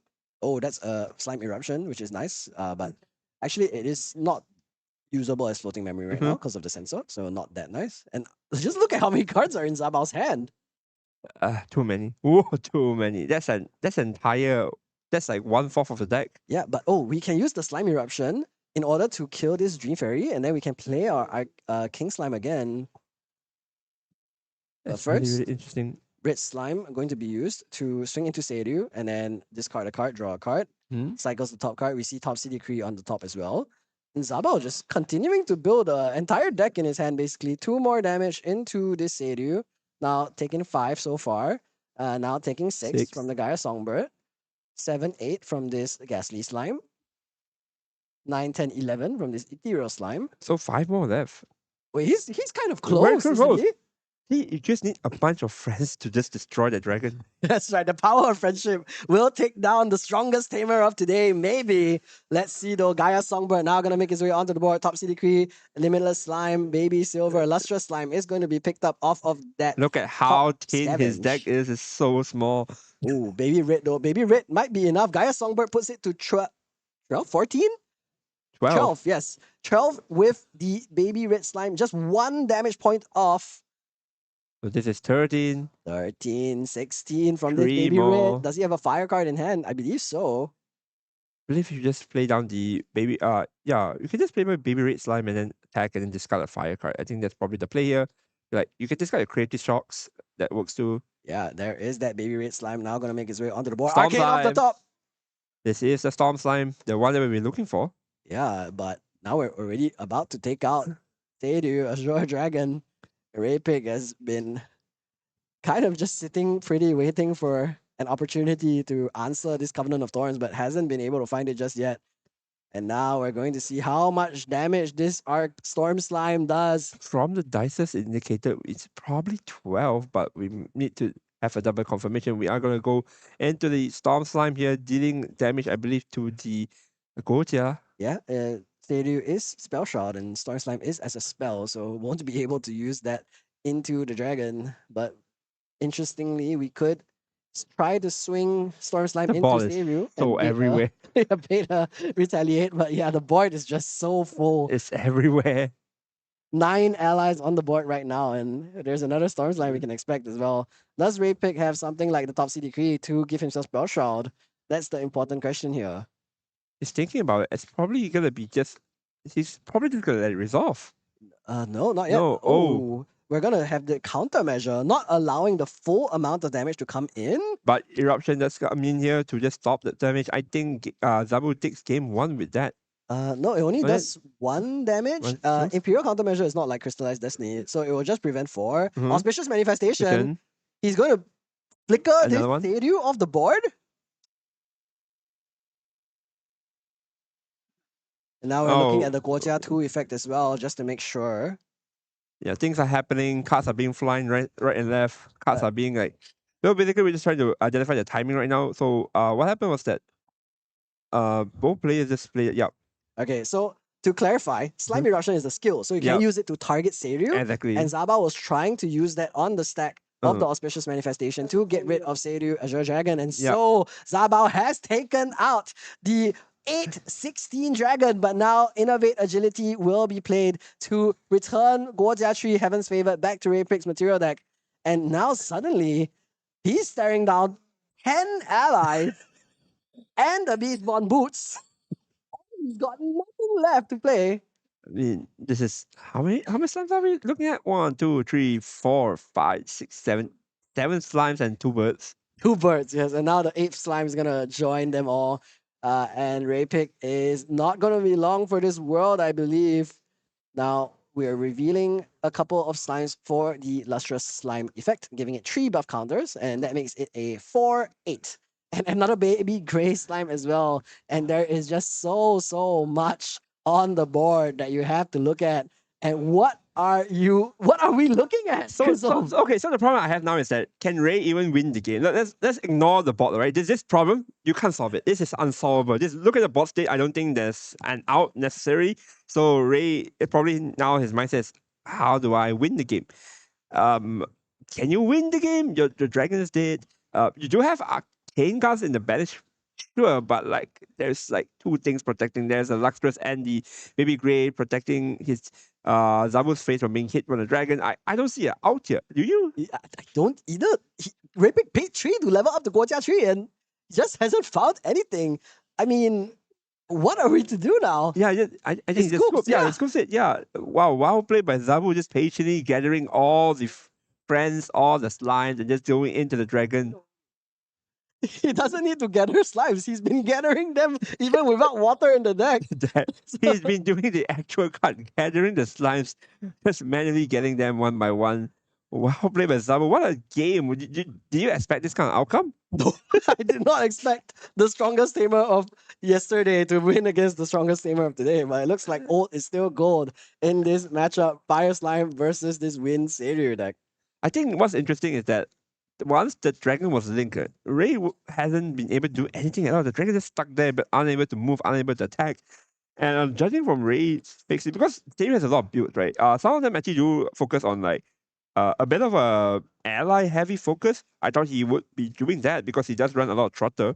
Doesn't seem like it at all. Yeah, he just doesn't really have answers for the doesn't Covenant of Thorns. Doesn't have much allies as well. Like in general, like his plan is to just make the Seiryu really big and use that to run over people. But he can't really do anything. Like he doesn't have like okay, so he's running in terms of suppression, he's running Verdigris Decree. Yeah. So it does suppress things. It only suppresses allies. Yeah. So unlike something like the Winds of Destiny or the Zephyr, it won't allow Raypick to answer this Covenant of Thorns. And because he just didn't draw Excalibur, didn't draw the Fate Stone of Heaven, he just doesn't have an answer. He has Ayala, but didn't see them at all. And because of that, just was not able to take this game at all. And it's already 30 minutes into the round. Yeah. And I wonder if he's going to be able to recover Chrysome. What do you think? I think it's more about speed again. Like sure, we can always sit here and talk about the link is really good into the Seiryu, so the Seiryu can't really swing. But if the Seiryu is just able to go in and Ray was able to take the leap of faith and just go Byaku's command into Seiryu's command, probably takes the game right there. But then again, that's not the game we're looking at. I think matter of speed is one, and number two is, do you have a solution against the link? That's the problem I'm having right now. Do you have an answer against it? Yeah, I mean, like we said, Ayala could be a great option. Ayala could be an option. Yeah, at least you can suppress the Covenant of Thorns. Covenant of Thorns, yeah. Every turn, you can technically do it. In one turn, you can actually even do it multiple times if you have enough hand cards. But the issue then is also, even if the Covenant of Thorns is removed, right? Like, Zabao has built boards that can deal 16, 18, 20 damage. It's too much. Even with a 4 buff counter Seiryu, can you get rid of it? And also, of course, let's not forget, Slime Eruption is a skill. Because we forgot. We definitely forgot. Yeah, we definitely forgot. I was thinking like definitely could target the dragons because I remember it being not a spell, I remember. Yeah. I mean, now that I remember that, it's going to be very, very interesting to count the ways that Zabao can find lethal on Seiryu. Not on Guojia herself, but the dragon, and it seems to be enough most of the time. Raypick, even though he had multiple arcane blasts generated, he just wasn't able to turn the Seiryu, because the moment he rested it, I'm pretty sure he was taking 20 damage from slimes to Guojia, the little girl herself, and I don't think Raypick would have liked that. So let's see this game, if he's able to have such a strong start as last game with that Beseech Fate Stone. Does have the Fate Stone of Heaven immediately, so won't be happening like last game, but has to put it down for the Beseech Fate Stone to go up to level 1. Let's see if Zabao can snipe it away. And both the Luxem cards taken. Actually, that's kind of a big deal. I'm pretty sure there's only a 1 copy card. I think so too. I think so. It is a 1 copy card. Yeah, and that's gonna be huge. But I mean, if he can find the Ayala at least, I think it's not that bad. Yeah, basically you need a way to just deal with the Covenant, right? From what we have seen from game 1. Yeah, I mean, that would be the most important way to unlock Seiryu's full potential.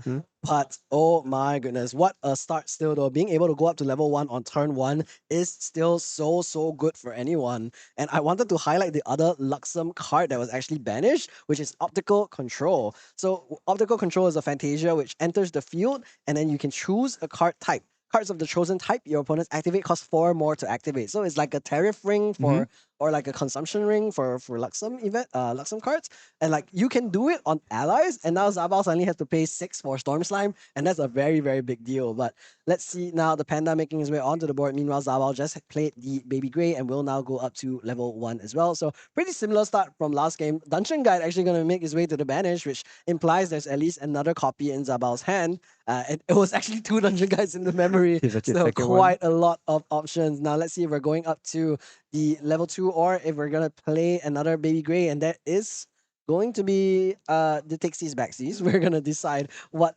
better slime to receive the 1 buff counter. This time not gonna see a 4/4 Gray Slime. Yep. Dungeon Oh, Guide. the Dungeon Guide. Interesting. It's about just taking a bit of time to decide. A bit trigger happy. Actually gonna be a earlier. Dungeon Guide. Dungeon Guide to 2 is very interesting. I mean, Zabao has been denied of the draw for the level 2 earlier last game. So maybe he just wants to guarantee that draw. And then also, this would mean that the Limitless Slime does come in buffed. So that could be his angle. Actually banishes the Limitless Slime immediately. So maybe I don't know what I'm talking about. He does get the draw 1 off of that. And now we're going to see a 2 buff counter Baby Gray Slime as well. And this is going to be enough damage to get rid of this Daunting Panda. Once again, Ray Pig spending the turn to make the Panda appear. And Just once for it to again, disappear, yeah. it's going to disappear. Yeah, probably just gonna get rid of the Panda. So the Panda can retaliate only 1 ally. So if I were Ray Pig, probably gonna retaliate the one with the buff counter. Yeah, I so mean, of course. it's gonna retaliate this one. Yeah, and a Panda has been taken down by 2 Slimes and a Dungeon Guide, a I little think girl. the slimes are just stronger than the Panda. I think the Slimes are stronger than you.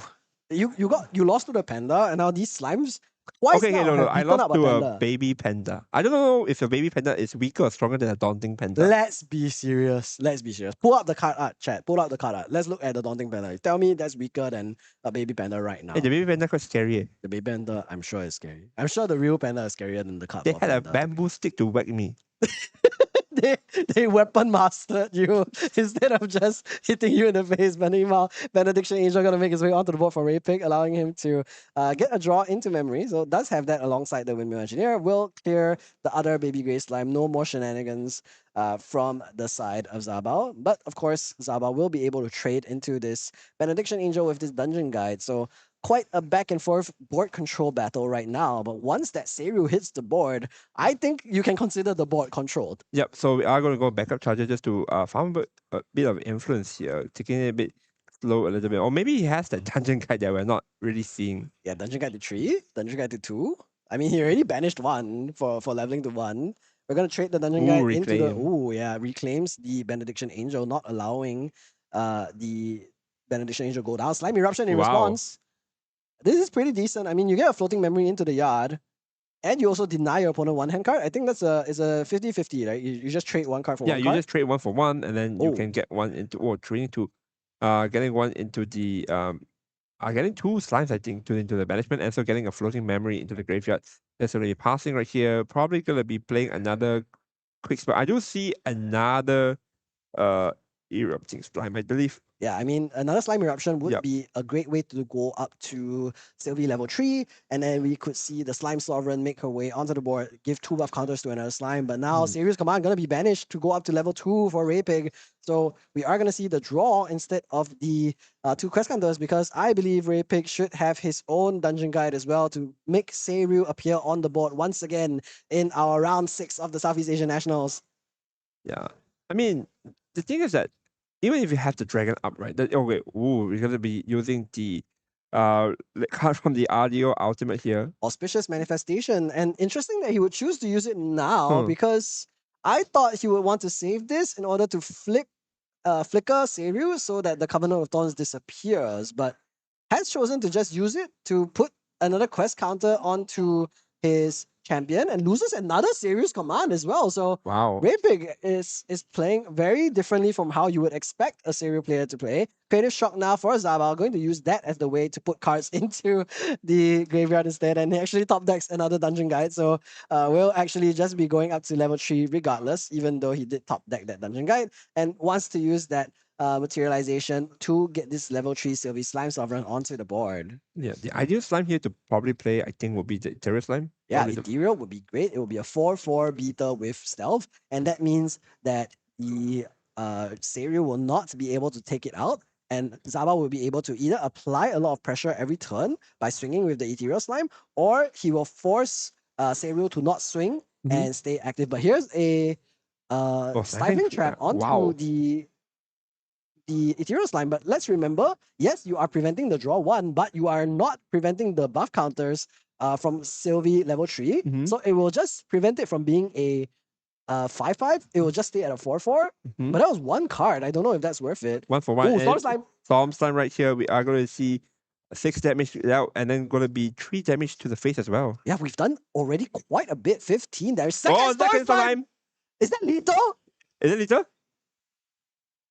6 damage, and now Face. Storm Slime comes in for 3, and that's game Hey. already. Zabao, the strongest tamer of yesterday, goes up at the Southeast Asian Nationals round 6 and finishes and guarantees day 2. The strongest tamer in history has shown her right to be at the top tables of Southeast Asia, and Zabao with the Slime Sovereign. I'm still wow. I'm still processing. So we went we went level 3, we went Ethereal into Storm.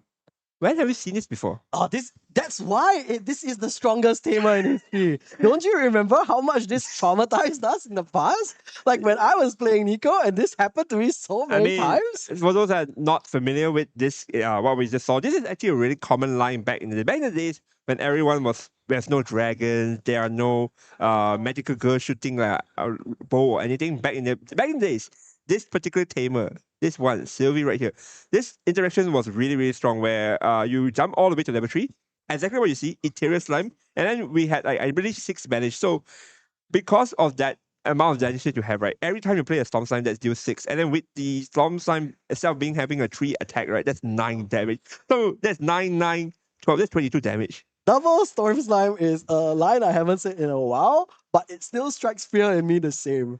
Why? Look at the difference in the game 1 and game 2. Why farm so hard to get a dragon to shoot a lightning blast? Where you can I will just go Storm Slime, pew, just shoot people with. But then again, the difficulty of trying to get every component right for that combo is kind of harder than Gocha, because Gocha in comparison doesn't really need you to have specific cards, right? You just need to have. I mean, I just level up, I just manage, I need specifically Dungeon Guide and stuff like that in order for me to go to level 3 and then I can flip the dragon.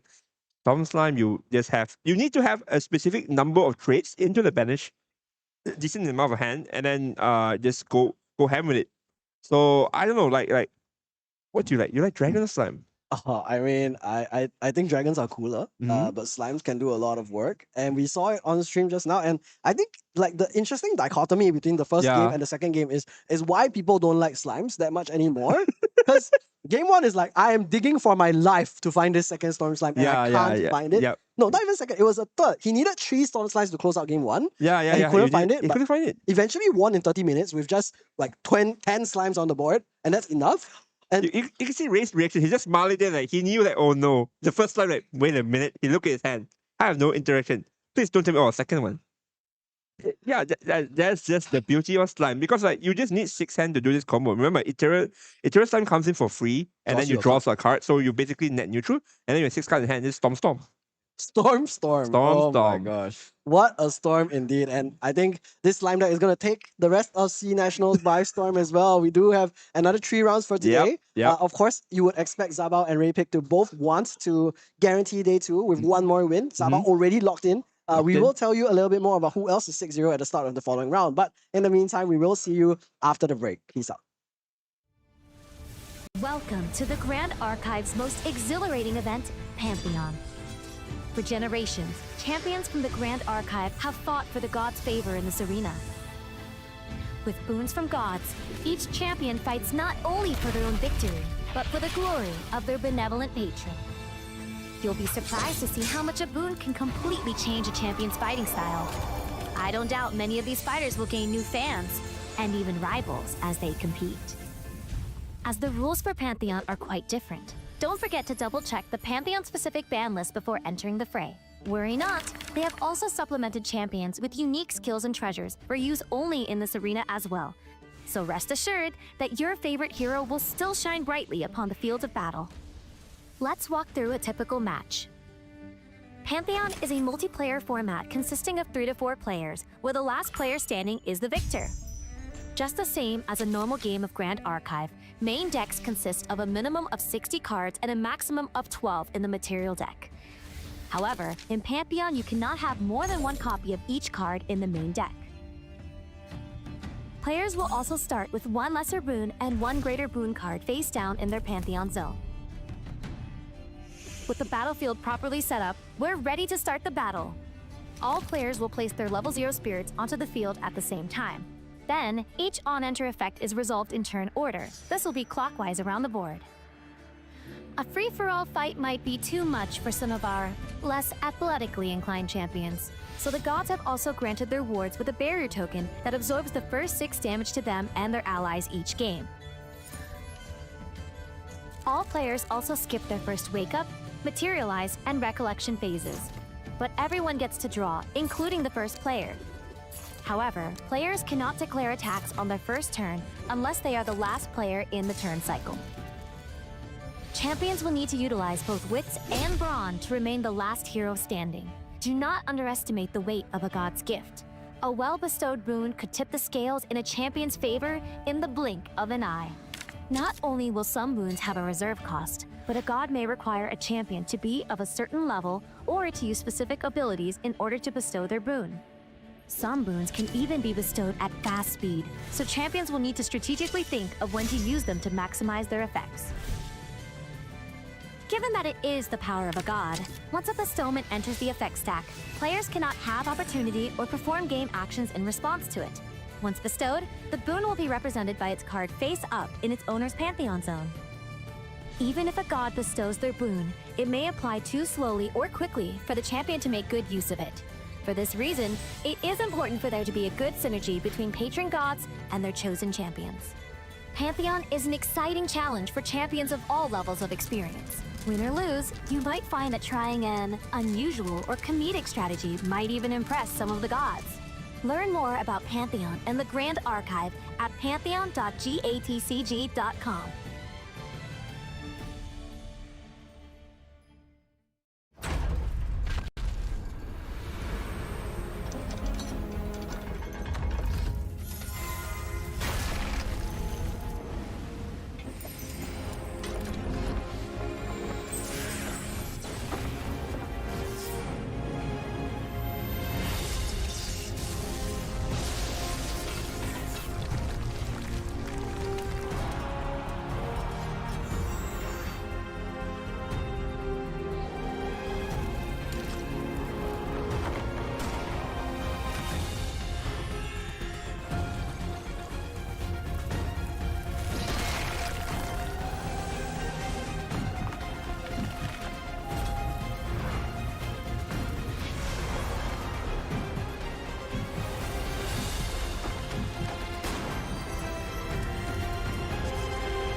失ったものを嘆く声迫られる選択の日々正しい道の方へ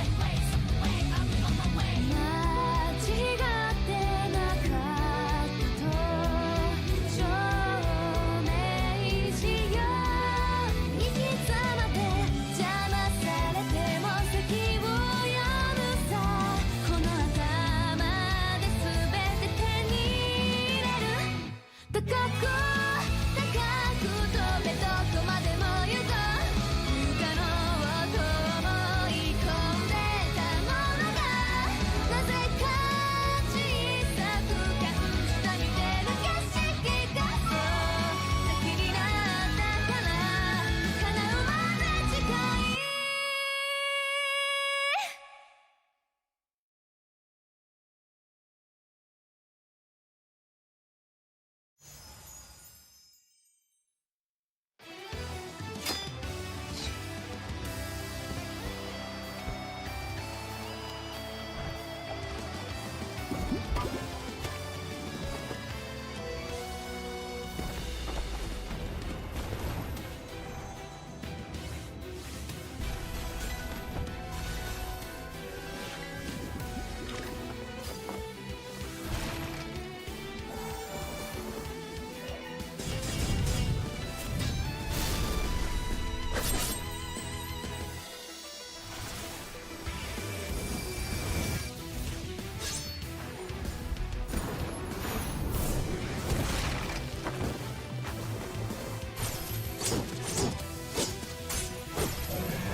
Welcome to the Grand Archive's most exhilarating event, Pantheon. For generations, champions from the Grand Archive have fought for the gods' favor in this arena. With boons from gods, each champion fights not only for their own victory, but for the glory of their benevolent patron. You'll be surprised to see how much a boon can completely change a champion's fighting style. I don't doubt many of these fighters will gain new fans, and even rivals as they compete.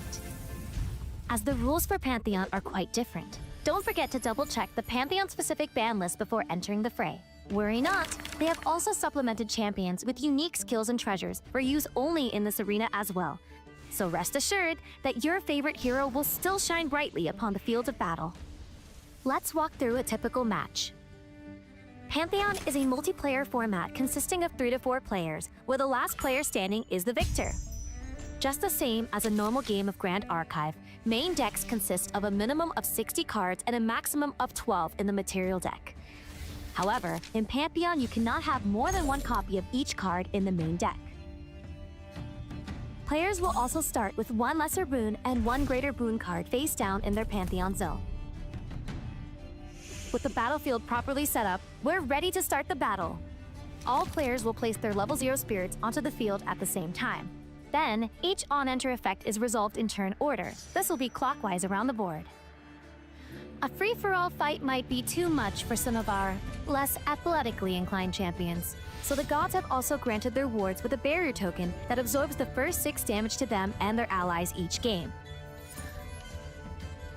All players also skip their first wake-up, materialize, and recollection phases, but everyone gets to draw, including the first player. However, players cannot declare attacks on their first turn unless they are the last player in the turn cycle. Champions will need to utilize both wits and brawn to remain the last hero standing. Do not underestimate the weight of a god's gift. A well-bestowed boon could tip the scales in a champion's favor in the blink of an eye. Not only will some boons have a reserve cost, but a god may require a champion to be of a certain level or to use specific abilities in order to bestow their boon. Some boons can even be bestowed at fast speed, so champions will need to strategically think of when to use them to maximize their effects. Given that it is the power of a god, once a bestowment enters the effect stack, players cannot have opportunity or perform game actions in response to it. Once bestowed, the boon will be represented by its card face up in its owner's Pantheon zone. Even if a god bestows their boon, it may apply too slowly or quickly for the champion to make good use of it. For this reason, it is important for there to be a good synergy between patron gods and their chosen champions. Pantheon is an exciting challenge for champions of all levels of experience. Win or lose, you might find that trying an unusual or comedic strategy might even impress some of the gods. Learn more about Pantheon and the Grand Archive at pantheon.gatcg.com.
Welcome to the Grand Archive's most exhilarating event, Pantheon. For generations, champions from the Grand Archive have fought for the gods' favor in this arena. With boons from gods, each champion fights not only for their own victory, but for the glory of their benevolent patron. You'll be surprised to see how much a boon can completely change a champion's fighting style. I don't doubt many of these fighters will gain new fans, and even rivals as they compete.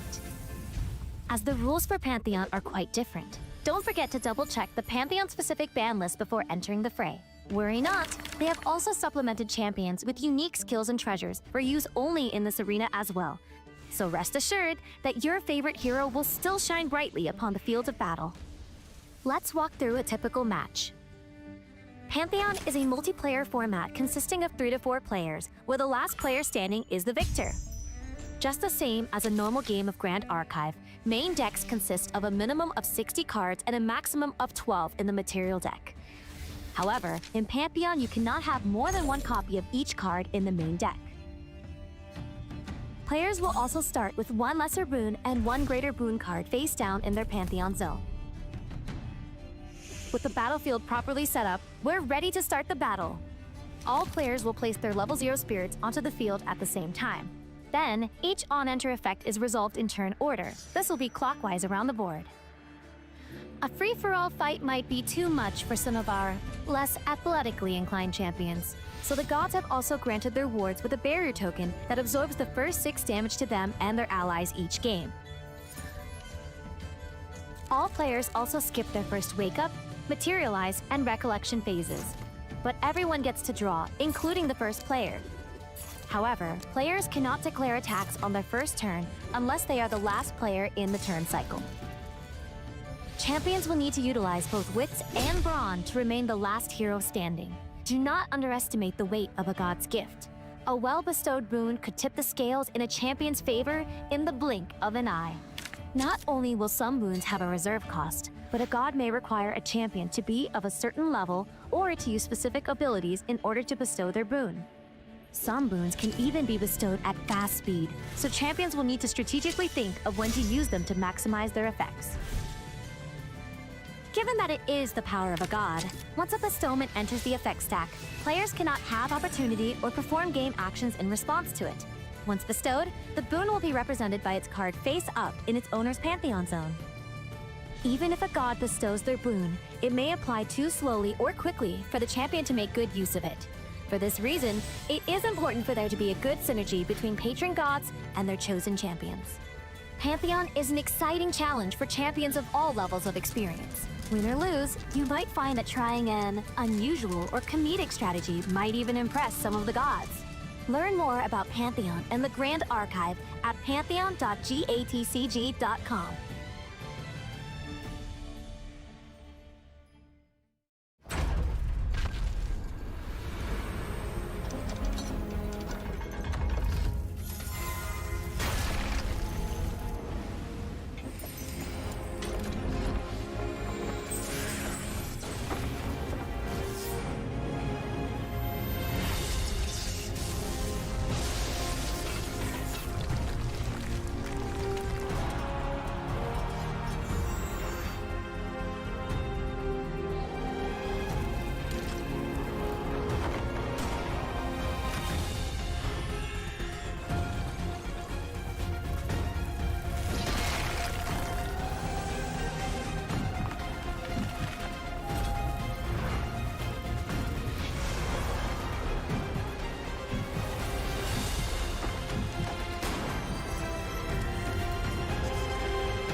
Welcome to the Grand Archive's most exhilarating event, Pantheon.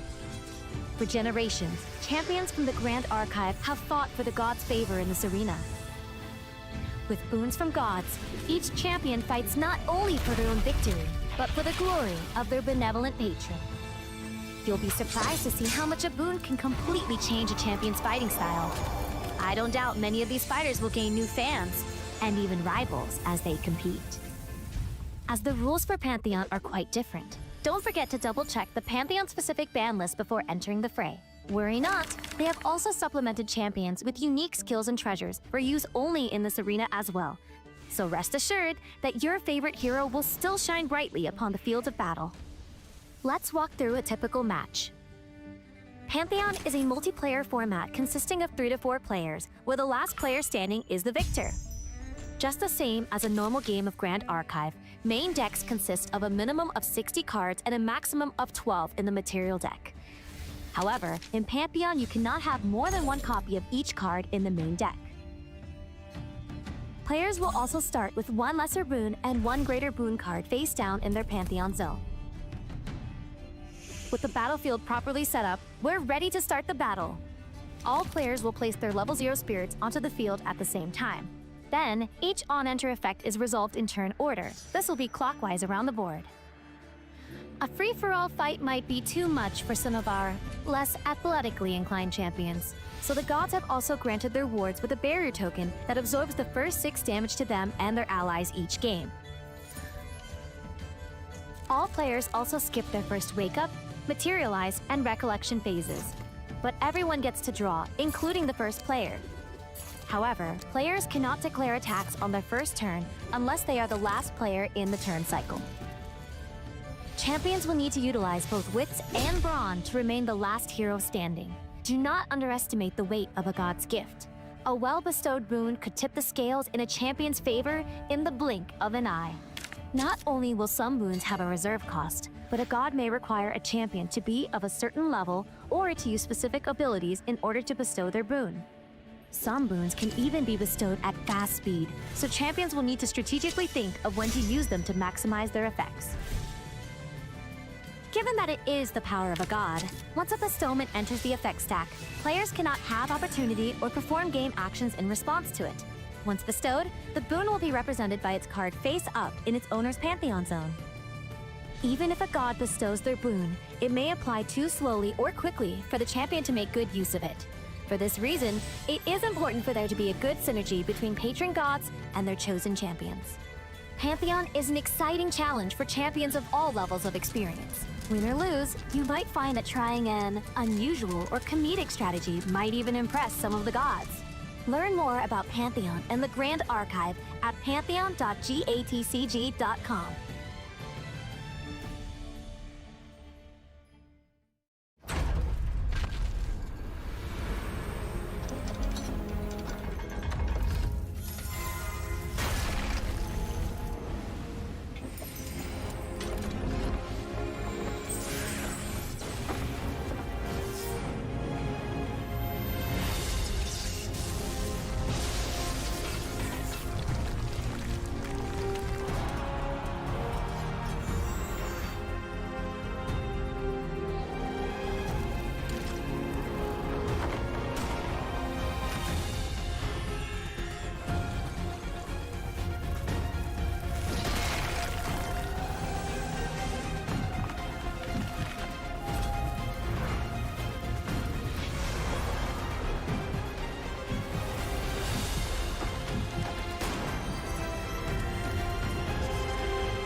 And welcome back to our seventh round of the Southeast Asia Nationals. And on screen, we have on the left, you can see the standings, the top 17 players. And on the right, you can see a little bit of the matchups as well for the first 17 tables. Yeah, that's right. So you can see here, it's actually pretty surprising.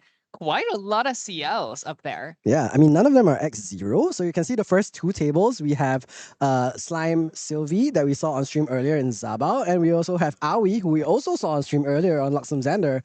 And meanwhile, on table 2, we do see Water Diana versus Seiryu. So that is a classic RDO matchup. But other than that, we also see a very funny matchup in Liv Drazel versus Quarax on table 3, both very good friends, of course. Justin LJW versus Raypig is Water Diana versus the Seiryu, who we saw on stream earlier as well. And then we have quite a bit of CL as we saw. Seiryu CL, Windcrack CL, Hachiko, sent Kuala Lumpur qualifier. Hachiko on winner, CL. That was surprising to me.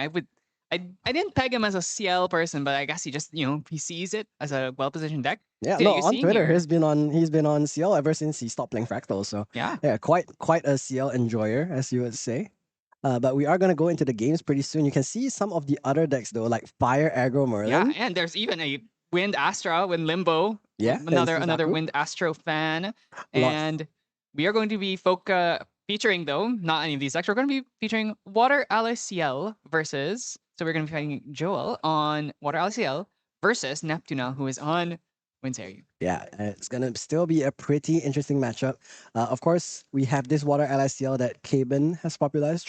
Team True Kaben won one of the nationals with it, and now it is going to be wreaking havoc in Southeast Asia as well. I believe it also did well in Oceania under Yamikin. Yes, Yamikin got Sixth, I think. sixth, yes. Yeah.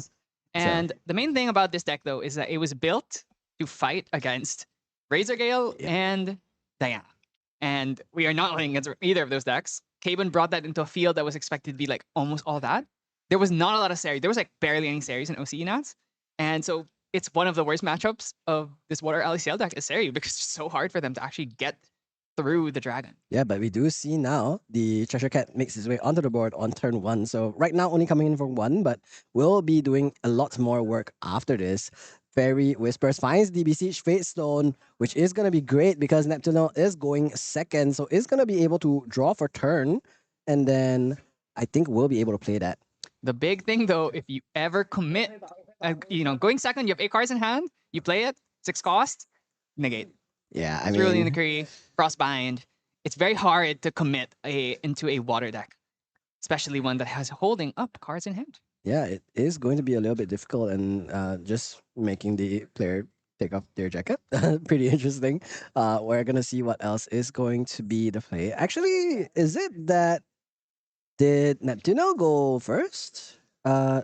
Does look like 4 cards in hand for Joel. So yeah, it is Neptuno who went okay, first actually, here. he went for it, and he did nothing pass into. Yeesh. Well, I guess Fairy Whispers into backup. Yeah, must be a pretty poor hand to I be mean, doing this. Yeah, but now he has found that Besiege Fate Stone also can go up to level 1 in a very cheap and good way as well. And I believe because he's going to Besiege Fate Stone, that means that's the second materialization of the turn. Yes, it is. So we'll be able to flip that panda as well, I believe. Yeah, so we've been seeing a lot more Besiege Fate. It's very interesting to see how the Seiryu decks continue to change event after event. It's like we have some events where no one's playing Besiege. Now we have an event where people are playing Besiege again. Some events where people play less commands, more commands. It's a very different kind of experience. And of course, we cannot negate this anymore because we have 2 cards in hand extra. So we are going to flip the panda here because we materialized 2 things this turn. It will cost 2. So after our end phase trigger, we can just flip that panda. Or actually, we can do it in main phase so that it gets the vigor trigger. Yeah, that could also be good, but I think the vigor may be relevant because of the cat, but we'll see if he does end up choosing for that, because then you have to sacrifice the 2 cards in hand for the end phase trigger of the Azurite Fate Stone. So will have to be an interesting decision. Here is the Guojia 1 in a cute little plastic case, so separate from the material deck. One thing to mention here is that this could be Water Diana. Like you would, based on what you've seen, you're probably thinking this is Water Diana instead of thinking this is Water LICL. And I think that could be something that affects Neptunal's judgment until it's confirmed, oh, this is CL. Yeah, that is true. It could very easily also be Water Diana, and if the Inert Sword does make its way onto the board here like you expect, similarly, it'll still possibly be Water Diana. Yeah, that's right. So, ooh, they actually did have the Cerulean Decree in hand, so very heads up there. Cannot. But okay, still could be Water Diana. No Guardian inclinations yet for Neptunal. But I think the game plan would still be relatively similar. You're actually a bit less worried if you realize that it's Ciel because Ciel doesn't have as easy of a time dealing with the dragon. I see actually a Frozen Dismissal in the hand. This is going to be really big against the Seiryu unless they sniffed out and play Besiege and the Snow White. But we are not level 1, so we cannot use that. We also see the Nia here, which could be used to tax the level 2 Guoja effect. That could be a decent option. We will see 3 cards come down, and it is going to be that Nia. Yeah, and so now we know, okay, this is not Diana. yeah, we know this at this point. So Nia, Misveil Scout, her effect is that on enter, you get to look at your opponent's memory and then call a name. And it doesn't have to be one of those cards. It can be any card's name, which includes cards from the material deck, which is almost always the choice unless your opponent doesn't have anything left to materialize. Then usually you just call like a spell, like an interactive spell or a win con spell. Yeah, Incapacitate or Mustang sometimes, like when you get out the Sensor in the third. Ayala in this case? Yeah, so you could call Ayla here. So we'll see what the judges say is the call here, but I imagine it's probably level 2. Yeah, Guoja level 2. Guoja Fate's Chosen? Fate's Chosen sounds correct. I just remember Chosen Disciple and Heaven's Favorite. Yes, I believe it. I want to say it's Fate's Chosen, but I don't remember. We actually have it in front of us. It is Blessed Scion. Blessed. Oh my god, okay. Not even close. Yeah, there we go. You can see it right there. Guoja, comma, Blessed Scion.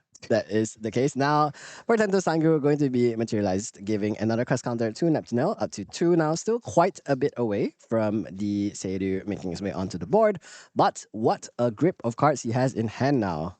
Yeah, and big thing here, Nia does not have stealth because that is an assassin class bonus on her.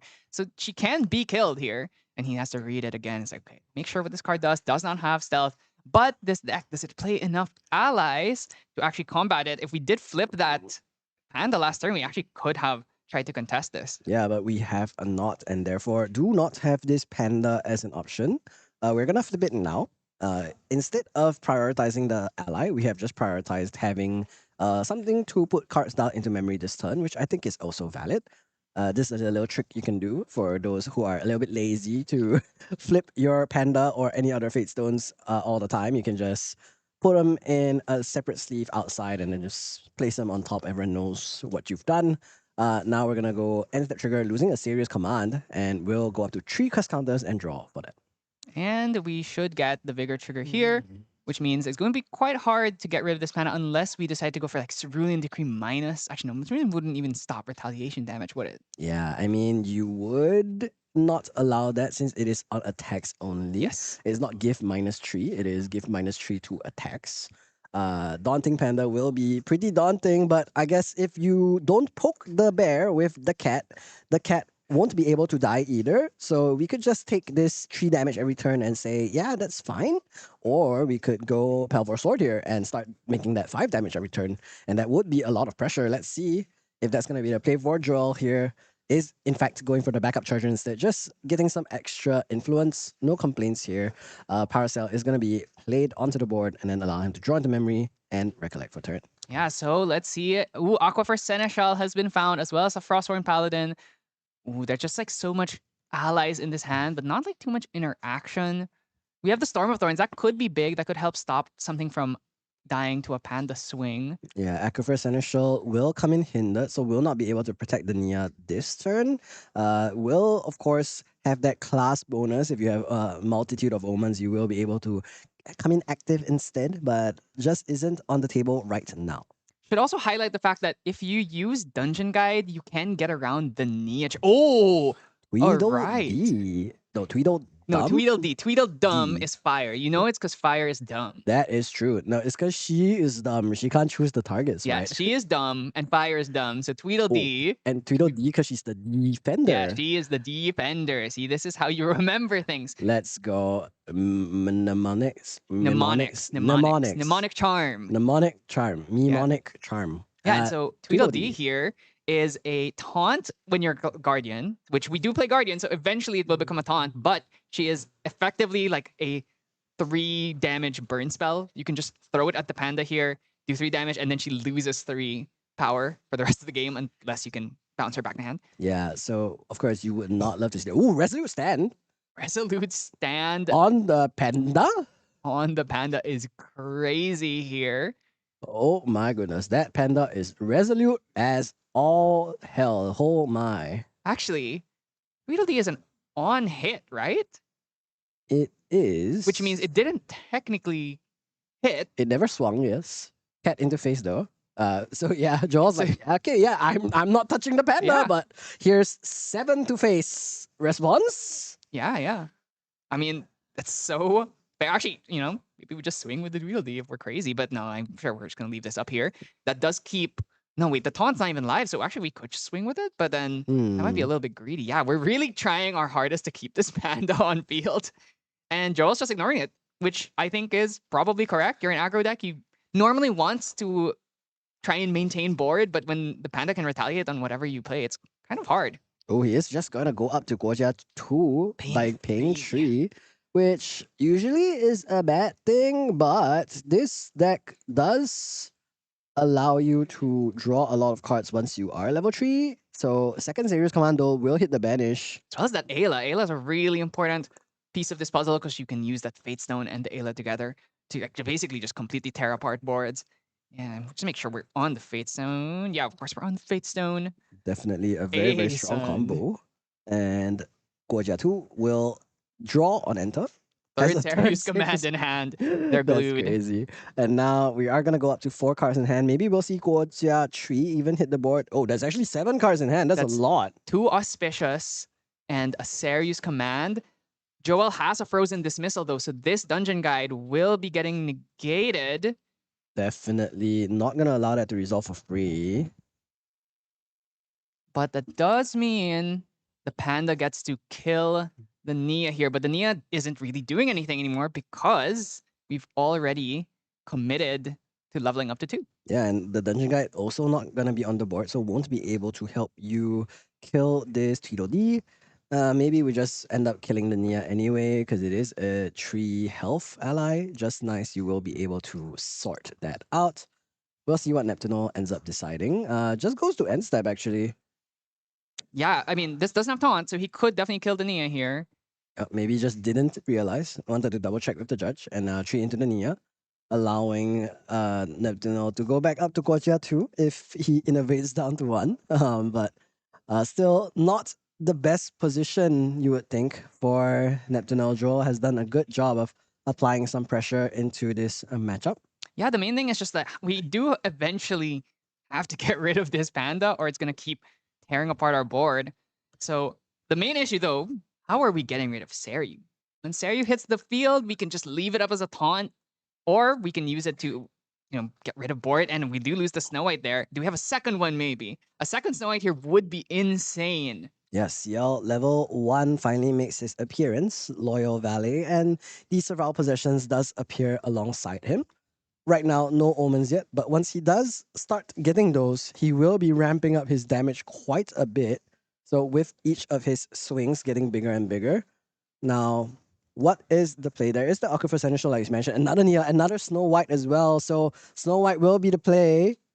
And let's see, is there an answer? Stifling Trap no longer very popular in these decks, and that means Snow White resolves, hat into face. This is huge. We're going to do so much damage here. And now, remember, the Inert Sword is now currently a 3 power sword because we have Guardian class bonus and the Tweedledee has taunt. So we cannot even kill the Snow White. Now, is this deck on Freezing Hail? It is on the 2 of Freezing Hail, so it is a possibility here.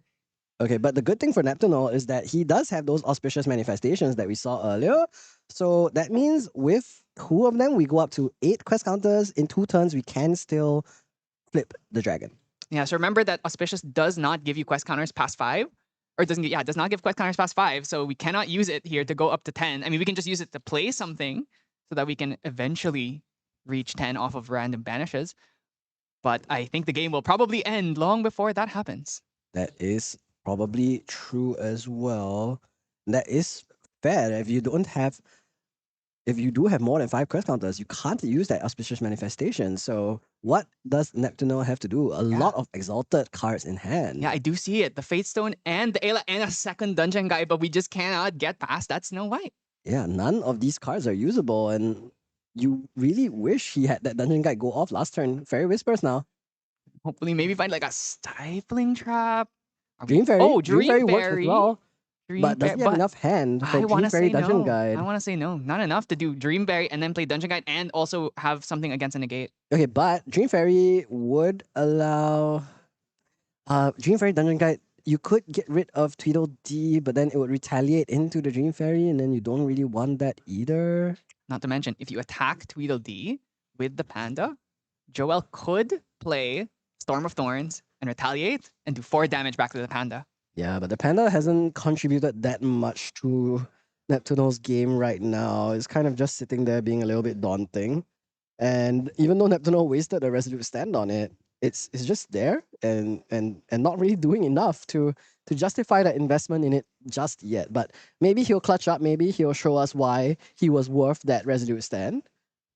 Yeah, I mean, it's done a couple things, but really it's just kind of, this is the thing about water allies, even traditional water allies, is it's a very defensive kind of ally deck. It sits there and it just makes things uncomfortable. It plays one ally, stops. Plays Well, one ally, stops. And that's just right. it does every single turn. And it just makes your life very hard, especially with the CL. You get so many high value allies with the Aquifers, with the Tweedledees that can do so much without having to commit a lot. And Trapper, of course, another one. Huge ones are just like, okay, I'm going to play this ally. And it's your problem to deal with. Yeah, and Dream Fairy now going to be played. Is there going to be a response? Obviously, actually, we could just Dream Fairy the Tweedledee instead, and that clears the way for the Dream Fairy herself to get rid of Snow White.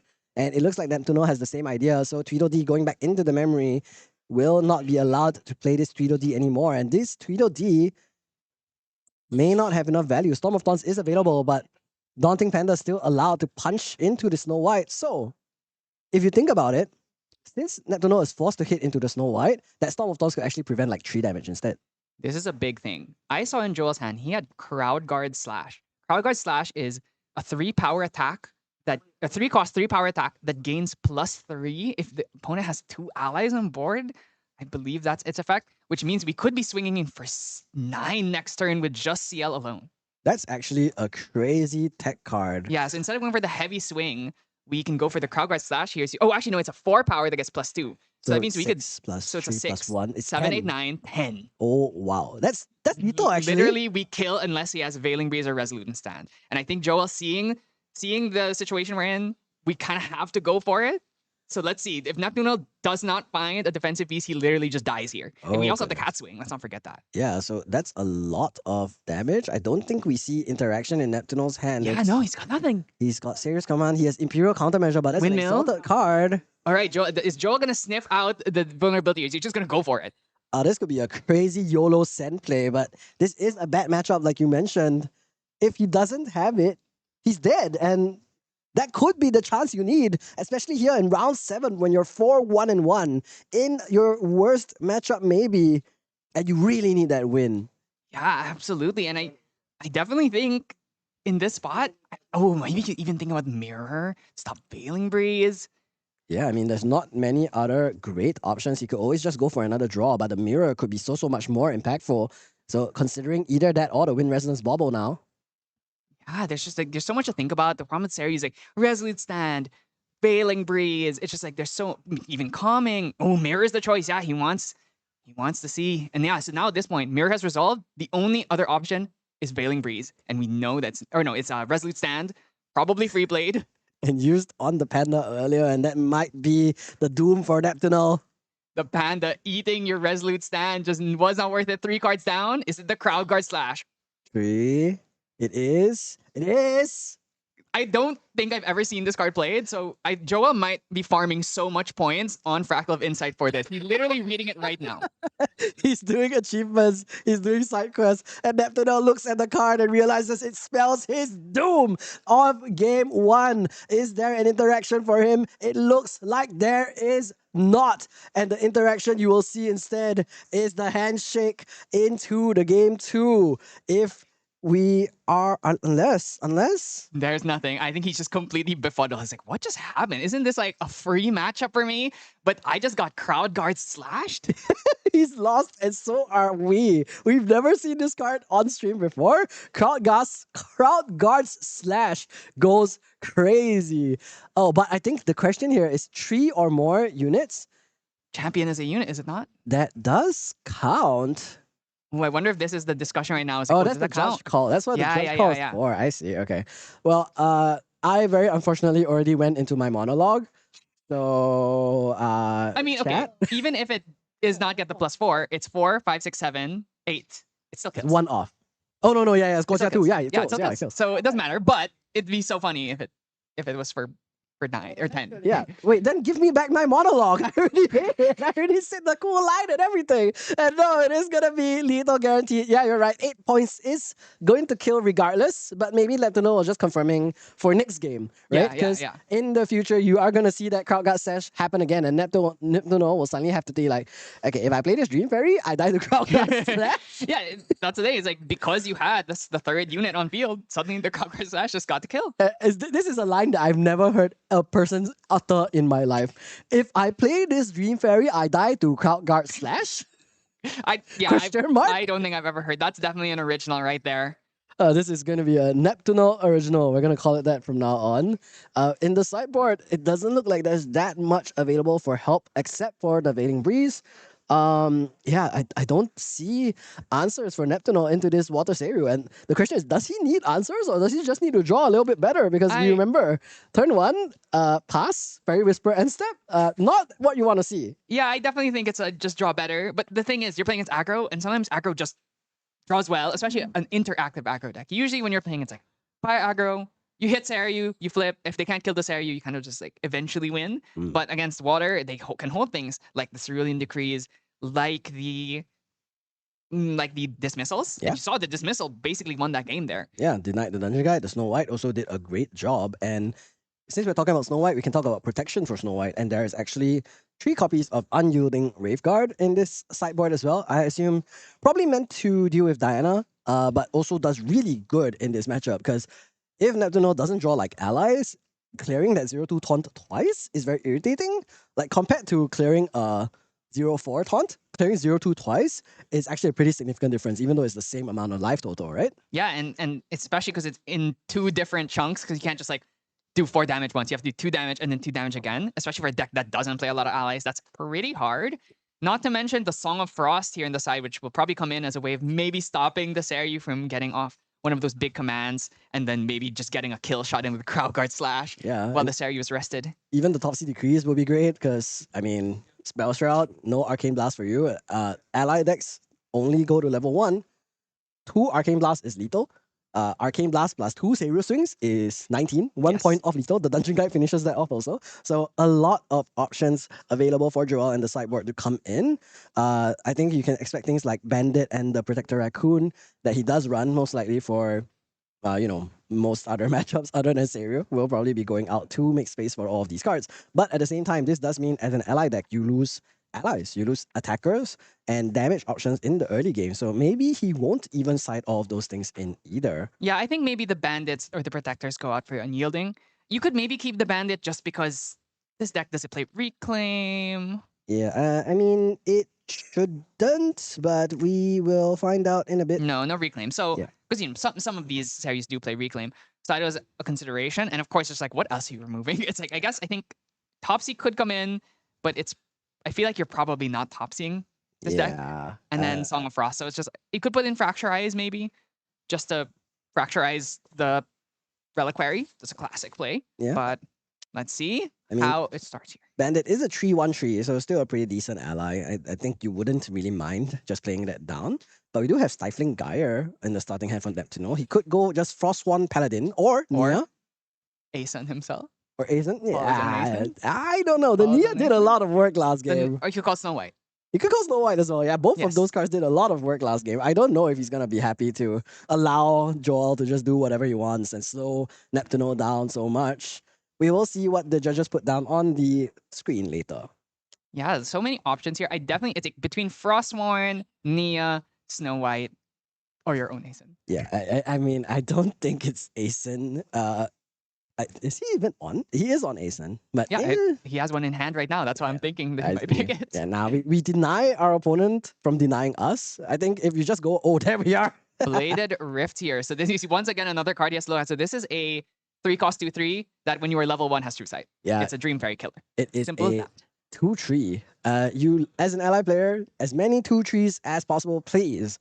And this one is pretty good and also very beautiful. Look at her dress though. Yeah, I mean, basically, the playing allies like this, it's basically finding the best 3-cost 2/3s you can find that either have some kind of interaction or just some extra bonus little ability. You know, Lurking Assailant was for the longest time like the best 3-cost 2/3, and then they just kept releasing more 3-cost 2/3s that have different configurations that make them better or worse. And of course, True Sight really important here because Dream Fairy is kind of a bane to you. Yeah, and we do have confirmation that the Stifling Guy chose Snow White, so not gonna allow that to stifle Neptuno's game plan. I think Nia paying one more is fine. Not allowing to level up, I do not like that, and we are not gonna allow that to happen. I don't think Joel has any Fantasia hate available for him. You know what he could do though?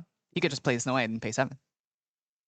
That is true. Yeah, Remember, I mean, Stifling Guy, or you can pay for it. This make it work. do you really? Oh, Cerulean Decree on the Fairy Whispers. Oh, okay. That's gonna be a negate and Very Freezing Hail in Go on, hand, by I the mean, way. So freezing hail. So you know, if we do eventually get this Snow White off, The there eight- is a world. the 8-cost Snow White Well, it would be a 3-cost Snow White +4. plus 4, so we need 8 cards in hand. Yes. Yeah, 8 cards. So in hand 7 Snow cost White. Snow White, 8 cards in hand. That's right. That's right.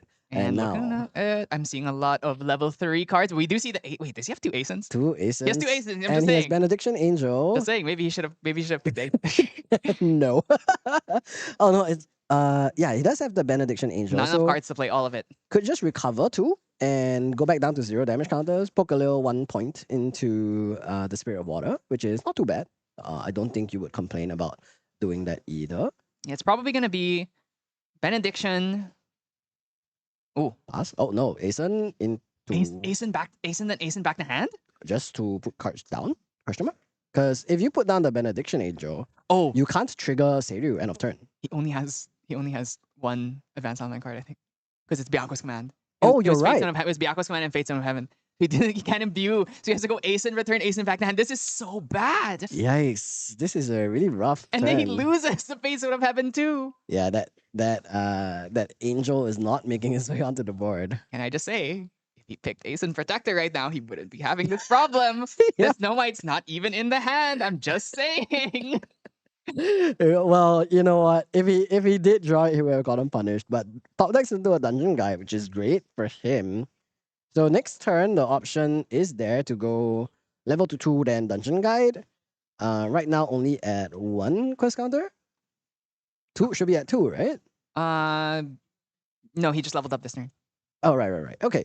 Now, back to draw does go for that Aquifer Seneschal, so we'll have a 3 attack ally next turn. Yeah, so And Aquifer is hindered, comes in hindered, so he doesn't get to swing this turn, but 3 cost 3/4, premium stat line, and when you do go up the Guardian, he does get the taunt. And if you go into a long game, maybe you can pull off the 3 or more omens part of the effect. But I mean, honestly, water ally decks a lot of times, this water ally deck can sometimes get into grindy games, especially against things like Razor Gale or Water Aetherwing Diana. A lot of times these games do end up getting to like 5-6 omens. yeah, and there we're gonna lose the Benediction Angel as well as the Byaku's Command, going up to Guojia level 2 Blessed Scion.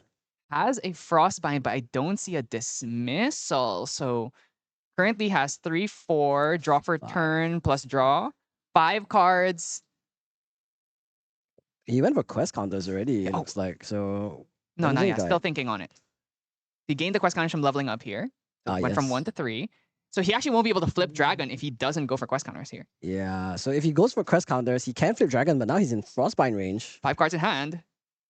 You're getting Frostbound here. Yeah, that is not what you want to see unless we take an off turn to go Tangu and Dungeon Guide next turn, because I don't see the rush to go Seiryu right now. What I'll say is, if you were gonna take an off turn, you should have gone draw Oh, here because you would have gone yeah. end phase trigger plus. And wow, Joel here with exact the same, well, not the same response, but with another negate, stopping the Dungeon Guide up to 3, keeping this dragon under control, and now we have another 5 damage this turn. Every single turn, we're gonna be swinging over and over and over again. And remember, the hand is Asen, Byakos, and then whatever was drawn off of this end phase trigger. So He didn't go for the end phase trigger Oh, so that he can go up to level 3. I think that's hard level the correct up to play. 3, here. yes, but that means you're gonna have literally nothing. 1 card in hand, 2 after you draw for turn. Takes another 5 damage from the 2 allies on the board. And Nia. Xue Nia call level 3. Nia call level 3 Nia would call go level crazy 3 here. would go insane. And Xue put down. It looks like the Nia is brought to the front of the hand. Would be devastating for Neptunal. Oh my, and yeah, because he didn't banish, you know that this is the angle he's going for. Nia call level 3, and he just can't do anything. Yeah, he's so far away from getting Seiryu onto the board. 5 more quest counters, and there it is. Nia is going to be played, revealing the memory. It's Asen, Fairy Whispers, and that is going to be a very rough time for Neptunal. Not going to be able to go up to Guojia Tree unless we top deck the dungeon guide of your dreams. Nia now putting Neptunal up to an even 10 damage counters, and now, what will he find off the top? Yeah, this is kind of a disaster. He can't even go Tango here. He can't bring anything out here, really. I mean, you could just bring the Tango out and use it to put 3 cards down so you can level up. And then you have to pay 4 to level up. It's pretty dire. Oh, this is so rough. And there it is, the Tangu now going to put him up to 6 quest counters. But at the very least, it does mean that he could probably go Fairy Whispers off the top. Not the greatest, but this means he could probably just put down cards for the Tangu. And then when he goes to Guojia Tree, since he's banishing so many cards, he doesn't have to take the quest counters. He can recover Tree, which could be the stabilization he needs.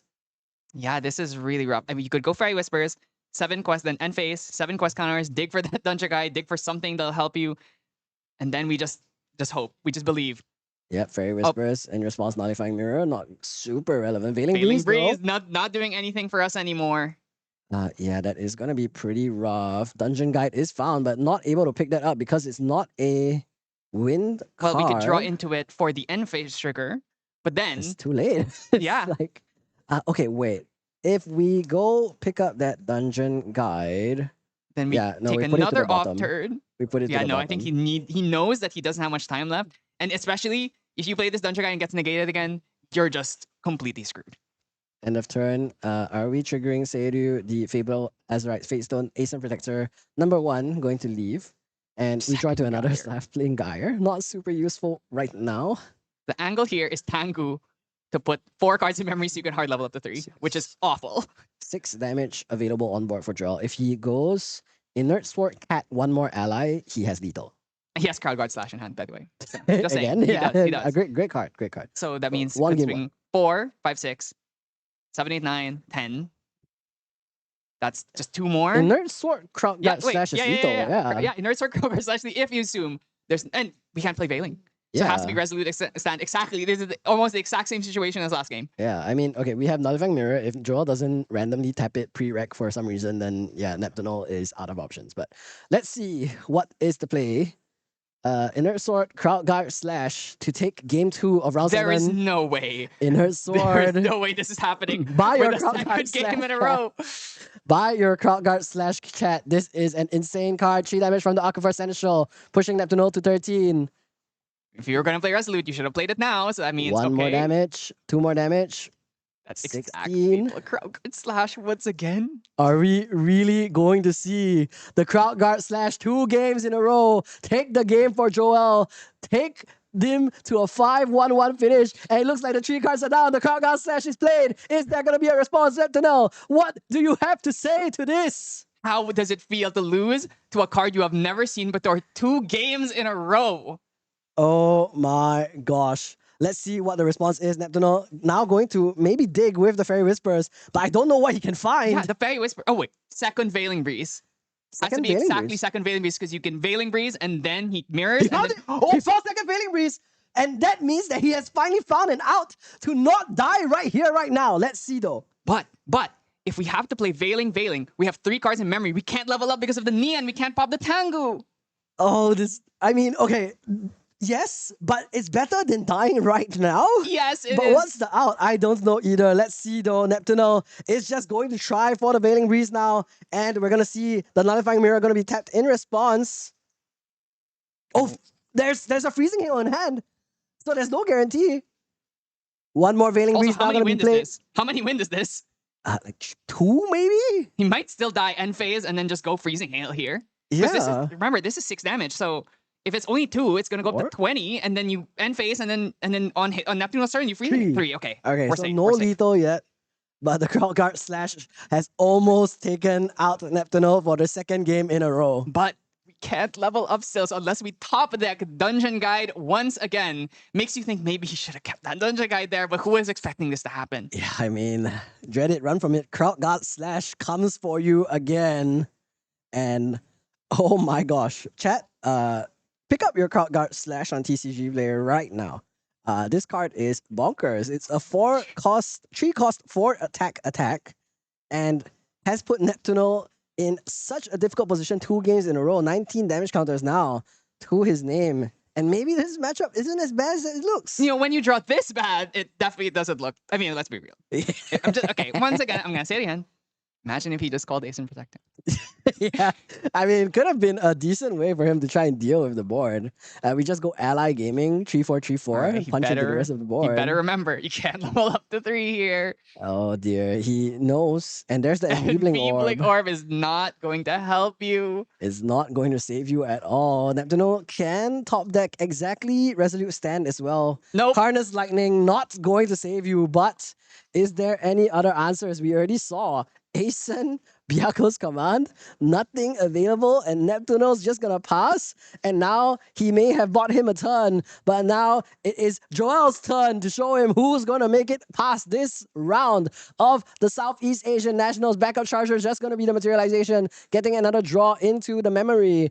Power Cell not going to be of relevance. Instead, we're just going to see these allies turn sideways and lock Joel in for a 5-1-1 finish. Aquifer Seneschal base bump, and that's the game for Joel, taking the win over Seiryu in round 7 of our Southeast Asian Nationals. That was a 2-0 in one. This is literally CL's worst matchup, and it was a 2-0. Extremely decisive. Goja never even hit level 3. The dragon didn't flip a single time in this game. MVP? Nia?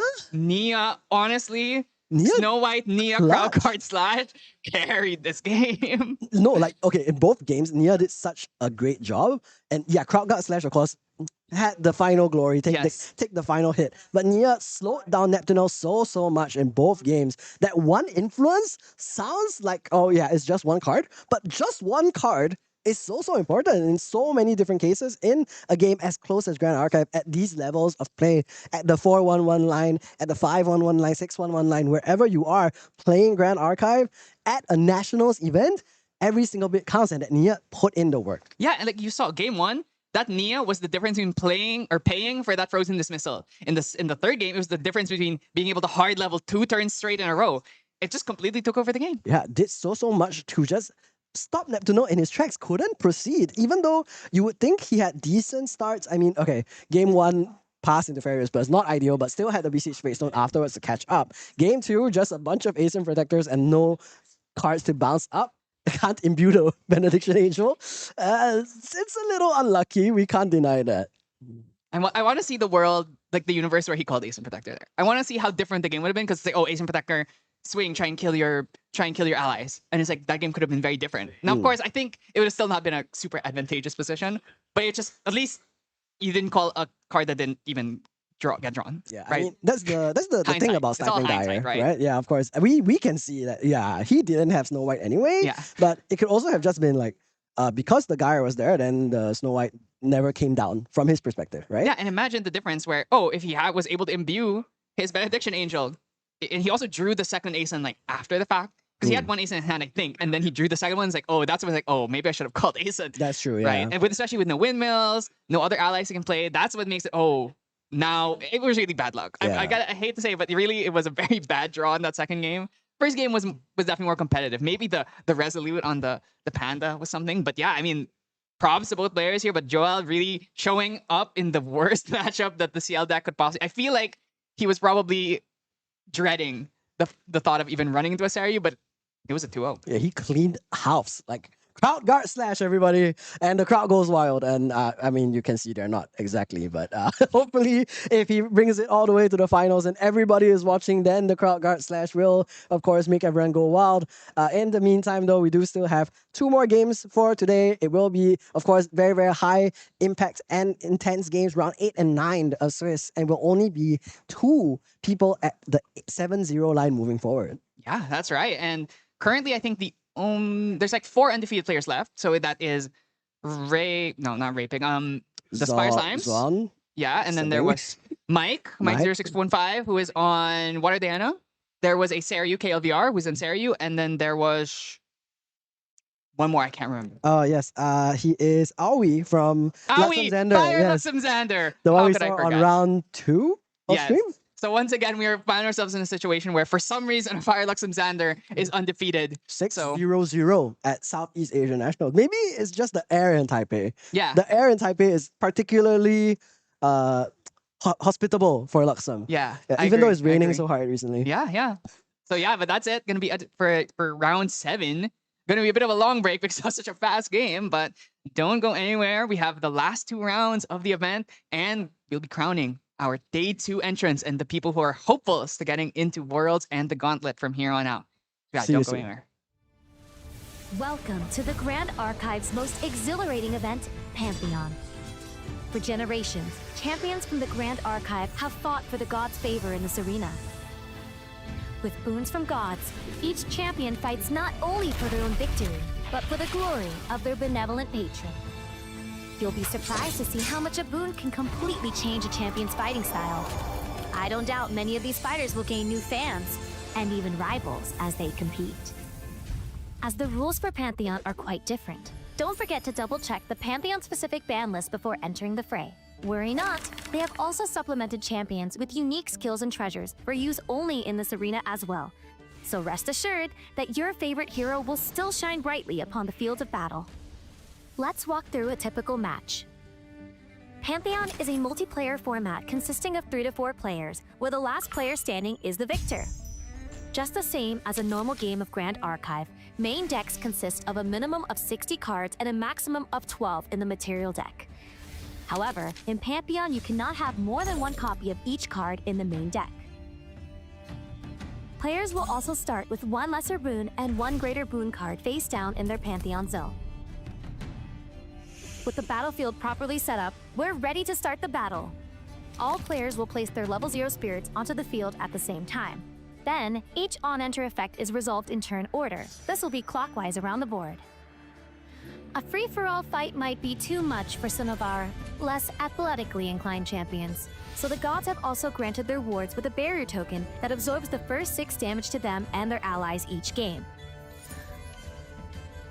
All players also skip their first wake-up, materialize, and recollection phases, but everyone gets to draw, including the first player. However, players cannot declare attacks on their first turn unless they are the last player in the turn cycle. Champions will need to utilize both wits and brawn to remain the last hero standing. Do not underestimate the weight of a god's gift. A well-bestowed boon could tip the scales in a champion's favor in the blink of an eye. Not only will some boons have a reserve cost, but a god may require a champion to be of a certain level or to use specific abilities in order to bestow their boon.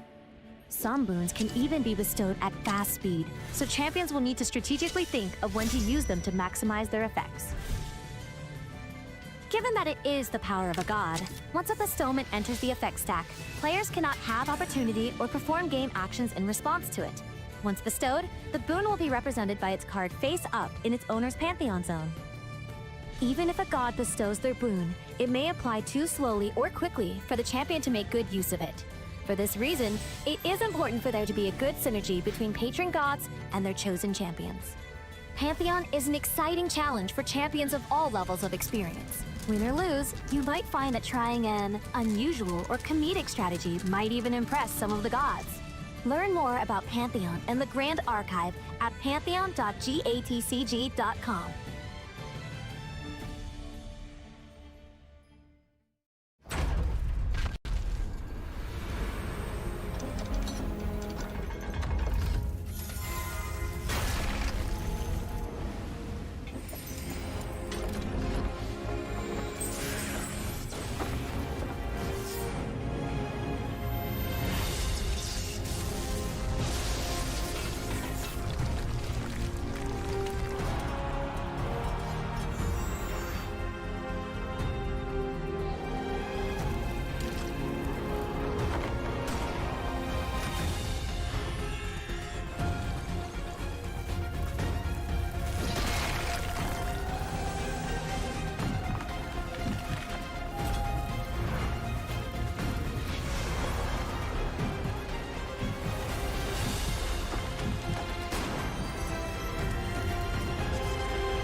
失ったものを嘆く声迫られる選択の日々正しい道の方へ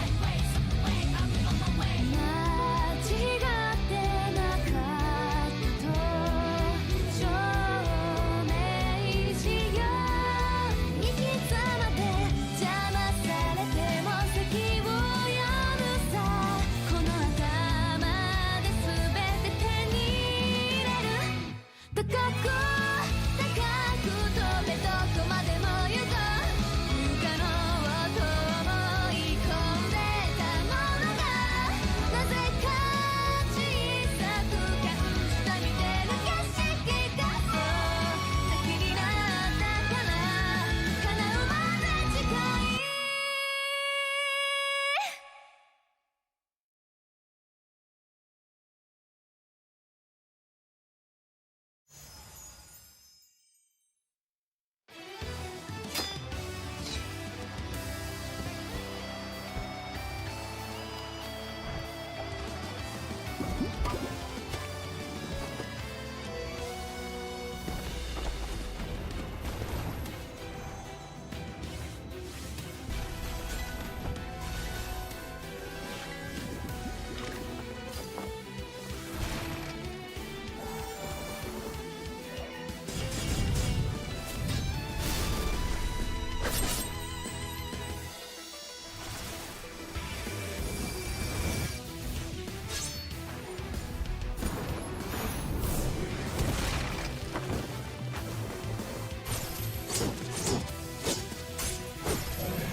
Welcome to the Grand Archive's most exhilarating event, Pantheon. For generations, champions from the Grand Archive have fought for the gods' favor in this arena. With boons from gods, each champion fights not only for their own victory, but for the glory of their benevolent patron. You'll be surprised to see how much a boon can completely change a champion's fighting style. I don't doubt many of these fighters will gain new fans, and even rivals as they compete. As the rules for Pantheon are quite different, don't forget to double-check the Pantheon-specific ban list before entering the fray. Worry not, they have also supplemented champions with unique skills and treasures for use only in this arena as well. So rest assured that your favorite hero will still shine brightly upon the field of battle. Let's walk through a typical match. Pantheon is a multiplayer format consisting of 3 to 4 players, where the last player standing is the victor. Just the same as a normal game of Grand Archive, main decks consist of a minimum of 60 cards and a maximum of 12 in the material deck. However, in Pantheon, you cannot have more than 1 copy of each card in the main deck. Players will also start with one lesser boon and one greater boon card face down in their Pantheon zone. With the battlefield properly set up, we're ready to start the battle. All players will place their level 0 spirits onto the field at the same time. Then, each on-enter effect is resolved in turn order. This will be clockwise around the board. A free-for-all fight might be too much for some of our less athletically inclined champions, so the gods have also granted their wards with a barrier token that absorbs the first 6 damage to them and their allies each game. All players also skip their first wake-up, materialize, and recollection phases, but everyone gets to draw, including the first player. However, players cannot declare attacks on their first turn unless they are the last player in the turn cycle. Champions will need to utilize both wits and brawn to remain the last hero standing. Do not underestimate the weight of a god's gift.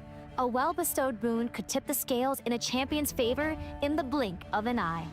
Not only will some boons have a reserve cost, but a god may require a champion to be of a certain level or to use specific abilities in order to bestow their boon. Some boons can even be bestowed at fast speed, so champions will need to strategically think of when to use them to maximize their effects. Given that it is the power of a god, once a bestowment enters the effect stack, players cannot have opportunity or perform game actions in response to it. Once bestowed, the boon will be represented by its card face up in its owner's Pantheon zone. Even if a god bestows their boon, it may apply too slowly or quickly for the champion to make good use of it. For this reason, it is important for there to be a good synergy between patron gods and their chosen champions. Pantheon is an exciting challenge for champions of all levels of experience. Win or lose, you might find that trying an unusual or comedic strategy might even impress some of the gods. Learn more about Pantheon and the Grand Archive at pantheon.gatcg.com.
ったものを嘆く声迫られる選択の日々正しい道の方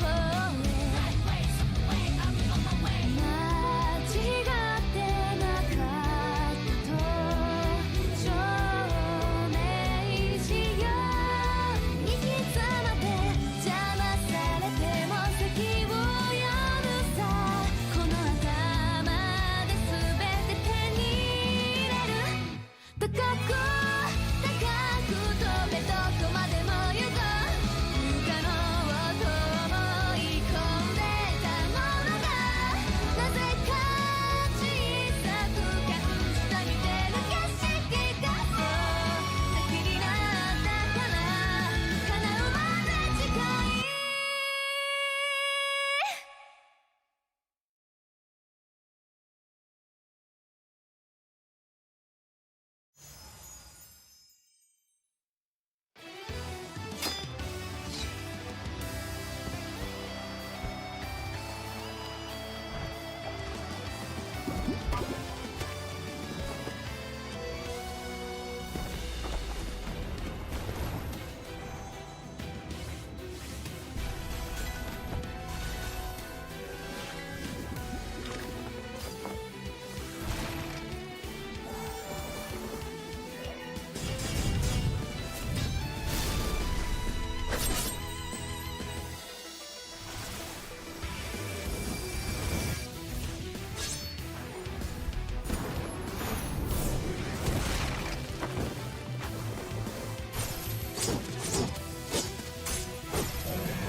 Welcome to the Grand Archive's most exhilarating event, Pantheon.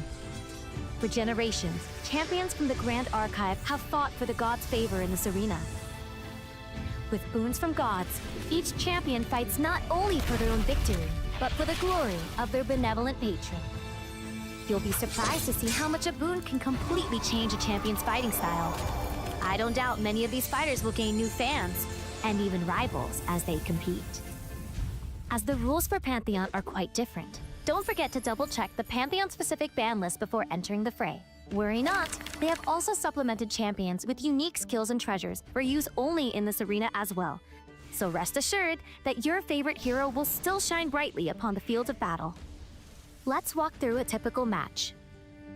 Pantheon is a multiplayer format consisting of 3 to 4 players, where the last player standing is the victor. Just the same as a normal game of Grand Archive, main decks consist of a minimum of 60 cards and a maximum of 12 in the material deck. However, in Pantheon, you cannot have more than one copy of each card in the main deck. Players will also start with one lesser boon and one greater boon card face down in their Pantheon zone. With the battlefield properly set up, we're ready to start the battle. All players will place their level 0 spirits onto the field at the same time. Then, each on-enter effect is resolved in turn order. This will be clockwise around the board. A free-for-all fight might be too much for some of our less athletically inclined champions, so the gods have also granted their wards with a barrier token that absorbs the first 6 damage to them and their allies each game. All players also skip their first wake-up, materialize, and recollection phases, but everyone gets to draw, including the first player. However, players cannot declare attacks on their first turn unless they are the last player in the turn cycle. Champions will need to utilize both wits and brawn to remain the last hero standing. Do not underestimate the weight of a god's gift. A well-bestowed boon could tip the scales in a champion's favor in the blink of an eye. Not only will some boons have a reserve cost, but a god may require a champion to be of a certain level or to use specific abilities in order to bestow their boon. Some boons can even be bestowed at fast speed, so champions will need to strategically think of when to use them to maximize their effects. Given that it is the power of a god, once a bestowment enters the effect stack, players cannot have opportunity or perform game actions in response to it. Once bestowed, the boon will be represented by its card face up in its owner's Pantheon zone. Even if a god bestows their boon, it may apply too slowly or quickly for the champion to make good use of it. For this reason, it is important for there to be a good synergy between patron gods and their chosen champions. Pantheon is an exciting challenge for champions of all levels of experience. Win or lose, you might find that trying an unusual or comedic strategy might even impress some of the gods. Learn more about Pantheon and the Grand Archive at pantheon.gatcg.com.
Welcome to the Grand Archive's most exhilarating event, Pantheon. For generations, champions from the Grand Archive have fought for the gods' favor in this arena. With boons from gods, each champion fights not only for their own victory, but for the glory of their benevolent patron. You'll be surprised to see how much a boon can completely change a champion's fighting style. I don't doubt many of these fighters will gain new fans, and even rivals as they compete. As the rules for Pantheon are quite different, don't forget to double-check the Pantheon-specific ban list before entering the fray. Worry not, they have also supplemented champions with unique skills and treasures for use only in this arena as well. So rest assured that your favorite hero will still shine brightly upon the field of battle. Let's walk through a typical match. Pantheon is a multiplayer format consisting of 3 to 4 players, where the last player standing is the victor. Just the same as a normal game of Grand Archive, main decks consist of a minimum of 60 cards and a maximum of 12 in the material deck. However, in Pantheon, you cannot have more than 1 copy of each card in the main deck. Players will also start with 1 lesser boon and 1 greater boon card face down in their Pantheon zone. With the battlefield properly set up, we're ready to start the battle. All players will place their level 0 spirits onto the field at the same time. Then, each on-enter effect is resolved in turn order. This will be clockwise around the board. A free-for-all fight might be too much for some of our less athletically inclined champions, so the gods have also granted their wards with a barrier token that absorbs the first 6 damage to them and their allies each game. All players also skip their first wake-up, materialize, and recollection phases, but everyone gets to draw, including the first player. However, players cannot declare attacks on their first turn unless they are the last player in the turn cycle. Champions will need to utilize both wits and brawn to remain the last hero standing. Do not underestimate the weight of a god's gift. A well-bestowed boon could tip the scales in a champion's favor in the blink of an eye. Not only will some boons have a reserve cost, but a god may require a champion to be of a certain level or to use specific abilities in order to bestow their boon. Some boons can even be bestowed at fast speed, so champions will need to strategically think of when to use them to maximize their effects. Given that it is the power of a god, once a bestowment enters the effect stack, players cannot have opportunity or perform game actions in response to it. Once bestowed, the boon will be represented by its card face up in its owner's Pantheon zone. Even if a god bestows their boon, it may apply too slowly or quickly for the champion to make good use of it. For this reason, it is important for there to be a good synergy between patron gods and their chosen champions. Pantheon is an exciting challenge for champions of all levels of experience. Win or lose, you might find that trying an unusual or comedic strategy might even impress some of the gods. Learn more about Pantheon and the Grand Archive at pantheon.gatcg.com.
Hello, everyone, and it is the penultimate round of Yep. Southeast Asian Nationals. Mhm. It is Lon once again, and together with me is... Me, Chrism, we're here back again. We have a really, really wonderful afternoon and evening throughout just Grand Archive non-stop. And we actually have our second last round for the day. Yeah, and somehow continuing the trend, we are continuing to find a game with a deck that we haven't seen yet. Yeah. That is somehow still in like the top-ish table. So Yep. pretty surprising. So we'll be talking a little bit about that. It's a little bit of some Assassin Fire aggro, Yep. Merlin style. Yep. Something we're very familiar with. Probably a little bit of Arthur, a little bit of Red Hair. Let's see. Actually, I just want to make sure this deck's not like weirder than I thought it was. Nope, that's pretty much. I what see expect. Arthur Young Hair. I see Fire Assassin cards and Poison Dagger. So this is going to be versus Sariu. So this is a lot of Sarius, but of course, I mean, I'm looking at the top tables right now. Oh my God, there's an Astra Diana in there. I mean, Megalobana has been playing Astra. I mean, he's been playing Astra Aetherwing Diana since Taipei last year, so I mean, I'm not that surprised. But also, it's like, whoa, he's made it pretty far. So maybe last game on stream will have him on. Is that Fire Sender as well? Yes, we have Fire Luxem. A lot. Okay, so the top tables is a lot of Water Diana. A lot of Water Diana. A lot of them. Some CLs, a lot of Wind Crux, a lot of Sarius. That's expected. Then we have random Fire Slimes, random Fire Luxem, some Ablations, random Wind Astra, yeah. some aggro Fire aggro decks. There's a Genbu here. There's the random Gocha's there as random Mill Alice. Yeah, we saw earlier. Dragon JD piloting it. Yeah. And now we have random Astra Ari. That's we have the a most random Exia Water Jin. Yeah. We have the one Water Alice CL, and then Fire aggro Merlin, and then we Fractal. also one Fractal. We have one Fractal in here. Player. So it's a pretty diverse meta, all things considered, I must say. Yeah, I think considering the fact that we are approaching the last round later, this is a good representation of what is actually going on into this tournament right now. Of course, there are the other half of the bracket where most of them are either X2 or maybe a bit of tie. But generally speaking, this is what we saw as well when we're walking around the venue. There are a lot of Water Diana, a lot of Sarius, a lot of Oblations, and etc. Yeah, and we'll see in this. This is going to be the round where a lot of people start to lock in their place. So currently we have up until 15th place. Yeah. But are locked in already. They're in day 2 guaranteed because they have 6 wins. That's 18 points. 18 points at minimum, yep. And then everyone below that is like, okay, we either have to draw or win games to get into that coveted spot. Yep. So, I mean, I want to give a shout out to Wizzery, Mm-hmm. the one true side member who is locked in already at 6-1. Nice. He was so ready to swap off this deck last night, and he was like, you know what, I'm sticking with it. Yeah, and also I think that besides just locking in for day 2, a lot of them are actually aiming for above day 2, right? So you're thinking about it, you still want to aim for maybe a higher slot for nationals. So if you're thinking about like now and next round is actually an opportunity to gain 3 points because the points actually carry forward, they don't reset. So for example, theoretically, if you go 8-1 like today, You literally have to win like one game. you just have to win one game tomorrow. Yeah, so I think to be in top 16, 9-4 is like in, but then you might have to play a tiebreaker game. Yeah. Depending on your tiebreakers. But then if you are, I think to make top 8, I think it would be like 10-2 or something. Yeah, and if we look at the bracket, like currently in terms of tiebreaker, all the way to 6th rank, it's all different type of decks. Yeah, actually, literally, if you look at the top 8, it is currently all, aside from one Water Diana. One Water Diana. Yep. They're all different decks, which is crazy. It's like, notice it's like Water Diana just separating each different deck. Yeah, it's like there's a Water Diana's in between, like the checkpoints. Yeah, They're the mid bosses. Windluxem, Diana, Fire CL, Diana. There is another Wind Crux. But generally speaking, this is basically the meta of the game.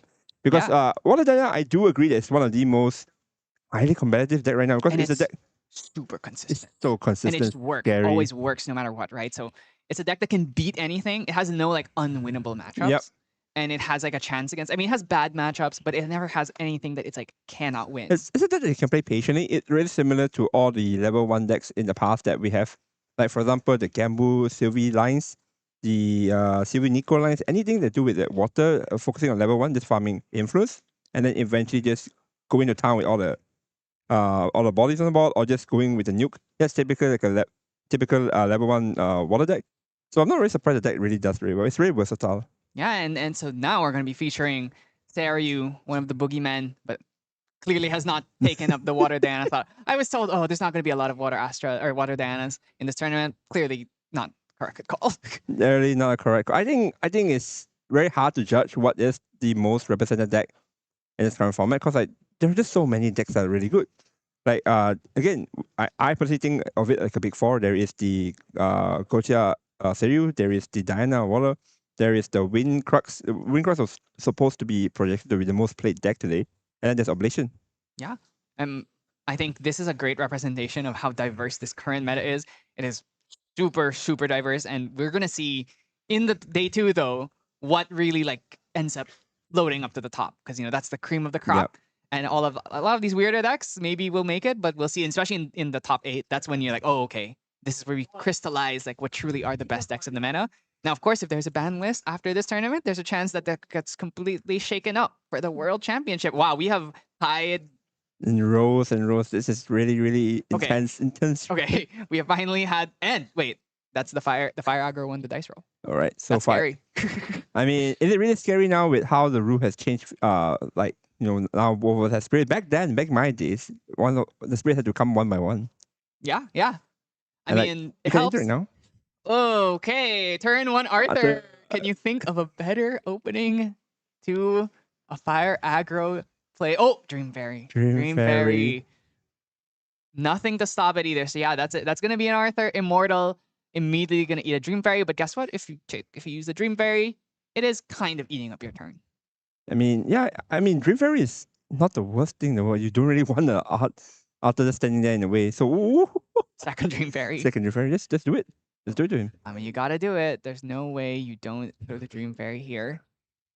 Absolutely necessary to keep yourself in this game, especially going second. I think this is just a really, really traditional matchup of aggro versus Seiryu. But the Seiryu player just try to like navigate his way. It can't really like deal with the board necessarily in the early game, but once it reaches level 3 with the dragon, it can probably just like taunt or just attack those allies.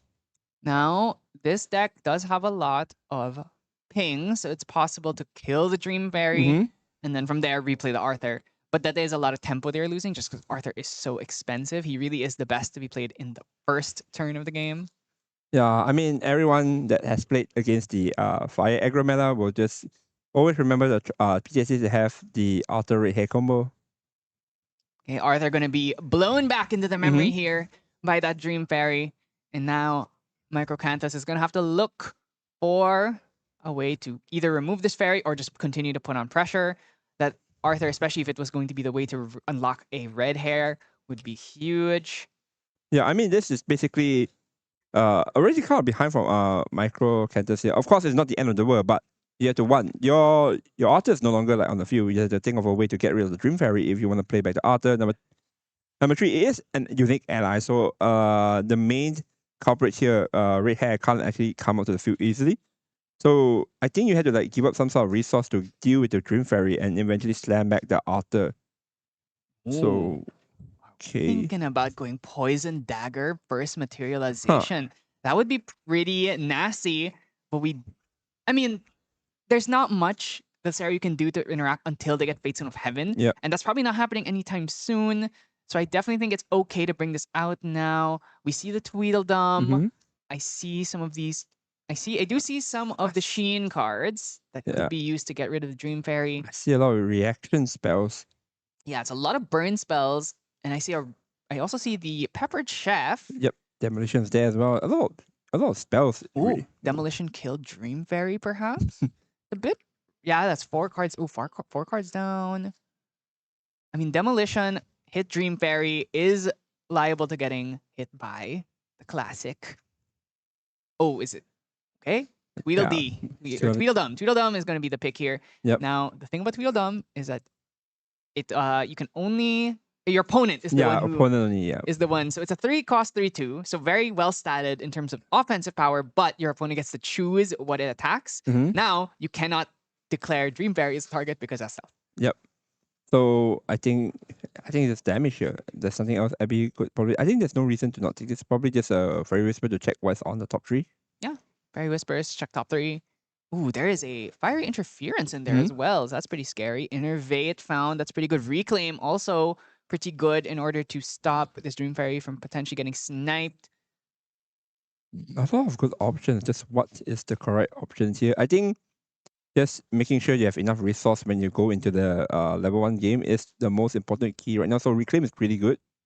Showing the Reclaim though, so I think that was Auspicious to bottom, Reclaim, and then that would have been the Innervate as well. So Innervate really strong in this matchup as well. Though admittedly, Innervate it's Spell Shroud, and a lot of these assassin cards are not spells. Now we're Merlin, so more of them are spells. Like I think Moated Seer is a spell. There are more spells, but still, and generally you're going to be picking Stealth just because this deck is mostly centered around ally swings with the effect damage as like a little bonus. In a sense, it's much more flexible. It just depends on the situation at hand. Like if you notice your opponent has a lot of influence, then yeah, maybe they're going to cast a lot of spells. But if you notice that they're low in influence, but they have a lot of allies, you just cast Stealth instead.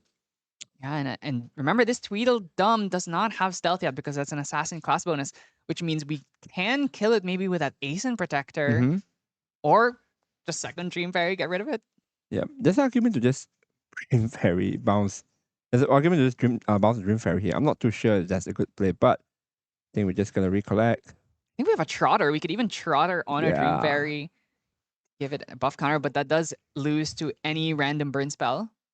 That's the thing. It's very hard to play Aeson in this matchup just because when you have these weak 1 health, 2 health allies, it's very easy for them to just get sniped. Then your Aeson gets bounced back to hand, basically wasting your entire turn. Yeah, basically, in response on the card activation, you can kill an ally before that. So you can actually just destroy the Dream Fairy. So you have no target to bounce. And then because of that, you have to resolve the enter, the bounce Aeson Protector.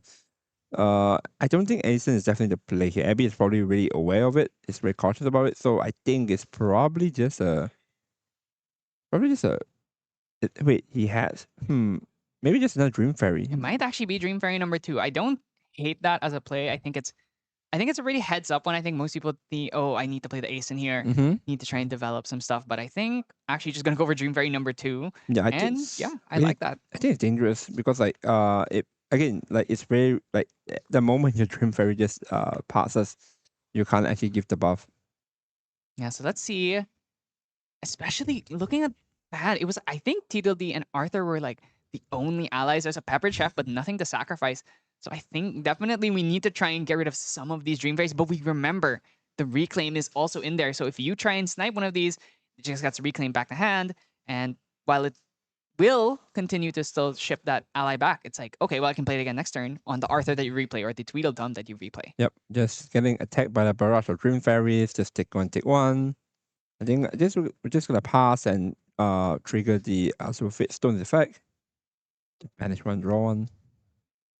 Yeah, this is a pretty tough spot to be in. I don't envy Microcanthus for running into the 2 stealth allies, which is like usually not hard to kill, but in this particular situation, we just haven't drawn the right ones. We're really looking for like a Vermilion Decree. The same with the Dungeon card in hand. This is looking really, really good for Abby. Abby can probably consider the fact that, do I want to jump to level 3 next turn and probably flip the dragon if I have enough quest counters? Yeah, or I can just play slow. Like Abby can take it very, very slow. With the 2 Dream Fairy on the board, it's actually really, really annoying to for Micro. And Micro has to think of a way to like get rid of them or at least find an alternative way to win without the Arthur or the Twin to them. Yeah, I think the hand was like 2 Molten Echoes and it was 2 Molten Echoes, Pepper Chef, Arthur, Tweedledum, Demolition. So it's a lot of burn damage, but it's a lot of high cost burn damage. And I think angling to go Merlin level 1 here, and then we do have to pay to... Oh, I think... Is there a world where we can kill? I'm trying to... Okay, Blazing Throw. We had the Blazing Throw. So we level up the Merlin 1 here. We pay for the sword. And then can we play the Molten Echo? No, we can't play the Molten Echo. Not enough damage. So... Demolition? We can't bring out the sword though, because I think that's the thing is we have to bring out the sword. So we're gonna bring out the sword here, and in order to give it a power, we need to now activate a spell. Yeah. So that's the big thing here. So I think maybe it's going to be Molten Echo Kindle for 2 to activate our spell for free. I guess not. Better run Blaze Bear, more allies here. So with this Poison Dagger, we could potentially threaten 1. With a buffed sword, with a sword, that would be 1, 2, 3, Blazing Throw 5. That's 5, 6, 7, 8 damage, 8 to 11. This is with the dagger, right? Yes, with the dagger, so we'd have to find another 7 after that. Still a little bit off, so I think maybe next turn, but then by next turn, are we already Seri level 3? Yeah, I mean, again, Abby just has the dungeon guide in hand. It's just a matter of if he can give it all the resource and also the amount of quest counter it has to jump all the way to level 3. Yeah. And this is fire. They don't play a way of stopping that dungeon guide, so you're basically guaranteed to get 3. But here's the thing. If you level up to 3 and you just flip the Seri recklessly, it is very possible that it gets hit by Poison Dagger and just killed. Yeah, not just Poison Dagger. I think Assassin in general has like the most way. We haven't looked deep into it, but they probably have the most way to get rid of the dragon. Oh, I'm actually looking at it and I'm not seeing an immolation trap in this deck, which is usually the way you get rid of it. And so without that, this is definitely going to be a bit of a harder sell to get rid of the Seri. Yeah, this is probably just had to remove the Seri like without any sort of special effects. Just had to go through it with just raw power. Do remember though that this is closed deck lists. So you don't know. If you see Fire Assassin, you probably kind of expect there to be an immolation trap, and they will probably play around. And hence they'll be more careful, yeah. Ooh, I was just thinking about Demolition Phase or Demolition Fairy is the question here. Demolition here is really, really risky. Probably can just pass and just Demolition another turn. Is it Interference? Okay, so it's Demolition here. Demolition for 3.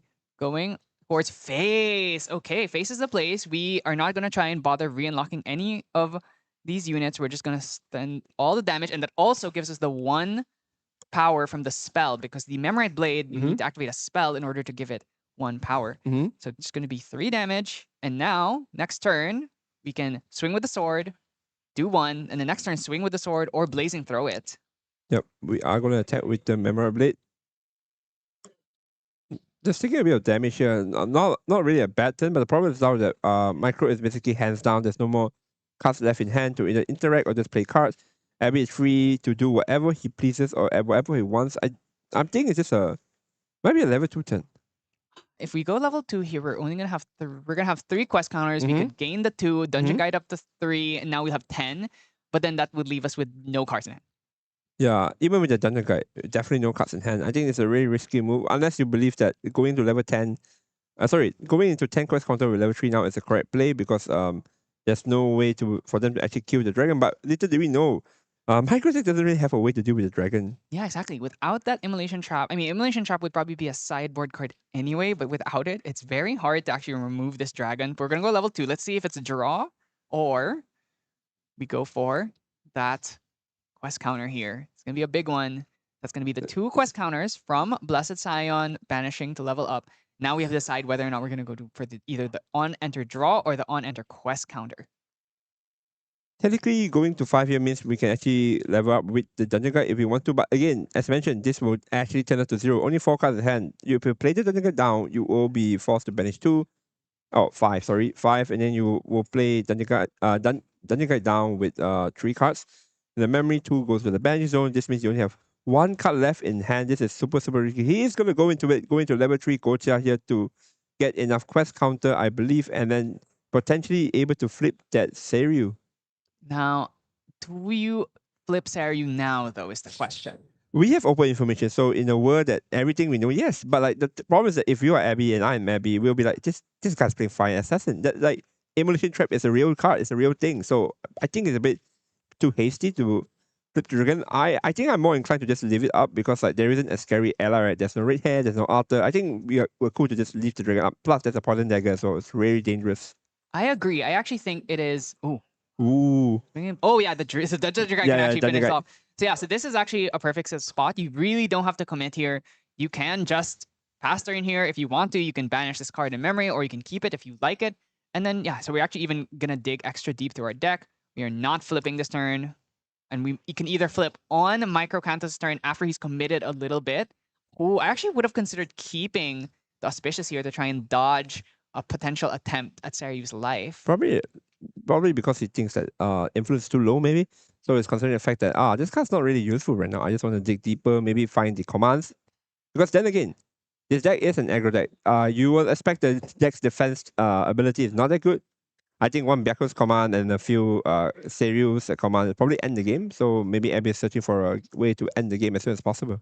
Yeah, and this is the issue. Microgranthus has no allies. He has 2 allies that are currently dream buried. Yep. He has ways of removing the dream fairies, Yep. but it just requires so much investment that it ends up not really seeming worth it. So I think this game might be moving more and more towards Abby's side, because next turn he gets to bring out that incandescent reliquary, and you know what happens. We just start to draw a billion cards every turn. Yeah. Like, this is probably just showing why Fire Aggro hasn't really performing as well as it was back then, because there's still many ways to just lock down Fire Aggro. We are going into an Impact Hammer, maybe? Impact Hammer. Oh, yeah, right. Let's see how much damage we could be potentially doing here. We could be doing Swing for 2 with Poison Dagger. That's 3. And then Oh. we can Oh, we're flipping now. Flipping now, believing that, all right, I don't think you have Immolation Trap or anything dangerous. I'm just going to flip the dragon right now, right here. Now, this is very dangerous unless we have Resolute. If we have Resolute Stand, then I think we're probably safe. But if we have Blazing Throw, which we do, we can do Poison Dagger on the dragon, do 1 damage, swing with the Impact Hammer, do another 3. So I would put it at 4. Blazing Throw would put it at 5, 9. And then do we have anything else that can hit this dragon? No. The rest of this is spells, I think. Yeah, the problem is most of them are spells. With Seiryu having a spell slot, this is not easy to go through at all. Yeah, and there's no allies we can use to clear. So I think the Seiryu is probably going to live, especially if we just lineage release straight on that Poison Dagger or the Blazing Throw. It's pretty much over. That's like a lot of the damage of this push here.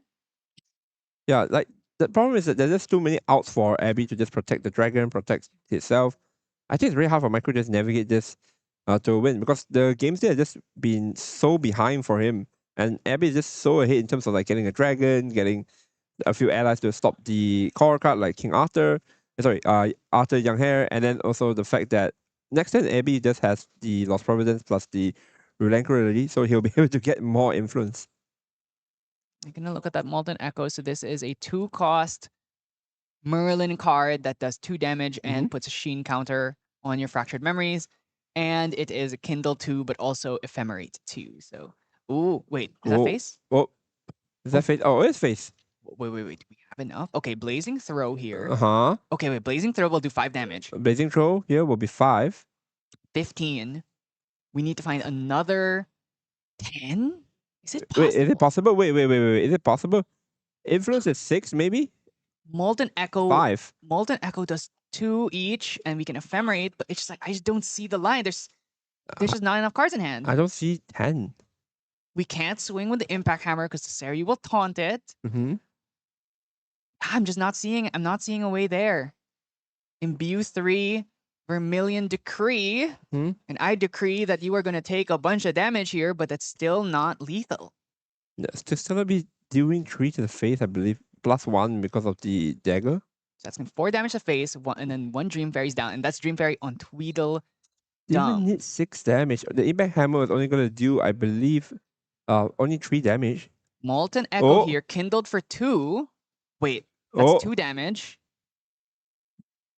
And then we can Kindle Ephemerate it for another 2, so we're 1 off. Yeah, we still can swing with the Impact Hammer, right? With but it's gonna get taunted. Taunted, yeah.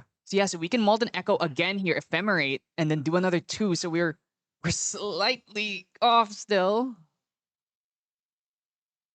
Yeah, Molten Echo here, kindled again, once again from the Ephemerate, and we do another 2 damage, but it's just slightly off. But here's the thing: if we don't have the kill, then we cannot really commit the Seiryu swing. So either we have to look for a defense, or we have to just try and kill now. If we find the commands, I mean, we just kill. If we have just Seiryus, even literally just Seiryus, as long as we have 1 Banished Arcane. I'm not sure if we do, but I feel like we must have at least 1 Banished Arcane in there already. Yep. I think the dice indicates 1. No, that's a quest counter. There's a quest counter? Oh. So we actually have 0 cards in the Arcane? I'm not sure. That's one. That's really but then good. That's not command, though. What we need is command. Okay, Fairy Whispers, let's try and dig. Fairy Whisper, let's go. Dig for commands. Dig for commands. I think the Seiryu. Vicious. Oh, Sery's command. And then Reliquary draw. Yep. And then Providence. Yeah, so we should have this. We'd be able to Sery's command here, and then we can even play the Harness Lightning to banish it, and then Empower as well. So this should be all she wrote. I think Abby has got this. Sery's command in the Recollection phase on our Seiryu. If there's no Banished Arcane card, we play the Harness Lightning. Let's see, do we even have one? There's actually no Banished Arcane card, so exactly we need to use this Harness Lightning. giving either Empower or +4, but imagine just +4 here.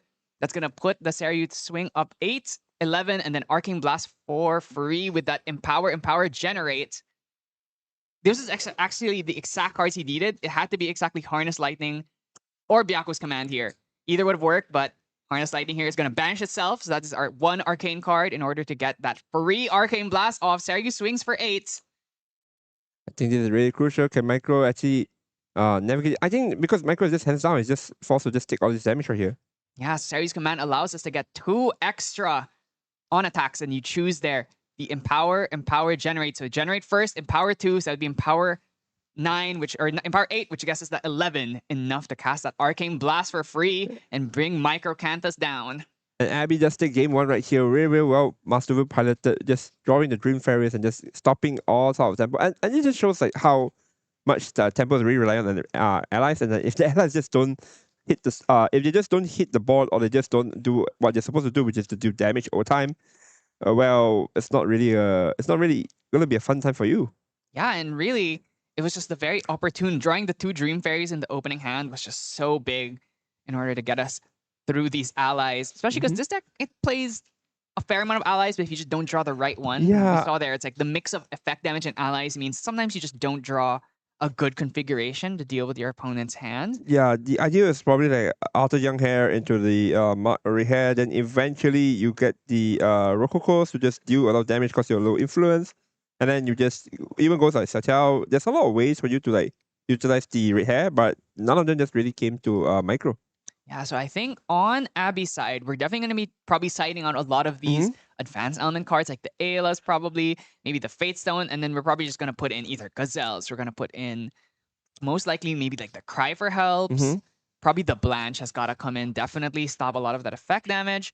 And on Microcanthus' side, though, what can he do? Blinding Orb is a pretty good one to try and stop any interaction. Incap maybe? Incapacitated? I don't know. Incap is... It's a good one because it can It's stop alright. the Veilings, it can stop the Resolutes. But also, what do you remove for it, right, is the main thing. Infernal Yeah. Vestal is not particularly good in this matchup. There's Yeah. not that much healing. I mean, there's benedictions, but... I think no immolation is really, really like really, really tough for Micro right now, because like honestly speaking, I if I were a fire assassin player, I'll probably play 1 immolation or 2 immolation, because like it's just a tag into a Seiryu, right? Seiryu is such a popular card, especially this region. I personally think that Taiwan is the region of dragons. Yeah, it's actually shocking to me, considering how everyone was kind of expecting Seiryu to really show up, and even like Genbu is all Yep, people were yep, expecting. yep. The fact that we are in 0 immolation traps between main and side is pretty insane to me. Like, it's literally a free way of destroying them. It costs 0. You just need to have 2. That's the main issue. The alternate mindset is that thinking that, oh, I don't need to destroy the dragons or the turtles. I just need to kill them before those even flip. I mean, he was one off. Yeah, he was one of. He was pretty close. He was very close. He was like maybe a couple cards in hand, like better. Like if the cards were a little bit different. Yep. This was like very close to being able to kill through the dragon there. So definitely don't count Microcanthus out. I don't think the Seiryu really has too much that'll like affect the side, because even when you put in the Blanches, it's like having to play it is pretty hard. Yeah, I mean, they just need to time the dagger. Most of the fire aggro variant that runs dagger is just about timing that poison dagger, right, to maximize the damage, to get like a lot of value out of it. Like Micro did it very well. He was able to maximize, I think, an additional 6 to 5 damage that turn, and really, really close to taking out Abby. Absolutely, and he's gonna get to go first in this game. He did go first in that first game, but now he gets to choose to go first, which means Abby will get to go first in the last game if Microcanthus wins this, which is a huge advantage, especially for a deck like Seiryu. Really wants to just get those turbos off. Going first is such a big deal here. Yep, I think again, if you have the young hair Arthur start again, you probably want to do that again. Like Arthur is such a powerful start. I don't think there's any other like stronger start for a fire aggro deck in this current game right now, other than Arthur. Yeah, it's really strong as long as you don't get Dream Fairy immediately. Yeah, that's the irony part. Like, as strong as it is, it still has counter, which is Dream Fairy, or even like certain iteration where like, let's say the end phase, right? The end phase is over, so immortality is no longer there. You can just in response just kill it. Okay, well, Dream Fairy in the opening hand once again. Do we have the Arthur ready to get chipped away? Don't. Huh? Not seeing it. Not seeing it. I'm not seeing it. I'm seeing a veteran right there. Hey, veteran Blaze Bear. I'm seeing Intensified Pyre, Mm-hmm. 2 modeled hairs there. So that's March Hare, modeled hair. Mm-hmm. And then Intensified Pyre, that's another Molten Echo. Yep, there is the Mark Hair And as a well. Peppered Chef. Mm-hmm. So I think the plan here is probably going to be March Hare, Peppered Chef. You know, it's a classic. We love eating rabbits here. So I mean, I'm not too sure. Have you had rabbit meat before? I haven't. You I haven't? haven't. I also haven't had kangaroo meat despite living in Australia. So Wait, isn't it illegal? no, It's no, not? that is people eat kangaroos sometimes. It's not like everyone, but it is a thing that people eat. That's crazy. But anyway, going back into Dream Fairy land here, you can look at Micro's reaction. Look at the Dream Fairy. He's absolutely not happy about it. Gives a thumbs up, but deep down he's not happy at all. Gives a thumbs up. Yeah, man, Dream Fairy. Dream Fairy is such an aggro killer, honestly speaking. I mean, she's an aggro killer. She's a level 3 killer, depending on the kind of deck. It's like she's just kind of an all-star. Let's be real here. She's a dragon killer too, actually, if you think about it. Because Yeah. she can actually go through the spell drop. If there's one card I feel like has literally been like Amazing. incredibly strong since the start of the game all the way until now, it's kind of Dream Fairy, really. I think Dream Fairy comes into, like, let's say the Hall of Fame of DOA. Dream Fairy, Fairy Whispers. Fairy Whispers, Paladin. Paladin, even Pendragon. All Yeah. these all-stars. Is Pendragon set DOA? Yeah, that's the deal. Yeah, all these all-stars. All right, here comes March Hare, swing 1. Response. Nothing here. What's the hand? Biakos? Biakos. I couldn't make out the other cards here. So we're just swinging in here, and Yep. then this rabbit is about to get Cooked. cooked. Actually getting cooked by the Peppered Chef right here. And look, we have Intensified Pyre, yep. and we have Molten Echo, which are both Kindle cards. We can cook it twice, actually, eventually. Yes. So once we level up the Merlin, I think we have 2 Peppered Chefs. Yeah, we do. He's putting one down. Yeah, that's 2 Peppered Chefs. We have 2 chef and 2 rabbit. Yeah, actually, that's true. But that's actually crazy because all of these Kindle 2 cards we have, yeah. we can now abuse them, bring out March Hare. Oh, this is actually kind of getting scary. It is actually getting really, really scary right now. Especially next turn. If we go Poison Dagger, Peppered, and then we kindle the March Hare, and then we go for another.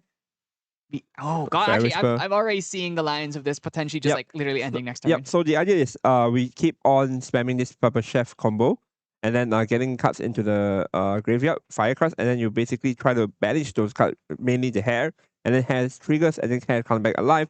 So basically, a lot of damage, basically. Yeah. So next turn, for instance, we could go play another Yep, exact same another combo. one. Yep. March Hare, Peppered Hare again. Yep. That's another 5 damage, and then after that we could like Level up first, and then only get the class bonus effect, and Yeah. then we can basically then we can go for Molten Echo, Kindle 2. in the 2. Yeah. Bring out the 2 March Hares. One of Yep. them kills themselves, but then you can Poison Dagger, swing 1, and then it just starts to get more and more nasty because that means every time you kindle these 2 March Hares, they will come out, die, and then Yeah, you can yeah. play the Kindle cards again because they continue to recycle because they banish themselves but come back to field, go back to grave, go back to banish, go back to field, go back to grave. It's just like it's like a never-ending cycle. It's like an eternal rabbit hole right here, an eternal loop. So we are going into, I think, level 1 here. Most Gocha decks tend to go to level 1 here, unless it's absolutely necessary for you to do other things like Censor.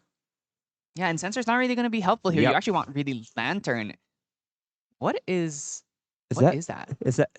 is that an alternate art I'm not aware of? I do not recognize what this card is. I'm pretty sure. It's an arcane card, but I don't recognize the art. Oh, is that Arcane Blast? No, wait, that's not Arcane. That's not Arcane What is Blast. that? I don't recognize that. Imperial Counter, no. No, okay. You know what? We'll figure it out eventually. But that's an arcane card, right? Harness Lightning, Serial Commands, Faithstone Heaven. That might be an alternate art that I've just never seen. Yeah, I'm thinking it's an alternate art. Right? Yeah, I must be an alternate art I've just never seen before. There's just so many alternate arts in this game at this It's point. not Harness Lightning, right? It might be Harness Lightning, actually. It might be Harness Lightning. But anyway, back to the game. We are going into Abby's turn again. Abby's probably just going to try to set up any sort of allies that's really helpful right here. 3 down. It is going to be Dungeon Guy here going into level 2 here. It is quite important to go into the higher defensive stat here. 19 to 22 is a big deal because you're against an aggro deck, right? You do not want to just die out of nowhere. So this is a really heads-up play from Abby. And so it's a lot of allies here. And we have confirmed it is and Harness Lightning. Yeah, this is an event pack Harness Lightning. Ooh. I've literally never seen this art before. So we are going to go that Goja, and we're actually choosing to get the draw here because we just cannot go this down on influence, Yep. you will not be able to play the game You from can here. see the difference in this game. This game, Abby realizes that, okay, I'm behind. I need to be like doing things defensively or just taking a little bit more resource to be a little bit on the safer side. So even if I'm not getting out the dragon as soon as possible, I need to be able to survive the onslaught of combo that's coming. So this turn, we are going to go up to 3 quest counters on after this banish. Yep. Which means next turn we can go Tengu, go up to 4. Then if we Yep. find another dungeon guide or a beseech, we can go up to level 3 with 10 or 9, and then end phase trigger, get another 10. So there is a potential to flip dragon next turn if we make it to the next turn. There's also a chance to just get Nullifying Lantern out to just get rid of all the fire element cards in the graveyard right now, so that you can't actually use the fire mechanic that's really, really abusable right now in the graveyard sitting there. Very possible that that's the pick here, but also stopping the Kindle cards from coming out doesn't necessarily advance the game state either. That's something you got to be worried about. Just thankfully, this Dream Fairy has kept down at least one of these allies, and the Pepper Chefs are very easy to kill. They're not the kinds of allies that are difficult to remove. It's once again, we have drawn double Molten Echo. This has happened 2 games in a row. I mean, some people just have this, I believe in this thing called affinity. Some people are just meant to play a certain deck, and they're winning with it, although you can't really explain why they're winning with it. Although the deck is out of meta, it's just meant to be. So we can't really level up here because we will lose that second Pepper Chef. Yeah, I think it's a bit risky, so we probably play it a little bit slow here. Could go for Impact Hammer. Impact Hammer level 0, interesting. Tariff Ring, perhaps. Maybe Mirror to try and stop potential Veiling Breezes. I think Terror Ring is valid, so they can protect the allies that's coming down next turn. Would tax a little bit of Abby's hands, which opens us up for the big kill shot here. Terror Ring's alright, I think. I think Tariff, if you want to go aggro, you probably bring out Impact Hammer. You don't have a Blazing Throw, though, so it's just not quite as worth it. Is he thinking about Merlin level 1 here, actually? He might. Oh, Merlin level 1 is the pick here. Wants to use the March Hare now. If you banish the Pepper Chef here, okay, perfect. This is actually perfect. This is really good, no? Yeah, now we get to use the Molten Echo here in Recollection phase, banishing the March Hare, and then play the Pepper Chef again. So that was such a big... Oh, actually... Oh, just getting out the weapon. Oh yeah, this is a weapon. This is a weapon. Then we kindle here. Yeah, then you kindle here, yep. Then we kindle here, which will also activate the weapon. Activate the weapon, yeah. Poison Dagger's up. Are we committing? There's 4 cards in hand. I think you force it. Are we ready? Are we ready to send it here? I think you just send it, force it. Like, the thing about aggro decks is that they are kind of like a hit or miss kind of thing. You need to do it. Oh, it's not doing it. Oh, okay. All right. So did not play. I mean, it's kind of the same thing. We're using the Kindle anyway, eventually. But let's see how much damage we could potentially be doing here. If we Molten Echo, Kindle 2, that's going to be... So let's say, assume 6 damage from the Poison Dagger. 7, 8, Swing with Sword, 9, 10. And then Pepper Chef swings for another 5. The Smoke Out as well. Smoke Out's not 15. really... March Hare comes back, swings for another 2, so that's 17. That's a lot. We're getting so close to being able to kill here. We're like 1 Blazing Throw away from being able to end this game. I think we just do it. Could send it here, but that means next turn we just flip side. Okay, yeah, we're sending it. We're sending it. Poison Dagger is triggered. Resolute Stand, I think Resolute Stand in the hand. We're level 2, we can play it for free. This is gonna be... I think it has to be... playing cards down into the memory? Ooh, is it gonna be Molten Echo Kindle 1? Kindle 2. Kindle 2 straight away. Molten Echo here. That's 2 damage. Putting Abby up to 8. Microcanta is now going to bring back that March Hare using its effect. When it is used for a Kindle effect, it will come back onto the field. And as well, the Molten Echo being a spell now has given our Memorite Blade an extra 1 power, which means Merle could swing with it for 1. Yep. Well, rather, swing it for 1, becoming 2. Becoming 2 because of the dagger. We're going to swing for 2 here. We might have to commit that Resolute Stand now. Yes. And are we going to hard play it or free play it here? Yeah, I think you might have to just play it out here. So pretty heads up. This means that if the resistance actually is resolved, your micro will not be needing to play a Pepper Chef this turn to stack the Mark Hare in order to do more damage. He can actually do alternative plays, or he could just keep his hands up for interaction. This is the thing, actually. We can just instead commit. a bunch of effect damage during this Poison Dagger turn, we can just keep using these Molten Echoes, keep Yep, yep, kindling the Molten Echoes, Yep, yep. and just try and get more and more damage here instead of doing Resolute for effect. free as well, not paying the cost. Yeah, so that's going to mean we're not going to be drawing next turn because I think it's going to be a Tengu angle here. Just going to put it there as a reminder. So this turn, we are not going to be able to do any more damage from attacking allies or even champions. So we do want to do a little bit more damage because we did committed the dagger this turn. Molten Echo here just going to be activated raw from Ephemerate. Smoke out? That is a smoke out right in hand. Smoke out is 1 cost though, so that would be... Seemed like was thinking about... Oh, Molten Lava. Okay, Molten Echo, Ephemerate ability when you were Merlin level 1. That's going to be another 2 damage, as well as a second Sheen, which might actually end up mattering if we can find a flickering afterglow. We just play another one. Yeah, I think just playing another Molten right here. You know what? I agree. Yeah, we're just going to mold it down. Molten Echo once again coming out here. We're now a burn deck. We are now just a burn deck. So this is going to be another 2 damage. Pass turn. We have to go Tengu. We don't have a Dungeon Guide, which means we can't hit level 3 unless we find Dungeon Guide or a Beseech off one of these, and we're going to have solo cards. But we've already committed the Poison Dagger, which means killing Saryu is going to be quite difficult from this point on. Yeah. Both of them are really low in influence. 4 versus 4 right now. Remember, we don't have the Immolation Trap, which means even just 1 damage on Saryu and then Immolation Trap is not an option. We actually have to do the full 12 damage to slay the dragon instead. Yeah, I think getting out the dragon right now is really, really tough because, like, 1, your influence is really low. 2, your quest counter is even lower. So I don't know how you want to like manage this. If you go into Dungeon Guide this turn, I think, yeah, sure, you can get the dragon, but like, is it really gonna be worth it? I actually do think if you bring out dragon, you'll be fine. You probably do survive. Because when I remember the hand, it was a lot of spells, right? The Intensify Pyre. It was not a lot of attack cards. I didn't see the Flickering Afterglow. Didn't see like the Impact Hammer plus Heated Vengeance lines either. Yeah, so the thing is that if you pull out the dragon, if Micro just draws a lot of burn damage cards, I think he will still be fine, technically speaking. Yeah, 12 is not quite enough. Now, is there any defense in this hand, though? Because you are going to be DEAD dead next turn if you don't find anything here. Dream Fairy going to... Is that a Sheen counter? Yes, that is in fact a Sheen counter. So he recollected. This is Merlin's inherited effect.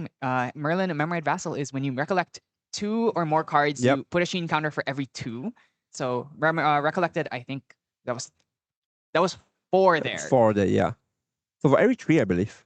Oh, it's for every, it's for every 3. Yeah. So that would be 1 Sheen counter, and you just put it on an ally. We say it is going to be a Dungeon Guide here. Dungeon Guide here will be able to banish 2 cards. You will be going to 6 counter, and then level 3, Goja will be able to give 3 more counters, and then the end step with the Azurfit Stone will be able to give 1 more that allows you to flip the dragon during your opponent's turn.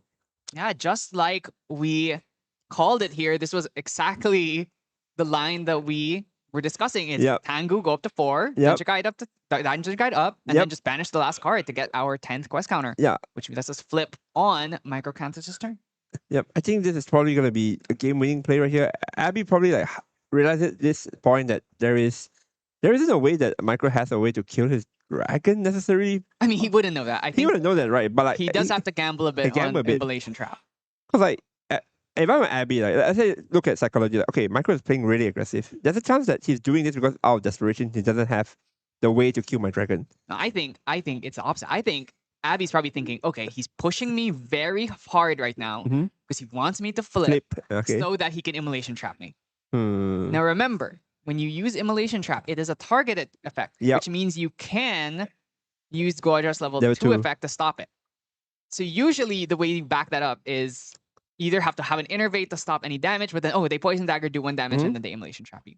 But Poison Dagger's gone. You can use Smoke Out. But remember, we don't even have the Immolation Trap, so this doesn't even really factor. But when it comes to Abby's decision-making, he has to kind of expect the Immolation Trap, which I think will be, okay, I'm going to take some of your damage, and then I'll flip at an opportune moment where I feel like I'll have a chance to not just immediately get double Immolation and lose. Yep. At this moment, damage represented here, if a spell is played here, will be a 2, 1 from the hand, one from the blade here. I believe also the Shin counter has an adjacent effect that allows you to do 3 damage. That's only if the Sheen only is if, removed right? Yep. from the unit. So in Unfortunately, this there case, isn't. Yep. unfortunately, Sheen is your opponent gets to choose where they put it. So we put it on the Dream Fairy here, which means probably that's going to stick there until the end of the game. Yeah. Unless we find another Vermilion Decree. That Terror Ring is fine too, I think. Considering how low every influence is, you could Terror Ring to buy you a turn. Yeah, that does stop you from dying to Reliquary. Oh, wait. Where's Providence? Oh, wait. Where's Where's Providence? Providence? Did we forget Providence? I think there's a Providence miss. I was thinking of miss no, time. no, I forgot. that's a miss Providence, 100%. Yeah. Abby, no. I mean, it shouldn't make a difference here. He still has Reliquary draw Well, 2. there is but- still advantage, but like it's definitely something that a lot of players. I see someone like in the front table, full win, shouted. We were wondering what happened. Then he said he forgot and lost Providence. I have heard also Yeah. stories to people who lost games because they didn't have enough influence because they forgot a Providence draw. Ironically, in the word lost. Smoke out could kill that Dream Smoke Fairy, out could but actually kill then to bring back Blaze Bearer is not like the highest. Oh, he was counting. Oh. How many cards did he have for that Intensified Pyre? Because Intensified Pyre does get increased. It does do increased damage if you have 8 cards in grave. Yeah, I think so. I don't think there's that many. Yeah, like I don't think there's that many as well. So we are just gonna go one. I think he's asking to swing. Okay, yeah, block with the dragon. 1 on Dragon, Peppered Chef, Pepper swings Chef. for 4, puts it up to 5. That's nowhere even close. That's not close. Yeah, we're not even in the ballpark to kill the giant. We only have 6 damage on board. Oh, is that Blazing Throw? Pepper Chef into Pyre. I don't think that's enough. It's blazing, that's okay, blazing that's blazing through. That's a skill. You can go through it. But you can Guaja lineage You can release go this. challenge release this, You yeah. can Guaja lineage release that. Which is not bad. I think forcing it out is pretty good. It does turn off Innervates. Well, doesn't technically turn off Innervates, but it stops you from leveling up. It basically back to makes 3. you back to level 1, and like I don't think you want to be at 19 HP base in this situation. Yeah, definitely not. But if that's what you have to do, it's what you have to do. Yeah, gotta do what you gotta survive, right? Again, Abby's influence is pretty low right here. Of course, next time with the Reliquary, you will be going up back to 4, I think. Pepper Chef here will be targeting the rabbit here to send it to the graveyard to gain 2 attack. Okay. March Hare here. So this is going to be 5 damage on the, or 4 damage 4 on the damage dragon. on So dragon. now it's at 5. 5. What we could do is we could go Intensified Pyre face, Mm-hmm. bring back, or we could Molten Echo face, bring back the March Hare string for another 1, and then Mhm. Blazing Throw, but that's just still not enough. That's not enough. That's barely enough. I think he might have miscounted, or it's just because like the problem is that you have to commit it because in Grand Archive damages dealt to the allies actually resets. You know what the crazy thing is here? Mm-hmm. I think if he brought out Impact Hammer, he could have killed this dragon. Because he You're could have right. Merlin swing on dragon, put it up to 7, Blazing Yeah. Throw, the sword, put it up to 4, which would have bring it up to 11. But I think he might have I think he drew that Blazing Throw for turn. Yeah. So it was like, well, there's no way he would have seen it, but maybe he could have like theorized that, what's the one way I can kill the dragon this turn? And it's like, Yeah. oh, draw Blazing Throw. It's unfortunate because we already committed a lot of risk. I think a big resource. We already committed the Pepper Chef, so you can't really U-turn your turn here. And he's just gonna pass it, realizing that he couldn't kill the dragon. It's Abby's turn here. It's gonna probably bring out the Reliquary in order to stabilize his hand right here. Very low influence. And the best thing is he has 3 allies that can swing for 3 every turn. He can just sit on dragon, Yeah, kills the yeah. Pepper Chef, just swings. And he's seeing it. Rala. Bruh. Providence. I didn't bring in my Providence. Now Yeah. I'm just gonna have to go for Reliquary. Actually, 4-2-2. So we should still get a draw here. Should be fine. Or are we thinking maybe go defensive card instead? Nah, I think it's Reliquary, It's right? gotta be Reliquary. When is it ever not Reliquary? Maybe Tower. There's like the one situation's maybe a Tower. And it's actually no Lantern. Which is Lantern. that's pretty smart. You see the March Hare in the grave. You see the Ephemerate as well. So we actually have to Ephemerate now. We just have to throw out the Molten Echo in the grave to get rid of the Ephemerate. Yep. And then we also get the March Hare out. So Yeah. that it can go It's out to the basically field as well. forcing Micro to do it right now. It's like if you want to get your molten effect right here, you have to do it right now. So he's gonna kindle 1 and then use the molten to deal 1 to Goja. Yeah, that's 1 damage. And then the March Hare should come back here. Mm-hmm. Rabbit comes out from the hat into the board. And then these two dungeon guys just kill the 2 allies on field. Now we don't have. Oh, actually, the Tariff Ring Tariff here. Ring here is really huge here. because Abby chooses to go for Lantern Distant. He only has 3 influence, unable to swing twice. Oh, lost Providence Well, you know, here. if he had Providence, he Yeah, could have swung twice. But now Providence actually plays a really big role here. If Providence was actually played last turn, Abby will have enough influence to actually trade away these 2 allies. A big deal here. At the really least, you have to get rid of the Pepper Chef. Pepper Chef is 2-1. yeah, Pepper Chat, and also, you know, if there is a way to destroy this lantern, which I Mhm. don't think Microcanthus I don't is think really there's gonna a way do. to destroy it. Yeah. Yeah, we're just gonna kill the Pepper Trap. It's the higher power ally. Let's just get rid of it. We don't want to have any way for Microcanthus to get any more damage to try and potentially kill the dragon. We just sit on the taunt. We sit on the taunt and then call it a day. Yeah, we call it there, and then it adds to Microsoft. It's gonna be a back and forth here. Maybe going for the impact ham. Or is that smoke bomb? Smoke bomb, force the lineage release. Then what? Smoke bomb go. All right. Ironically, I think if last turn, if there was a smoke, actually, if last turn there was a smoke bomb, could you smoke bomb the dragon, right? And then No, you force can out. use the lineage release, It was the release, but it's still forcing it out. but Mhm. it doesn't really help because usually what you do is you force the lineage release using Then you smoke always bombs, smoke bomb, right? and then Yeah. you immolation trap it. Usually it's like, okay, smoke bomb your dragon, okay, lineage release, Yep. 1 damage, immolation trap. Yeah. And now you don't have your lineage release, so you just die to immolation trap. So in this, once again, it's really not having the immolation trap here that is being the big bane here. So it is smoke bomb here, so we can at least use it on our own ally to try and deny that. Notably, if you do smoke bomb the dragon and they lineage release, you don't get the draw. Yep. March hair, red hair. It's the hair combo here, but that's a little bit too late. If this was here a couple turns earlier, it would have been crazy. Yeah, I think red hair missing the party is a big deal as well. Frankly speaking, personally speaking, as a guy that had played fire aggro for a very long time during the Abyss of Heaven meta, I can tell you, not having a red hair and having a red hair is a big difference. Yes, especially when it's combined with the March hair, which is a human, bio-human ally. Even though he's a rabbit, he is a animal human for some reason. Wait. So the Pepper Chef have been preparing a human rabbit. Yeah, so we have been eating human rabbit meat, That's or a- bunny boy meat. I don't want to think too much about that. Anyway, back to the actual game here.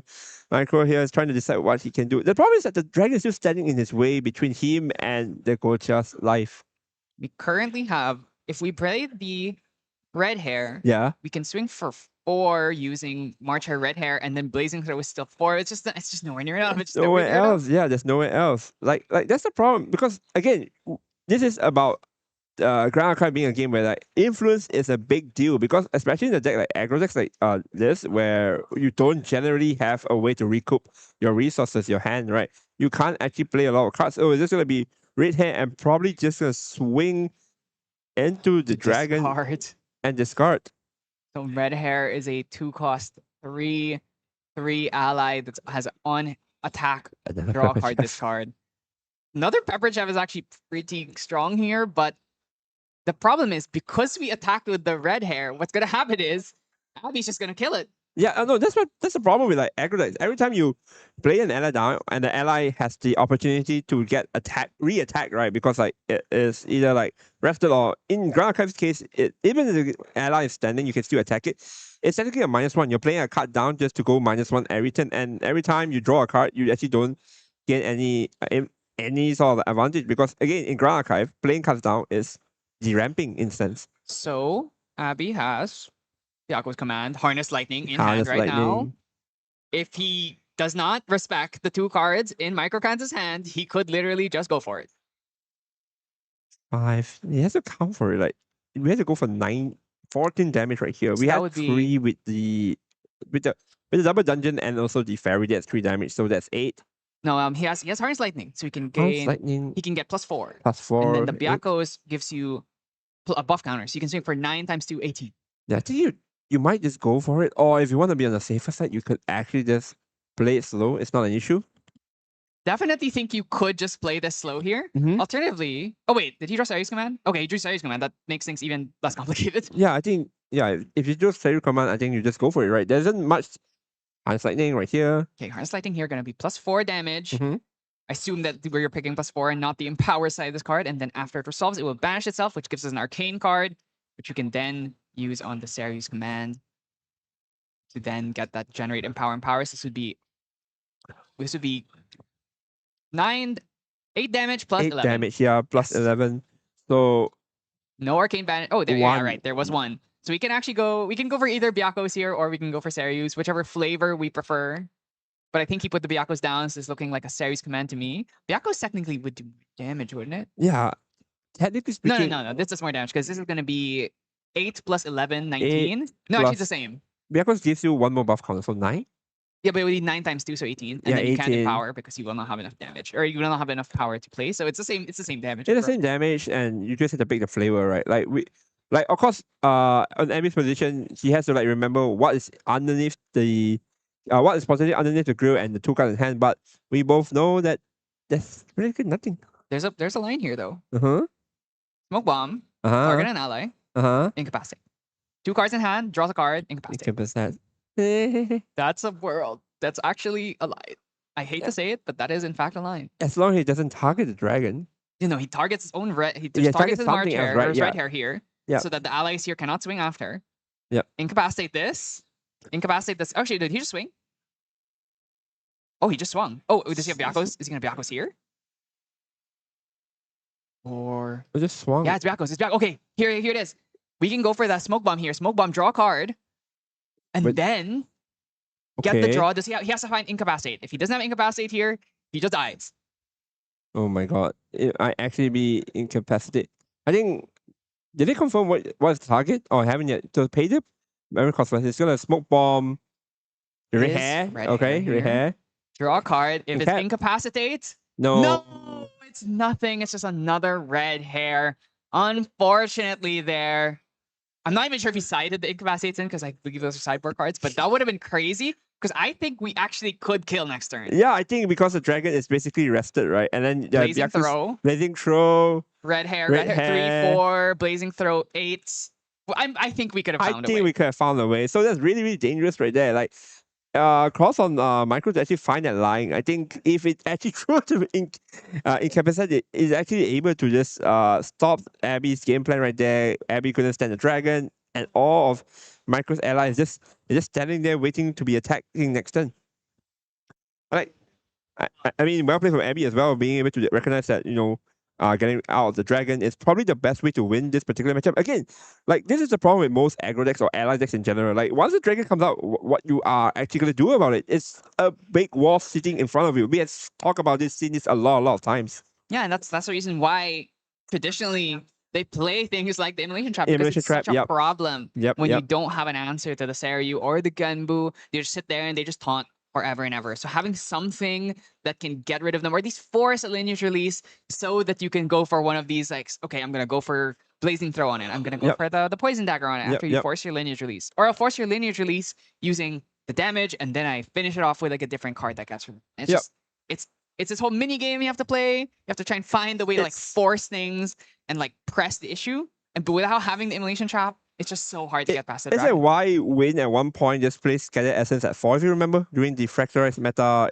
during the Ari meta, right? We are forced to play something that's very specific, that's targeting Fantasia that no one else is actually playing. But at that point, it's so Fantasia heavy meta that you're forced to play this kind of tech. Radical is a game where meta, the tech cards necessarily don't become like tech anymore. They become like core because of how important these cards are in the particular meta. Yeah, but see, this is the issue. Mhm. Is this meta is not very close. It's Exactly. super open. So putting in cards like this, Mhm. like, am I gonna put in cards? I mean, you probably should for Seiryu because it's a very popular deck. Yep, yep. And it also is double duty against Genbu. Yep, But yep, yep. imagine you're playing against like a Diana. You're playing against one of the water Dianas. Okay, this is a use a sideboard card. If you're playing against CL, this is a use a sideboard card. Playing against basically anything that's not a Shenju deck, it's a use card. But there's a lot of Shenjus. Yep. So do you put it in? I think yes. Yep, I think it's at the very least a sideboard consideration, at least 2 right here. And that's honestly the skill, I would say the skill gap in Grand Archive particularly. Like, playing the game alone is not enough. You need to be able to make a decision to deviate from other players in terms of the sideboard. You need to be able to, like, okay, I want to locus. I keep losing to this one guy every week, to this one guy playing this deck. Is there a solution? I have the solution. Let's put it in the sideboard. I think that's how you improve and evolve as a Grand Archive player. And that's actually the beauty of this game, where there's so many options for you to answer the current meta or a situation you are hitting against the wall because of sideboard. Yeah. But that's gonna be it. Abby now secures his spot at Yep. 6-2, Fantastic. making it to day 2. Microcanthus is not out though. He needs Yep. to win his last game, and he can still make it to that day 2 and try and get in there. So that's gonna be it for our second to last round. Yep. And we're gonna be moving on to our last round and see how this first day of Southeast Asian Nationals concludes. Yep. See you guys later. Welcome to the Grand Archive's most exhilarating event, Pantheon. For generations, champions from the Grand Archive have fought for the gods' favor in this arena. With boons from gods, each champion fights not only for their own victory, but for the glory of their benevolent patron. You'll be surprised to see how much a boon can completely change a champion's fighting style. I don't doubt many of these fighters will gain new fans, and even rivals as they compete. As the rules for Pantheon are quite different, don't forget to double-check the Pantheon-specific ban list before entering the fray. Worry not, they have also supplemented champions with unique skills and treasures for use only in this arena as well. So rest assured that your favorite hero will still shine brightly upon the field of battle. Let's walk through a typical match. Pantheon is a multiplayer format consisting of 3 to 4 players, where the last player standing is the victor. Just the same as a normal game of Grand Archive, main decks consist of a minimum of 60 cards and a maximum of 12 in the material deck.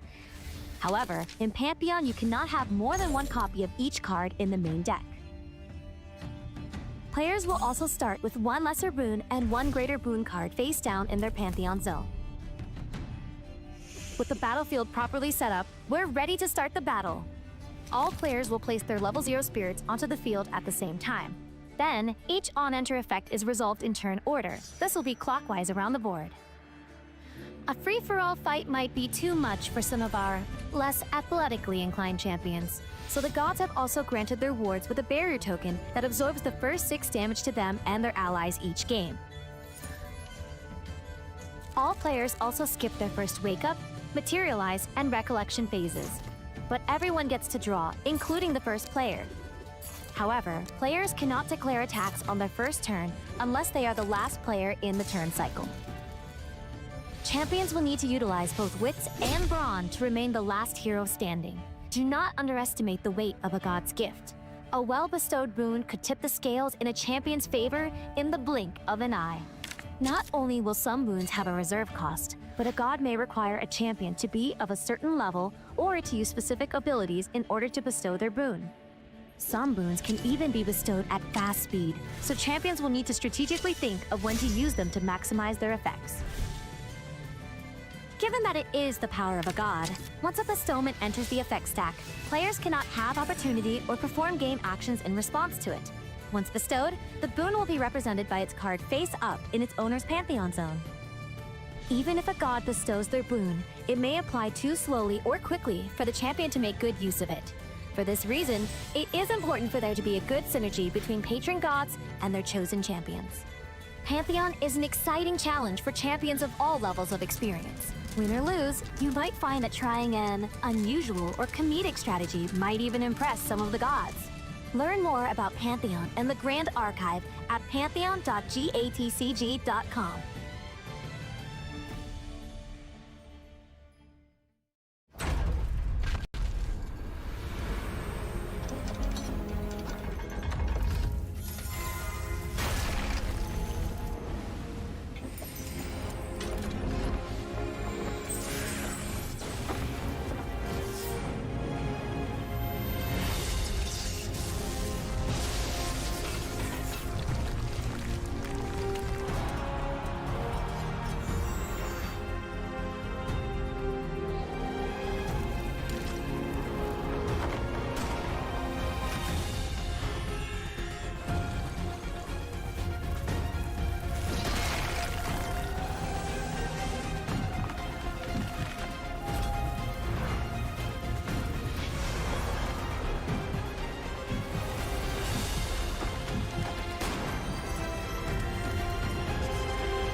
Welcome to the Grand Archive's most exhilarating event, Pantheon. For generations, champions from the Grand Archive have fought for the gods' favor in this arena. With boons from gods, each champion fights not only for their own victory, but for the glory of their benevolent patron. You'll be surprised to see how much a boon can completely change a champion's fighting style. I don't doubt many of these fighters will gain new fans, and even rivals as they compete. As the rules for Pantheon are quite different, don't forget to double-check the Pantheon-specific ban list before entering the fray. Worry not, they have also supplemented champions with unique skills and treasures for use only in this arena as well. So rest assured that your favorite hero will still shine brightly upon the field of battle. Let's walk through a typical match. Pantheon is a multiplayer format consisting of 3 to 4 players, where the last player standing is the victor. Just the same as a normal game of Grand Archive, main decks consist of a minimum of 60 cards and a maximum of 12 in the material deck. However, in Pantheon, you cannot have more than 1 copy of each card in the main deck. Players will also start with 1 lesser boon and 1 greater boon card face down in their Pantheon zone. With the battlefield properly set up, we're ready to start the battle.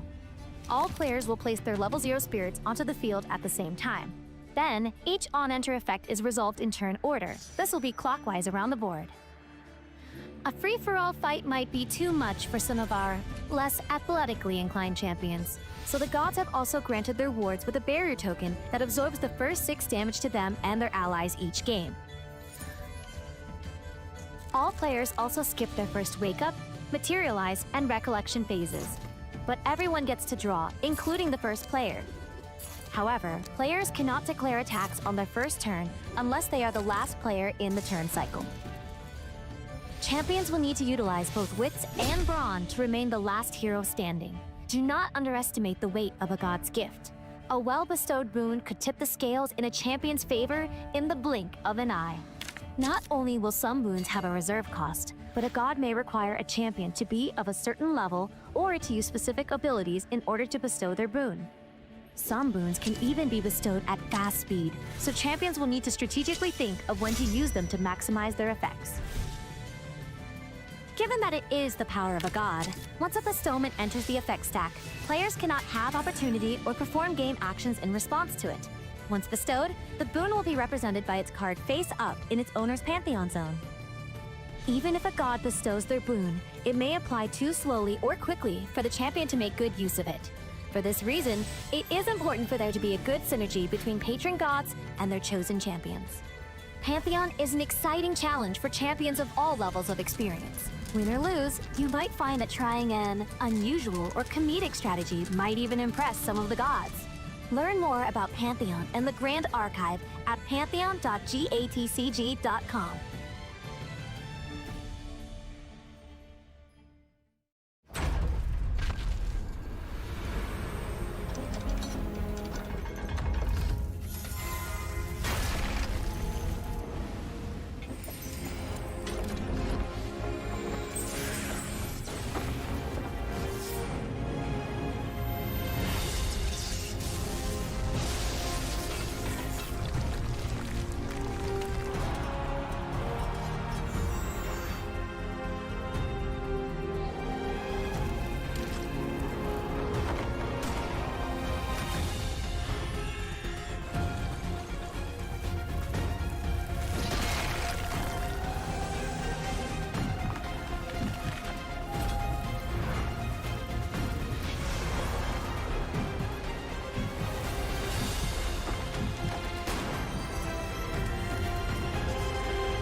With boons from gods, each champion fights not only for their own victory, but for the glory of their benevolent patron. You'll be surprised to see how much a boon can completely change a champion's fighting style. I don't doubt many of these fighters will gain new fans, and even rivals as they compete. As the rules for Pantheon are quite different, don't forget to double-check the Pantheon-specific ban list before entering the fray. Worry not, they have also supplemented champions with unique skills and treasures for use only in this arena as well. So rest assured that your favorite hero will still shine brightly upon the field of battle. Let's walk through a typical match. Pantheon is a multiplayer format consisting of 3 to 4 players, where the last player standing is the victor. Just the same as a normal game of Grand Archive, main decks consist of a minimum of 60 cards and a maximum of 12 in the material deck. However, in Pantheon, you cannot have more than 1 copy of each card in the main deck. Players will also start with 1 lesser boon and 1 greater boon card face down in their Pantheon zone. With the battlefield properly set up, we're ready to start the battle. All players will place their level 0 spirits onto the field at the same time. Then, each on-enter effect is resolved in turn order. This will be clockwise around the board. A free-for-all fight might be too much for some of our less athletically inclined champions, so the gods have also granted their wards with a barrier token that absorbs the first 6 damage to them and their allies each game. All players also skip their first wake-up, materialize, and recollection phases, but everyone gets to draw, including the first player. However, players cannot declare attacks on their first turn unless they are the last player in the turn cycle. Champions will need to utilize both wits and brawn to remain the last hero standing. Do not underestimate the weight of a god's gift. A well-bestowed boon could tip the scales in a champion's favor in the blink of an eye. Not only will some boons have a reserve cost, but a god may require a champion to be of a certain level or to use specific abilities in order to bestow their boon. Some boons can even be bestowed at fast speed, so champions will need to strategically think of when to use them to maximize their effects. Given that it is the power of a god, once a bestowment enters the effect stack, players cannot have opportunity or perform game to it. Once bestowed, the boon will be represented by its card face up in its owner's Pantheon zone. Even if a god bestows their boon, it may apply too slowly or quickly for the champion to make good use of it. For this reason, it is important for there to be a good synergy between patron gods and their chosen champions. Pantheon is an exciting challenge for champions of all levels of experience. Win or lose, you might find that trying an unusual or comedic strategy might even impress some of the gods. Learn more about Pantheon and the Grand Archive at pantheon.gatcg.com.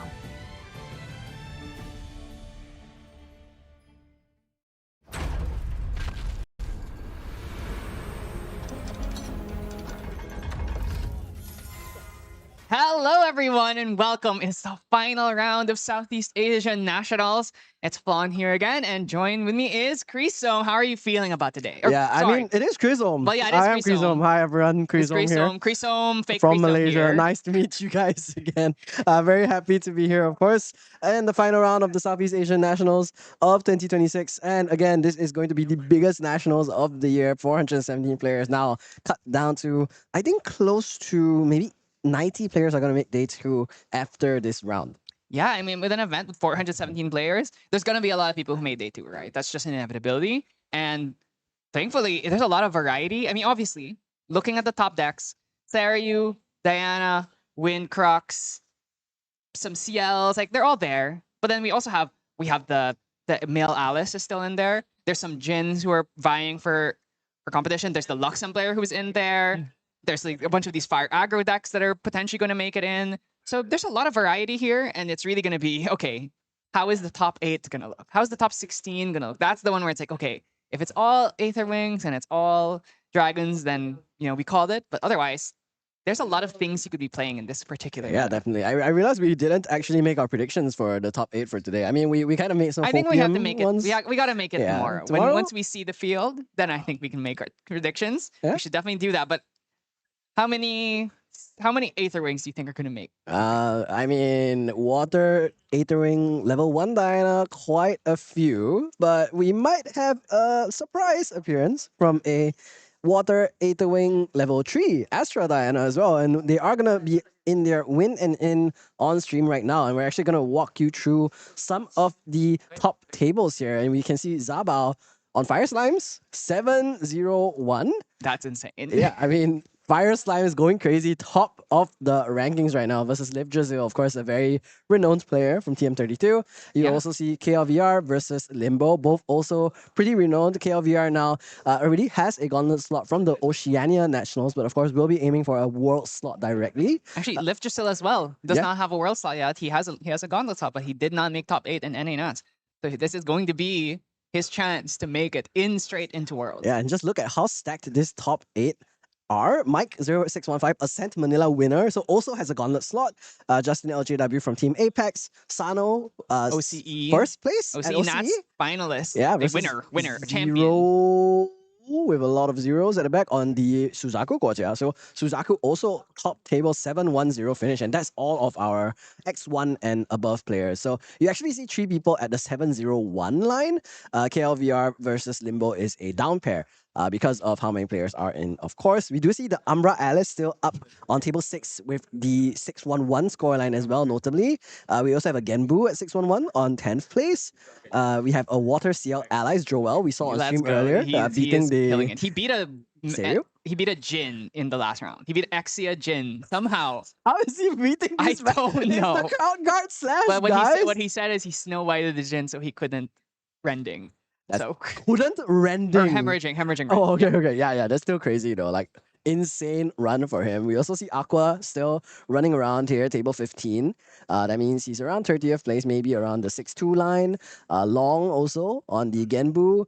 We also see some other cool decks. Another Suzaku Tristan. Oh, Tristan. Yeah, Long is against one Tristan. Tristan table has 16. made it, and you gotta imagine the ensnarings are gonna come out for that one. So that's For gonna be sure. we're gonna see if Long can pull it through in that. But yeah, you can see there's a lot of variety. Obviously, the Aether Wings and the Dianas, the Aether Wing Dianas and the Seryus are kind of everywhere, and the Windcrocs, but Yeah. they're interspersed with a lot of different stuff. So I'm happy to see that. Notably, not a single Razor Gale in sight. Yeah. I mean, it is what it is. You do see 9 Dianas in these top 16 tables already, so that's a lot. And of course, a bunch of Goatia, a bunch of Suzaku, Genbu, and lastly, of course, we do have CL Oblation also making a couple of appearances. But let's look at this win and in game Megalobana versus Neptunel. Yeah, and this is going to be a big one. Remember, this is their win-in for both players. They need to win this game. Neptunel, this player we have featured, got Crown Guard slashed by Joel and did not even hit level 3. So let's hope maybe this game we can see him potentially pulling off an actual Seryu win. But then at the same time, let's see what Astra Diana has to show for this. Yeah. So, starting off with the Benediction Angel for Neptunel. So has a reasonable start. Meanwhile, Megalobana looks like he went for full pass, as the Water Dianas tend to do. It looks like, in general, even the level 3 Water Diana will be going for that full pass into distant into Aqua Mirage Whisper. Flaunt, this is one of your favorite decks. Why don't you talk a little bit about it? so this list on surface looks a lot like Water Earthing Diana because it plays a lot of the same stuff. The main difference is we actually go up to level 3 here, and the idea is we use the Aqua Mirage Whisper to dump a bunch of float, and using that float, we can level up to 3 and eventually get off our big Astra Wincons, which this deck in particular focuses around Cosmic Focus, which is a new card that was released in, I think it was in PTM. And basically what that card does is that it gives you Distant 4. Sound familiar? Ranger Strike's on a main deck card. Okay. Yeah, so it gives you Distant 4, but notably, it goes back to the top of the deck on the 4th from the top, which means if you can set it up, you can star call this because it's a free star calling card. You can star call it 3 or 4 times. Now you're distant 20, and you just killed. Yeah, I mean, you can infinite loop this with a number of cards. I think if you are able to set that up, and if there's anyone I expect to be able to set these combos up, it is Megalobana. This guy has been playing this deck since Ascent Taipei. Yes. So literally over a year already, and still playing this Water Aether Wing Astra Diana, and I look forward to seeing the shenanigans that he can pull off for us. I think on the Taipei stream, unfortunately, really bad matchup and got stomped. Yeah, first of all, Cosmic Focus didn't exist back then, but 2, he literally didn't even hit level 3 in Yeah. either of those games. So super I remember rough. I was getting so excited, and then he just got destroyed, and it was like, oh, That's not his day, but I mean, maybe today it will be. Here now is the Charge the Soul will be loading this first Aether Charge into the Aqua Mirage Whisper. And this is a familiar scene for many of you, but we don't see the Looking Glass. And there is now going to be that swing into champion with this distance Aqua Mirage Whisper allowing a glimpse for. And what are we looking for here, Flan? We're obviously looking for the usual, the Weaving Mana Stream, but you are playing in Seiryu, so you do have to worry about Sensor and Thurible, so it's definitely going to be a bit harder here. So unless we already have that Fracturize, we definitely want to find Fracturize so we can try and draw that so that we can at least get rid of the Sensor. Thurible, a lot harder to get rid of. Yep, we Did are we gonna reveal? There we go. Where's the haven't milled yet. There mill? it is. Undercurrent Vantage. That's a good one. Are we gonna maybe play out? You know, it's really funny that if you see this, you'd probably be thinking, "Oh, I'm just playing against an Aetherwing Dia that forgot to bring out their last problem, or that bring out their Looking looking Glass? glass." So it's like, oh, and beginning of game actions, shouldn't there be Looking Glass on field? Yeah, no Looking Glass. Okay, no problem. This is Carson, literally, yeah. this is literally just I'm just watching Aetherwing Diana.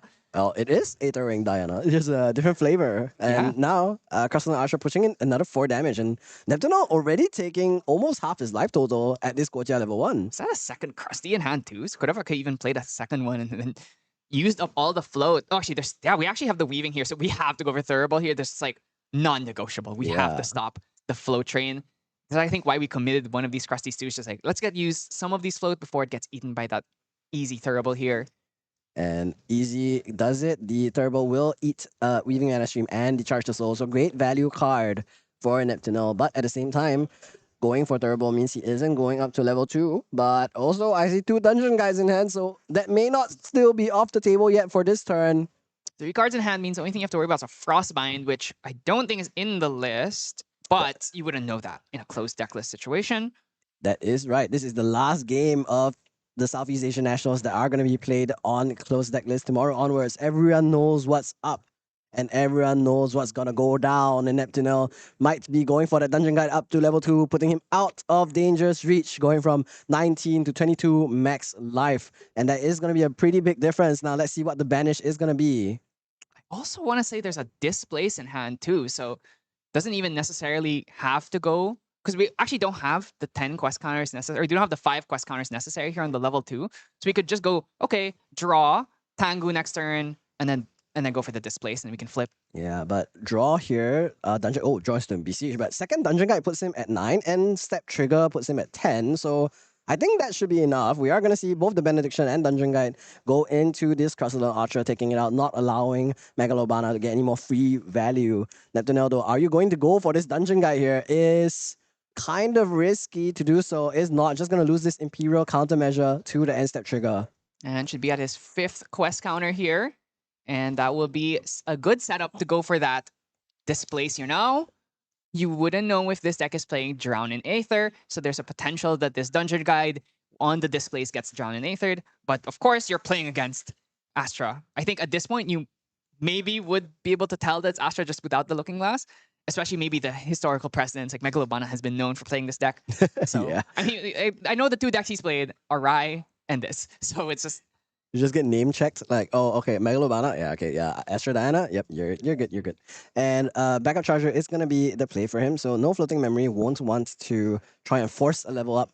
Instead, maybe he's just going to try and load more Aether Charges into this Aqua Mirage Whisper, put in a little bit more poke, because, again, Neptuno already at 8 damage counters, that's not something to sneeze at. 1 damage into this Benediction Angel with the Charge the Soul. That was risky, because if Neptunel had a Reclaim, he could have reclaimed that and made the Charge the Soul fizzle, which means it wouldn't have gotten loaded. Ooh, 3 Cosmic damage here. Focus has been found. But it's way too early for this card, but might still just make it its way into the hand of Megalobana so you can just play it raw, puts it back into the deck at the 4th card, like you mentioned. Yeah, so the big thing... Oh, we're actually going to use an overfloats here. So Krusty beatdown continues. Push to 14 here. Fracturize in hand, which means if the Sensor does come out, we do have the clean answer to that. So I need to stress, one of the things that this Diana deck Ooh. does really well is that at level 2, you're allowed to load 2 Aether Charges. So in the past, you would load like the level 3 ones, the Astra ones, but you actually, if you want the maximum value, you load the float ones because you load them and then they draw. Oh, there's the Displace. Yeah, Displace on the Dungeon Guy on the stack because the Crystal Archer was going to swing into this DG. And that means that Neptuno is going up to Guojia level 3 Heaven's Favored. This is terrifying. You have 4 cards in hand against a Seryu. If they go... Is this deck playing Enfeebling Orb? Double commands would be It's- pretty scary. It's on Enfeebling Orb. So if he has the commands already, he can literally just go Enfeebling Orb here and just try and kill. Yeah, and this place forgot to pay the banish for the dungeon guide. So we'll have to do that before this Guojia tree can hit the board. And that is going to be the case. 10 quest counters now available for Neptunel. Innervate in hand as well. Yeah, but no. Incapacitate in hand. Wait, I see Byakos. Is there serious? Because if we go Reliquary, we can go double command already. But that is assuming Megalobana has nothing. If we go Enfeebling Orb, we can make him put 2 cards down, so at least we're free. No, his hand is all up now. So if he goes pre-rec Seiryu, main phase Byakko, he plays around Frostbite already. So let's see if he has it. The Reliquary does make its way onto the board. And there's the Fracturized immediately, not allowing the draw. No, you still get the draw, This though. is on the trigger, yeah. So Yeah, the you trigger is still get the already on draw. the stack. That might be the difference maker. Let's see. And actually, that means you give him a Fractal, which means he has an extra resource. He still gets the draw. Oh, actually, wait, no. Is it 1, 2, 3, 4?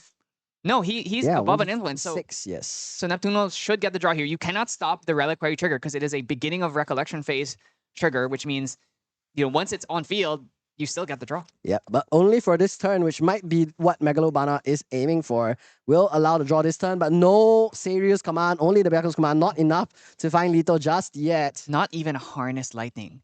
Did he keep the Beseech? No, the Beseech got banished. I was thinking maybe he Yeah. could go for Beseech into Thurible, but Already not... used Turbo early Oh, in the, in the game, right. yeah. Right, so Beseech into Censor. Yes, go Beseech Beseech the and Censor, is an option. Does but have Beseech Fate Stone. Not enough cards to play that, though. He Actually, wait, does what? after the Fractal. He hasn't drawn for turn. So once he draws for turn, he can Beseech Fate Stone into Fractal, into Oh. Censor. Oh, that's pretty spicy. It's very rare to see someone play the Panda this late into the game, but it might be the call to stop all this flow. We've already committed the Fracturize, so you don't have it to stop the Censor. Okay, he's Yeah. thinking. I mean, it is an option. He can, of course, just flip Serio to push in damage. Could be the play. We'll see what he has in store for Megalobana, because now that the Incandescent Reliquary is a Fractal, it won't draw Neptuno extra cards anymore. The Seiryu Azure Dragon does make its advent onto the board. And what it does Neptuno have for us? But first, it is going to be a 4 damage swing into Megalobana's face. Yeah, we're not going to try and kill this Krusty unless we can imbue this. Oh, Byakos. And we might also consider holding up the Byakos as a potential, flash taunt in case Megalobana shows a lot of potential damage, but you have to do that at very specific timing. That is true. Oh, Byakos now. Oh. Yeah, we're just going to push in another 5. Oh, no, this is- still on the stack. Yeah, 5.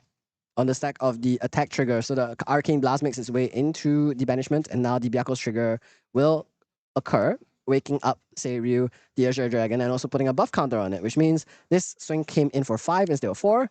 3. Empower 4, 5. The second swing, still 8, thinking on the 9, on 10, attack. 11. 3 cards in hand. Can he Arcane Blast here? I think he can. Wait, he empowered the Yeah, second he swing? empowered. The second one was empowered, and it was enough damage. Neptuno found the line there. Because he had so many cards in hand, he was able to just go for this crazy, you know what? Literally, Reliquary draw, Byakos, empower, and then throw it. Hands down. Hands down. Bye-bye. That's Neptuno taking game 1 now, making up for his loss earlier on stream. And I gotta say, if he didn't fracturize the Yeah, I don't think Neptuno would have sent. and remember, he only had enough resources because it got fracturized. If you were to fracturize it, you could fracturize it in end phase instead. Exactly. Maybe Megalobana neglected the fact that the trigger is already on the stack, and then you wouldn't be able to prevent that draw.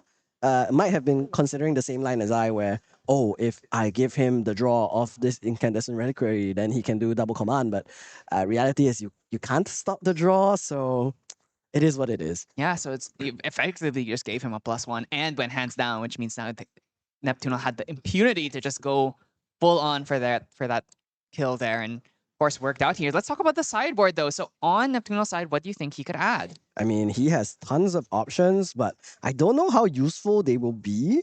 Of course, the Regal and the Psycho Pump scale could be massive, and Veiling Breeze could be good as well. Stifling Gyre may not make its way in the deck, but we already saw him removing the Dream Fairies earlier, and I think he is aware that Megalobana is on the Astra version, not gonna be deceived by the, maybe Forgore, the Looking Glass.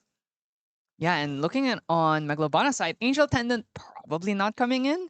It's okay against the Seiryu part, but then usually the hard part is getting to level 3. And if you're committing cards that go minus until it dies, especially because Neptune's deck doesn't have to attack them. He usually doesn't attack the taunt or the intercepts or the taunts until like much later in the game. Yeah. So on the other side, I mean, you could put Orb of Sealing just to flip the arcane cards, but that's usually not super impactful. Engulf is another one, but you have to hit level 2 to get the discount on that. And then Stillwater Patrol, no intercept. I mean, No you could stealth you could to use do it it? on Dream Fairy, but are the Dream Fairies going to stay? Yeah, I The don't think. Submerged Fate Stone, that's another funky one. I don't think that's going to be coming in. And that's really the thing. The Seiryu is so good at controlling Grave, and this is a Grave-based deck. It needs to hit the Grave. It even has the Teardrop Diadem in it. So you know that's how much this deck is trying to abuse the graveyard. So Censor Thurible is just going to do so much work. Yeah, I mean, Teardrop Diadem is a crazy card, and you don't really see it in any decks other than Genbu sometimes, and even then it's pretty rare. But this deck makes a great use of it. I've definitely seen it being used to great effect. Just super, super powerful, gets to draw 3 cards into memory, is backup charger on steroids, basically, and you love to see it resolve, but it's so rare, and Megalobana playing one of the only decks that can do that relatively consistently. And I just want to say, how does it feel like to go Teardrop Diadem, banish 3 Weaving Mana Streams, load 3 Weaving Mana Streams? Oh my god. That probably must feel amazing. Yeah, that made me swoon a little bit. But we're gonna see Megalobana start us off this time. Spirit of Water, no Looking Glass. This is the Astra Diana and Neptuno with the Spirit of Wind as well. Will materialize that both players drawing their normal 7 cards, and we are in game 2 of our final series of day 1 of the Southeast Asian Nationals. Now let's make some noise for both players here. Megalobana, I'm cheering for you to bring this to a game 3 so we can get a little bit more action, but that's like a double dismissal in hand I'm seeing. That is going to be massive for any Dungeon Guide removal, but there is a Beseech for Neptuno turn 1 and also a Dungeon Guide available, so he's got almost everything he could want to. We also see a Regal Inquisition, which could be great into a deck so reliant on combos like this Astra Diana. Has the Beseech in hand, could just choose to Beseech straight up to level 1 here. Or he could Beseech a Censor, which would also be fantastic in this specific matchup. But let's see what the player is putting the 3 cards down, just giving it a think. We do have quite a bit of time because we finished game 1 so quickly. And actually just got a full pass here. Wow. No Censor, no level 1. Pass. That's pretty crazy. Oof. Megalobana not having a distant card in hand, perhaps, has to go for the backup charger instead. And we hate to see that because whatever Diana you're playing, the reaction is the same. Backup charger turn 1 is a big oofy. Yeah, it's like if it's not inert and it's not distant card, it's usually not great. Okay, that's a distant card. That's Not the decent. best one. Wait, Yeah. was that a Weaving Mana Stream? I don't believe so. It was I saw- Tactical Retreat at the back. Maybe he Yep. drew it off of the backup charger. Perhaps, Does- and then draw for turn was yeah. the tactical retreat. Also, I guess he wouldn't love to Weaving Mana Stream to 1 because it does put it vulnerable to like a Turbo or something like that. And definitely you wanna try wouldn't and have save it to load until you're already level 1. But now let's see what Neptuno has for our first materialization after the Spirit. And it's gonna be the Censor immediately. So Okay. chose not to use the Beseech the Winds just yet. Will maybe go for it now. Oh, Beseech Oh. Fate Stone too. He has not enough to use it. 9 hand cards. 7. He does. He Yeah, has he has enough. enough to play around Frostbind with that Beseech Fate Stone, but going for the Beseech the Winds instead. Are we going for level 1 here finally? It is looking like it. We're shuffling up the memory. So we'll banish 1 card to go up to level 1 Guojia. And the Harness Lightning is the banish for this level up, which is going to be great. And is anything coming in from the sideboard for Neptuno? I don't believe so. There's a nullifying combo, Lantern and Mirror. but I don't think those come in. not very helpful. Not against this deck. And now Beseech is going to resolve. Guojia, Chosen Disciple, makes her way onto the board again. Reveals the material deck and brings out that Azure Fate Stone here on Neptuno's side. And then probably just going to pass it back and then get that end phase trigger draw. So we banish the Harness Lightning. Ooh. Fracture Eyes immediately shown here. And we have enough cards still to throw out. Was that a pass? That Oh no, okay, that was is- end phase trade. So the yes. end phase, we lose a Son Protector. And just a quick swap of the tokens. Imbued, not imbued, sensor of Restful Peace, but Fracturize instead. Diana level 1 on the stack. Let's see that Weaving Mana Stream make herself distant. And now it is in the graveyard, but still the same issue. Now vulnerable to that Purifying Turbo. Yeah. Let's see what Neptuno will be doing. Now Prudent Knock going to load itself, draw a card into memory. And don't you just love when all of these cards are net neutral? Yes, that's the thing, is you really want to use all the cards that are neutral. Actually, a backstep would have been much better here, just because at least it stops the Weaving Mana Stream from getting banished. You could hold the Weaving Mana Stream, backstep instead, stay net neutral, then mill a Weaving or mill a different float that kind of goads Neptunal into using that Thurible, so you can finally bring out your Weaving and actually get value from it. Yeah, meanwhile, Megalobana gets to Glimpse 4, the pretty standard Glimpse 4 for this Aqua Mirage Whisper, even in the other Diana. And we'll see what ends up being the decision. How many top, how many bottom, what goes in the graveyard. Yeah, this could be a big one if we find a second float that'll definitely goad Neptunal into throwing the Thurible out. That's 3 top. Oh, that was 4 top, actually. Yeah. Wait, Milton Akal? Milling Akel suggests the top 4 is too good, but none of them are floating memory, which Yeah, it is was very interesting. 4 really good cards, but I cannot throw any of them because I don't want the other 2, so I have to throw the Akal instead. And even if, I mean, let's say Fracturize is on the top, right? Even if that's on the top, maybe you choose not to mill it, even though it's float, because you just want to Fracturize. And our end step, we're going to see Fairy Whispers and sees another Dungeon Guide. And oh, that's 3 non-win cards, 2 Serious Commands, and a Dungeon Guide. So Neptuno has to make the very difficult choice. Do I want these cards? Or do I want to draw one? It's not even a guaranteed draw one. You could very well still hit a Norm or an Arcane card or a Luxem card here. So it's a kind of a big risk. And are you willing to throw away your Dungeon Guide here? You can see him thinking about it. Does he have one already? He does have one already. Okay, if Yeah. that's the case, But it's 2 Serious Command. who needs it? Who needs it? Yeah, who needs Who that needs Serious him? Command? Yeah. Gamble. This is why this is non-biased casting. But I mean, he definitely could just try and throw them all to the bottom, or he could keep them all on top. He does. All on top. All on top is wild, and I guess this way he doesn't reveal that he has Serious Command. But I don't know. Purifying Turbo now makes his way onto the board for Neptuno. He can only banish 4. Does Megalobana have 2 non-floating cards he can throw away so that this Weaving Mana Stream doesn't get banished? And something like Backstep plus another card would be great.